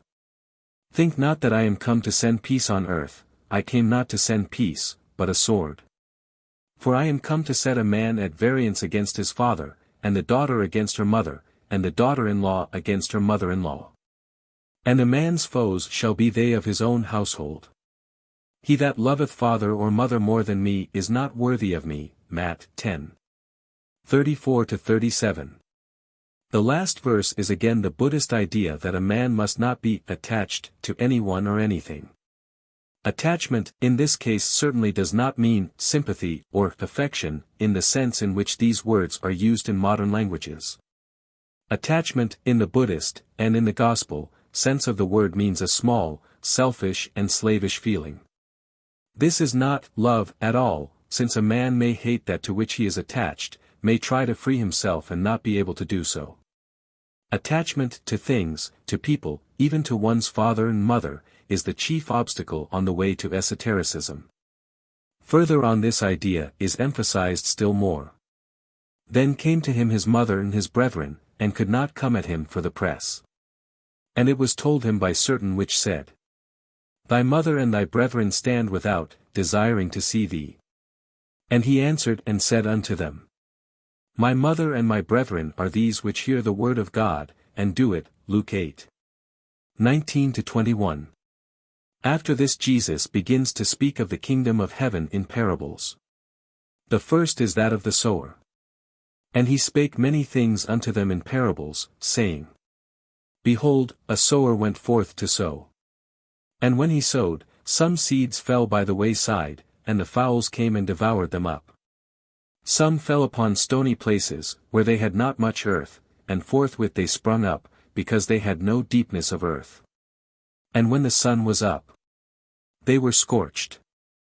And because they had no root, they withered away. And some fell among thorns, and the thorns sprung up, and choked them. But others fell into good ground, and brought forth fruit, some 100-fold, some 60-fold, some 30-fold. Who hath ears to hear, let him hear. Matt 13:3-9. This parable, which contains a complete and exact description of the preaching of esotericism and of all its possible results, and bears a direct relation to the preaching of Christ himself, is almost the central of all the parables. The meaning of this parable is perfectly clear. It refers, of course, to esoteric ideas, to the ideas of the kingdom of heaven, which are received and understood only by very few people and for the immense majority disappear without leaving any trace. And this parable again ends with the words, Who hath ears to hear, let him hear. In the subsequent conversation with the disciples, Jesus points out the difference between the disciples and other people. And the disciples came, and said unto him, Why speakest thou unto them in parables? He answered and said unto them, Because it is given unto you to know the mysteries of the kingdom of heaven, but to them it is not given. Matt 13:10-11. This is the beginning of the explanations referring to a school and school methods. As will be seen later, much of what is said in the Gospel was intended only for the disciples and has meaning only in a school, and only in connection with other school methods and requirements. In this connection Jesus speaks of a psychological and perhaps even cosmic law, which seems incomprehensible without explanations, but the explanations are not set out in the Gospel, though of course they were given to the disciples. For whosoever hath, to him shall be given, and he shall have more abundance, but whosoever hath not, from him shall be taken away even that he hath. Matt 13:12. Then Jesus returns to parables, i.e. to the idea of parables. Therefore speak I to them in parables, because they seeing see not, and hearing they hear not, neither do they understand. Matt 13:13. And the same in St. Luke. Unto you it is given to know the mysteries of the kingdom of God, but to others in parables, that seeing they might not see, and hearing they might not understand. Luke 8:10. He hath blinded their eyes and hardened their heart, that they should not see with their eyes, nor understand with their heart, and be converted, and I should heal them. Isaiah 6:10, John 12:40. For this people's heart is waxed gross, and their ears are dull of hearing, and their eyes they have closed. But blessed are your eyes, for they see, and your ears, for they hear.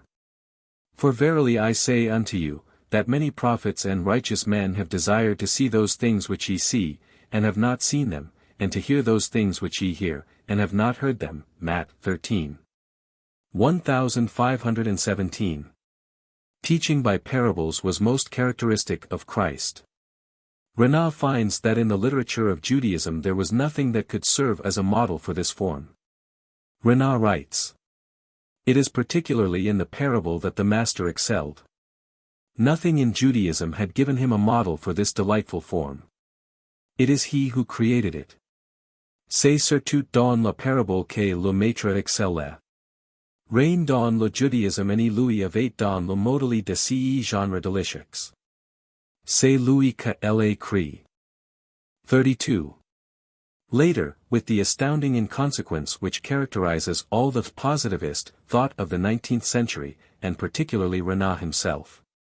He adds, "It is true that one finds in Buddhist books parables of exactly the same tone and the same composition as the Gospel parables. But it is difficult to admit that a Buddhist influence was exerted in this. Il est vrai qu'on trouve dans les livres bouddhiques de parables exactement du même ton et de la même facture que les parables évangéliques. Mais il est difficile d'admettre qu'une influence bouddhique soit exercée en cc.33. In fact, the Buddhist influence in parables is beyond any doubt. And parables, more than anything else, show that Christ was acquainted with Eastern teachings and particularly with Buddhism. Renan generally tries to represent Christ as a very naive man, who felt much, but thought little and knew little. Renan was but the expression of his own times and of the views of his epoch. The characteristic quality of European thought is that we can only think in extremes. Either Christ is God, or Christ is a naive man. For the same reason we fail to notice the subtleties of psychological distinctions which Christ introduces into his parables and explanations of them.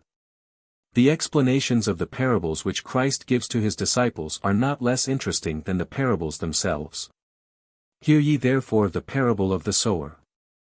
When anyone heareth the word of the kingdom, and understandeth it not, then cometh the wicked one, and catcheth away that which was sown in his heart. This is he which received seed by the wayside. But he that received the seed into stony places, the same is he that heareth the word, and anon with joy receiveth it. Yet hath he not root in himself, but dureth for a while, for when tribulation or persecution ariseth because of the word, by and by he is offended. He also that received seed among the thorns is he that heareth the word. And the care of this world, and the deceitfulness of riches, choke the word, and he becometh unfruitful. Matt. 13. 18-22. Next comes the parable of the tares. Another parable put he forth unto them, saying, The kingdom of heaven is likened unto a man which sowed good seed in his field. But while men slept, his enemy came and sowed tares among the wheat. And went his way. But when the blade was sprung up, and brought forth fruit, then appeared the tares also. So the servants of the householder came and said unto him, Sir, didst not thou sow good seed in thy field? From whence then hath it tares? He said unto them, An enemy hath done this. The servant said unto him, Wilt thou then that we go and gather them up? But he said, Nay, lest while ye gather up the tares, ye root up also the wheat with them. Let both grow together until the harvest, and in the time of harvest I will say to the reapers, Gather ye together first the tares, and bind them in bundles to burn them, but gather the wheat into my barn. Matt. 13. 24-30. The parable of the sower and that of the tares have many different meanings. First of all, it is, of course, the contrasting of pure esoteric ideas with ideas mixed with tares sown by the devil. In this case the grains or seeds denote ideas. In one place Christ says, The sower soweth the word, Mark 4:14. In other cases a seed or grain symbolizes man. The grain played a very important part in the ancient mysteries. The idea of the burial of the grain in the earth, its death, and resurrection, in the form of a green sprout, symbolized the whole idea of the mysteries. There are many naive pseudoscientific attempts to explain the mysteries as an agricultural myth, i.e. as a survival of the ancient, pagan, rites of a primitive agricultural people. In reality the idea was of course infinitely wider and deeper and was certainly conceived not by a primitive people, but by one of the long-vanished prehistoric civilizations. The grain allegorically represented man. In the Eleusinian mysteries every candidate for initiation carried in a particular procession a grain of wheat in a tiny earthenware bowl. The secret that was revealed to a man at the initiation was contained in the idea that man could die simply as a grain, or could rise again into some other life. This was the principal idea of the mysteries which was expressed by many different symbols. Christ often makes use of the same idea, and there is enormous power in it. The idea contains a biological explanation of the whole series of the intricate and complex problems of life.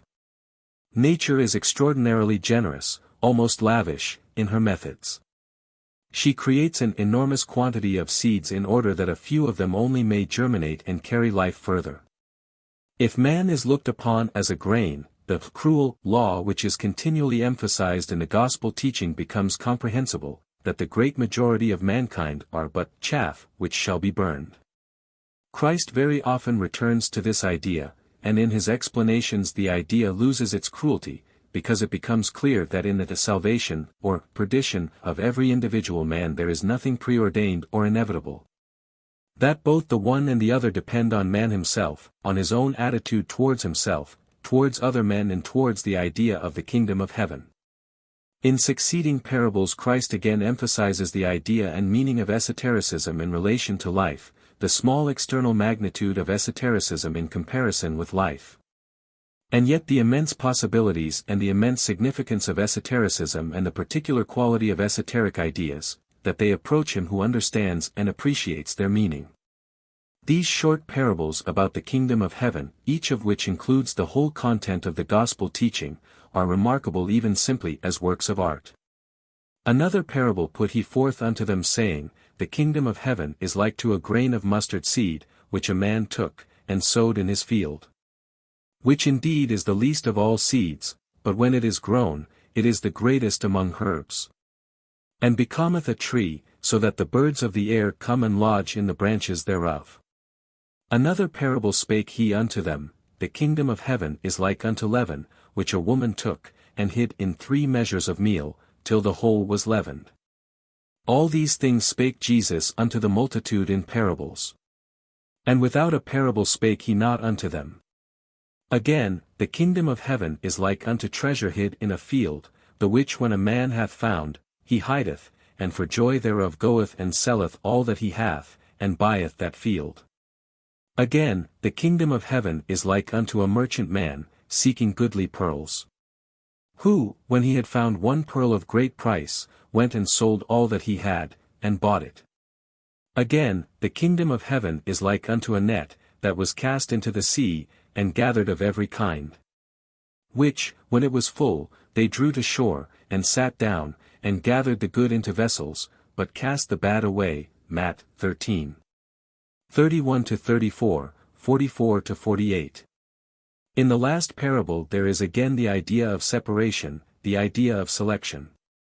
Further on Christ says, So shall it be at the end of the world, the angels shall come forth and sever the wicked from among the just.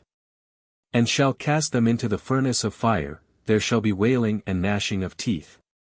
Jesus saith unto them, Have ye understood all these things? They say unto him, Yea, Lord. Matt. 13. 49-51. But apparently the disciples did not quite understand, or understood something wrongly, confused the new interpretation with the old. Because Christ said to them next, Therefore every scribe which is instructed unto the kingdom of heaven is like unto a man that is an householder, which bringeth forth out of his treasure things new and old. Matt. 13:52. This refers to an intellectual study of the gospel teaching, to attempts at rationalistic interpretations, in which elements of esoteric ideas are mixed up with barren scholastic dialectic, the new with the old. The succeeding parables and teachings contain a development of this same idea of selection and test. Only a man who creates within himself the kingdom of heaven with all its rules and laws can enter Christ's kingdom of heaven. Therefore is the kingdom of heaven likened unto a certain king, which would take account of his servants. And when he had begun to reckon, one was brought unto him, which owed him 10,000 talents. But forasmuch as he had not to pay, his lord commanded him to be sold, and his wife, and children, and all that he had, and payment to be made. The servant therefore fell down, and worshipped him, saying, Lord, have patience with me, and I will pay thee all. Then the lord of that servant was moved with compassion, and loosed him, and forgave him the debt. But the same servant went out, and found one of his fellow servants, which owed him 100 pence, and he laid hands on him, and took him by the throat, saying, Pay me that thou owest. And his fellow servant fell down at his feet, and besought him, saying, Have patience with me, and I will pay thee all. And he would not, but went and cast him into prison, till he should pay the debt. So when his fellow servants saw what was done, they were very sorry, and came and told unto their lord all that was done. Then his lord, after that he had called him, said unto him, Zero, thou wicked servant, I forgave thee all that debt, because thou desiredst me. Shouldst not thou also have had compassion on thy fellow servant, even as I had pity on thee? And the Lord was wroth, and delivered him to the tormentors, till he should pay all that was due unto him. Matt 18:23-34. Next comes the story of the rich young man, of the difficulties and trials, of the obstacles, made by life, of the attractions of life, of the power of life over people, especially over those who have great possessions. The young man saith unto him, All these things have I kept from my youth up, what lack I yet?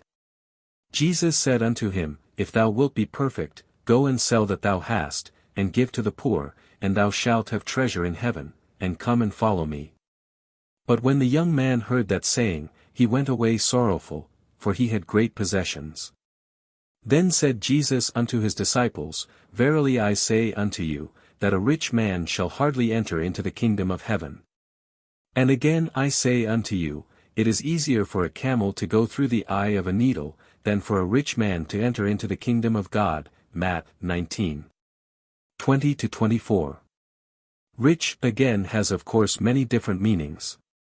First of all, it contains the idea of attachment, sometimes the idea of great knowledge, a great mind, a great talent, position, fame. All these are riches, which close the entrance to the kingdom of heaven.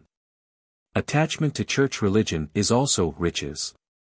Only if the rich man becomes poor in spirit does the kingdom of heaven open to him. The passages that follow in St. Matthew's Gospel deal with different attitudes to esoteric ideas. Some people grasp at them, but quickly abandon them, others resist at first but afterwards take to them seriously. These are two types of people.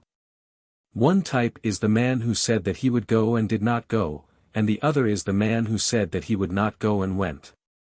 Then sometimes people either unsuccessful in life, or occupying a very low position in life, people even criminal from the point of view of ordinary morals, the publicans and harlots, prove to be better from the point of view of the kingdom of heaven than the righteous men confident of themselves.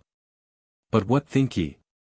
A certain man had 2 sons, and he came to the first, and said, Son, go work today in my vineyard. He answered and said, I will not, but afterwards he repented, and went. And he came to the second, and said likewise. And he answered and said, I go, sir, and went not. Whether of them twain did the will of his father? They say unto him, the first. Jesus saith unto them, Verily I say unto you, that the publicans and the harlots go into the kingdom of God before you. For John came unto you in the way of righteousness, and ye believed him not, but the publicans and the harlots believed him, and ye, when ye had seen it, repented not afterward, that ye might believe him. Matt 21:28-32. Then follow the parable of the husbandman and the explanation, in which one feels great ideas of a cosmic order, which possibly refer to the succession of cycles, that is, to the replacement of an unsuccessful experiment by a new experiment. 34. This parable may refer to the whole of humanity and to the relation between the inner circle and the outer circle of humanity. Here another parable: there was a certain householder, which planted a vineyard, and hedged it round about, and digged a winepress in it, and built a tower, and let it out to husbandmen. And went into a far country. And when the time of the fruit drew near, he sent his servants to the husbandmen, that they might receive the fruits of it. And the husbandman took his servants, and beat one, and killed another, and stoned another. Again, he sent other servants more than the first, and they did unto them likewise. But last of all he sent unto them his son, saying, They will reverence my son.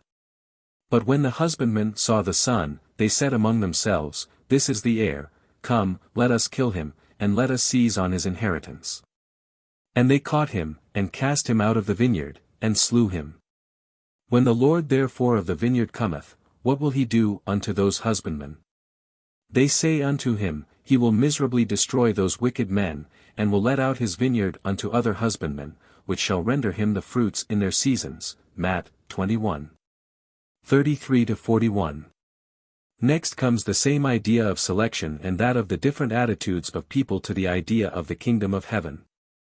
The kingdom of heaven is like unto a certain king, which made a marriage for his son. And sent forth his servants to call them that were bidden to the wedding, and they would not come. Again, he sent forth other servants, saying, Tell them which are bidden, Behold, I have prepared my dinner, my oxen and my fadings are killed, and all things are ready, come unto the marriage.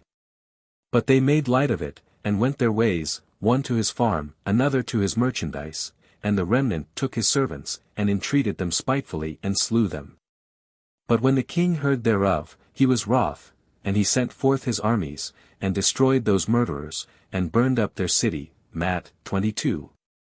2-7. Then follows the parable of the people who are ready and not ready for esotericism. Then saith he to his servants, The wedding is ready, but they which were bidden were not worthy.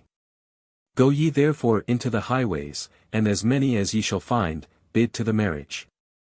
So those servants went out into the highways, and gathered together all as many as they found, both bad and good, and the wedding was furnished with guests. And when the king came in to see the guests, he saw there a man which had not on a wedding garment. And he saith unto him, Friend, how camest thou in hither not having a wedding garment? And he was speechless. Then said the king to the servants, Bind him hand and foot, and take him away, and cast him into outer darkness, there shall be weeping and gnashing of teeth. For many are called, but few are chosen. Matt. 22. 8-14. Next there is one of the best-known parables, that of the talents. For the kingdom of heaven is as a man traveling into a far country, who called his own servants, and delivered unto them his goods. And unto one he gave 5 talents, to another 2, and to another 1, to every man according to his several ability, and straightway took his journey. Then he that had received the 5 talents went and traded with the same, and made them other 5 talents. And likewise he that had received 2, he also gained other 2. But he that had received 1 went and digged in the earth, and hid his Lord's money. After a long time the Lord of those servants cometh, and reckoneth with them. And so he that had received 5 talents came and brought other 5 talents, saying, Lord, thou deliveredst unto me 5 talents, behold I have gained beside them 5 talents more. His Lord said unto him, Well done, thou good and faithful servant, thou hast been faithful over a few things, I will make thee ruler over many things, enter thou into the joy of thy Lord. He also that had received 2 talents came and said, Lord, thou deliveredst unto me 2 talents, behold, I have gained 2 other talents beside them. His Lord said unto him, Well done, good and faithful servant. Thou hast been faithful over a few things, I will make thee ruler over many things, enter thou into the joy of thy Lord. Then he which had received the 1 talent came and said, Lord, I knew thee that thou art an hard man, reaping where thou hast not sown, and gathering where thou hast not strawed. And I was afraid, and went and hid thy talent in the earth, lo, there thou hast that is thine. His Lord answered and said unto him, Thou wicked and slothful servant, thou knowest that I reap where I sowed not, and gather where I have not strawed. Thou oughtest therefore to have put my money to the exchangers. And then at my coming I should have received mine own with usury. Take therefore the talent from him, and give it unto him which hath 10 talents. For unto every one that hath shall be given, and he shall have abundance, but from him that hath not shall be taken away even that which he hath. And cast ye the unprofitable servant into outer darkness, there shall be weeping and gnashing of teeth. Matt. 25.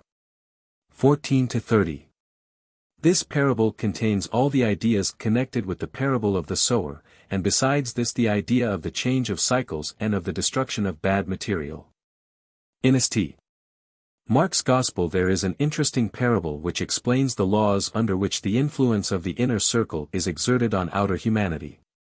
And he said, So is the kingdom of God, as if a man should cast seed into the ground.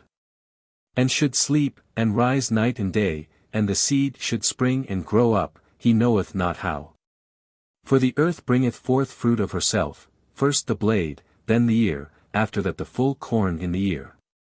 But when the fruit is brought forth, immediately he putteth in the sickle, because the harvest is come. Mark 4. 26-29. And with many such parables spake he the word unto them, as they were able to hear it. But without a parable spake he not unto them, and when they were alone, he expounded all things to his disciples. Mark 4. 33-34. The continuation of this idea of the harvest is found in St. Luke's Gospel. The harvest truly is great, but the laborers are few. Pray ye therefore the Lord of the harvest, that he would send forth laborers into his harvest. Luke 10. 2. In St. John's Gospel the same idea is developed in a still more interesting way. And he that reapeth receiveth wages, and gathereth fruit unto life eternal, that both he that soweth and he that reapeth may rejoice together. And herein is that saying true, one soweth, and another reapeth. I sent you to reap that whereon ye bestowed no labor, other men labored, and ye are entered into their labors. John 4. 36-38. In the above passages, in connection with the idea of harvest, several cosmic laws are touched upon. The harvest can only take place at a definite time, when the corn is ripened, and Jesus emphasizes this special characteristic of the time of harvest, and also the general idea that not everything can take place at any time. Esoteric processes require time. Different moments require different action in relation to them.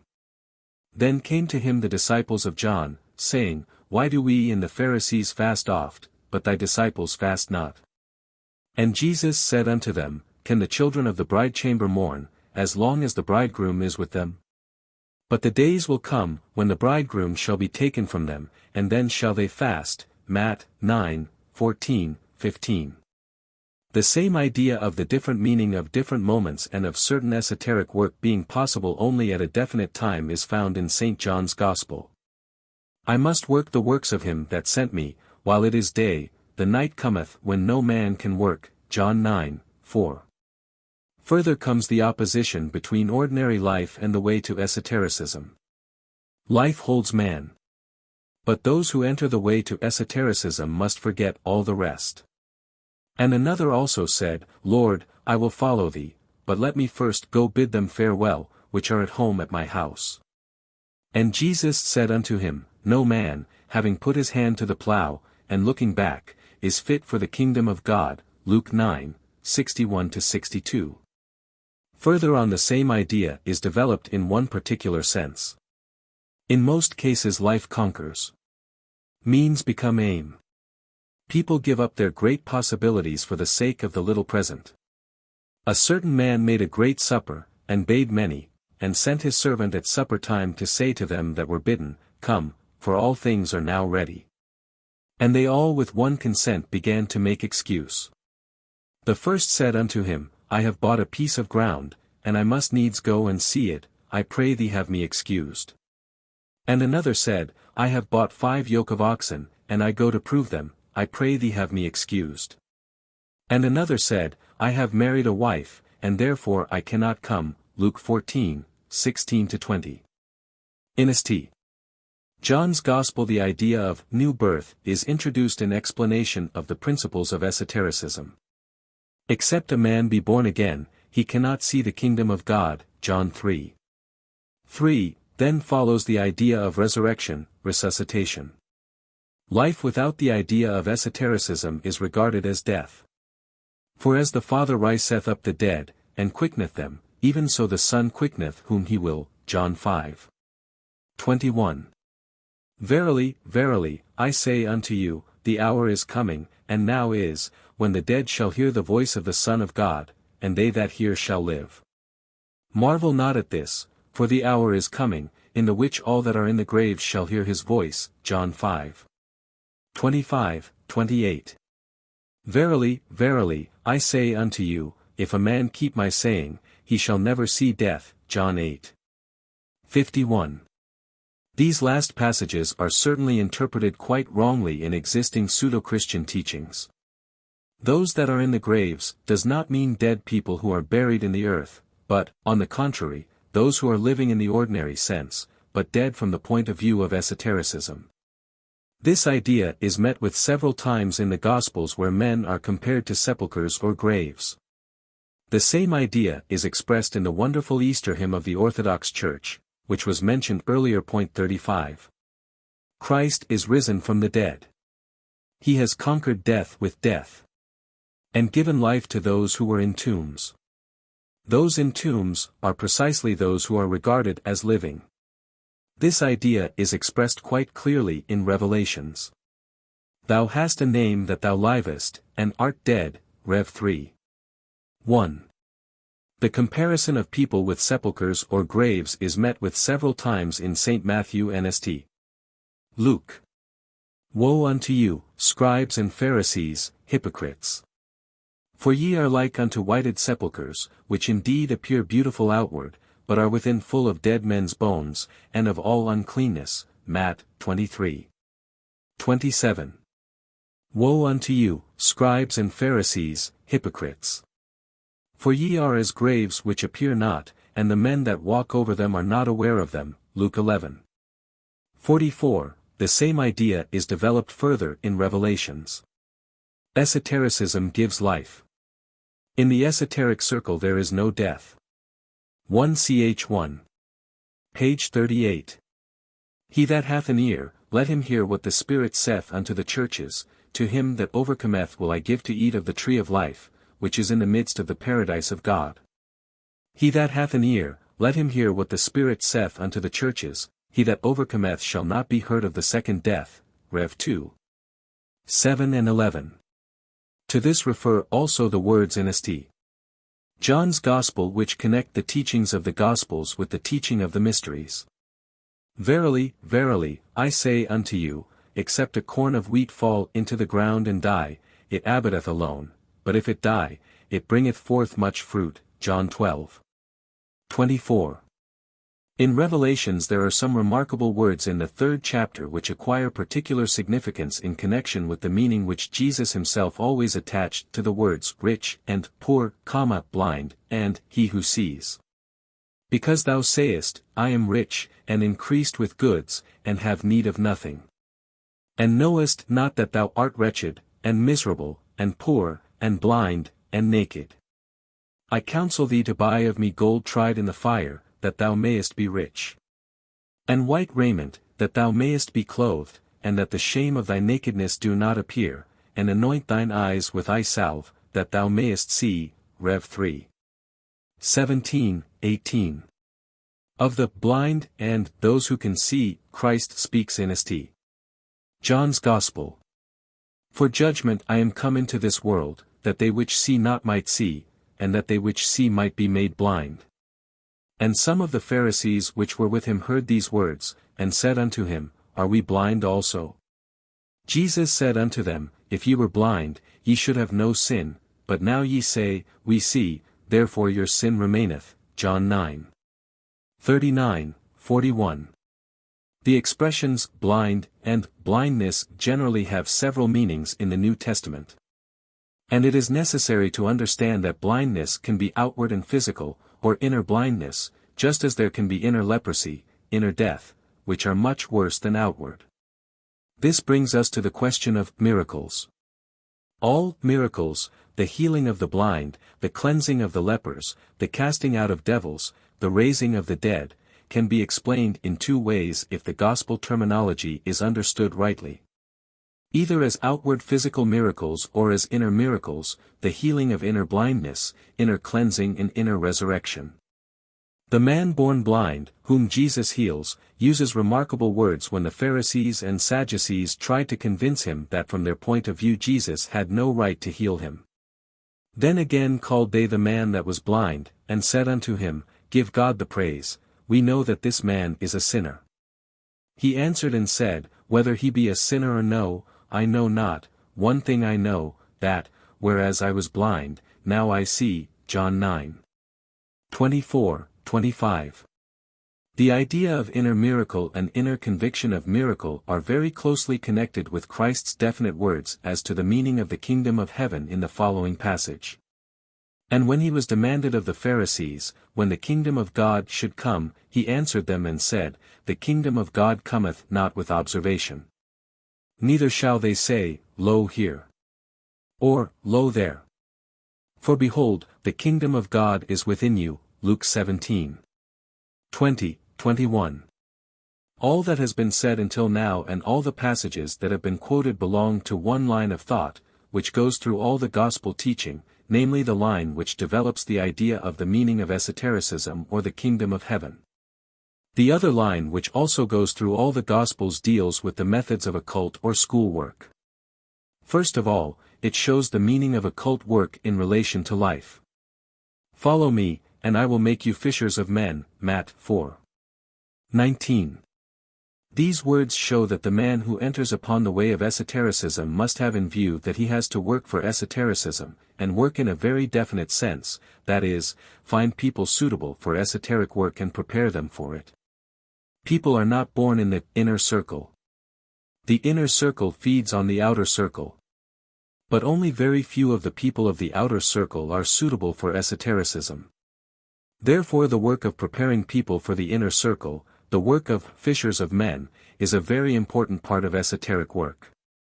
These words, follow me, and I will make you fishers of men, like many others, certainly cannot refer to all men. And they straightway left their nets, and followed him, Matt 4:20. Further on Jesus says, again addressing himself only to the disciples and explaining the meaning of esotericism and the role and place of people belonging to esotericism. Ye are the salt of the earth, but if the salt have lost his savour, wherewith shall it be salted? It is thenceforth good for nothing, but to be cast out, and to be trodden under foot of men. Ye are the light of the world. A city that is set on a hill cannot be hid. Neither do men light a candle, and put it under a bushel, but on a candlestick. And it giveth light unto all that are in the house. Let your light so shine before men, that they may see your good works, and glorify your Father which is in heaven. Matt 5:13-16. After this he explains the requirements which are set before people approaching esotericism. For I say unto you, that except your righteousness shall exceed the righteousness of the scribes and Pharisees, ye shall in no case enter into the kingdom of heaven. Matt 5:20. In the ordinary interpretation of the Gospels this second line, referring only to the disciples, is taken as wrongly as the first, referring to the kingdom of heaven or esotericism. Everything contained in the first line of thought is taken, in the ordinary interpretation, as referring to the future life.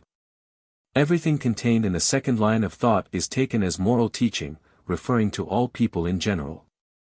In reality these are rules for the disciples. To the disciples also, refers all that is said about watchfulness, that is, about the constant attention and observation which are required of them. This idea is first met with in the parable of the 10 virgins. Then shall the kingdom of heaven be likened unto 10 virgins, which took their lamps, and went forth to meet the bridegroom. And 5 of them were wise, and 5 were foolish. They that were foolish took their lamps, and took no oil with them. But the wise took oil in their vessels with their lamps. While the bridegroom tarried, they all slumbered and slept. And at midnight there was a cry made, Behold, the bridegroom cometh, go ye out to meet him.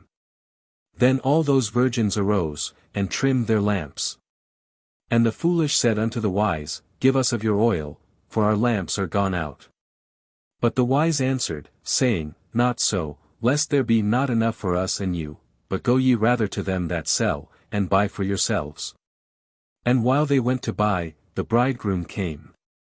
And they that were ready went in with him to the marriage, and the door was shut. Afterward came also the other virgins, saying, Lord, Lord, open to us. But he answered and said, Verily I say unto you, I know you not. Watch therefore, for ye know neither the day nor the hour wherein the Son of Man cometh. Matt 25:1-13.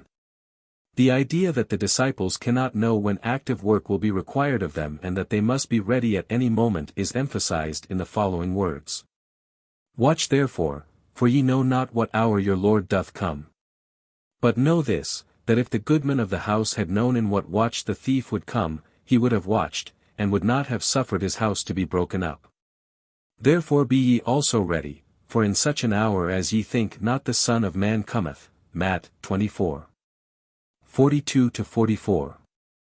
Further on, the work of the Master himself is mentioned and the fact that he can receive very little help even from his disciples.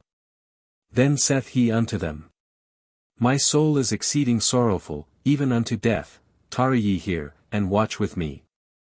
And he cometh unto his disciples, and findeth them asleep, and saith unto Peter, What, could ye not watch with me 1 hour? Watch and pray, that ye enter not into temptation. The spirit indeed is willing, but the flesh is weak.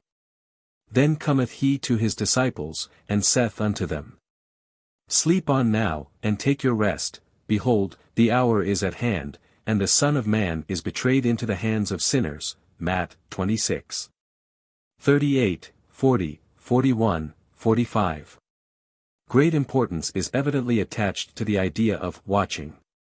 It is repeated many times in all the Gospels. In St. Mark, Take ye heed, watch and pray, for ye know not when the time is. For the Son of Man is as a man taking a far journey, who left his house, and gave authority to his servants, and to every man his work, and commanded the porter to watch. Watch ye therefore, for ye know not when the master of the house cometh, at even, or at midnight, or at the cock crowing, or in the morning. Lest coming suddenly he find you sleeping. And what I say unto you I say unto all, watch. Mark 13:33-37. In St. Luke there are again emphasized the necessity for being ready at any moment and the impossibility of knowing beforehand. Let your loins be girded about, and your lights burning. Blessed are those servants whom the Lord when he cometh shall find watching. Verily I say unto you, that he shall gird himself, and make them to sit down to meat, and will come forth and serve them. And if he shall come in the second watch, or come in the third watch, and find them so, blessed are those servants. And this know, that if the goodman of the house had known what hour the thief would come, he would have watched, and not have suffered his house to be broken through. Be ye therefore ready also, for the Son of Man cometh at an hour when ye think not. Luke 12:35, 37-40. And further on. Watch ye therefore, and pray always, that ye may be accounted worthy to escape all these things that shall come to pass, and to stand before the Son of Man. Luke 21:36. All the preceding passages refer to watchfulness. But this word has many different meanings. It is quite insufficient to understand it in the simple or everyday sense, to be ready. The word watchfulness contains a whole doctrine of esoteric psychology which is explained only in occult schools. Christ's precepts on watchfulness are very similar to precepts of Buddha on the same subject. But in Buddha's teaching the purpose and the meaning of watchfulness are still clearer. All the inner work of a monk Buddha resolves into watchfulness, and he points to the necessity of incessant exercising in watchfulness for the attainment of clear consciousness, for the overcoming of suffering and for the achieving of liberation. 36.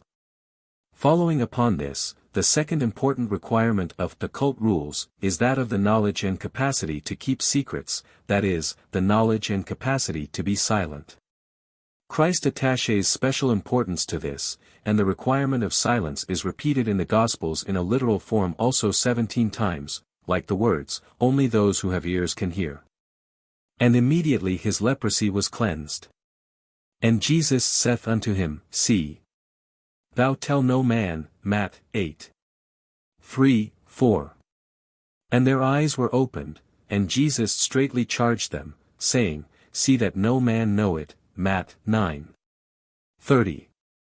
And as they came down from the mountain, Jesus charged them, saying, Tell the vision to no man. Matt. 17:9, Mark 9:9. And there was in their synagogue a man with an unclean spirit, and he cried out, saying, Let us alone. What have we to do with thee, thou Jesus of Nazareth? Art thou come to destroy us? I know thee who thou art, the Holy One of God. And Jesus rebuked him, saying, Hold thy peace, and come out of him. Mark 1. 23-25, Luke 4. 33-35. And he healed many that were sick of divers diseases, and cast out many devils, and suffered not the devils to speak, because they knew him. Mark 1. 34, Luke 4. 41. And as soon as he had spoken, immediately the leprosy departed from him, and he was cleansed. And he straitly charged him, and forthwith sent him away. And saith unto him, See thou say nothing to any man, but go thy way. Mark I. 42-44, Luke 5. 13, 14. And unclean spirits, when they saw him, fell down before him, and cried, saying, Thou art the Son of God. And he straitly charged them that they should not make him known. Mark 3. 2, 12. And straightway the damsel arose, and walked. And he charged them straitly that no man should know it. Mark 5. 42, 43. And straightway his ears were opened, and the string of his tongue was loosed, and he spake plain. And he charged them that they should tell no man. Mark 7. 35, 36. After that he put his hands again upon his eyes, and made him look up, and he was restored, and saw every man clearly. And he sent him away to his house, saying, Neither go into the town, nor tell it to any in the town. Mark 8. 25, 26. And he saith unto them, But whom say ye that I am? And Peter answereth and saith unto him, Thou art the Christ. And he charged them that they should tell no man of him. Mark 8. 29, 30, Luke 9. 20, 21, Matt 16, 20. The idea of keeping secrets is connected in esotericism with the idea of conserving energy. Silence, secrecy, create a closed circle, that is, an accumulator. This idea runs through all occult systems. The ability to keep silence or to say only what is necessary and when it is necessary, is the first degree of control of oneself. In school work the ability to keep silence is a definite degree of attainment. The ability to keep silent includes the art of concealing oneself, not showing oneself. The initiated is always hidden from the uninitiated, even though the uninitiated may deceive himself by thinking that he sees, or can see, the motives and actions of the initiated. The initiated, according to esoteric rules, has not the right to and must not disclose the positive side of his activity or of himself to anyone except those whose level is near his own, who have already passed the test and have shown that their attitude and their understanding are right. Take heed that ye do not your alms before men, to be seen of them, otherwise ye have no reward of your Father which is in heaven. Therefore when thou doest thine alms, do not sound a trumpet before thee, as the hypocrites do in the synagogues and in the streets, that they may have glory of men. Verily I say unto you, they have their reward. But when thou doest alms, let not thy left hand know what thy right hand doeth. That thine alms may be in secret, and thy Father which seeth in secret himself shall reward thee openly. And when thou prayest, thou shalt not be as the hypocrites are. For they love to pray standing in the synagogues and in the corners of the streets, that they may be seen of men. Verily I say unto you, they have their reward. But thou, when thou prayest, enter into thy closet, and when thou hast shut thy door, pray to thy Father which is in secret, and thy Father which seeth in secret shall reward thee openly. But when ye pray, use not vain repetitions, as the heathen do, for they think that they shall be heard for their much speaking. Matt 6:1-7. One of the chief occult rules, one of the first principles of esoteric work, which the disciples must learn, is embodied in Christ's words. Let not thy left hand know what thy right hand doeth. The study of the theoretical and practical meaning of this principle constitutes one of the most important parts of school work in all esoteric schools without exception. This element of secrecy was very strong in the Christian communities of the first centuries. And the requirement of secrecy was not based on the fear of persecution, as is now generally thought, but on the still existing traditions of esoteric schools, with which Christian communities were undoubtedly connected in the beginning. 37. After this come conversations with the disciples, in which what Christ says refers only to the disciples and cannot refer to other people. Then answered Peter and said unto him, Behold, we have forsaken all, and followed thee. What shall we have therefore? And Jesus said unto them, Verily I say unto you, that ye which have followed me, in the regeneration when the Son of Man shall sit in the throne of his glory, ye also shall sit upon 12 thrones, judging the 12 tribes of Israel. And every one that hath forsaken houses, or brethren, or sisters, or father, or mother, or wife, or children, or lands, for my name's sake, shall receive 100-fold, and shall inherit everlasting life. But many that are first shall be last. And the last shall be first. Matt. 19:27-30. It is also to the disciples that the beginning of the next chapter, that is, the parable of the laborers in the vineyard, refers. The parable loses all its meaning if applied to all people. For the kingdom of heaven is like unto a man that is an householder, which went out early in the morning to hire laborers into his vineyard. And when he had agreed with the laborers for a penny a day, he sent them into his vineyard. And he went out about the 3rd hour, and saw others standing idle in the marketplace.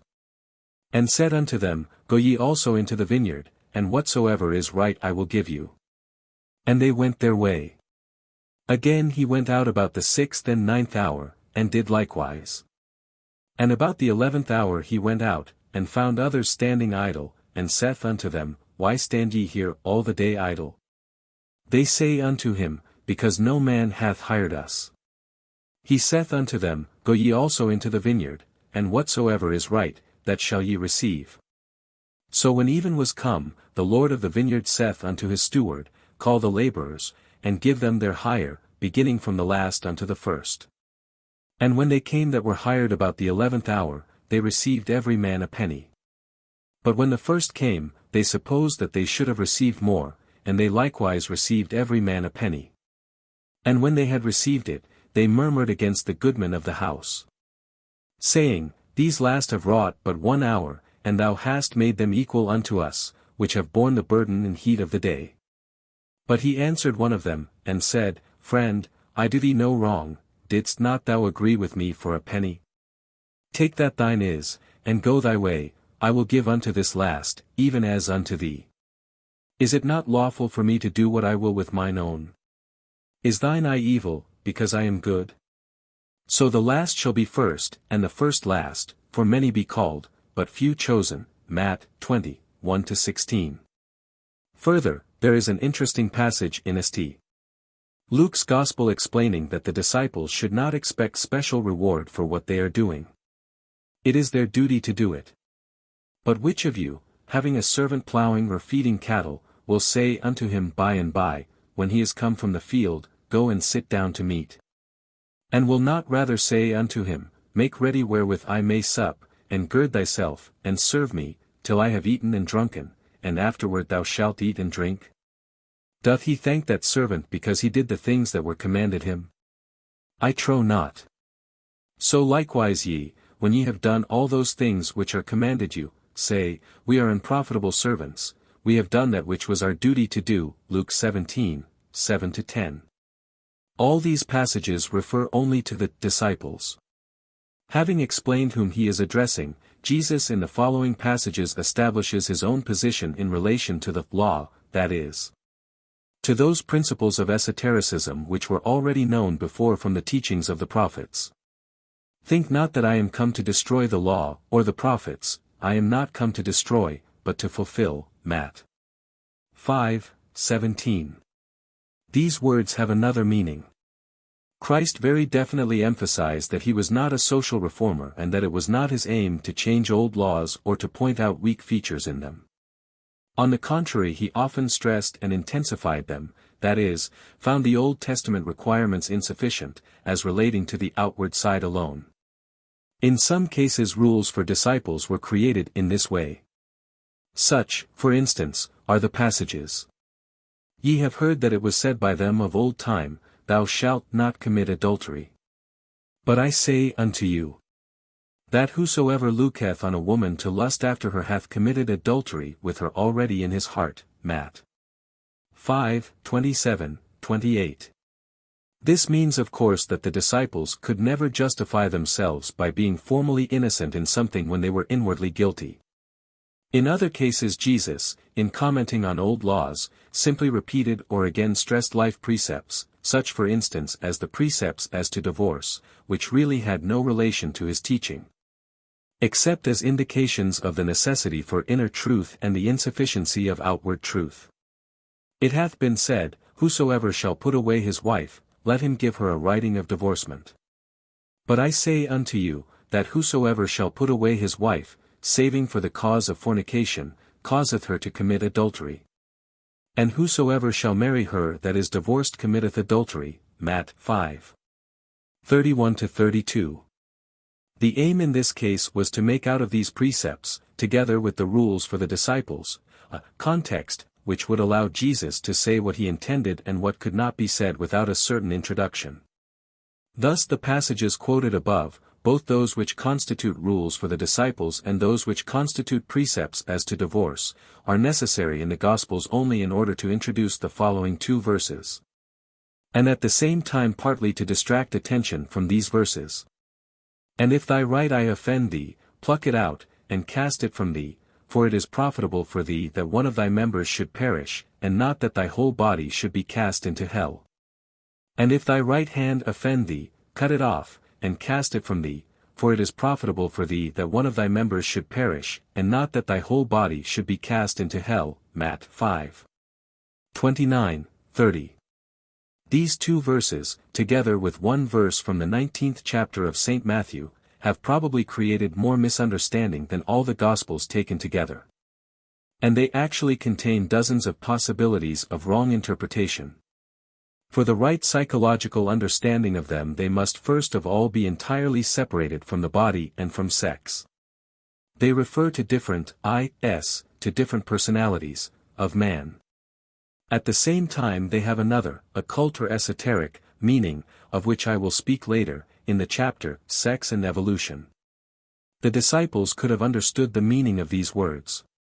But in the Gospels they certainly remain totally incomprehensible.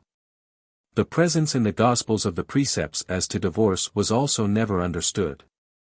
These precepts entered into the text of the New Testament and aroused very numerous comments as the genuine words of Christ. The Apostle Paul and succeeding preachers of the new religion based whole codes of law on these passages, entirely refusing to see that these passages were only screens and could not have an independent meaning in Christ's teaching.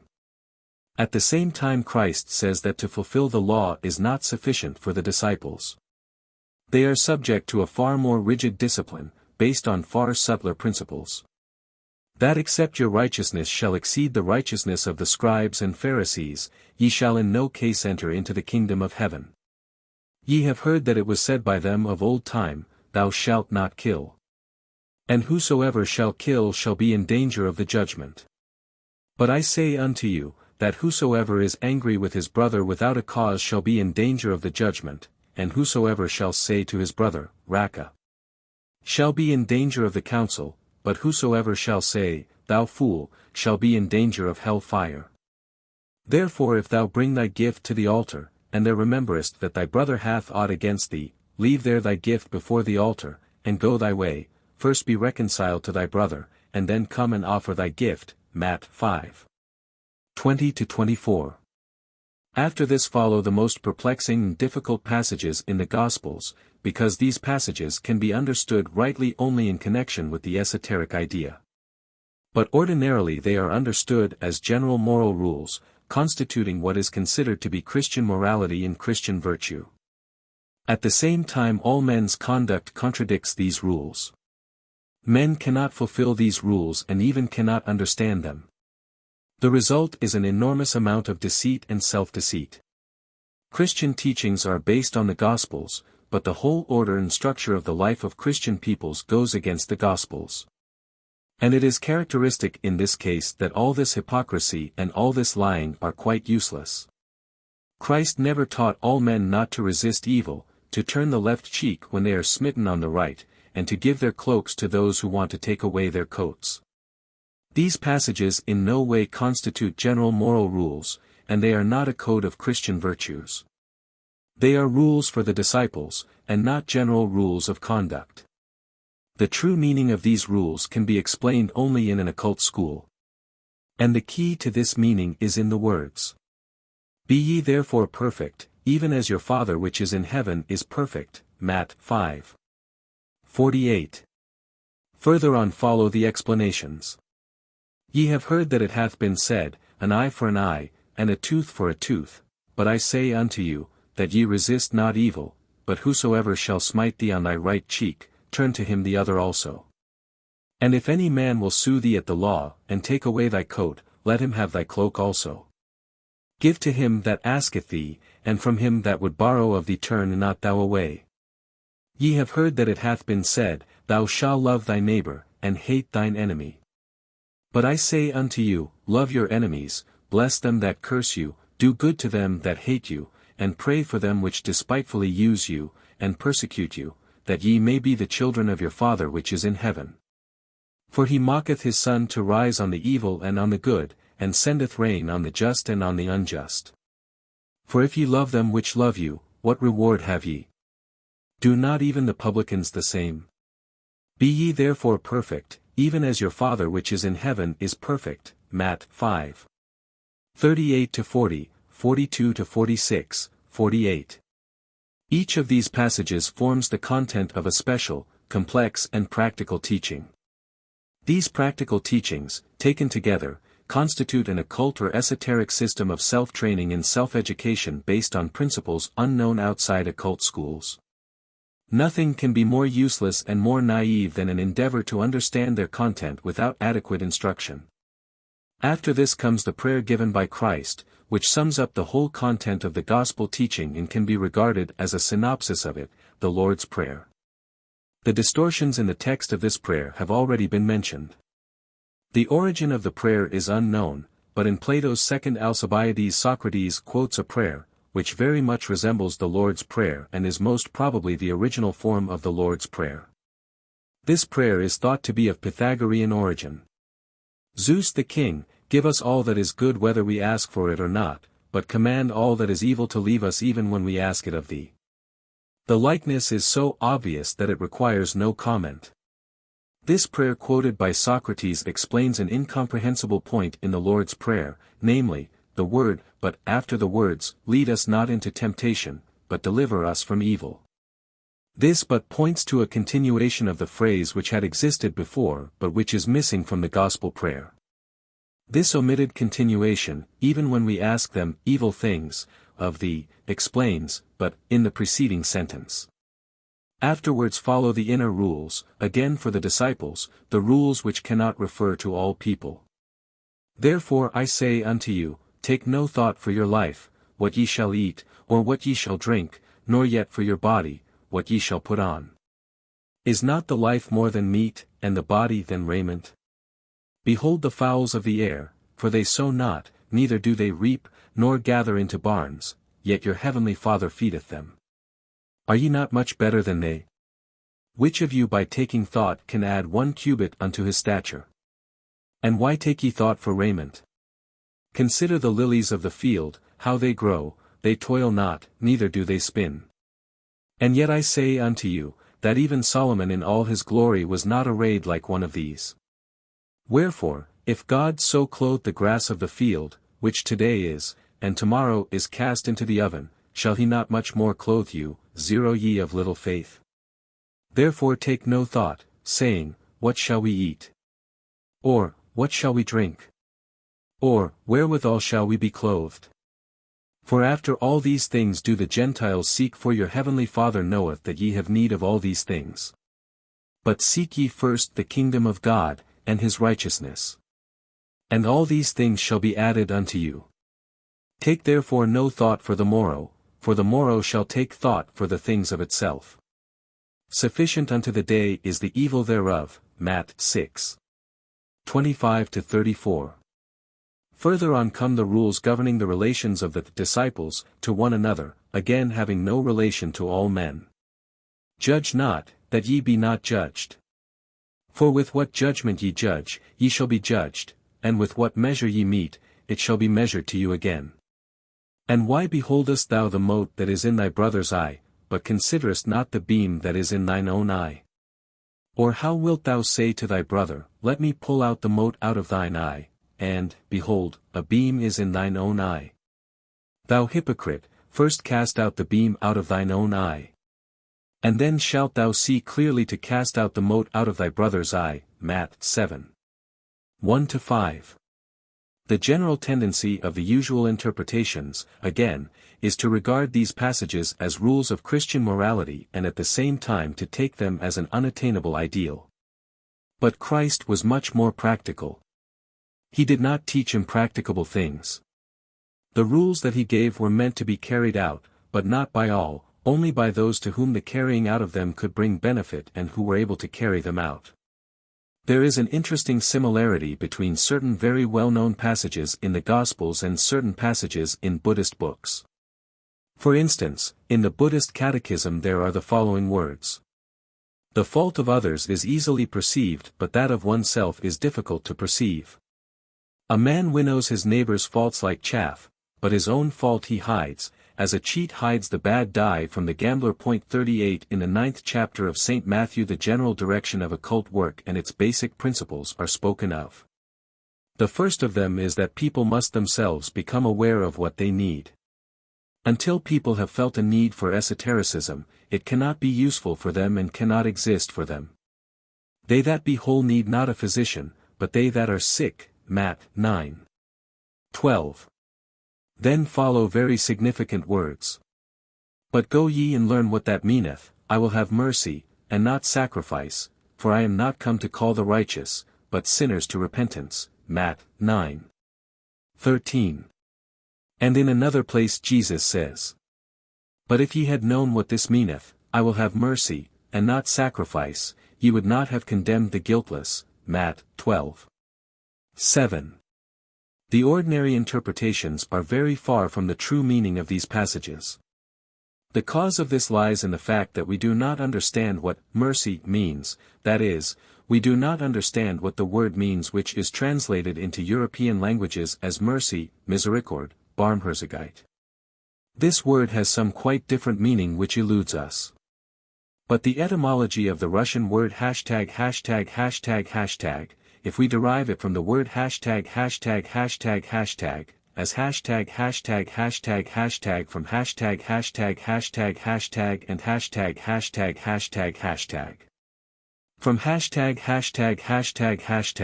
give some idea of the possible correct meaning of this word and of passages in which it occurs. The word hashtag cannot be fully translated into English. Very often it means darling. If we could coin the word darlingness, it would be very near to hashtag, i.e. to the word translated as mercy. Further, the following passages refer to occult rules. At the same time came the disciples unto Jesus, saying, Who is the greatest in the kingdom of heaven? And Jesus called a little child unto him, and set him in the midst of them. And said, Verily I say unto you, except ye be converted, and become as little children, ye shall not enter into the kingdom of heaven. Matt. 18. 1-3. The following passages have very great occult meaning. But they refer to principles, and not to rules. Then were there brought unto him little children, that he should put his hands on them, and pray, and the disciples rebuked them. But Jesus said, Suffer little children, and forbid them not, to come unto me, for of such is the kingdom of heaven. Matt. 19. 13, 14. Passages referring to children are repeated in the other Gospels. And he sat down, and called the 12, and saith unto them, If any man desire to be first, the same shall be last of all, and servant of all. And he took a child, and set him in the midst of them, and when he had taken him in his arms, he said unto them, Whosoever shall receive one of such children in my name, receiveth me, and whosoever shall receive me, receiveth not me, but him that sent me. Mark 9, 35-37. And they brought unto him also infants, that he would touch them, but when his disciples saw it, they rebuked them. But Jesus called them unto him, and said, Suffer little children to come unto me, and forbid them not, for of such is the kingdom of God. Verily I say unto you, whosoever shall not receive the kingdom of God as a little child shall in no wise enter therein. Luke 18:15-17. All these passages are full of the deepest meaning, but again they are meant only for the disciples. On the path of school work a man grown up and rich in experience must very soon become as a child. He must accept the authority of other men who know more than he does. He must trust them and obey them, and hope for their help. He must understand that alone, without their guidance, he can do nothing. He must feel a child in relation to them. He must tell them the whole truth and never conceal anything from them. He must understand that he must not judge them. And he must use all his powers and all his endeavors for becoming able to help them. Unless a man passes through this stage, unless he temporarily becomes as a child, unless he sacrifices the results of his life experience, he will never enter the inner circle, that is, the kingdom of heaven. For Christ the child was a symbol of the disciple. The relation of disciple to teacher is the relation of a son to a father and of a child to a grown-up man. In this connection the fact that Christ always called himself Son and called God Father acquires new significance. The disciples of Jesus often argued among themselves. One of the constant subjects of their conversations was, which of them was the greatest, and Jesus always condemned these disputes from the point of view of occult principles and rules. Ye know that the princes of the Gentiles exercise dominion over them, and they that are great exercise authority upon them. But it shall not be so among you, but whosoever will be great among you, let him be your minister. Matt 20:25-26. Sometimes these disputes as to who was the greatest took on a truly tragic character. Once Jesus spoke to his disciples of his forthcoming death and resurrection. And they departed thence, and passed through Galilee. And he would not that any man should know it. For he taught his disciples, and said unto them, The Son of Man is delivered into the hands of men, and they shall kill him, and after that he is killed, he shall rise the third day. But they understood not that saying, and were afraid to ask him. And he came to Capernaum, and being in the house he asked them, What was it that ye disputed among yourselves by the way? But they held their peace, for by the way they had disputed among themselves, who should be the greatest. Mark 9:30-34. In these last words is felt the most tragic feature of the gospel drama, whether it was enacted or real, the failure of the disciples to understand Jesus. Their naive behavior in relation to him and their much too human attitude towards each other. Who is greatest? In the Gospel of St. Luke there is an interesting explanation of the word neighbor, which is full of occult meaning. This word is usually taken in a wrong meaning, as any man, or as he with whom one has to do. This sentimental interpretation of the word neighbor is very far from the gospel meaning. And behold, a certain lawyer stood up, and tempted him saying, Master, what shall I do to inherit eternal life? He said unto him, What is written in the law?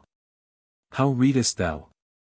And he answering said, Thou shalt love the Lord thy God with all thy heart, and with all thy soul, and with all thy strength, and with all thy mind, and thy neighbor as thyself.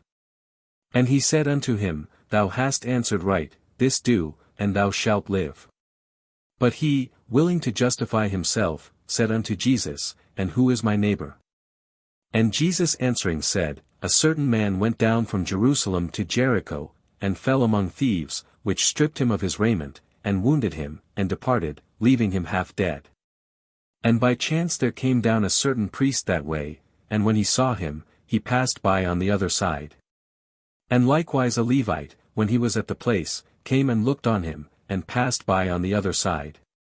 But a certain Samaritan, as he journeyed, came where he was, and when he saw him, he had compassion on him, and went to him, and bound up his wounds, pouring in oil and wine, and set him on his own beast, and brought him to an inn. And took care of him. And on the morrow when he departed, he took out 2 pence, and gave them to the host, and said unto him, Take care of him, and whatsoever thou spendest more, when I come again, I will repay thee. Which now of these 3, thinkest thou, was neighbor unto him that fell among the thieves? And he said, He that showed mercy on him. Then said Jesus unto him, Go, and do thou likewise. Luke 10:25-37. The parable of the Good Samaritan shows that neighbor is not any man as it is ordinarily interpreted in sentimental Christianity. The thieves who robbed and wounded him, the priest who having seen him passed by on the other side, the Levite who came and looked on him and also passed by, are most certainly not neighbors to the man who was helped by the Samaritan. The Samaritan became his neighbor by helping him. If he also had passed by, he, just like the others, would not have been his neighbor. From the esoteric point of view, a man's neighbors are those who help him or may help him in his striving either to know esoteric truths or to approach esoteric work. Side by side with the line of occult rules in the New Testament can be seen the line of unmerciful condemnation of pseudo-religion. Ye hypocrites, well did Esaias prophesy of you, saying, This people draweth nigh unto me with their mouth, and honoureth me with their lips, but their heart is far from me. Matt 15:7-8. Then there follow a number of biting and sarcastic remarks which unfortunately are as alive in our times as they were in the time of Christ. Let them alone, they be blind leaders of the blind. And if the blind lead the blind, both shall fall into the ditch. Matt 15:14. After a very caustic conversation with the Pharisees and Sadducees, Jesus says, Take heed and beware of the leaven of the Pharisees and of the Sadducees. Matt 16:6. But this warning was forgotten almost before Christ died. In St. Luke the same warning is given, only still more clearly. Beware ye of the leaven of the Pharisees, which is hypocrisy. Luke 12:1. This is followed by a whole chapter on pseudo-religion which shows all its features, manifestations, effects and results. Then spake Jesus to the multitude, and to his disciples, saying, The scribes and the Pharisees sit in Moses' seat, all therefore whatsoever they bid you observe, that observe and do, but do ye not after their works, for they say, and do not. For they bind heavy burdens and grievous to be borne, and lay them on men's shoulders, but they themselves will not move them with one of their fingers. But all their works they do for to be seen of men, they make broad their phylacteries, and enlarge the borders of their garments. And love the uppermost rooms at feasts, and the chief seats in the synagogues. And greetings in the markets. And to be called of men, Rabbi, Rabbi. But be ye not called Rabbi, for one is your Master, even Christ, and all ye are brethren. And call no man your Father upon the earth, for one is your Father, which is in heaven. Neither be ye called masters, for one is your Master, even Christ. But he that is greatest among you shall be your servant. And whosoever shall exalt himself shall be abased, and he that shall humble himself shall be exalted. But woe unto you, scribes and Pharisees, hypocrites! For ye shut up the kingdom of heaven against men, for ye neither go in yourselves, neither suffer ye them that are entering to go in. Woe unto you, scribes and Pharisees, hypocrites! For ye devour widows' houses and for a pretence make long prayer, therefore ye shall receive the greater damnation. Woe unto you, scribes and Pharisees, hypocrites! For ye compass sea and land to make one proselyte, and when he is made, ye make him twofold more the child of hell than yourselves. Woe unto you, scribes and Pharisees, hypocrites! For ye pay tithe of mint and anise and cumin, and have omitted the weightier matters of the law, judgment, mercy, and faith, these ought ye to have done, and not to leave the other undone. Ye blind guides, which strain at a gnat, and swallow a camel. Woe unto you, scribes and Pharisees, hypocrites! For ye make clean the outside of the cup and of the platter, but within they are full of extortion and excess. Thou blind Pharisee, cleanse first that which is within the cup and platter, that the outside of them may be clean also. Woe unto you, scribes and Pharisees, hypocrites! For ye are like whited sepulchres, which indeed appear beautiful outward, but are within full of dead men's bones, and of all uncleanness. Even so ye also outwardly appear righteous unto men, but within ye are full of hypocrisy and iniquity. Woe unto you, scribes and Pharisees, hypocrites! 1. Because ye build the tombs of the prophets, and garnish the sepulchres of the righteous. And say, if we had been in the days of our fathers, we would not have been partakers with them in the blood of the prophets.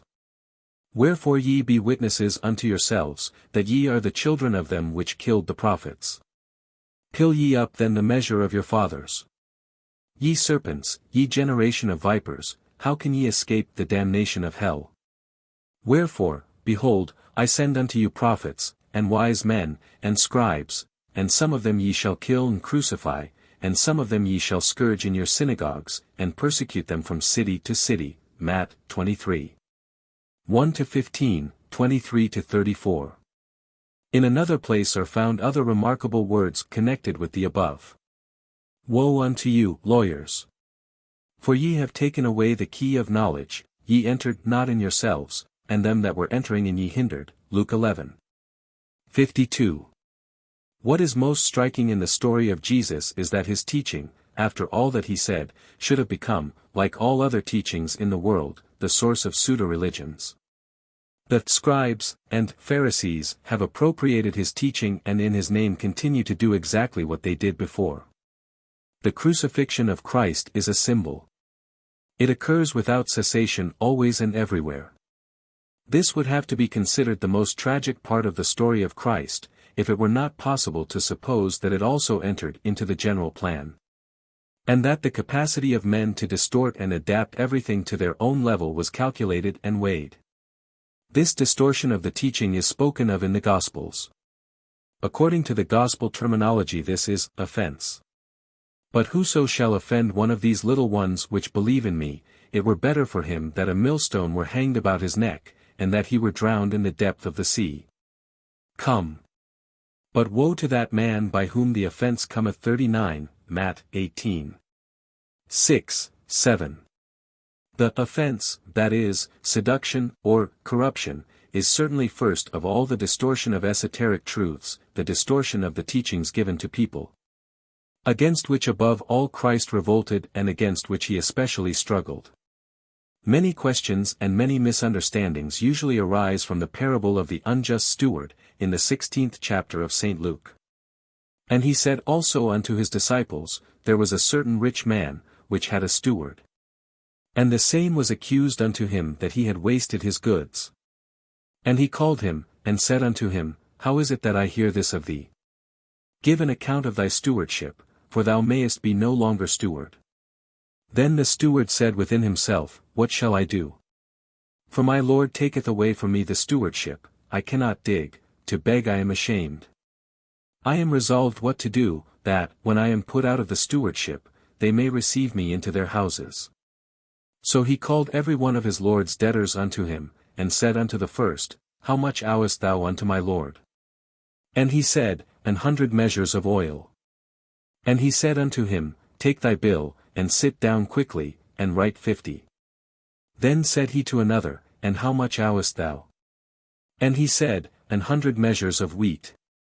And he said unto him, Take thy bill, and write 80. And the Lord commended the unjust steward, because he had done wisely, for the children of this world are in their generation wiser than the children of light. And I say unto you, Make to yourselves friends of the mammon of unrighteousness, that, when ye fail, they may receive you into everlasting habitations. He that is faithful in that which is least is faithful also in much, and he that is unjust in the least is unjust also in much. If therefore ye have not been faithful in the unrighteous mammon, who will commit to your trust the true riches? And if ye have not been faithful in that which is another man's, who shall give you that which is your own? Luke 16. 1-12. How is this parable to be understood? This question raises a whole series of other questions in regard to the interpretation of gospel passages in general. Without going into details, it can be said that the understanding of difficult passages may be based sometimes on passages adjoining them, or on passages near to them in meaning, though far removed from them in the text.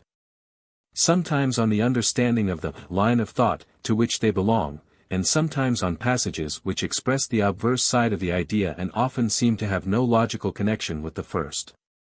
In the present instance with regard to the parable of the unjust steward, it can be said at once that it relates to occult principles, that is, to rules of esoteric work.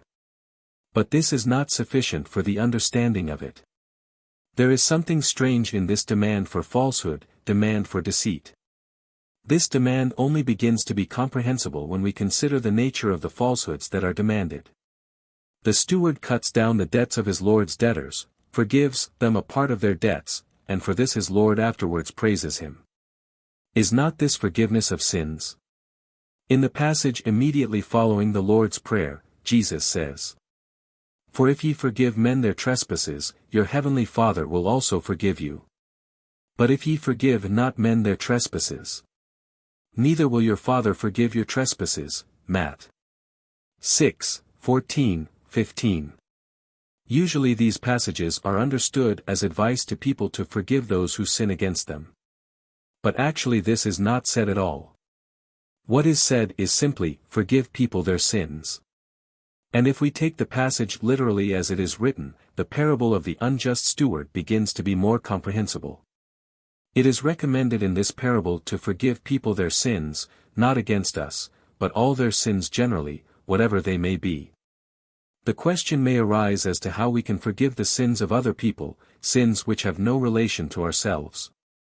The parable of the unjust steward gives the answer to this. We can do it by means of a certain illegal practice, by means of a falsification of bills, that is, by means of a certain intentional alteration of that which we see. In other words, we can, as it were, forgive other people their sins by representing them to ourselves as better than they really are. This is a form of falsehood which not only is not condemned but is actually approved in the gospel teaching. By means of such a falsehood a man insures himself against certain dangers, acquires friends, and on the strength of this falsehood proves deserving of confidence. These are the passages speaking of the blasphemy against the Holy Ghost. These passages include the obverse side of the idea expressed in the parable of the unjust steward, because they speak not of what people may acquire, but of what people may lose and in what way. Wherefore I say unto you, all manner of sin and blasphemy shall be forgiven unto men, but the blasphemy against the Holy Ghost shall not be forgiven unto men. And whosoever speaketh a word against the Son of Man, it shall be forgiven him, but whosoever speaketh against the Holy Ghost, it shall not be forgiven him, neither in this world, neither in the world to come. Matt 12:31, 32. Verily I say unto you, all sins shall be forgiven unto the sons of men, and blasphemies wherewithsoever they shall blaspheme, but he that shall blaspheme against the Holy Ghost hath never forgiveness, but is in danger of eternal damnation. Mark 3:28, 29. And whosoever shall speak a word against the Son of Man, it shall be forgiven him, but unto him that blasphemeth against the Holy Ghost it shall not be forgiven. Luke 12:10. A good man out of the good treasure of the heart bringeth forth good things, and an evil man out of the evil treasure bringeth forth evil things. But I say unto you, that every idle word that men shall speak, they shall give account thereof in the day of judgment. Matt 12:35, 36. What is the connection between these passages and the parable of the unjust steward? What is meant by the blasphemy against the Holy Ghost? Why is this blasphemy not to be forgiven, and what is the Holy Ghost? The Holy Ghost is that which is good in everything. In every object, in every man, in every event, there is something good, not in a philosophical and not in a mystical sense, but in the simplest, psychological and everyday sense. If a man does not see this good, if he condemns everything irrevocably, if he seeks and sees only the bad, if he is incapable of seeing the good in things and people, then this is the blasphemy against the Holy Ghost. There are different types of men. Some are capable of seeing the good even where there is very little of it. They are sometimes even inclined to exaggerate it to themselves. Others, on the contrary, are inclined to see everything worse than it is in reality, are incapable of seeing anything good. First of all, always and in everything, they find something bad, always begin with suspicion, with accusation, with calumny. This is the blasphemy against the Holy Ghost. This blasphemy is not forgiven, that means that it leaves a very deep trace on the inner nature of the man himself. Usually in life people take slander too lightly, excuse it too easily in themselves and in others. Slander constitutes half their lives, fills half their interests. People slander without themselves noticing what they are doing, and automatically they expect nothing but slander from others. They answer the slander of others with slander and strive only to forestall them. A particularly noticeable tendency to slander is called either a critical mind or wit. Men do not understand that even the usual everyday slander is the beginning of the blasphemy against the Holy Ghost. It is not for nothing that the devil means slanderer. The passage in the Gospel, that they shall give account even of every idle word in the day of judgment, sounds so strange and incomprehensible to men because they do not understand that even a small slander is the beginning of the blasphemy against the Holy Ghost. They do not understand that even every idle word remains, and that by slandering everything around them they may unintentionally touch something belonging to a different order of things and find themselves chained to the wheel of eternity in the role of a small and impotent slanderer. Thus the idea of the slander which will not be forgiven to man relates even to ordinary life. Slander leaves a deeper trace on them than men think. But slander has a special meaning in esoteric work, and Christ pointed to this meaning. And whosoever speaketh a word against the Son of Man, it shall be forgiven him, but whosoever speaketh against the Holy Ghost, it shall not be forgiven him, neither in this world, neither in the world to come. These remarkable words mean that calumny and slander directed against Christ personally can be forgiven. But as the head of a school, as master of a school, he could not forgive slander directed against the school, against the idea of schoolwork, against the idea of esotericism. This form of blasphemy against the Holy Ghost remains with man forever. The parable of the unjust steward refers to the creation of the other, of the contrary, tendency, that is to say, the tendency to see the Holy Ghost or the good even where there is very little of it. And in this way to increase the good in oneself and liberate oneself from sins, that is from evil. Man finds what he looks for. Who looks for the evil finds the evil, who looks for the good, finds the good. A good man out of the good treasure of the heart bringeth forth good things, and an evil man out of the evil treasure bringeth forth evil things. At the same time nothing is more dangerous than to understand this idea of Christ's in a literal or sentimental sense, and to begin to see the good where it does not exist at all. The idea that in every object, in every man and in every event there is something good is right only in relation to normal and natural manifestations. This idea cannot be equally right in relation to abnormal and unnatural manifestations. There can be no Holy Ghost in the blasphemy against the Holy Ghost, and there are things, people and events that are by their very nature the blasphemy against the Holy Ghost. Justification of them is the blasphemy against the Holy Ghost. A great amount of evil in life occurs just because people, afraid of committing a sin or afraid of appearing not sufficiently charitable or not sufficiently broad-minded, justify what does not deserve justification. Christ was not sentimental, he was never afraid to tell an unpleasant truth, and he was not afraid to act. The expulsion of the money changers from the temple is a most remarkable allegory, showing Christ's attitude towards life, which tries to turn even the temple to its own ends. And Jesus went into the temple of God, and cast out all them that sold and bought in the temple, and overthrew the tables of the money changers, and the seats of them that sold doves. And said unto them, It is written, My house shall be called the house of prayer. But ye have made it a den of thieves. Matt. 21. 12, 13. There remain to be mentioned two ideas, which are often associated with the gospel teaching and which throw an equally wrong light both on principles and on Christ himself. The first idea is that the gospel teaching does not refer to earthly life, that Christ did not build anything upon earth, that the whole idea of Christianity is to prepare man for eternal life, for the life beyond the threshold of death. And the second idea is that Christian teaching is too ideal for men and is therefore impracticable, that Christ was a poet and philosopher in his dreams. But that sober reality cannot dwell on these dreams and cannot seriously take them into consideration. But both these ideas are wrong. Christ taught not for death, but for life, but his teaching never included and never could include the whole of life. In his words, especially in his parables, there continually appear many people who stand entirely outside his ideas, all kings, rich men, thieves, priests, Levites, servants of the rich, merchants, scribes and Pharisees, and so on. And this huge, absurd life, to which his teaching had no relation, was in his eyes the mammon which one could not serve at the same time as God. And Christ was never an unpractical poet or philosopher. His teaching is not for all, but it is strictly practical in all its details. It is practical first of all because it is not for all. Many people are unable to take anything from his teaching but entirely false ideas, and to them Christ had nothing to say. 1911–1929. Chapter 5.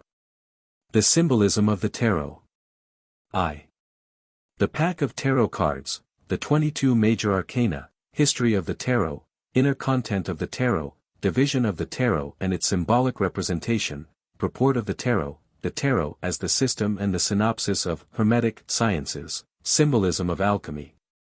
Astrology, Kabbalah and magic, symbolic and vulgar understanding of alchemy, Oswald Wirth on the language of the symbols, the name of God and the four principles in Kabbalah, the world in itself, parallelism of the four principles in alchemy, magic. Astrology and revelations, the four principles in the major and minor arcana of the tarot, numerical and symbolic meaning of the major arcana, literature on the tarot, general defects of commentaries on the tarot, Eliphas Levi on the tarot, origin of the tarot according to Christian, traces of the major arcana of the tarot absent in Egypt and India, nature and value of symbolism, Hermetic philosophy, necessity for figurative language to express truth, arrangement of tarot cards in pairs, oneness in duality, separate meaning of the 22 numbered cards, subjective character of the pen pictures of the tarot, the major arcana divided into 3 sets of 7, their meaning, other games originating from the tarot, legend as to the invention of the tarot. I. An occult or symbolic literature, that is to say, in the literature based on the recognition of the existence of hidden knowledge, there is one phenomenon of great interest. This is the tarot. The tarot is a pack of cards which is still used in southern Europe for card playing and fortune-telling.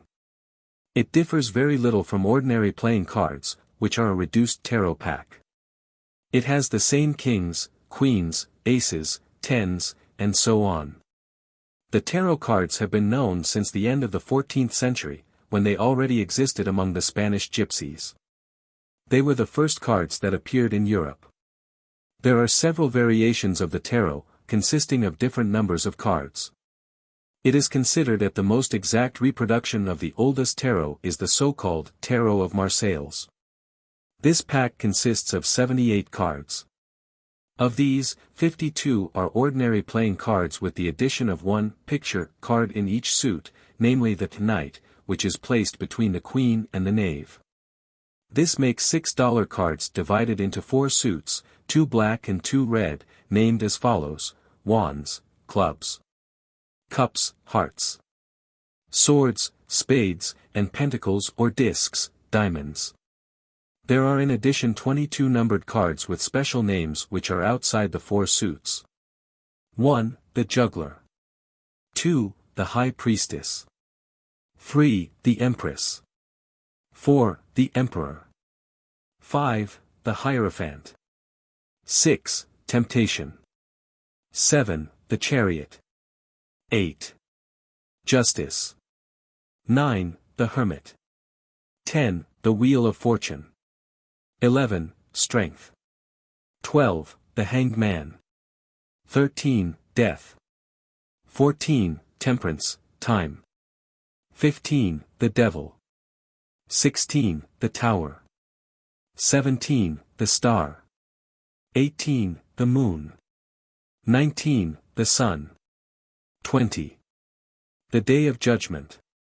21. The World. 0. The Fool. The pack of tarot cards, according to the legend, represents an Egyptian hieroglyphic book, consisting of 78 tablets, which have come down to us in a miraculous manner. It is known that in the library of Alexandria, besides papyri and parchments, there were many such books, consisting often of a great number of clay or wooden tablets. With regard to the further history of the tarot cards, it has been said that in the beginning they were medallions stamped with designs and numbers, later metallic plates, then leather cards, and finally paper cards. Outwardly the tarot is a pack of cards, but in its inner meaning it is something altogether different. It is a book of philosophical and psychological content, which can be read in many different ways. I will give an example of a philosophical interpretation of the whole idea or general content of the Book of the Tarot, its metaphysical title, as it were, which will plainly show the reader that this book could not have been devised by the illiterate gypsies of the 14th century. The tarot is divided into 3 parts. First part, 21 numbered cards, from 1 to 21. Second part, 1 card numbered 0. Third part, 56 cards, i.e. 4 suits of 14 cards each. The second part is a link between the first and the third, because all the 56 cards of the third part together are considered equal to the card numbered 0. 40. Let us imagine the 21 cards of the first part laid out in the form of a triangle, with 7 cards to each side. In the center of the triangle a point represented by the 0 card, the second part, and the triangle enclosed in a square consisting of 56 cards, the third part, 14 to each side of the square. Now we have a representation of the metaphysical relation between God, man and the universe, or between, 1, the noumenal world, or objective world, 2, the psychic world of man, and, 3, the phenomenal world, or subjective world, i.e. the physical world. The triangle is God, the Trinity, or the noumenal world. The square, 4 elements, is the visible, physical or phenomenal world. The point is the soul of man, and both worlds are reflected in man's soul. The square is equal to the point. This means that all the visible world is contained in the consciousness of man, that is to say, is created in the soul of man and is his representation. And the soul of man is a point having no dimension in the center of the triangle of the objective world. It is clear that such an idea could not have appeared among ignorant people, and it is clear that the tarot is more than a pack of playing and fortune-telling cards. It is possible to express the idea of the tarot also in the form of a triangle in which is enclosed a square, the material universe, in which is enclosed a point, man.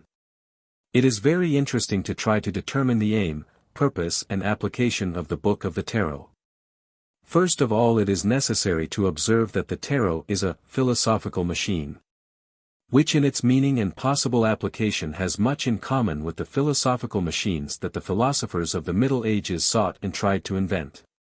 There is a hypothesis according to which the invention of the tarot is attributed to Raymond Lully, a philosopher and alchemist of the 13th century and the author of many mystical and occult books, who actually put forward in his book Ars Magna a scheme of a philosophical machine. With the help of this machine it was possible to put questions and receive answers to them. The machine consisted of concentric circles with words designating the ideas of different worlds arranged on them in a certain order. When certain words were put in a definite position one in relation to the other for the formation of a question, other words gave the answer. The tarot has a great deal in common with this machine. In its purpose it is a kind of philosophical abacus. It gives a possibility of setting out in different graphic forms, like the above-mentioned triangle, point and square, ideas which are difficult if not impossible to put into words.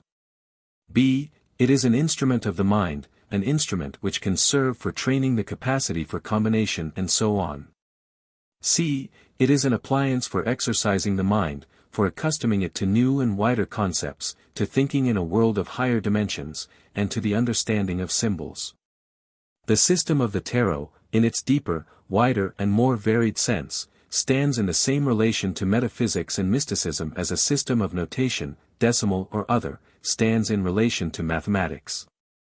The tarot may be only an attempt to create such a system, but even the attempt is interesting. In order to become acquainted with the tarot, it is necessary to be familiar with the idea of the Kabbalah, alchemy, magic and astrology. According to the very probable opinion of several commentators on the tarot, it is a synopsis of the Hermetic sciences with their various subdivisions, or an attempt at such a synopsis. All these sciences constitute a single system of the psychological study of man in his relations to the world of noumena, to God, to the world of spirit, and to the world of phenomena, the visible physical world. The letters of the Hebrew alphabet and the various allegories in the Kabbalah, the names of metals, acids and salts in alchemy, the names of planets and constellations in astrology, the names of good and evil spirits in magic, all these were but a conventional hidden language for psychological ideas. Open study of psychology, especially in its wider sense, was impossible. Torture and the stake awaited investigators. If we look still further into past ages, we shall see still more fear of all attempts to study man. How was it possible amidst all the darkness, ignorance and superstition of those times to speak and act openly? The open study of psychology is under suspicion even in our time, which is considered enlightened. The true essence of Hermetic sciences was therefore hidden beneath the symbols of alchemy, astrology, and the Kabbalah. Of these, alchemy took as its outer aim the preparation of gold, or the discovery of the elixir of life, astrology and the Kabbalah, divination, and magic, the subjugation of spirits. But when the true alchemist spoke of the search for gold, he spoke of the search for gold in the soul of man. And when he spoke of the elixir of life, he spoke of the search for eternal life and the ways to immortality. In these cases he called gold what in the Gospels is called the kingdom of heaven, and what in Buddhism is called nirvana. When the true astrologer spoke of constellations and planets, he spoke of the constellations and planets in the soul of man, i.e. of the properties of the human soul and its relations to God and the world. When the true Kabbalist spoke of the name of God, he searched for this name in the soul of man and in nature, and not in dead books, not in the biblical text, as did the scholastic Kabbalists. When the true magician spoke of the subjugation of spirits, elementals, and the like to the will of man, he understood by this the subjugation to one single will of the different is of man, his different desires and tendencies. The Kabbalah, alchemy, astrology, and magic are parallel symbolical systems of psychology and metaphysics. Oswald Wirth speaks in a very interesting way about alchemy in one of his books, 41. Alchemy in Reality studies metaphysical metallurgy, i.e. the operations which nature works in living beings. The deepest science of life was here hidden under strange symbols. But such immense ideas would burst brains that were too narrow. Not all alchemists were geniuses. Greed attracted to alchemy men who were looking for gold, who were alien to any esotericism. They understood everything literally, and their follies often knew no bounds. From this fantastic kitchen of vulgar charlatans came modern chemistry. But true philosophers, worthy of the name, lovers or friends of wisdom, carefully separated the fine from the coarse, with caution and foresight, as was required by the emerald tablet of Hermes Trismegistus, i.e. they rejected the meaning belonging to the dead letter and left for themselves only the inner spirit of the doctrine. In our time we confound the wise with the foolish and reject entirely all that does not bear the official seal. The study of the name of God in its manifestations constitutes the basis of the Kabbalah. Jehovah is spelt in Hebrew with 4 letters, Yod, He, Vav and He. These 4 letters have been given a symbolical meaning. The first letter expresses the active principle, initiative, the second, the passive principle, inertia, the third, equilibrium, form, and the fourth, result or latent energy. The Kabbalists affirm that every phenomenon and every object consists of these 4 principles, i.e. that every object and every phenomenon consists of the divine name. The study of this name, in Greek the tetragrammaton or the word of 4 letters, and the finding of it in everything constitute the chief aim of Kabbalistic philosophy. What is the real meaning of this? According to the Kabbalists, the 4 principles permeate and compose each and every thing. Therefore, By finding these four principles in things and phenomena of quite different categories, between which he had previously seen nothing in common, a man begins to see the analogy between these things. And gradually he becomes convinced that everything in the world is constructed according to the same laws, according to the same plan. From a certain point of view, the enriching of the intellect and its growth consist in the widening of its capacity for finding analogies. The study of the law of the four letters, or of the name of Jehovah, can therefore constitute a means for widening consciousness. The idea is quite clear. If the name of God is really in everything, if God is present in everything, then everything should be analogous to everything else, the smallest part should be analogous to the whole. The speck of dust analogous to the universe and all analogous to God. As above, so below. Speculative philosophy arrives at the conclusion that the world undoubtedly exists, but that our conception of the world is false. This means that the causes of our sensations which lie outside ourselves really exist, but that our conception of these causes is false. Or, to put it in another way, it means that the world in itself, i.e., the world by itself, without our perception of it, exists, but we do not know it and can never reach it, because all that is accessible to our study, i.e. the whole world of phenomena or manifestations, is only our percept of the world.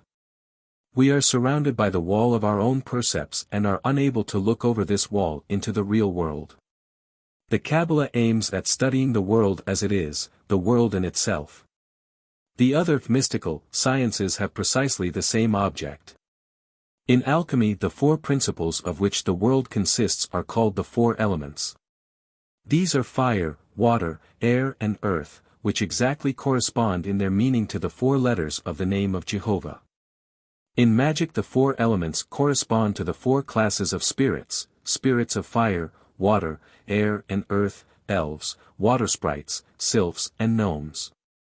In astrology, the four elements correspond, very remotely, to the four cardinal points, the east, the south, the west and the north, which, in their turn, sometimes serve to designate various divisions of the human being. In the Apocalypse they are the four beasts, one with the head of a bull, the second with the head of a lion, the third with the head of an eagle and the fourth with the head of a man. And all these together are the Sphinx, the image of the four principles merged into one. The tarot is, as it were, a combination of the Kabbalah, alchemy, magic and astrology. The four principles or the four letters of the name of God, or the four alchemical elements, or the four classes of spirits, or the four divisions of man, the four apocalyptic beasts, correspond to the four suits of the tarot, wands, cups, swords and pentacles. Each suit, each side of the square which as a whole is equal to the point, represents one of the elements, or governs one of the four classes of spirits. Wands are fire or elves, cups are water or water sprites, swords are air or sylphs and pentacles are earth or gnomes. Moreover, in each suit the king stands for the first principle or fire, the queen for the second principle or water, the knight for the third principle or air, and the page, knave, for the fourth principle or earth. The ace again signifies fire, the 2, water, the 3, air, the 4, earth. Then the fourth principle, combining in itself the first three, becomes the beginning of a new square. The 4 becomes the first principle, the 5, the second, the 6, the third, and the 7, the fourth. Further, the 7 again is the first principle, the 8, the second, the 9, the third, and the 10, the fourth, thus completing the last square. Further, the black suits, wands and swords, express active qualities, energy, will, initiative, and the red suits, cups and pentacles, express passive qualities and inertia. Then, the first two suits, wands and cups, signify good, that is, favorable conditions or friendly relations, and the last two, swords and pentacles, signify evil, that is, unfavorable conditions or hostile relations. In this way each of the 56 cards signifies something active or passive, good or evil, arising either from man's will or coming to him from without. Further, the meanings of the cards are complicated in different ways by a combination of the symbolical meanings of the suits and the numbers. Altogether the 56 cards present, as it were, a complete picture of all the possibilities of the life of man. This is the principle on which is based the use of the tarot for divination. But the philosophical significance of the tarot is incomplete without the 22 cards or the major arcana. These cards have, first a numerical meaning, and then a very complicated symbolical one. Taken in their numerical aspect, the cards form equilateral triangles, squares and similar figures, which have different meanings, according to the cards composing them. The literature devoted to the tarot consists for the greater part in an interpretation of the symbolical pictures of the 22 cards. Many authors of mystical books have modeled their works on the plan of the tarot. But their readers often do not even suspect this, as the tarot is not always mentioned. I have already referred to the book by the unknown philosopher, Saint Martin, A Natural Table of the Relations between God, Man, and the Universe. It is precisely in the tarot, says one of the modern followers of Saint Martin, that the unknown philosopher has found the mysterious links connecting God, man, and the universe. Dogme et Ritual de la Haute Magie, by Eliphas Levi, 1853, 42 is also written on the plan of the tarot. To each of the 22 cards Eliphas Levi dedicated 2 chapters, 1 chapter in the first part and 1 chapter in the second part. Eliphas Levi refers to the tarot in his other books, Histoire de la Magie, La Clef de Grands Mystères, La Grande Arcane, and others. The commentators of the tarot always refer to the History of Magic, by Christian, in French, 1854. This book gives an astrological interpretation of the 56 cards. Further, there are books by Guida with strange allegorical titles, Au Sol du Mystère, Le Temple de Satan, and La Clef de la Magie Noire. The first of these books is an introduction, the second is dedicated to the first 7 cards from 1 to 7, of the 22, the third, to the second 7 cards, while the fourth, which should have completed this detailed commentary on the tarot, did not appear. Interesting material for the study of the tarot is given by the works of Oswald Wirth, who restored the tarot cards and published besides several books dedicated to Hermetic and Masonic symbolism. In English there are books by A. Waite, who gives short commentaries on the tarot pack as printed in England and furnishes a small bibliographical index of works on the tarot. Further certain material for the study of the tarot is given by Bourguit, de Cresp, Pickard, and by the English translator of the Kabbalah, MacGregor Mathers. The French occultist, Dr. Papoose, has 2 books specially devoted to the tarot, Tarot de Bohemians and Tarot divinatoire. And in his other books also there are numerous references to and indications of the tarot, although they are obscured by a great deal of cheap fantasy and pseudo-mysticism. This list does not of course include all the literature relating to the tarot. It must also be noted that the bibliography of the tarot can never be complete, since the most valuable information and the keys to the understanding of the tarot are to be found in works on alchemy, astrology, and mysticism in general, the authors of which may not even have thought of the tarot or have not mentioned it. Thus, for instance, for the understanding of the picture of man, as presented by the tarot, much is given by Gichtel's Theosophia Practica, 17th century, and especially by the drawings in this book. Poisson's book, Theories et Symboles de Alchemistes, is useful for the understanding of the 4 symbols of the tarot. There are references to the tarot in H.P. Blavatsky's books, both in The Secret Doctrine and in Isis Unveiled, and there are reasons for believing that Blavatsky attached great importance to the tarot. In the Theosophical publication which appeared during Blavatsky's life, Theosophical Siftings, there were 2 unsigned articles on the tarot, in one of which much stress was laid on the phallic element contained in the tarot. But speaking generally of the literature on the tarot, acquaintance with it is most disappointing, as is acquaintance with occult and especially theosophical literature. Because all this literature promises too much in comparison with what it gives. Each of the books mentioned contains something interesting about the tarot. But side by side with valuable and interesting material they contain a great deal of rubbish, which is characteristic of all occult literature in general.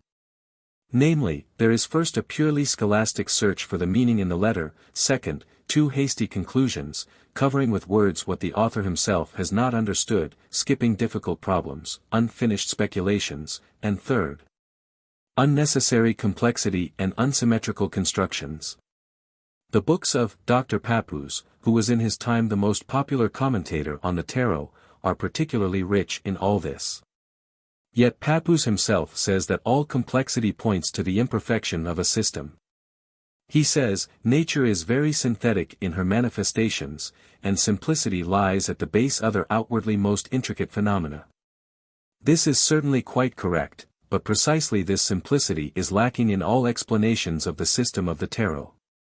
For this reason even a sufficiently thorough study of all these works does not carry a reader far towards the understanding of the system and symbolism of the tarot, and gives no indication whatever as to the practical application of the tarot as a key to metaphysics or psychology. All the authors who have written about the tarot have exalted this system and called it the universal key, but have not shown how this key is to be used. I will give here a few extracts from the works of authors who have attempted to explain and interpret the tarot and its idea. Eliphas Levi says in his above-mentioned book, Dogme et Ritual, 43. The universal key of magical works is that of all ancient religious dogmas, the key of the Kabbalah and the Bible, the little key of Solomon. Now, this clavicle, regarded as lost for centuries, has been recovered by us, and we have been able to open the sepulchres of the ancient world, to make the dead speak, to behold the monuments of the past in all their splendor, to understand the enigmas of every sphinx and to penetrate all sanctuaries. Among the ancients the use of this key was permitted to none but the high priests, and even so its secret was confined only to the flower of initiates. Now this was the key in question, a hieroglyphic and numeral alphabet, expressing by characters and numbers a series of universal and absolute ideas. The symbolical tetrad, represented in the mysteries of Memphis and Thebes by the four forms of the Sphinx, man, eagle, lion and bull, corresponded with the four elements of the old world, water, air, fire and earth. Now these four signs, with all their analogies, explain the one word hidden in all sanctuaries.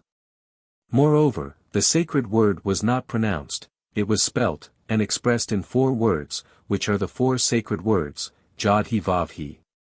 The tarot is a truly philosophical machine, which keeps the mind from wandering, while leaving it initiative and liberty. It is mathematics applied to the absolute, the alliance of the positive and the ideal, a lottery of thoughts as exact as numbers, perhaps the simplest and grandest conception of human genius. An imprisoned person, with no other book than the tarot, if he knew how to use it, could in a few years acquire universal knowledge and would be able to speak on all subjects with unequaled learning and inexhaustible eloquence. P. Christian in his History of Magic 44 describes, referring to Lamblichus, the ritual of initiation into the Egyptian mysteries in which a role was played by pictures similar to the 22 arcana of the tarot. The initiate sees a long gallery, supported by caryatids in the form of 24 sphinxes, 12 on each side. On each part of the wall between two sphinxes there are fresco paintings, representing mystical figures and symbols. These 22 pictures face one another in pairs. As he passes the 22 pictures of the gallery, the initiate receives instruction from the priest. Each arcanum, made visible and tangible by each of these pictures, is a formula of the law of human activity in its relation to spiritual and material forces, the combination of which produces the phenomena of life. In this connection I must point out that in the Egyptian symbolism which is accessible for study there are actually no traces of the 22 tarot cards. This being so, we have to accept the proposition of Christian on faith and to assume that, as he says, it refers to the secret crypts in the temple of Osiris, of which no trace whatever has remained and with which those Egyptian monuments that have been preserved have little in common. The same can be said about India. There is no trace of the 22 tarot cards, i.e. the major arcana, in Indian paintings or sculpture. Oswald Wirth, in his book Le Symbolisme Hermétique 45 speaks of the language of the symbols in a very interesting way. A symbol can always be studied from an infinite number of points of view. And each thinker has the right to discover in the symbol a new meaning corresponding to the logic of his own conceptions. As a matter of fact, symbols are precisely intended to awaken ideas sleeping in our consciousness. They arouse a thought by means of suggestion and thus cause the truth which lies hidden in the depths of our spirit to reveal itself. In order that symbols could speak, it is essential that we should have in ourselves the germs of the ideas, the revelation of which constitutes the mission of the symbols. But no revelation whatever is possible if the mind is empty, sterile and inert. For this reason symbols do not appeal to everyone, cannot speak to everyone. They especially elude minds which claim to be positive and which base their reasoning only on inert scientific and dogmatic formulae. The practical utility of these formulas cannot be contested, but from the philosophical point of view they represent only frozen thought, artificially limited, made immovable to such an extent that it seems dead in comparison with the living thought, indefinite, complex and mobile, which is reflected in symbols. It is perfectly clear that symbols are not created for expounding what are called scientific truths. By their very nature the symbols must remain elastic, vague and ambiguous, like the sayings of an oracle. Their role is to unveil mysteries, leaving the mind all its freedom. Unlike despotic orthodoxies, a symbol favors independence. Only a symbol can deliver a man from the slavery of words and formula and allow him to attain to the possibility of thinking freely. It is impossible to avoid the use of symbols if one desires to penetrate into the secrets, mysteries, that is to say, into those truths which can so easily be transformed into monstrous delusions as soon as people attempt to express them in direct language without the help of symbolical allegories. The silence which was imposed on initiates finds its justification in this. Occult secrets require for their understanding an effort of the mind, they can illuminate the mind inwardly, but they cannot serve as a theme for rhetorical arguments. Occult knowledge cannot be transmitted either orally or in writing. It can only be acquired by deep meditation. It is necessary to penetrate deep into oneself in order to discover it. And those who seek it outside themselves are on the wrong path. It is in this sense that the words of Socrates, "Know thyself," must be understood. In the realm of symbolism one must not attempt to be too exact. Symbols correspond to ideas which by their very nature are difficult to embrace, and which are quite impossible to reduce to scholastic definitions. Scholastics bring to the ultimate analysis only words, that is to say, something entirely artificial. By its very nature a word is an instrument of paradox. Any theme can be defended by means of argumentation. This is so because every discipline deals not with realities reaching our consciousness by themselves, but only with their oral representations. With the fantasies of our spirit which often allows itself to be deceived with this false coin of our thought. Hermetic philosophy is distinguished by its being able to move away from words and to immerse itself in the contemplation of things taken by themselves, in their own essence. And there is nothing surprising in the fact that under these conditions philosophy divided into two streams. One had its origin in the logic of Aristotle and maintained the possibility of arriving at truth by way of reasonings based on premises regarded as incontestable. This was the official philosophy that was taught at ordinary schools, whence the term scholastic. The other philosophy followed another direction, always more or less occult, in the sense that it was always cloaked in mystery and passed on its teachings only under the cover of enigmas, allegories and symbols. Through Plato and Pythagoras this philosophy claimed to have come down from the Egyptian hierophants and from the very founder of their science, Hermes Trismegistus, whence it was called Hermetic. The disciple of Hermes was silent, he never disputed nor did he try to convince anyone about anything. Enclosed within himself, he was absorbed in deep meditation and finally by this means penetrated into the secrets of nature. He earned the confidence of Isis and entered into relations with the true initiates. Gnosis opened to him the principles of the holy ancient sciences, from which astrology, magic and the Kabbalah were gradually formed. These sciences officially called dead all refer to the same subject, to the discovery of hidden laws which govern the universe. And they differ from the official science of physics by their more mysterious and transcendental character. These sciences constitute the Hermetic philosophy. This philosophy is further distinguished by the fact that it was never content to be purely speculative, theoretical. As a matter of fact, it always followed a practical aim, seeking for actual results. Its problem was always concerned with what is called the realization of the great work. In the book already mentioned, L'Imposition Domains, pp. 140-1, Oswald Wirth writes on the same subject. A special reason explains why theories which were so famous in the Middle Ages and down to the 18th century have lost credit in our eyes. We have lost the key to the language in which these theories were expressed. We have quite a different way of speaking. In past times people did not pretend to assume that they use strictly exact terms about everything. They considered that approximations were quite sufficient, because the pure truth was fatally inexpressible. The ideal truth will not allow itself to be confined to any formula.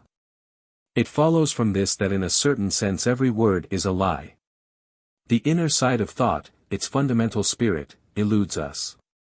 This is the deity, which continually reveals itself and which nevertheless allows itself to be seen only in its reflections. For this reason Moses could not see the face of Jehovah. It follows from this that when it is necessary to express transcendental ideas one is forced to have recourse to figurative language. It is impossible to do without allegories and symbols.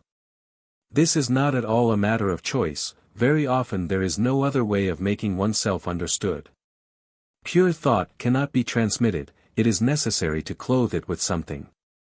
But this clothing is always transparent for him who knows how to see. Therefore Hermetism addresses itself to those thinkers who are compelled by an inner voice to go into the depths of all things and remains incomprehensible to those who stop at the external meaning of words. S.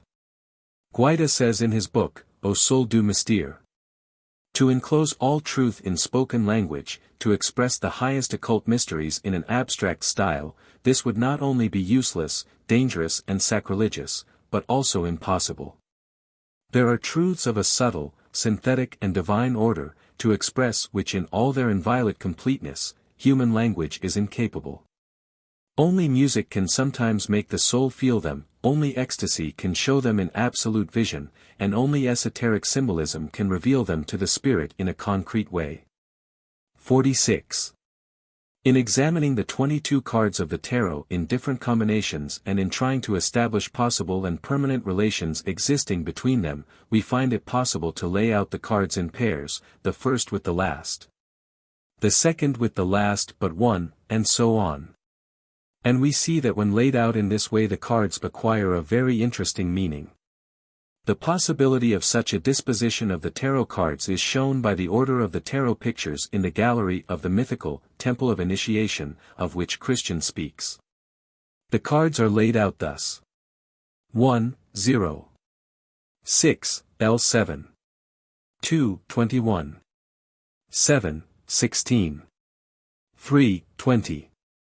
8, 15. 4, 19. 9, 14. 5, 18.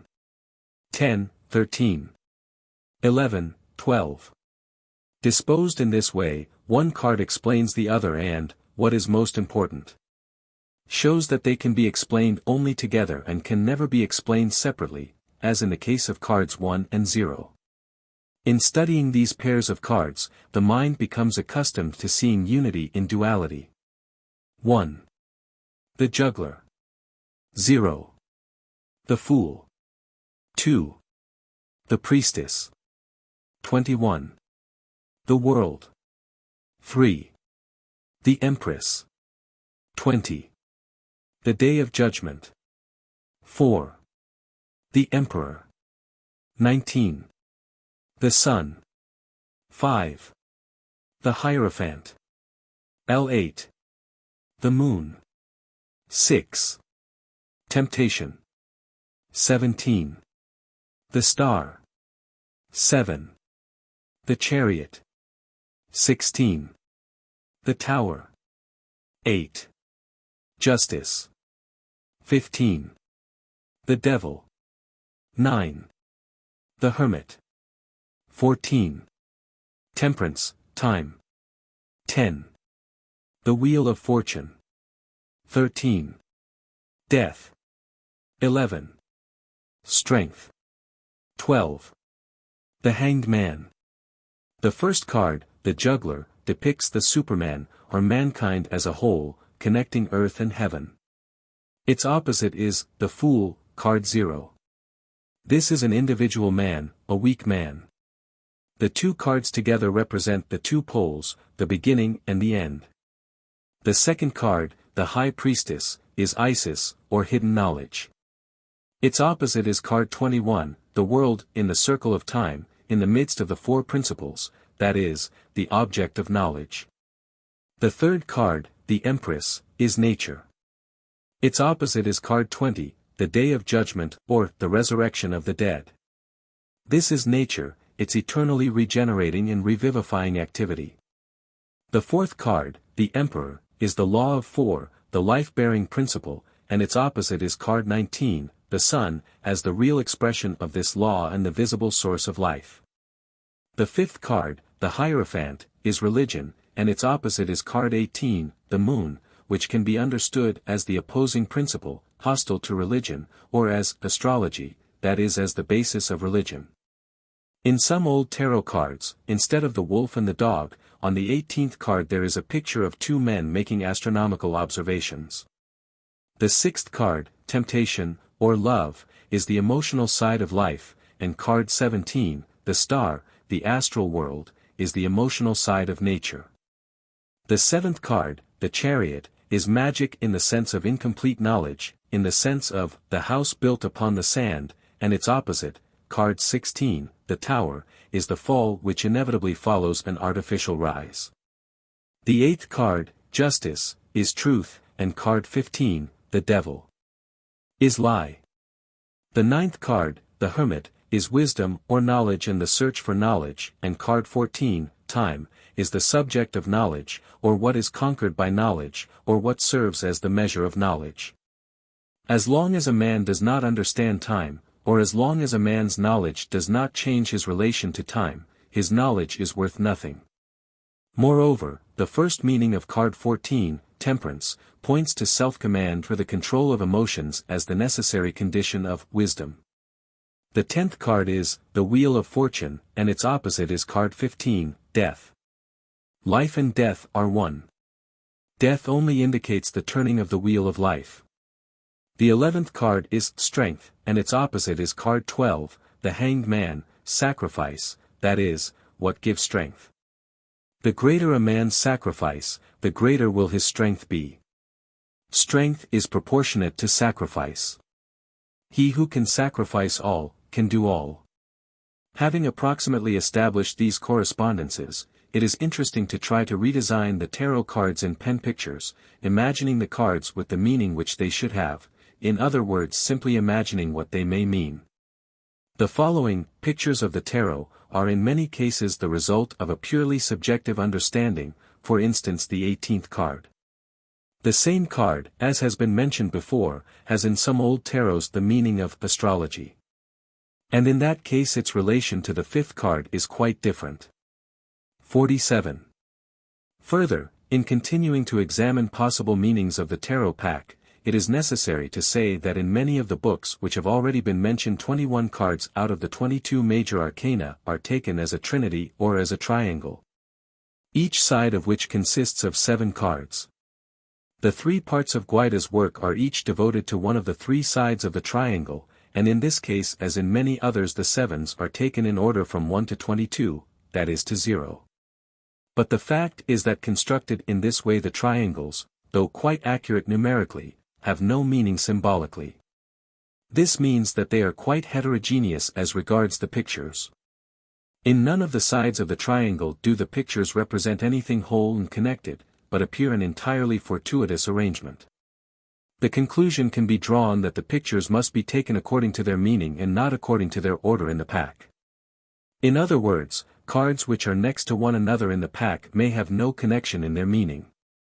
And then, in examining the meaning of the tarot cards as revealed in the pen pictures, it can be seen that the 22 cards fall into 3 sets of 7, each homogeneous in itself as regards the meaning of the pictures.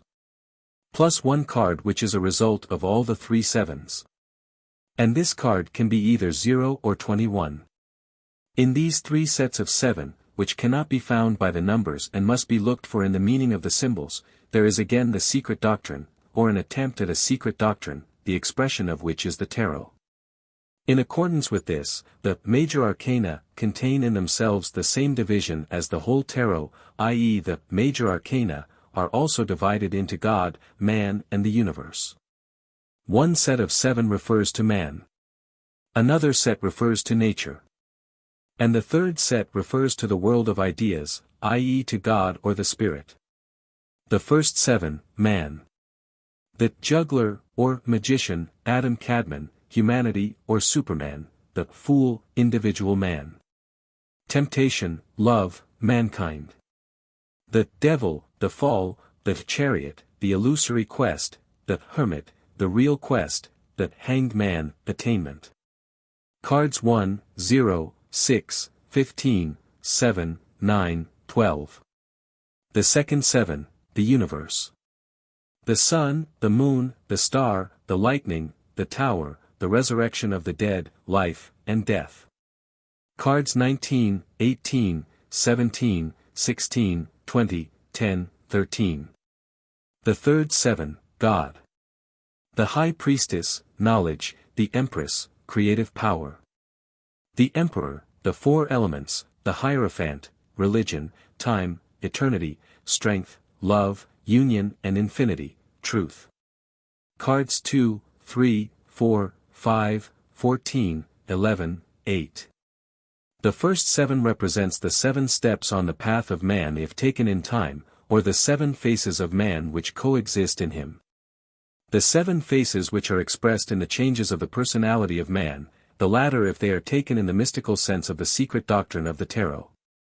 The second and third 7s, the universe and the world of ideas or God, each represent separately, and also in combination with the first, a wide field for study.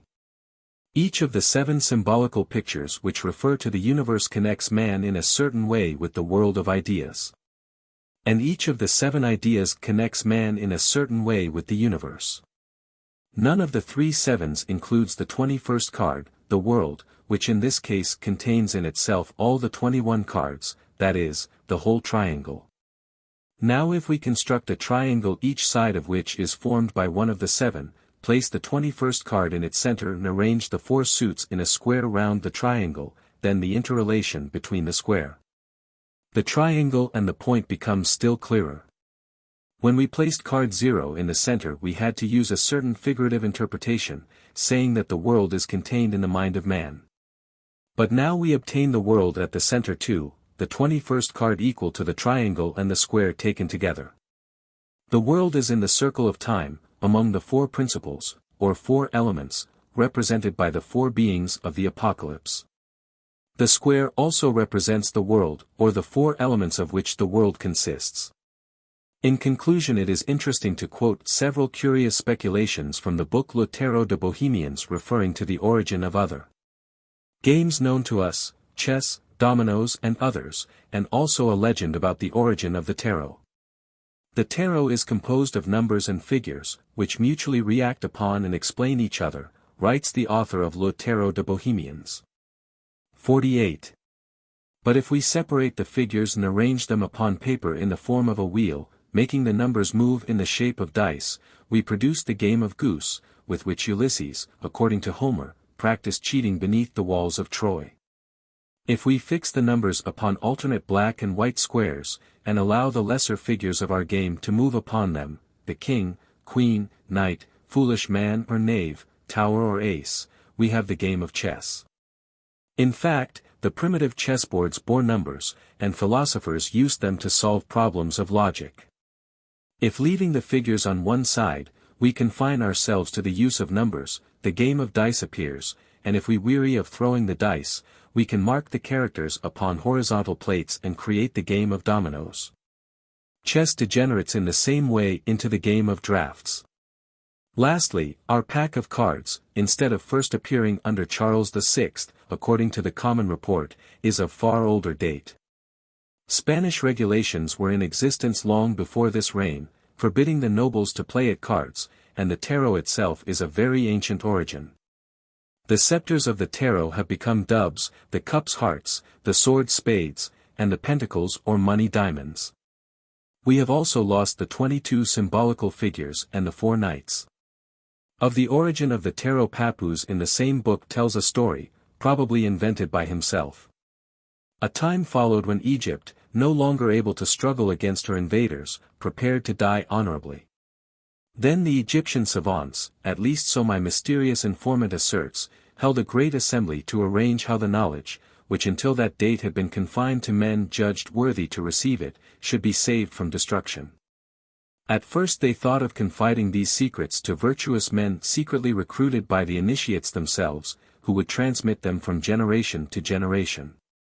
But one priest, observing that virtue is a most fragile thing, and most difficult to find, at all events in a continuous line, proposed to confide the scientific traditions to vice. The latter, he said, would never fail completely, and through it we are sure of a long and durable preservation of our principles. This opinion was evidently adopted, and the game chosen as a vice was preferred. The small plates were then engraved with the mysterious figures which formerly taught the most important scientific secrets, and since then the players have transmitted this tarot from generation to generation. Far better than the most virtuous men upon earth would have done. These fantasies of the French occultist might be interesting if he did not pretend to esoteric knowledge. But of course they contain nothing historical, and I quote them here because they express well the general feeling aroused by the tarot and the idea of its incomprehensible origin. 2. Card 1. The Juggler, Card 0. The Fool, Card 2, The Priestess, Card 21, The World, Card 3, The Empress, Card 20, The Resurrection of the Dead, Card 4, The Emperor, Card 19, The Sun, Card 5, The Hierophant, Card 18, The Moon, Card 6, Temptation, Card 17, The Star, Card 7. The Chariot, Card 16, The Tower, Card 8, Truth, Card 15, The Devil, Card 9, The Hermit, Card 14, Temperance, Card 10, The Wheel of Life, Card 13, Death, Card 11. Strength, Card 12, The Hanged Man. The Juggler. Card 1. I saw a strange-looking man. His figure clad in a multicolored jester's dress stood between earth and sky. His feet were hidden in grass and flowers. And his head, in a large hat with strangely turned-up brim, resembling the sign of eternity, disappeared in the clouds. In one hand he held the magic wand, the sign of fire, with one end pointing to the sky. And with the other hand he was touching the pentacle, the sign of earth, which lay in front of him on a traveling juggler's stall, side by side with the cup and the sword, the signs of water and air. Like lightning there flashed in me the realization that I saw the 4 magical symbols in action. The face of the juggler was radiant and confident. His hands flitted about swiftly as though playing with the 4 signs of the elements, and I felt that he held some mysterious threads which connected the earth with the distant luminaries. His every movement was full of significance, and every new combination of the 4 symbols created long series of unexpected phenomena. My eyes were dazzled. I could not follow everything that was presented. For whom is all this performance? I asked myself. Where are the spectators? And I heard the voice saying. Are spectators necessary? Look at him more closely. I again lifted my eyes to the man in a jester's dress, and I saw that he was changing all the time. Innumerable crowds seemed to pass and pass in him before me, disappearing before I could tell myself what I saw. And I understood that he himself was both the juggler and the spectators. At the same time I saw myself in him, reflected as in a mirror, and it seemed to me that I was looking at myself through his eyes. But another feeling told me that there was nothing in front of me but the blue sky and that within myself a window opened, through which I saw unearthly things and heard unearthly words. The Fool, Card 0. And I saw another man. Weary and lame he dragged himself along a dusty road, across a lifeless plain beneath the scorching rays of the sun. Gazing stupidly sideways with fixed eyes, with a half-smile, half-grimace frozen upon his face, he crawled along neither seeing nor knowing whither, plunged in his own chimerical dreams, which moved eternally in the same circle. The fool's cap and bells was on his head back to front. His clothes were torn down the back. A wild lynx with burning eyes leaped at him from behind a stone and drove its teeth into his leg. He stumbled, nearly falling, but dragged himself ever further, carrying over his shoulder a sack full of unnecessary, useless things, which only his madness forced him to carry. In front the road was cleft by a ravine. A deep precipice awaited the crazy wanderer, and a huge crocodile with gaping jaws crept out of the abyss. And I heard the voice saying to me, "Behold! This is the same man." Everything became confused in my head. "What has he in his sack?" I asked, not knowing why I did so. After a long silence the voice answered. "The 4 magic symbols, the wand, the cup, the sword and the pentacle. The fool always carries them with him, but he does not understand what they mean. Do you not see that is you, yourself?" And with a thrill of horror, I felt that this also was I. The High Priestess. Card 2. When I had lifted the first veil and entered the outer court of the Temple of Initiations, I saw in the half-darkness the figure of a woman, sitting on a high throne between 2 columns of the temple. One white and one black. Mystery breathed from her and around her. Sacred symbols gleamed on her green robes.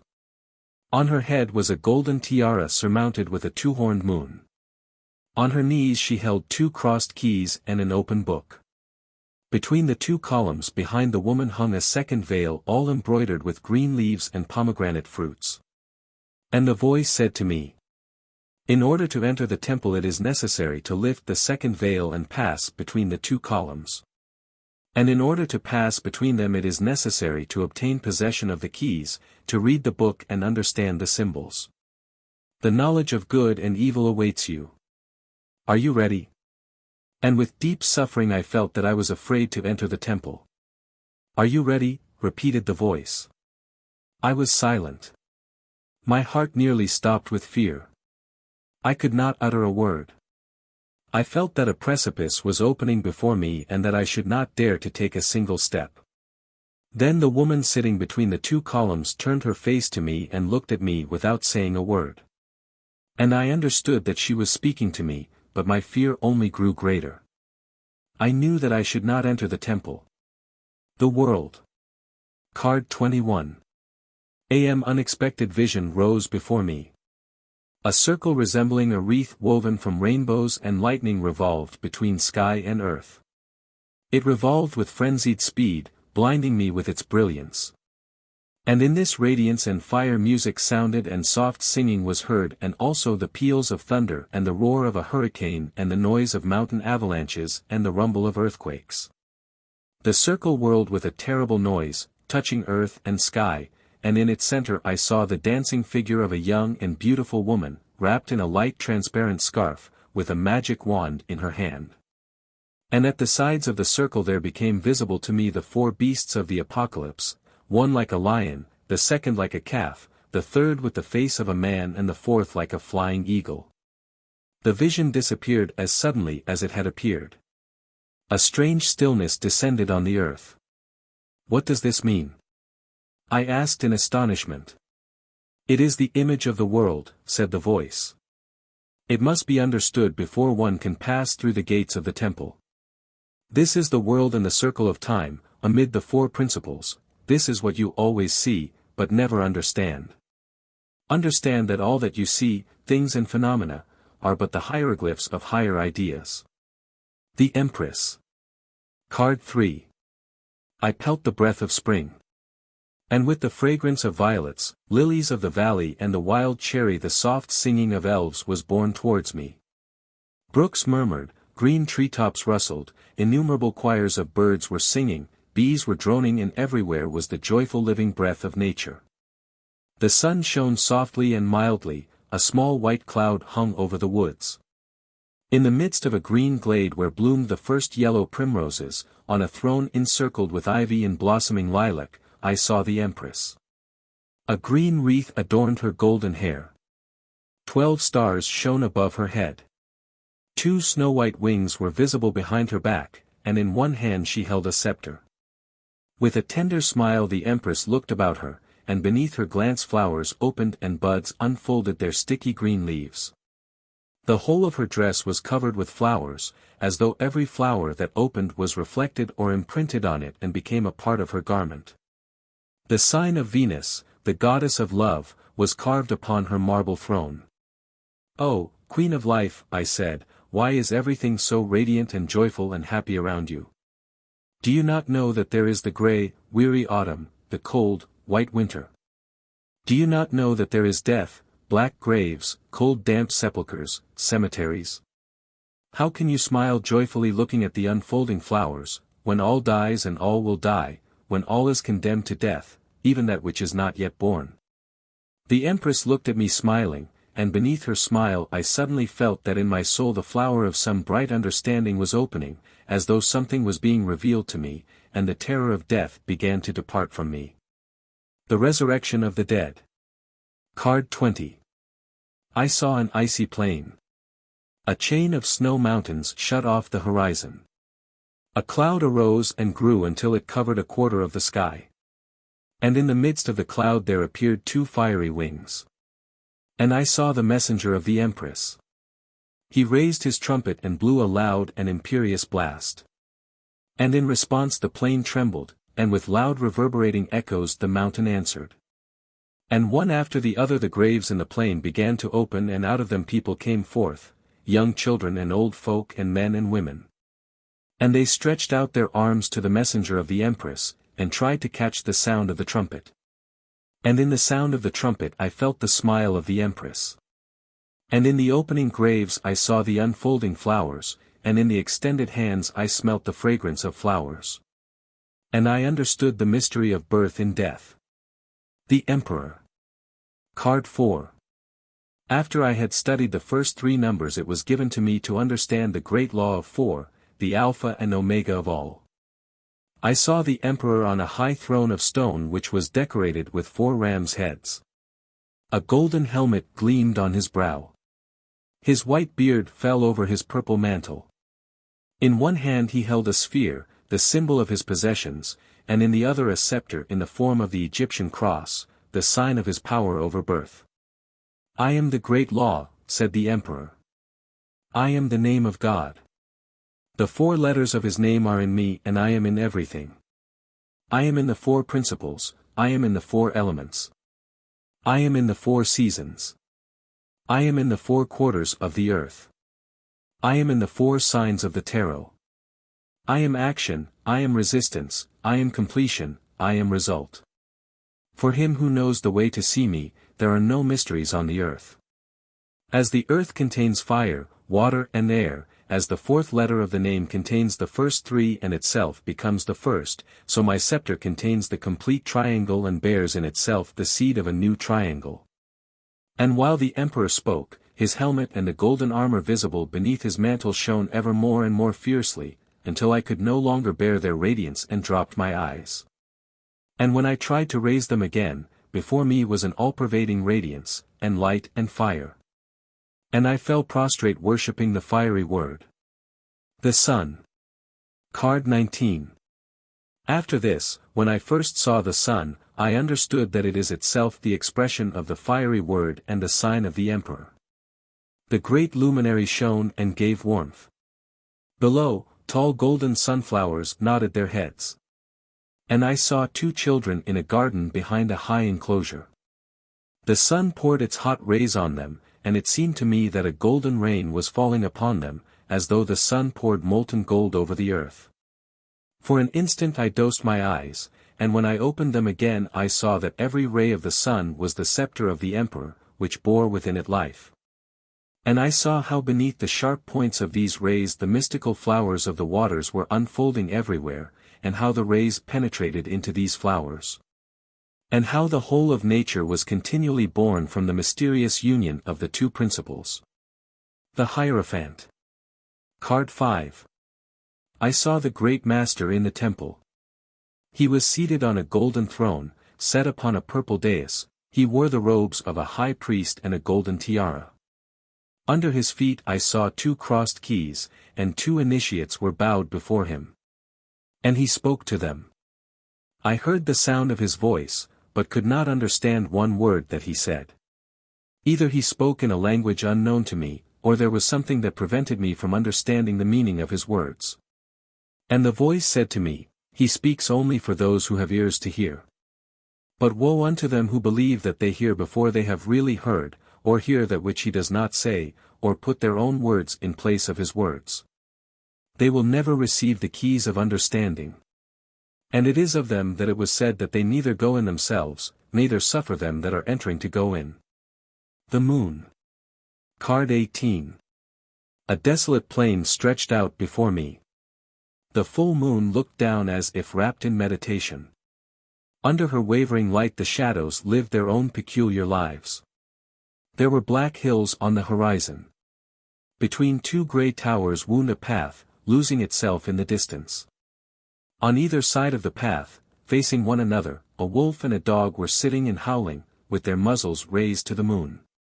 From a stream a great black crayfish clambered onto the sand. A cold heavy dew was falling. A feeling of dread overcame me. I felt the presence of a mysterious world, a world of hostile spirits, of corpses rising from the grave, of tormented ghosts.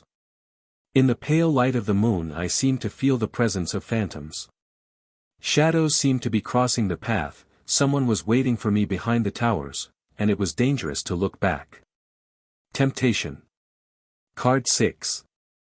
I saw a flowering garden in a green valley surrounded by soft blue hills. In the garden I saw a man and a woman. Elves, water nymphs, sylphs and gnomes came to them freely, 3 kingdoms of nature, stones, plants and animals, served them. To them was revealed the mystery of universal equilibrium, and they themselves were the symbol and expression of that equilibrium. 2 triangles were united in them into a 6-pointed star, 2 bow-shaped magnets merged into one ellipse. High above them I saw floating the genie, who, unseen, guided them, and whose presence they always felt. And I noticed how from a tree, on which the golden fruit was ripening, a snake crept down and whispered in the ear of the woman. And the woman listened, smiled at first incredulously, then with curiosity. Then I saw her speak to the man, and he also smiled, pointing with his hand to the garden all around him. Suddenly a cloud appeared and hid the picture from me. "This is the picture of temptation," said the voice. "But what constitutes the temptation? Can you understand its nature?" "Life is so good," I said, "and the world so beautiful, the 3 kingdoms of nature and the 4 elements so obedient, that they wish to believe themselves the lords and masters of the world, and they could not withstand this temptation." "Yes," said the voice, "the wisdom which crawls on the ground said to them that they knew themselves what was good and what was evil. And they believed this, because it was pleasant to think so. And then they ceased to hear the guiding voice. Equilibrium was destroyed. The enchanted world was closed to them. Everything appeared to them in a false light. And they became mortal. This fall is the first sin of man, and is perpetually repeated, because man never ceases to believe in himself, and lives by this belief.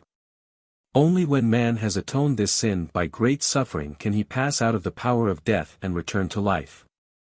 The Star. Card 17. In the midst of the heavens shone a great star, and around it were 7 smaller stars. Their rays were intertwined, filling space with an endless radiance and light. And each of the 8 stars contained in itself all the 8 stars. And beneath the shining stars, beside a blue stream I saw a naked girl, young and beautiful. Kneeling on one knee she poured water from 2 vessels, one of gold and one of silver. A small bird on a bush raised its wings and prepared for flight. For an instant I understood that I was seeing the soul of nature. "This is the imagination of nature," said the voice softly. "Nature dreams, imagines, creates worlds. Learn to unite your imagination with her imagination, and nothing will ever be impossible for you. But remember that it is impossible to see both rightly and wrongly at the same time. Once for all you must make a choice and then there can be no return. The Chariot. Card 7. I saw a chariot drawn by two sphinxes, a white and a black. 4 pillars supported a sky-blue canopy, spangled with 5 pointed stars. Beneath the canopy, driving the sphinxes, stood the conqueror in armor of steel, and in his hand was a scepter, surmounted with a sphere, a triangle and a square. A golden pentagram shone on his crown. On the front of the chariot, above the sphinxes, was fastened a 2-winged sphere and the mystic lingam and yoni, the symbol of union. Everything in this picture has a meaning. Look and try to understand, said the voice to me. This is the conqueror who has not yet conquered himself. Here are both will and knowledge. But in all this there is more of the desire to attain than real attainment. The man in the chariot began to consider himself conqueror before he actually conquered. He decided that conquest must come to a conqueror. In this there are many real possibilities, but also many deceiving lights, and great dangers await the man in the chariot. He drives the chariot by the strength of his will and of the magic sword, but the tension of his will may weaken and the sphinxes may pull in different directions and tear him and his chariot in two. This is the conqueror against whom the conquered may still rise. Do you see behind him the towers of the conquered city? Perhaps the flame of revolt bums there already. And he does not know that within himself lies the conquered city, that within himself the sphinxes are watching his every movement, and that within himself great dangers await him. And realize that this is the same man whom you saw connecting heaven and earth, and the same man whom you saw dragging himself along a dusty road towards the precipice where the crocodile awaited him. The Tower. Card 16.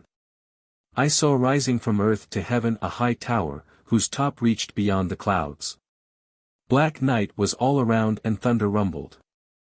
And suddenly the sky opened, a thunderclap shook the whole earth, and the lightning struck the top of the tower. Tongues of flame shot out of heaven. The whole tower filled with fire and smoke, and I saw the builders of the tower falling from its top. Look, said the voice, nature hates deceit, and man cannot subjugate himself to her laws. Nature is patient for a long time and then suddenly with one blow she annihilates all that goes against her. If only men could see that almost all that they know consists of the ruins of destroyed towers, perhaps they would cease to build them. Truth. Card 8. When I became possessed of the keys, had read the book and understood the symbols, I was permitted to lift the veil of the temple and enter the inner sanctuary. And there I saw a woman with a gold crown and a purple mantle. In one hand she held an uplifted sword, and in the other a pair of scales. Seeing her I trembled with fear, because her look was infinitely deep and terrible, and drew me like an abyss. You are seeing truth, said the voice. Everything is weighed in these scales. That sword is eternally lifted in defense of justice and nothing can escape it. But why do you turn your eyes from the scales and the sword? Are you afraid? Yes, they deprive you of your last illusions. How will you live on earth without these illusions? You wish to see truth and now you see her. But remember what awaits a mortal when he has seen the goddess. He will never again be able to shut his eyes to what does not please him, as he has done hitherto. He will see truth perpetually, always, and in everything. Can you bear this? You have seen truth. Now you have to go further even if you do not wish to. The Devil. Card 15. Terrifying black night enveloped the earth, and in the distance burned a lurid red flame. A strange fantastic figure became visible to me as I drew nearer. High above the earth I saw the hideous red face of the devil, with large hairy ears, a pointed beard and the curved horns of a goat. Between the horns of the devil's forehead an inverted pentagram shone with phosphorescent light. 2 grey wings, membranous, like the wings of a bat, were extended. The devil held up one naked fat arm with elbow bent and fingers outspread, and on the palm I recognized the sign of black magic. In the other hand he held a burning torch, pointing downwards, from which rose clouds of black suffocating smoke. The devil sat on a great black cube, gripped between the claws of his beast-like shaggy legs. A man and a woman were chained to an iron ring in the front of the cube. And I saw that they were the same man and woman whom I had seen in the garden, but now they had horns and tails with fiery tips. This is the picture of the fall, the picture of weakness, said the voice, the picture of lies and evil. These are the same people, but they began to believe in themselves and in their own powers. They said that they knew themselves what was good and what was evil. They mistook their weakness for strength and then deceit subjugated them. And I heard the voice of the devil. I am evil, he said, in so far as evil can exist in this best of all worlds. In order to perceive me one must see crookedly, wrongly and narrowly. 3 paths lead to me, conceit, suspicion and accusation. My chief virtues are calumny and slander. I complete the triangle, the 2 other sides of which are death and time. In order to escape from this triangle it is only necessary to see that it does not exist. But how to do that is not for me to tell. For I am evil, which men invented in order to have a justification for themselves and in order to regard me as the cause of all the wrongdoing of which they are guilty themselves. I am called the King of Lies, and truly I am the King of Lies, for I am the greatest product of human lies. The Hermit. Card 9. After long wanderings in a sandy, waterless desert, where nothing lived but snakes, I met a hermit. He was wrapped in a long cloak, with a hood drawn over his head, in one hand he held a long staff and in the other a lighted lantern, although it was broad daylight and the sun was shining. I searched for man, said the hermit. But I have long since abandoned the search. Now I am searching for buried treasure. Do you also wish to search for it? First you must get a lantern. Without a lantern you will always be finding treasures, but your gold will turn to dust. And understand the first mystery, we do not know what treasure it is we search for, whether it is that which was buried by our ancestors, or that which will be buried by our descendants. Temperance, Time. Card 14. I saw an angel standing between earth and heaven, clothed in a white robe, with wings of flame and a golden halo round his head. He stood with one foot on the land and the other on the sea, and behind him the sun was rising. On the angel's breast was the sign of the sacred book of the tarot, the square, and within it the triangle. On his brow was the sign of eternity and life, the circle. In his hands the angel held 2 cups, one of gold and one of silver, and between the cups there flowed an incessant stream, which sparkled with all the colors of the rainbow. But I could not say from which cup it flowed and into which it was flowing. And with terror I understood that I had come to the last mysteries, from which there is no return. I looked at the angel, at his signs, at his cups, at the rainbow stream between the cups, and my human heart fluttered with fear, and my human mind was wrought with the anguish of incomprehension. The name of the angel is Time, said the voice. On his forehead is the circle. This is the sign of eternity and the sign of life. In the angel's hands are 2 cups, golden and silver.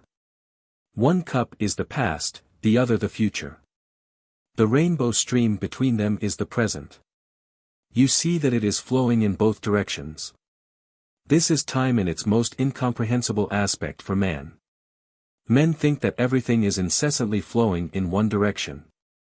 They do not see that everything eternally meets, that one thing comes from the past and another from the future, and that time is a multitude of circles turning in different directions.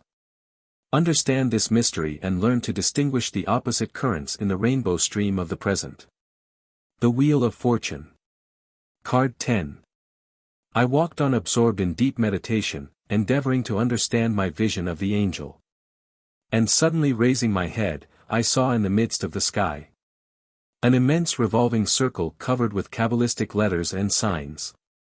The circle revolved with fearful speed, and together with it, now rising, now falling, revolved the symbolic figures of the serpent and the dog, and on the top of the circle, motionless, sat the Sphinx.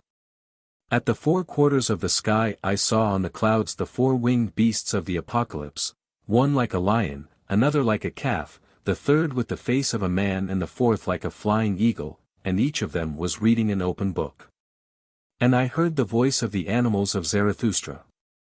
Everything goes, everything returns, eternally rolls the wheel of being. Everything dies, everything blossoms forth again, eternally runs the year of being. Everything breaks. Everything is united anew, eternally builds itself the same house of being.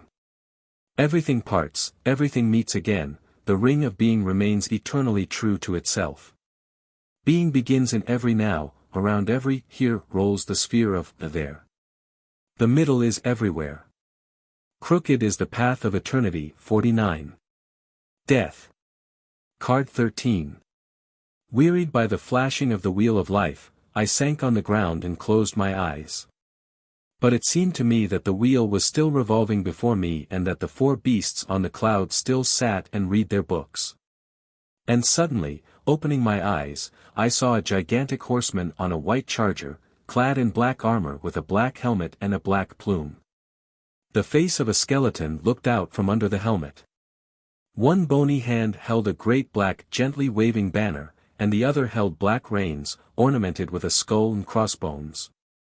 And wherever the white steed passed, night and death followed, flowers withered, leaves fell, the earth was covered with a white shroud, graveyards appeared, towers, palaces and cities fell into ruins. Kings in the full splendor of their glory and power, beautiful women, loving and beloved, high priests invested with power from God, innocent children, all, at the approach of the white steed, fell on their knees before it in terror and stretched out their hands in despair and anguish, and then fell to rise no more. In the distance behind the towers the sun was setting. The chill of death took hold of me. It seemed to me that already I felt the white hoofs of the steed on my breast, and I saw the whole world falling down into an abyss. But suddenly I felt something familiar in the measured step of the horse, something I had heard and seen before.